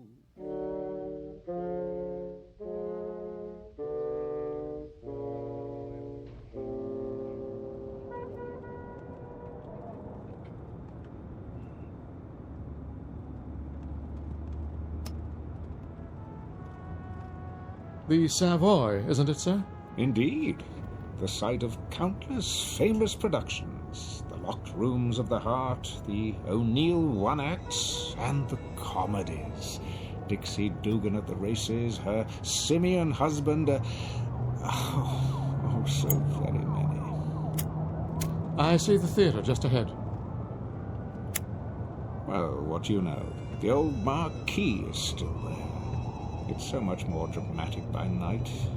The Great White Way, ablaze with stars. You should have seen it then, Marty. I did, sir. At least some of it. Not at its peak, of course. But the first Broadway play I ever attended, you had top billing. I waited outside to congratulate you. Remember? Yes, of course. People did that in those days. Fans, autograph hounds, gathered at the stage door. Here we are, sir. I'll wait for you in the loading zone. I might be a while. Never a problem, Mr. Templeton. I brought my book to read. Unless a policeman comes along, in which case I can circle the block and find a place at the corner or in the alley. I'll keep an eye out for you. Actually, it shouldn't take long today. First rehearsals are a simple read-through. If you care to go to lunch... I'll be fine, sir. All part of my job. Thank you, my friend. Ever loyal. Not at all. It's an honor. Well then, once more unto the breach.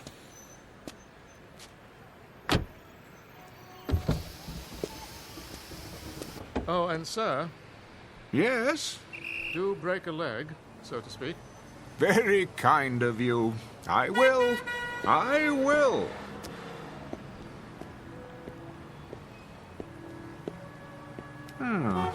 No billboard yet. I remember every time a new one went up... You're late, Booth. What's that? After 12, kiddo. Is it really? The boy wonder won't like it. And who is the boy wonder? Why, Arthur Willis. Willis. The director. No. You must be mistaken. Duff Mead is our director, a dear friend of mine. Was. Canned him last night. Surely not. We need someone with more pep, zip. Not my racket, but I know what's good and what's bad as well as the next guy. I wanted to drop by this morning and let everybody know that I'm personally interested in this thing. Art Willis is okay with you, isn't he? Well, I've heard the name, of course, but I don't actually know him. Mr. I'm Sid Sperry. Remember that name? Why, I believe I'm your angel. Beg pardon? That's what they call them, isn't it? My money's backing this play. Oh, yes, Mr. Sperry. I'm rather forgetful about names. Always have been. Okay by me, just as long as you don't forget your lines. I'll do my best. Come on, I'll walk you in. Just stepped outside to have a smoke myself. Yes, of course. I can hardly wait. Always a pleasure to begin rehearsals.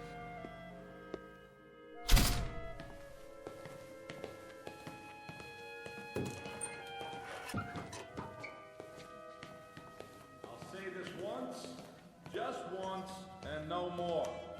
But I'll say it now and expect each and every one of you to understand it. Wonder Boy, I take it. Shh, the man's a genius. Michael Franz is producing The Angry Lovers. Mr. Combs has written it. You have all been hired to act in it. And I have been contracted to direct it. So, make no mistake about what we are here to do, and make no mistake about me. A ship has only one captain. I am in charge. I will direct every aspect of the production my way at all times. Is that clear? Yes, Mr. Willis. Quite clear, Mr. Willis. I like that. Like it very much. In control, that boy, right from the start. We're in good hands. We, Mr. Sperry, Templeton, Sperry. Oh, yes, Mr. Sperry. I apologize. How impolite of me. I won't forget again. I'm sure you won't. So, now that we're all here... Almost all of us. The elder member of the cast. Call us home. Yes, Mr. Willis. Call him and tell him that if he's not here, I'll have no choice but... That won't be necessary. Well. Booth Templeton, Mr. Willis, is it? Never mind, Janine. Yes, sir. So, you finally decided to put in an appearance. No offense intended. How do you do? Hello. Welcome. It's a pleasure, sir. Thank you. Some members of this company are young. Some are old. But neither condition precludes any of us, young or old, from ignoring the basics. Cooperation is what is required in my plays. When I direct, there is no cult of personality. But there are 3 significant dates in the life of any play: the first day of rehearsal, opening night, and closing night. The last 2 are intimately related to and dependent upon the first. Therefore, the first day of rehearsal is an extremely important day, the bedrock of any production. Of course, my mistake. But now that When I call rehearsal for 12 o'clock, Templeton, I mean 12 o'clock for everyone, young and old. Everyone in his place and ready to work. Are you ready to work with us, Templeton? Why, I asked you a question. I expect an answer. Speak up, Templeton. Templeton, speak up, man. No, I'm... Where does he think he's going? The stage door. Come back here. Both, come back. Templeton, you come back here right now. There he is. Is it really him? Booth Templeton. Yeah, Mr. Templeton. You were really wonderful. May I have your autograph? But Please, Mr. Templeton, sign my program. Oh, mine too. You don't understand. Yeah, could you sign my program? What's all this?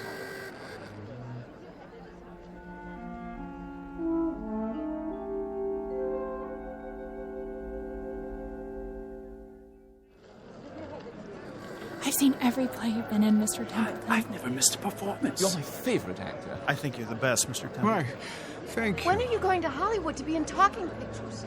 Talking picture? Have you met Greta Garbo. You'd be great together. Just one autograph, please. Sign mine. That profile is so handsome. Please, I'm very tired. If you'd let me through. This way. What? Around the corner. Can't believe I just met Booth Templeton. Bye, Mr. Templeton. See you tomorrow for the matinee.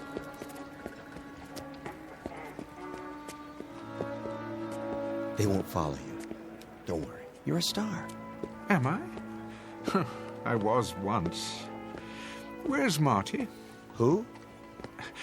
May I ask what is going on? Huh? Those taxi cabs. Why are they all so ancient? Look new to me. There. Now you're in the clear. Thank you. Think nothing of it. Always glad to help. You know that. You look familiar. Have we met? Now you're ribbing me, Mr. Templeton. You know my name. Anderson, the stage manager. Anderson. Oh, yes, yes. Wait a minute, what's this? What's what? This billboard. How long has it been here? Oh, a few days, I guess. Since they started previews. What's the matter? Don't you like it? I do. But it's a collector's item. Will be, I guess, if you sign it. Hold on. Why is it on the side of the building? Savoy Theatre, Booth Templeton in The Great Seed, 1927's biggest hit. Yep. I never read reviews so good. You're going to get an award for this one. 1927? That's 35 years ago. Written and directed by Barney Pfluger. Barney? He sure is good, huh, Mr. Templeton? Another winner for both of you. What year is this? There you go again, pulling my leg. Most assuredly not. I have to know. All right. It's 1927. What else could it be? But that's not possible. Oh, I almost forgot. I got a message to deliver. A message? Yeah, your wife called. My wife? Yeah, on the backstage phone. I guess she's seen the play lots of times, huh?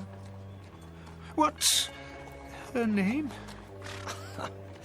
You mean to tell me you got more than one wife? Her name, man. Why, it's Laura. Same as always. Isn't it? That's not very funny. No? Sounded like her. But Laura's dead. Well, if she is, she's the best-looking ghost I ever saw. No offense. Where's Laura? Where is she? But she said for you to meet her at your regular place. Where is that? For the love of God, man. Relax. It ain't far. That club, the private one. What? You know, Freddie Iachina's down the street. When? She's there now.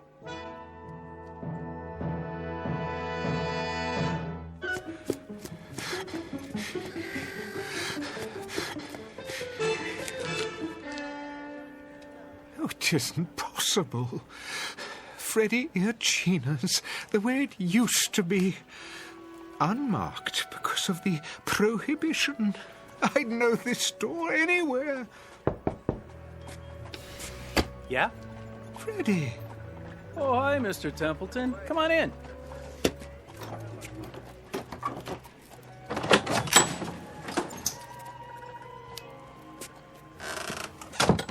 Freddie, it is you. What'd you expect? But I'd swear this is your old speakeasy. Can't be too careful these days. Always expecting a raid or something. Why, this is fantastic. Where the elite meet to eat. Nick! Make my friend a drink. What'll it be? Nothing right now. Suit yourself. One Manhattan, one old-fashioned, a screwdriver, and a glass of beer. Table 7. Coming right up. Freddie, my wife. Yeah? Is she here? Sure. Came in a little while ago. But she's not at our usual table. Table 3, over there. What do you have tonight? Steaks or chops? Nothing. Nothing. Freddie, we're not staying very long. If you change your mind, let me know. I will.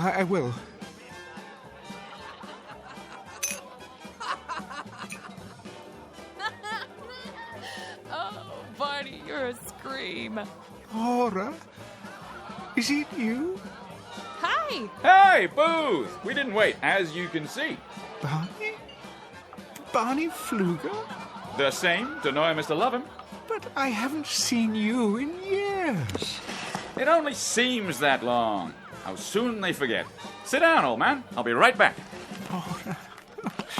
Laura, darling. Oh, my goodness. Relax. The Kansas City steak's great tonight. So juicy. Right? Laura? What's the matter, honey? You look worried. I hurried over as soon as I heard. Heard of what? Ugh, Booth. How many times have I told you to take off your makeup before you come in here? Makeup? This isn't the green room. It makes you look old. Laura, darling, let's go somewhere else. We already are somewhere else. I mean, where it's quieter, where there aren't so many people. Well, I happen to like people. The more the merrier. I want to talk to you. Why? Well, about several things. Very important things. Well, I want to have a good time. Oh, yoo-hoo! Yes? Could you get me another one of these, please? And make it the good stuff, not that watered-down hooch. Coming right up, Mrs. Templeton. But I have to talk to you. So go ahead. I'm all ears. Oh, Laura, darling, where do I begin? I don't know why I'm here or for how long. All I know is I'm here. Do tell. And I want to make good use of the time. I want to have you alone to myself. Oh, Booth, don't be dull. I'm back. Miss me? Not particularly. You gonna eat, old chap? What? If you are, better get your order in now. The new band's swell. Laura, Barney. So are the steaks. The chops are a bit chewy, though. He's right, honey. Now listen to me, you two. I have something important to say. So do I. Barney, do you have those pages with you? Pages? The script you were working on. Let me see it. I don't think that's a good idea. I need something to fan myself with. It's so hot tonight. Oh! Yeah, it certainly is. Be my guest. Your drink. Thanks, Toots. Laura, we need to talk now before anything else happens. What could happen, old boy? The police won't come in here. Hey, George! Bring me another. And one for the gentleman, too. Coming right up. I'd be glad to get into a cold tub. Laura, please, put that down. Give it here. Look at you, Booth. You're ridiculous. Will you tell me one thing? But that's what I'm trying to... Why on this glad green earth are you wearing an overcoat on a night like this? I mean, really. You look like Rudy Valley. I'm not so sure that it is a glad green earth. Oh, Laura, darling. Barney, I'm not so certain of this earth or anything else right now. Please, listen to me, won't you? Don't be such a wet blanket. Listen! Something's happened. Something very strange. Please, try to understand. This isn't makeup. I have grown older, darling. In another world for many, many lonely years. I've had only a memory of you to live on. You too, Barney. Why, you were my best friend. But both of you have been only memories for a long time. And now, tonight, or today, or whatever it is, wherever I am in space and time, I have you back again. You're alive. You didn't die. Life is going on here. It's as if you never died, either of you. You do understand, don't you? Oh, sure. Laura, do you understand? Come on, let's have a good time, huh? Laura, why are you so different? I don't remember you drinking like this. Well, that's the kind of hairpin I am, Booth. That's just the way it is. I mean, what did you expect? Yes, old chap. What did you expect? I don't know. But you Well, my love, Laura. Everywhere, at all times. Why, we couldn't walk down a street or sit in a restaurant without everyone knowing that we were in love. Are you finished? I don't like what you've become. Oh, really, Booth? He's having us on, that's it. Shut up. Shut up, both of you. You silly old fool of a man. Laura, come away from here. That's for me. Who wants to dance? Laura, come with me now. Hey, take your hands off. Stop it. Stop it. Leave me alone. Why don't you go back where you came from? We don't want you here.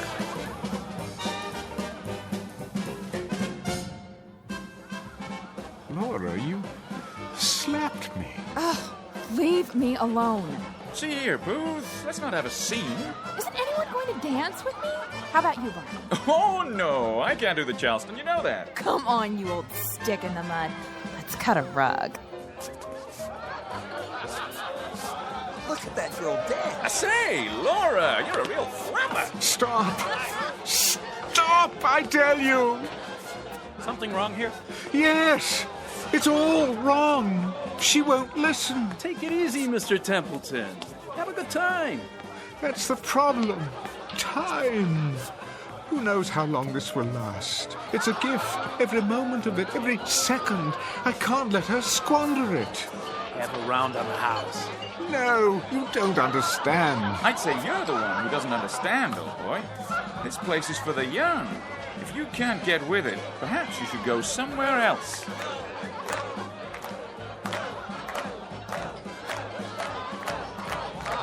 You're mad, all of you. Come on, Mr. Templeton. You don't fit in. Freddie's right. You don't. Why won't you listen? I didn't ask to come here. Are you sure? Perhaps you did. And now that you're here, you're miserable. Well, why ruin it for us? Don't you see? This simply isn't for you. Not anymore. Maybe you should listen to him. We don't want any trouble. I don't want any trouble either, but you don't know what it's like. Seeing my wife, my best friend... Come along now. Peaceful life. Get some air. Yes, that's what I need to clear my head. Right this way. See you in the funny papers, old boy. Let's go dance. Go, go, go, go. See you some other time, Barney. I don't think so.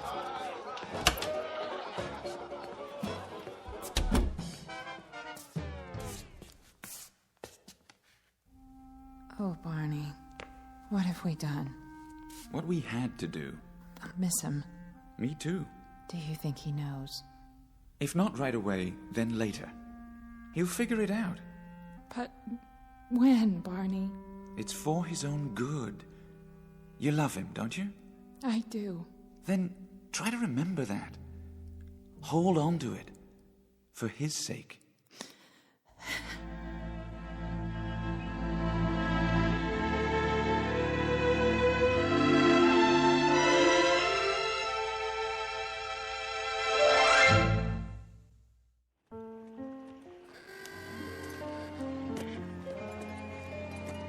Say, will you look at that? Is that him? Sure is. Mr. Templeton? What do you want? My wife's your biggest fan. We just saw the great seed. You were brilliant. Great show. I'm sorry, May I have your autograph? Not now, please. What are you? Stuck up? All we want's an autograph. Very well, then. There. Now, I'm afraid I must be going. It's fantastic. The cars, the clothing, just as they were. The lights, the marquees. Find her all right, Mr. Templeton? What? Your wife. Oh, yes. Yes, Harvey. I suppose I should thank you. Where you headed now? I honestly don't know. Need a cab? Yes. No. I mean, my driver. Where has he gone? Your driver? His name is Marty. He said he'd wait for me in front. But that was hours ago. It was still daylight. I don't follow. Never mind. It's not possible for him to be there and here as well. I always hail you a cab. Most nights, at least. When you're not going over to Freddy's. Harvey, may I ask a favor of you? You bet. Just listen to me for a moment. Don't say anything. I want to confirm something. Shoot. Well, you see, I seem to be having a problem with my memory. It happens to the best of us. I'm serious. I honestly don't know what I'm doing here. The last thing I remember, I was in the theater, the Savoy. This is the Savoy, isn't it? Better be, or I'm working the wrong place. I was here this afternoon to begin rehearsals. For what? This one just opened. Going to run for months, if you ask me. A director named Willis, the boy wonder of Broadway. Never heard of him. The play was called The Angry Lovers. Yeah? What were they angry about? It doesn't matter. Well, that's where I beg to differ. My wife and me, we never go to bed mad. Do that and you drive yourself crazy. Whatever happened, that's that. The past is the past. Future lies ahead. You know what I mean? I think I see your point. Take it from me. Let sleeping dogs lie. Keep moving. Don't let the grass grow. Am I right or am I right? Quite right, I should say. Well, if you don't need me, I better go back inside. You sure you're okay? No, but I suppose that's okay too. It'll have to be. And take off your overcoat. What? It's too hot tonight. You'll get heat prostration. Oh, thank you, Harvey. I'll do that. Don't mention it. See you tomorrow, Mr. Templeton.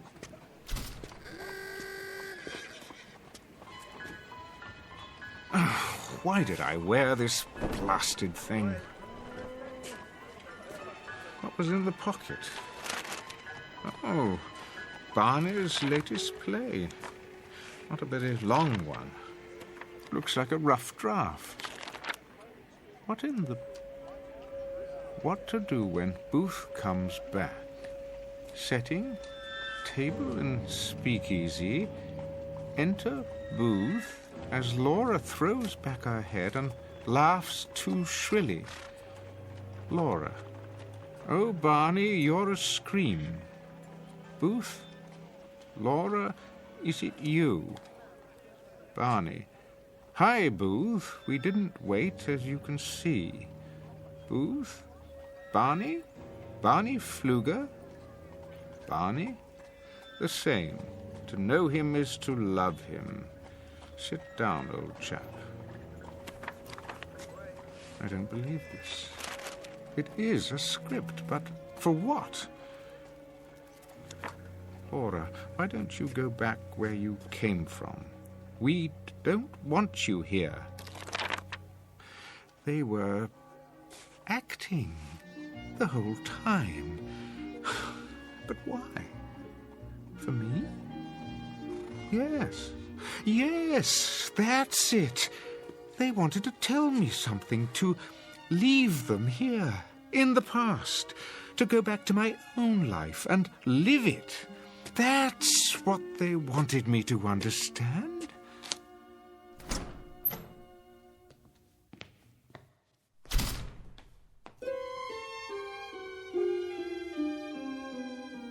I say let him go. He can be replaced. I don't know, Sid. He's a major star. He was. He's still a draw. If we make the announcement now, it will sound like the production's in trouble. There he is now. Let me handle this. Templeton. Mr. Willis, I presume. One question. Are you in? Or are you out? I am definitely in. And it is definitely Mr. Templeton, especially to one so young as you. Now, wait a minute. Excuse me, Mr. Sperry. If you have something to say to me... I do, Mr. Sperry, and it is simply this. I never allow anyone not directly connected with the production to attend my rehearsals. That is a matter best left to the artist you hire to do their job, which, as I understand it, is to give you a hit play. Say... And your job is to remain out of sight and not interfere. In fact, I insist upon it. Just who do you think you are? I don't think, I know. The name is Booth Templeton. Yeah, well, I don't care. Sidney, run along. But I said I'll handle it. yeah, right, all right. But see that you do. Now then, shall we start rehearsal? I'd like that, Mr. Templeton. I guess I came on too strong before. I don't blame you for taking a break. Think nothing of it, young man. What's past is past. I like your attitude.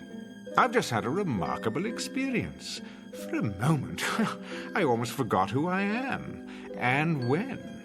I couldn't possibly expect you to comprehend. Perhaps I'll tell you about it someday. I look forward to it. Booth Templeton. Is that you? I don't believe Harvey? Yes, sir. Good to see you, sir. Harvey Anderson, you're still stage manager at the Savoy after all these years? Wouldn't miss it for the world. Like I always say, the future lies ahead. Everyone, break time's over.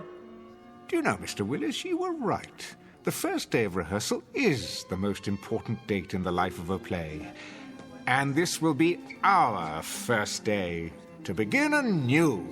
How do you do, Mr. Templeton? My pleasure. An honor to be working with you, sir. The honor is mine. I admire you so much. Me too, sir. No, not at all, not at all. Now, let's roll up our sleeves and get to work, shall we? We have a play to put on.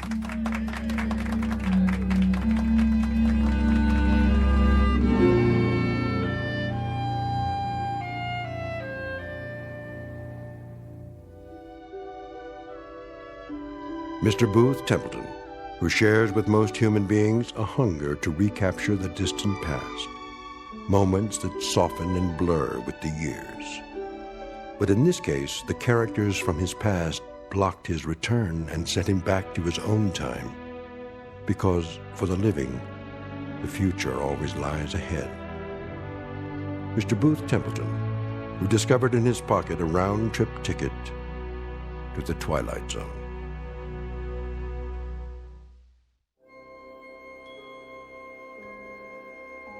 Hi, this is Carl Amari, producer of the Twilight Zone radio dramas. I'd like to take a moment to tell you about our official website at twilightzoneradio.com, where you'll get the latest news and information on these Twilight Zone radio dramas. Plus, at twilightzoneradio.com, you can digitally download 3 free episodes or any of our episodes for only $1.95 each. In this age of ever-changing technology, we've decided to make these episodes instantly available to you by making the Twilight Zone radio dramas a digital download-only series. This means that this series will no longer be offered on CD. The CD collections at our website are now being offered, while supplies last, at buy one, get one free. So be sure to get your favorites before they're sold out. Be sure to visit us often, and I'll see you in the zone.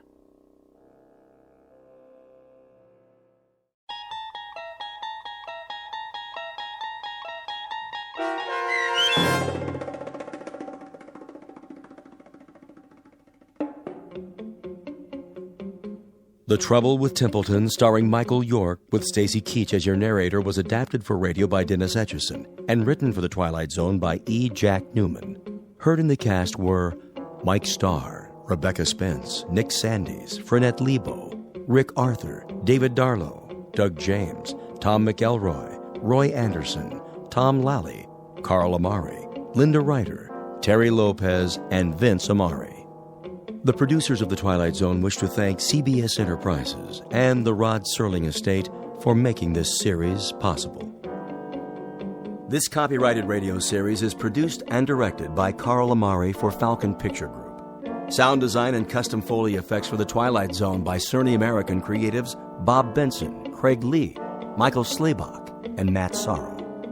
To learn more about the Twilight Zone radio dramas and to contact us, visit our official website at twilightzoneradio.com. Doug James speaking.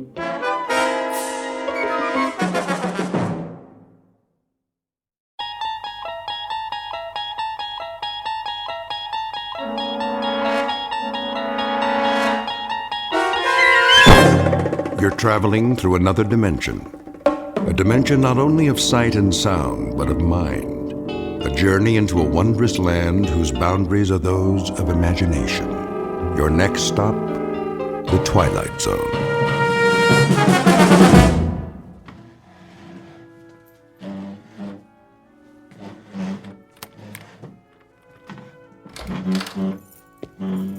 Marvin?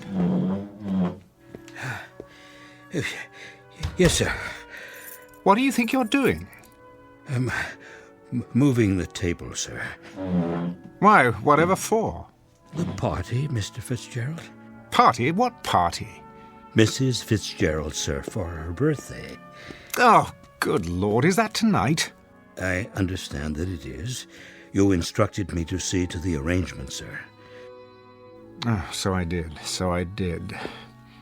I suppose you'll transform this apartment into a veritable wonderland. Paper streamers and the like. No, sir. Just a buffet for the guests, as soon as the delivery boy arrives downstairs. The guests? Those on the list, sir. Small gathering of your closest friends. Then it'll be a very small gathering indeed. Sit down, Marvin, before you fall down. Very well, sir. On second thought, fix me a drink. As you wish. Now, I suppose I must go out and purchase a gift for the poor girl. Unless you've taken care of that for me. You left no instructions in that regard. Well, you might have simply asked her what she desires for the momentous occasion. But I couldn't. Then she'd know. Oh, all right. Let me see. What does she need? Books? No, too many of those. All they do is gather dust. A trinket? A bauble? Diamonds are quite dear these days. If I might offer a suggestion. Why not? Well, Mrs. Fitzgerald has expressed an interest in music. Oh, she has she? What does she know about music? I will not have popular ditties polluting my environment. Not recording, sir. I believe she'd like to play. What? A glockenspiel? A kettle drum? You'd have to ask Mrs. Fitzgerald, but she did say it has powers to soothe the savage beast. That's breast, man, the savage breast. Do you see any beasts around here? If you don't mind, sir, I'll repair to my quarters for a while until the provisions arrive. Did you put soda in this drink? I've told you, Marvin, no soda. Make me another one at once, and this time do it properly. Yes, sir.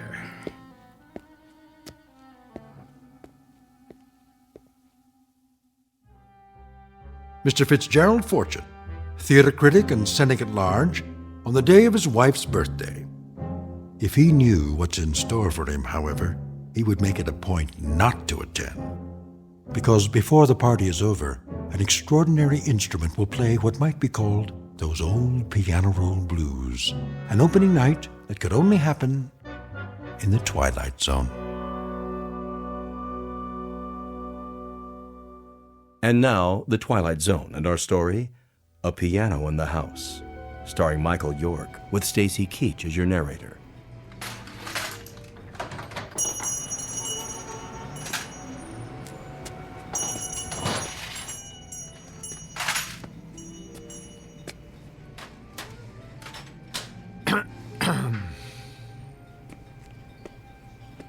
Yeah?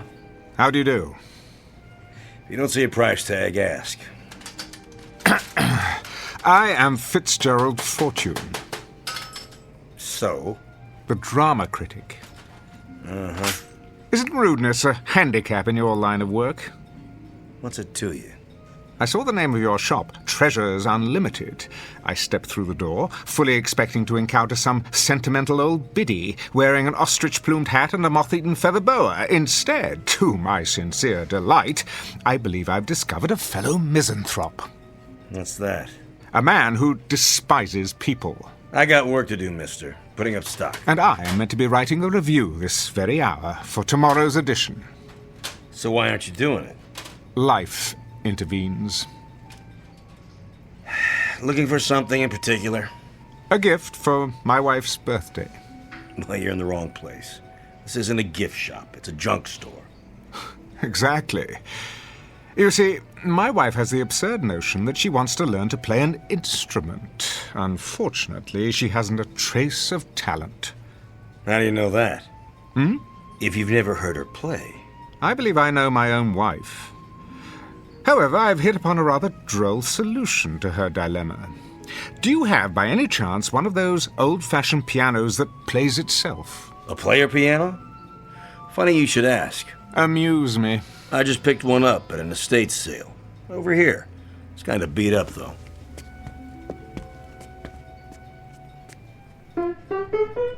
Splendid. Needs a good tuning. Nonsense. My wife will believe it to be an antique and cherish it all the more. Would you play something, please? I can't play. Takes these paper rolls. Came with a whole bunch of them. Right in the piano bench. Rachmaninoff's Prelude in C-sharp minor. Stephen Foster. U.B. Blake. Even The Prisoner's Song. Quite an eclectic assortment. You're taking a lot of my time, mister. You are taking an equal amount of mine. Let's try this roll, shall we? Number QRS 8856. I'm in the mood for love. Okay.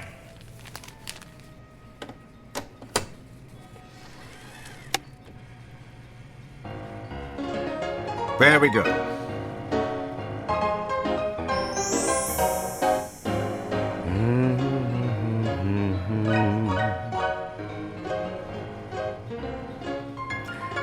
What birthday does this make for the little woman? Your wife. Oh, her 26. So young. You must be a man of great personal magnetism to have attracted one of that age. I am. How utterly romantic. Youth, wisdom, hand in hand. Oh, how I'd like to see you both together. And for her birthday, you're giving her the gift of music. How touching. What is the price of the piano? You are taking your young bride out somewhere tonight. A quiet nook, where you can be lost together in the midst of this great city, looking into each other's eyes. How much? Where's the tag? And worth every penny. A bit of restoration to take care of the finish. The mechanism still works, so since it's a birthday present, let's say, take 20% off that. No, make it 40. Forget the sales tax. Done. I shall require delivery before 6 o'clock this evening. The address is on my check. Certainly. I wouldn't want a lady to be disappointed on her birthday. How remarkable. And what's that? Are you aware of how susceptible you are? I am? To the power of music. Isn't everyone? To some degree, I suppose.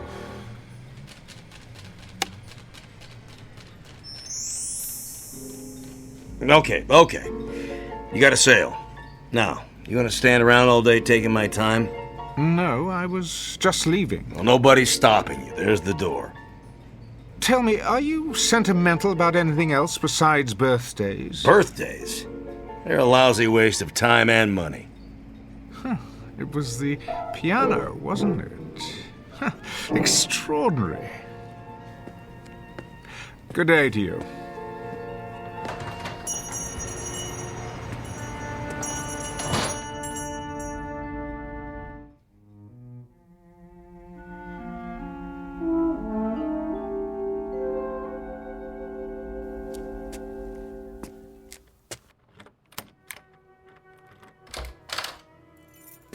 Marvin? Marvin! Good evening, sir. Take my hat and coat, please. Very good. Oh, the piano arrived, I see. About an hour ago, I took the liberty of dusting it, sir. Marvin? Yes, Mr. Fortune. If you're going to wait on the guest tonight, then do something about your face. My face, sir? Yes, Marvin, a party is supposed to be a happy occasion. Could you manage to look a little less miserable than usual? I will try, sir. Do that. Anything will be an improvement. You may make my evening martini now. Right away. Is that you, Gerald? Yes, Esther. Hello, darling. How was your day? Oh, fine. The museum again with a friend. Been going there quite a lot lately. I have. You said you wanted me to improve my mind. Indeed. One can never know too much. And what else would you like me to do? Well, there is one thing. And that would be? You might consider letting Marvin go. What do you mean? Show him the door. Give him the sack. In short, find a replacement, and as soon as possible. Oh, really, Gerald? I'm quite serious. What has he done now? It isn't anything he's done. It's his appearance. He seems the same as always. Well, that's the trouble. It's the way he looks. I can't bear coming home only to be confronted by that lugubrious expression on his face. I find it unspeakably depressing. Don't you? Not particularly, Gerald. Look at him, like a hound dog, ready to burst into tears at any moment. Surely we can find a servant who's more cheerful to have around. Keep your voice down. Why? There's no need to hurt his feelings. The man has no feelings. He's a clod. Gerald. You haven't commented on the piano. I was about to. You don't care for it? I love it. I really do. Have you tried it yet? I didn't know how, so I decided I'd wait until you got home. I knew you wanted to play. That's why I got it for you. Hardly any need. Hmm? The piano plays itself. Oh, you noticed. Wasn't that considerate of me? I thought I'd save you the trouble of all those tedious lessons, only to find out at the end that you had no gift for music. I see. Well, darling, aren't you moved by my thoughtfulness? Thank you, Gerald. Let's have a demonstration, shall we? If you like. Marvin, is this thing plugged in? Yes, sir. Good. You see, these paper rolls are punched with holes. All you do is select one, insert it, and throw the switch. The paper passes over the slots, and the keys move up and down as if someone were playing them. What fun. Quite the rage in the old days. Your drink, sir. In a moment. Now then, for example, here's one called Smiles. You open the panel, press it into place like this, start it on the take-up reel.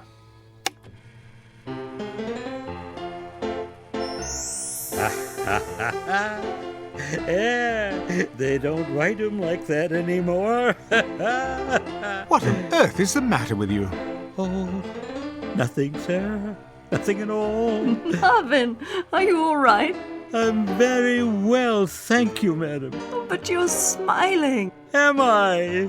You most certainly are. That's probably because I'm happy. Have you been drinking my martini? No, sir. Well, then what do you have to be happy about? Everything, sir. I make good money, got a nice place to live, my health, money in the bank. I like my job. Well, you can't. I treat you atrociously. Oh, you don't bother me, Mr. Fortune. You tickle me. What? Oh, yes. Sometimes it's all I can do to keep from laughing out loud when you have one of your tantrums. I get a kick out of it when you go around, flicking the table to be sure I've dusted, or checking the silver to see if it's polished. You are funny, Mr. Fortune. Am I? Yes, quite. Downright hilarious, if the truth be told. Why, Marvin, I've never heard you speak like this. Nor have I. Well, there's plenty more where that came from. I've got 1,000,000 of them, sir. 1,000,000 of them. Well, out with it, man. You're quite the comedian today.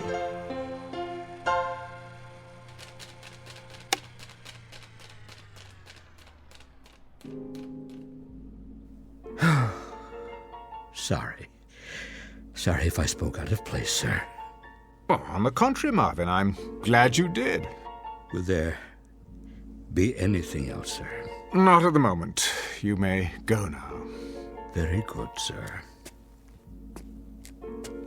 What a strange thing to happen. Wasn't it, though? An odd moment for us all.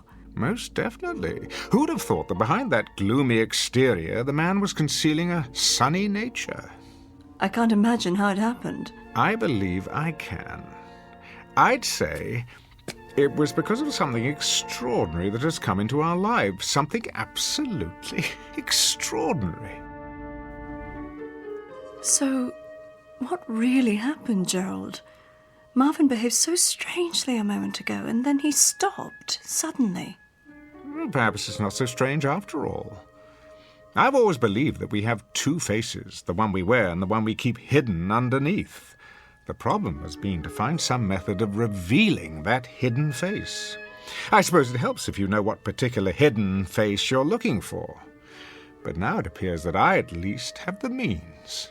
I don't understand, Gerald, and I'm not sure I want to. See you in a while. Esther, wait. Let's try another one. I have to get ready. No, not yet. Let's play something a bit more intense.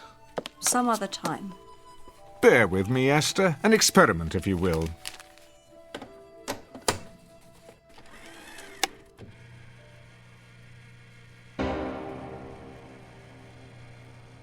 Well, what do you think of this one? I don't know what you want me to say. Go on. Don't hold back. What you're really feeling. I can't. You can. But... Let's hear it, darling. Now's your chance. You... Spit it out. You... beast. That's the girl. For 6 years I have controlled myself, but I can't keep it in any longer. I was a stupid, naive child when I married you back in London.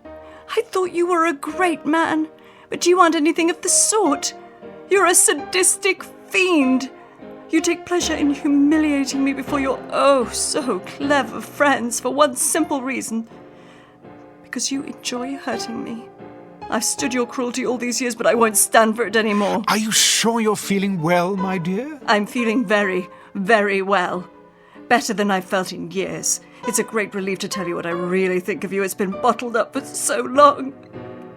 Go on, please. I'm listening. I thought you needed me. I thought you needed my love, but you don't. All you need is to have someone around to bully and torture whenever you feel like it.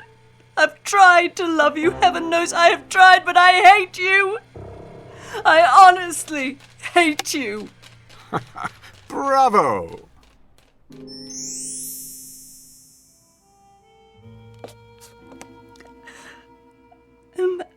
I'm terribly sorry. May I congratulate you on a remarkable performance. Had it been on stage, my dear, I would have given you a superlative review. I don't know what possessed me. I do. That was your hidden face. I've suspected for years that beneath your unemotional facade, you were an hysterical little girl, and I was right. But how? Haven't you seen what's in the record shops these days? There is music for every conceivable occasion. Music for a rainy day, music for a romantic dinner, music to read by, music to dance by, music to dream by, music to do everything under the sun by. Could it be that this anachronistic old piano, the product of a more sensible time, has provided music to help us expose our hidden selves by? I still don't understand. Well, it's quite simple, really. Marvin was hiding his inherently happy nature, which was revealed when he heard happy music. You were concealing hysteria, and when you heard hysterical music, you couldn't hide yourself either. You mean the piano? That's exactly what I mean. I seem to have bought you a more interesting birthday present than I imagined. A kind of sonic lie detector, if you will. I wonder what other people are hiding. Our friends, for example. Gerald, please, promise me not to play the piano at my party tonight. I mean, to let it play itself. I promise no such thing. I wasn't looking forward to the festivities, but now I believe we may be in for a most amusing evening.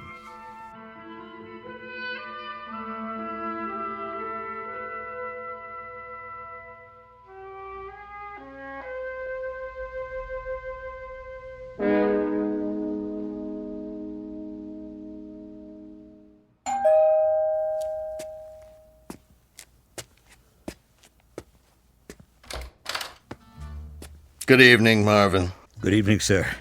Won't you come in? Craig, how nice to see you. Marvin, take Mr. Walker's coat. Yes, sir. I'm truly pleased that you could join us. You're unusually cordial tonight. That isn't a smile you're wearing, is it? I brought it out of storage in honor of Esther's birthday. I trust you've done the same. Not I. Smiling isn't among my plans for the evening. Drink? But of course. Oh, I'll make it for you. Marvin takes forever. I'm delighted to hear that you share my distaste for birthdays. Birthdays, anniversaries, and certain holidays I overlook whenever possible. They imply some degree of human involvement, the sort of thing I'd rather avoid. Is that true?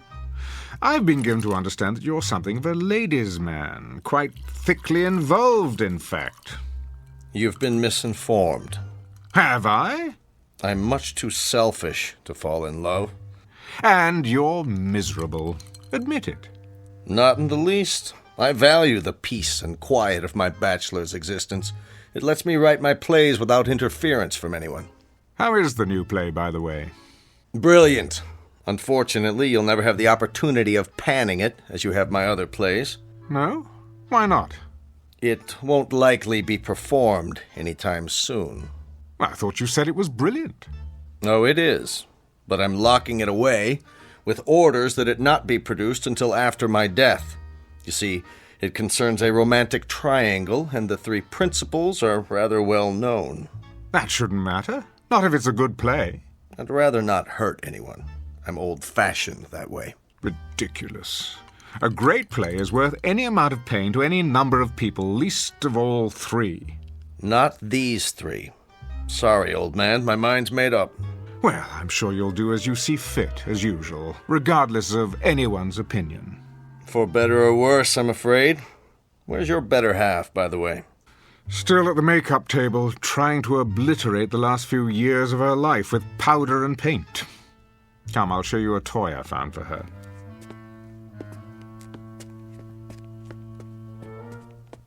Well, well. I haven't seen one of these old jobs in years. Neither had I. Does it play? Remarkably well. Let me demonstrate. It's just this little switch here. Isn't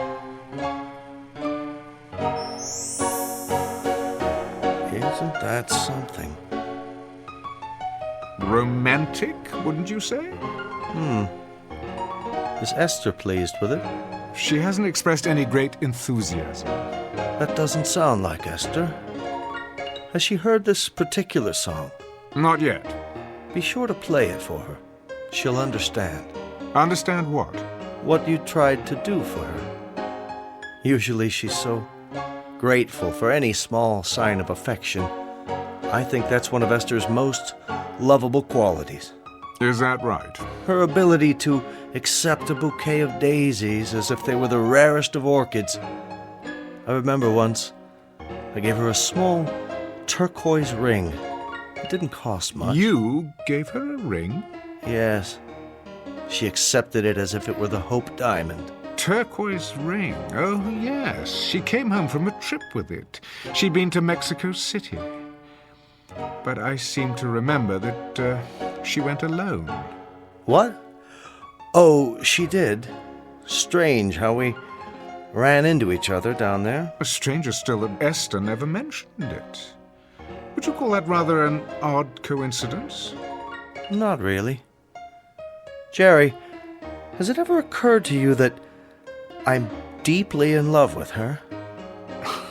My dear Gregory, you are about as capable of passion as a head of lettuce, and Esther could not rise beyond the level of a cast-off shoe. Don't speak of her that way. I will speak about her any way I please. She's my wife, or have you forgotten that? She may be, but you don't know her at all. Esther is full of love. Is she? Her skin is warm and soft as velvet. The scent of her is enough to drive a man wild, and her hands are so gentle, sweet to kiss and to hold. She is honey and gold and summer days and singing and the feeling of being together. Gerald, no, turn it off.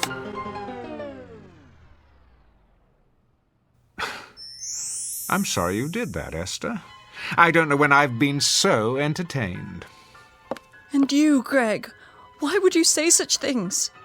Sorry, Esther, I don't know what came over me. It's just as well. I never enjoyed deceiving you, Gerald. My dear, you are incapable of deceiving me. I've known for years your capacity for doing any number of sordid little things. The only revelation tonight has been the specific details of an unsavory affair. I'd better leave. Oh, don't be a schoolboy. We're in for a grand time this evening. Ah, our other guests are arriving. Before I welcome them, Esther, may I wish you a happy birthday? I hope that your next 40 years will be equally rewarding. What are you up to? Why, nothing, dear. Simply being the perfect host. I'll get it, sir. Don't bother, Marvin. I prefer to do the honors myself. Jerry, please don't play the piano again tonight. It's not something to fool around with. I'm not fooling around with it, Esther. I'm using it with deadly accuracy. Hi there, Jerry. What happened to Marvin? Here, Miss Moore. Good evening. Marge, dear, do come in. Marvin will take your wrap. Well, don't just stand there, Gerald, devouring me with your eyes. I know what's on your mind. Oh, kiss me, you fool. Like this? Oh, that's better. Marge, I'm quite vexed with you. You are? You promised the next time we saw you, you'd be svelte as an antelope. And what am I now? Oh, don't answer that. I've been on more diets than a jockey has horses. Somehow they always throw me before we reach the finish line. Esther, happy birthday. Hello, Marge. I have a present for you. Margie. And you. I'm not even speaking to you, handsome. You haven't called me in months. Somebody else been taking my place? As a matter of fact, yes. We've just had a most illuminating discussion about Greg's new romance. Gerald, don't tell me who she is. I may go after her with my claws. Worse yet, you could sit on her and mash her to death. Same old Jerry. Now, who's going to make me a drink? Marvin will take care of you. I believe another stagecoach has arrived. Jerry, are we early? Oh, not at all. You're just in time.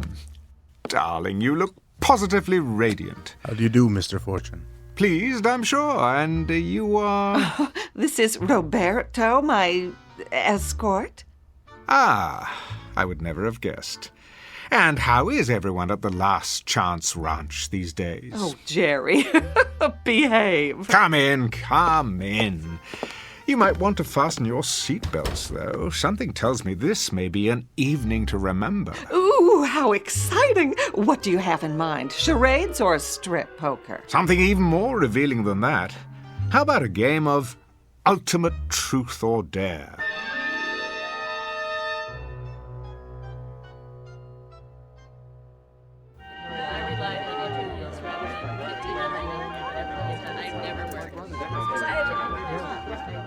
pick up the empty glasses, will you, Marvin? Yes, sir. Everyone, let me have your attention, please. What's he got in mind? Over here, by the piano. Some sort of surprise. That's it. Take whatever chair you like. If there aren't enough seats, the floor will do. This should be fun. Don't worry, it's quite clean. Oh, not for me, thanks. I'd never be able to get up. Now then, the hour has arrived for fun and games. Well, about time. Being friends of Esther's and mine, you are perhaps inclined towards such intellectual pastimes as pin the tail on the donkey and spin the bottle. Now you're talking. I want to be it. Not this time. I've decided that tonight, rather than cater to your juvenile side, we might try a more adult game. I'm hungry. When do we cut the cake? Compulsive eaters will find hors d'oeuvre within arm's reach. Now, for our game, I shall need a volunteer. For what? You can't trust Fitzgerald. No telling what he's got up his sleeve. Must we, Gerald? Indeed we must. Hold up your hands. No one? Very well then. In the absence of a volunteer, I shall have to conscript someone. How about Marge Moore? Okay, Svengali, I'll play along. What's the caper? Nothing physically demanding, my dear. I merely want you to listen to some music on the piano. What kind of music? Let me see. How about Claire de Lune?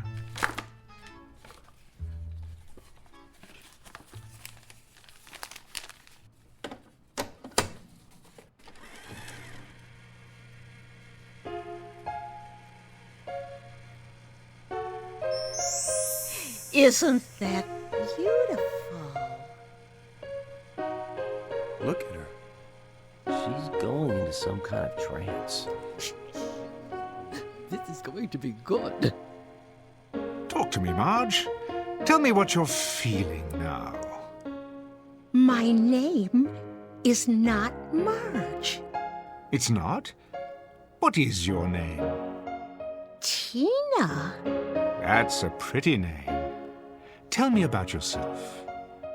What do you want to know? Who are you, Tina? A little girl. And what do you like to do, Tina? I like to dance. Good girl. Would you like to dance for us, Tina? All right.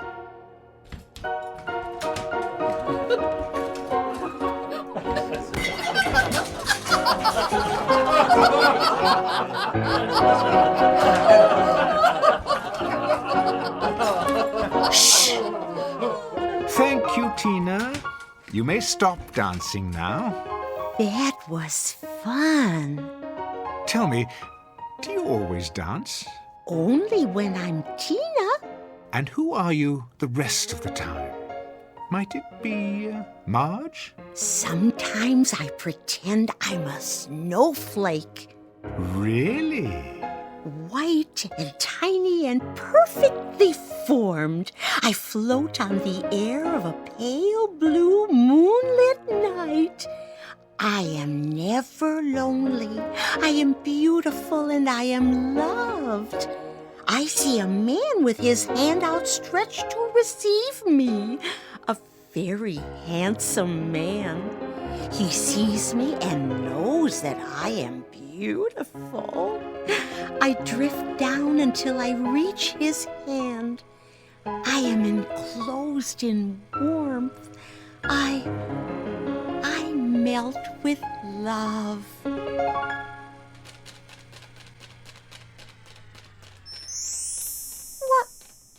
What? Where am I? Never fear. It's all in fun, my dear. What have I done? Nothing. Only an amusement for our guests. Why? Because I asked you. You were very compliant. But why me? Now, I chose you because I thought you could take a joke. Jokes are supposed to be funny. You think I'm funny, is that it? Not at all. Jerry, haven't we had enough of the piano? Not quite.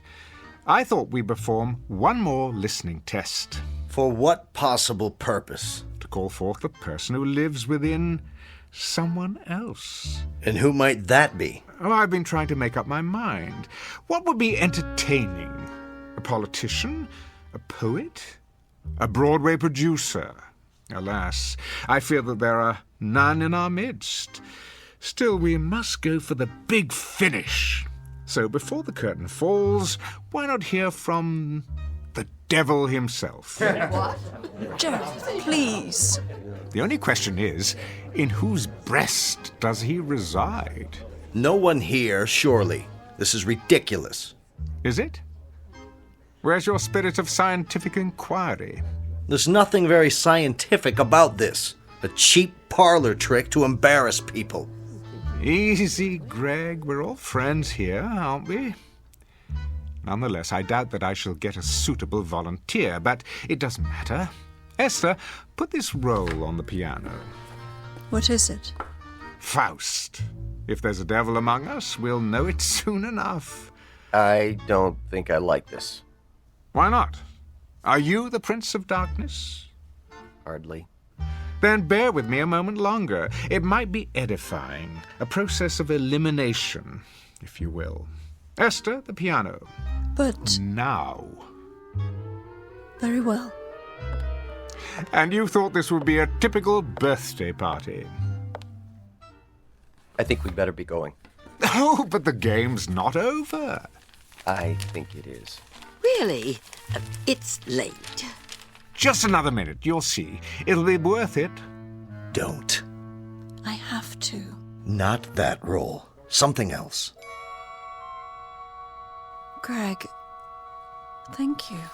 You've just given me an idea. Esther? Yes? We're waiting. Here, it's ready.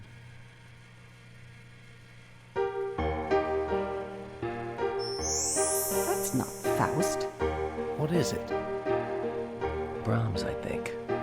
Yes, his lullaby. That's not what he asked for. Gerald, I seem to have made a mistake. Will this one do? Gerald? Gerald, can you hear me? What's good for the goose, I always say. Speak to us, devil. Go on, out with it. I am afraid. Do tell. And what are you afraid of, devil? I'm afraid of the dark. You're no devil. Listen to your voice. You're a frightened little kid. That's supposed to be a secret. It is, huh? Do you have another secret? Go on, tell us all your secrets, Jerry. This moment will never come again. For once, you're center stage. You have an audience in the palm of your hand. Yes, Jerry. Tell us. I'm afraid of you all. Afraid of people. But why? Who are you? Really? A small boy. I've stayed hidden away inside, but now I can't hide anymore. And what do you like to do, little boy? Hurt people. I can't stop from doing it. It's all I like to do. Why am I not surprised? Did you know I envy you, Marge? I'm too afraid to embrace the world as you do. And in my envy, the boy tries to hurt you. Who else do you envy? Greg, are you here? Yes. I've tried to hurt you, too. I've given bad reviews to your plays when I should have given praise. I've coveted your talent because I had none of my own, and so I hurt you in every way I could. For once, I have to agree with you. I think we'd better go. I think that's a good idea. Thank you all for coming. Yes. I'll call you. Take care, Esther. We love you. I'm sorry you had to see this. Good luck. Esther, I've hurt you most of all. You came to me with love, but I couldn't accept it because it frightened me. I never learned how to return love except as a child does, with shrieks and blows and indifference. It must have been very, very difficult for you. Good night, Esther. Call me if you need me. But I do. Wait. Where are you all going? I don't want you to leave. Come back. Esther, come with me now. Will you do that? Yes. Yes, I will. Let me get my coat and purse. Don't leave me. If you do, I'm going to be very, very naughty. Ready? I'm ready. No! No, please! They were laughing. I'm sure of it. Nobody laughs at me. I'll show them. I'll show them all. See, I'm being bad. Very, very bad. Stop that hideous music. Make it stop!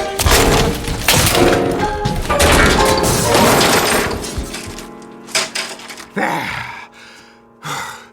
What do you think of that? Mr. Fortune. What's happened? What's happened? What have I done? Where... Will there be anything else this evening? Are you laughing at me? Are you? Oh, no, sir.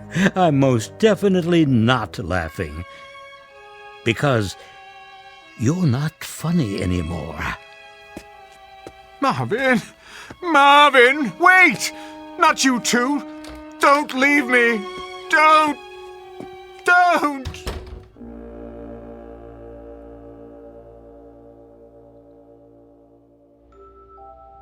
Mr. Fitzgerald Fortune, critic, man about town, and cynic at large, whose wit shows no mercy at all for those who cross his path, which means the rest of the world.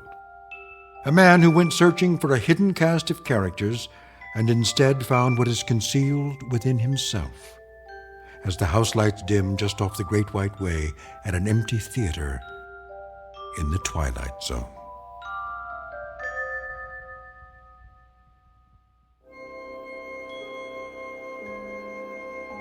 Hi, this is Carl Amari, producer of the Twilight Zone radio dramas. I'd like to take a moment to tell you about our official website at twilightzoneradio.com, where you'll get the latest news and information on these Twilight Zone radio dramas. Plus, at twilightzoneradio.com, you can digitally download 3 free episodes or any of our episodes for only $1.95 each. In this age of ever-changing technology, we've decided to make these episodes instantly available to you by making the Twilight Zone radio dramas a digital download-only series. This means that this series will no longer be offered on CD. The CD collections at our website are now being offered, while supplies last, at buy one, get one free. So be sure to get your favorites before they're sold out. Be sure to visit us often, and I'll see you in the zone.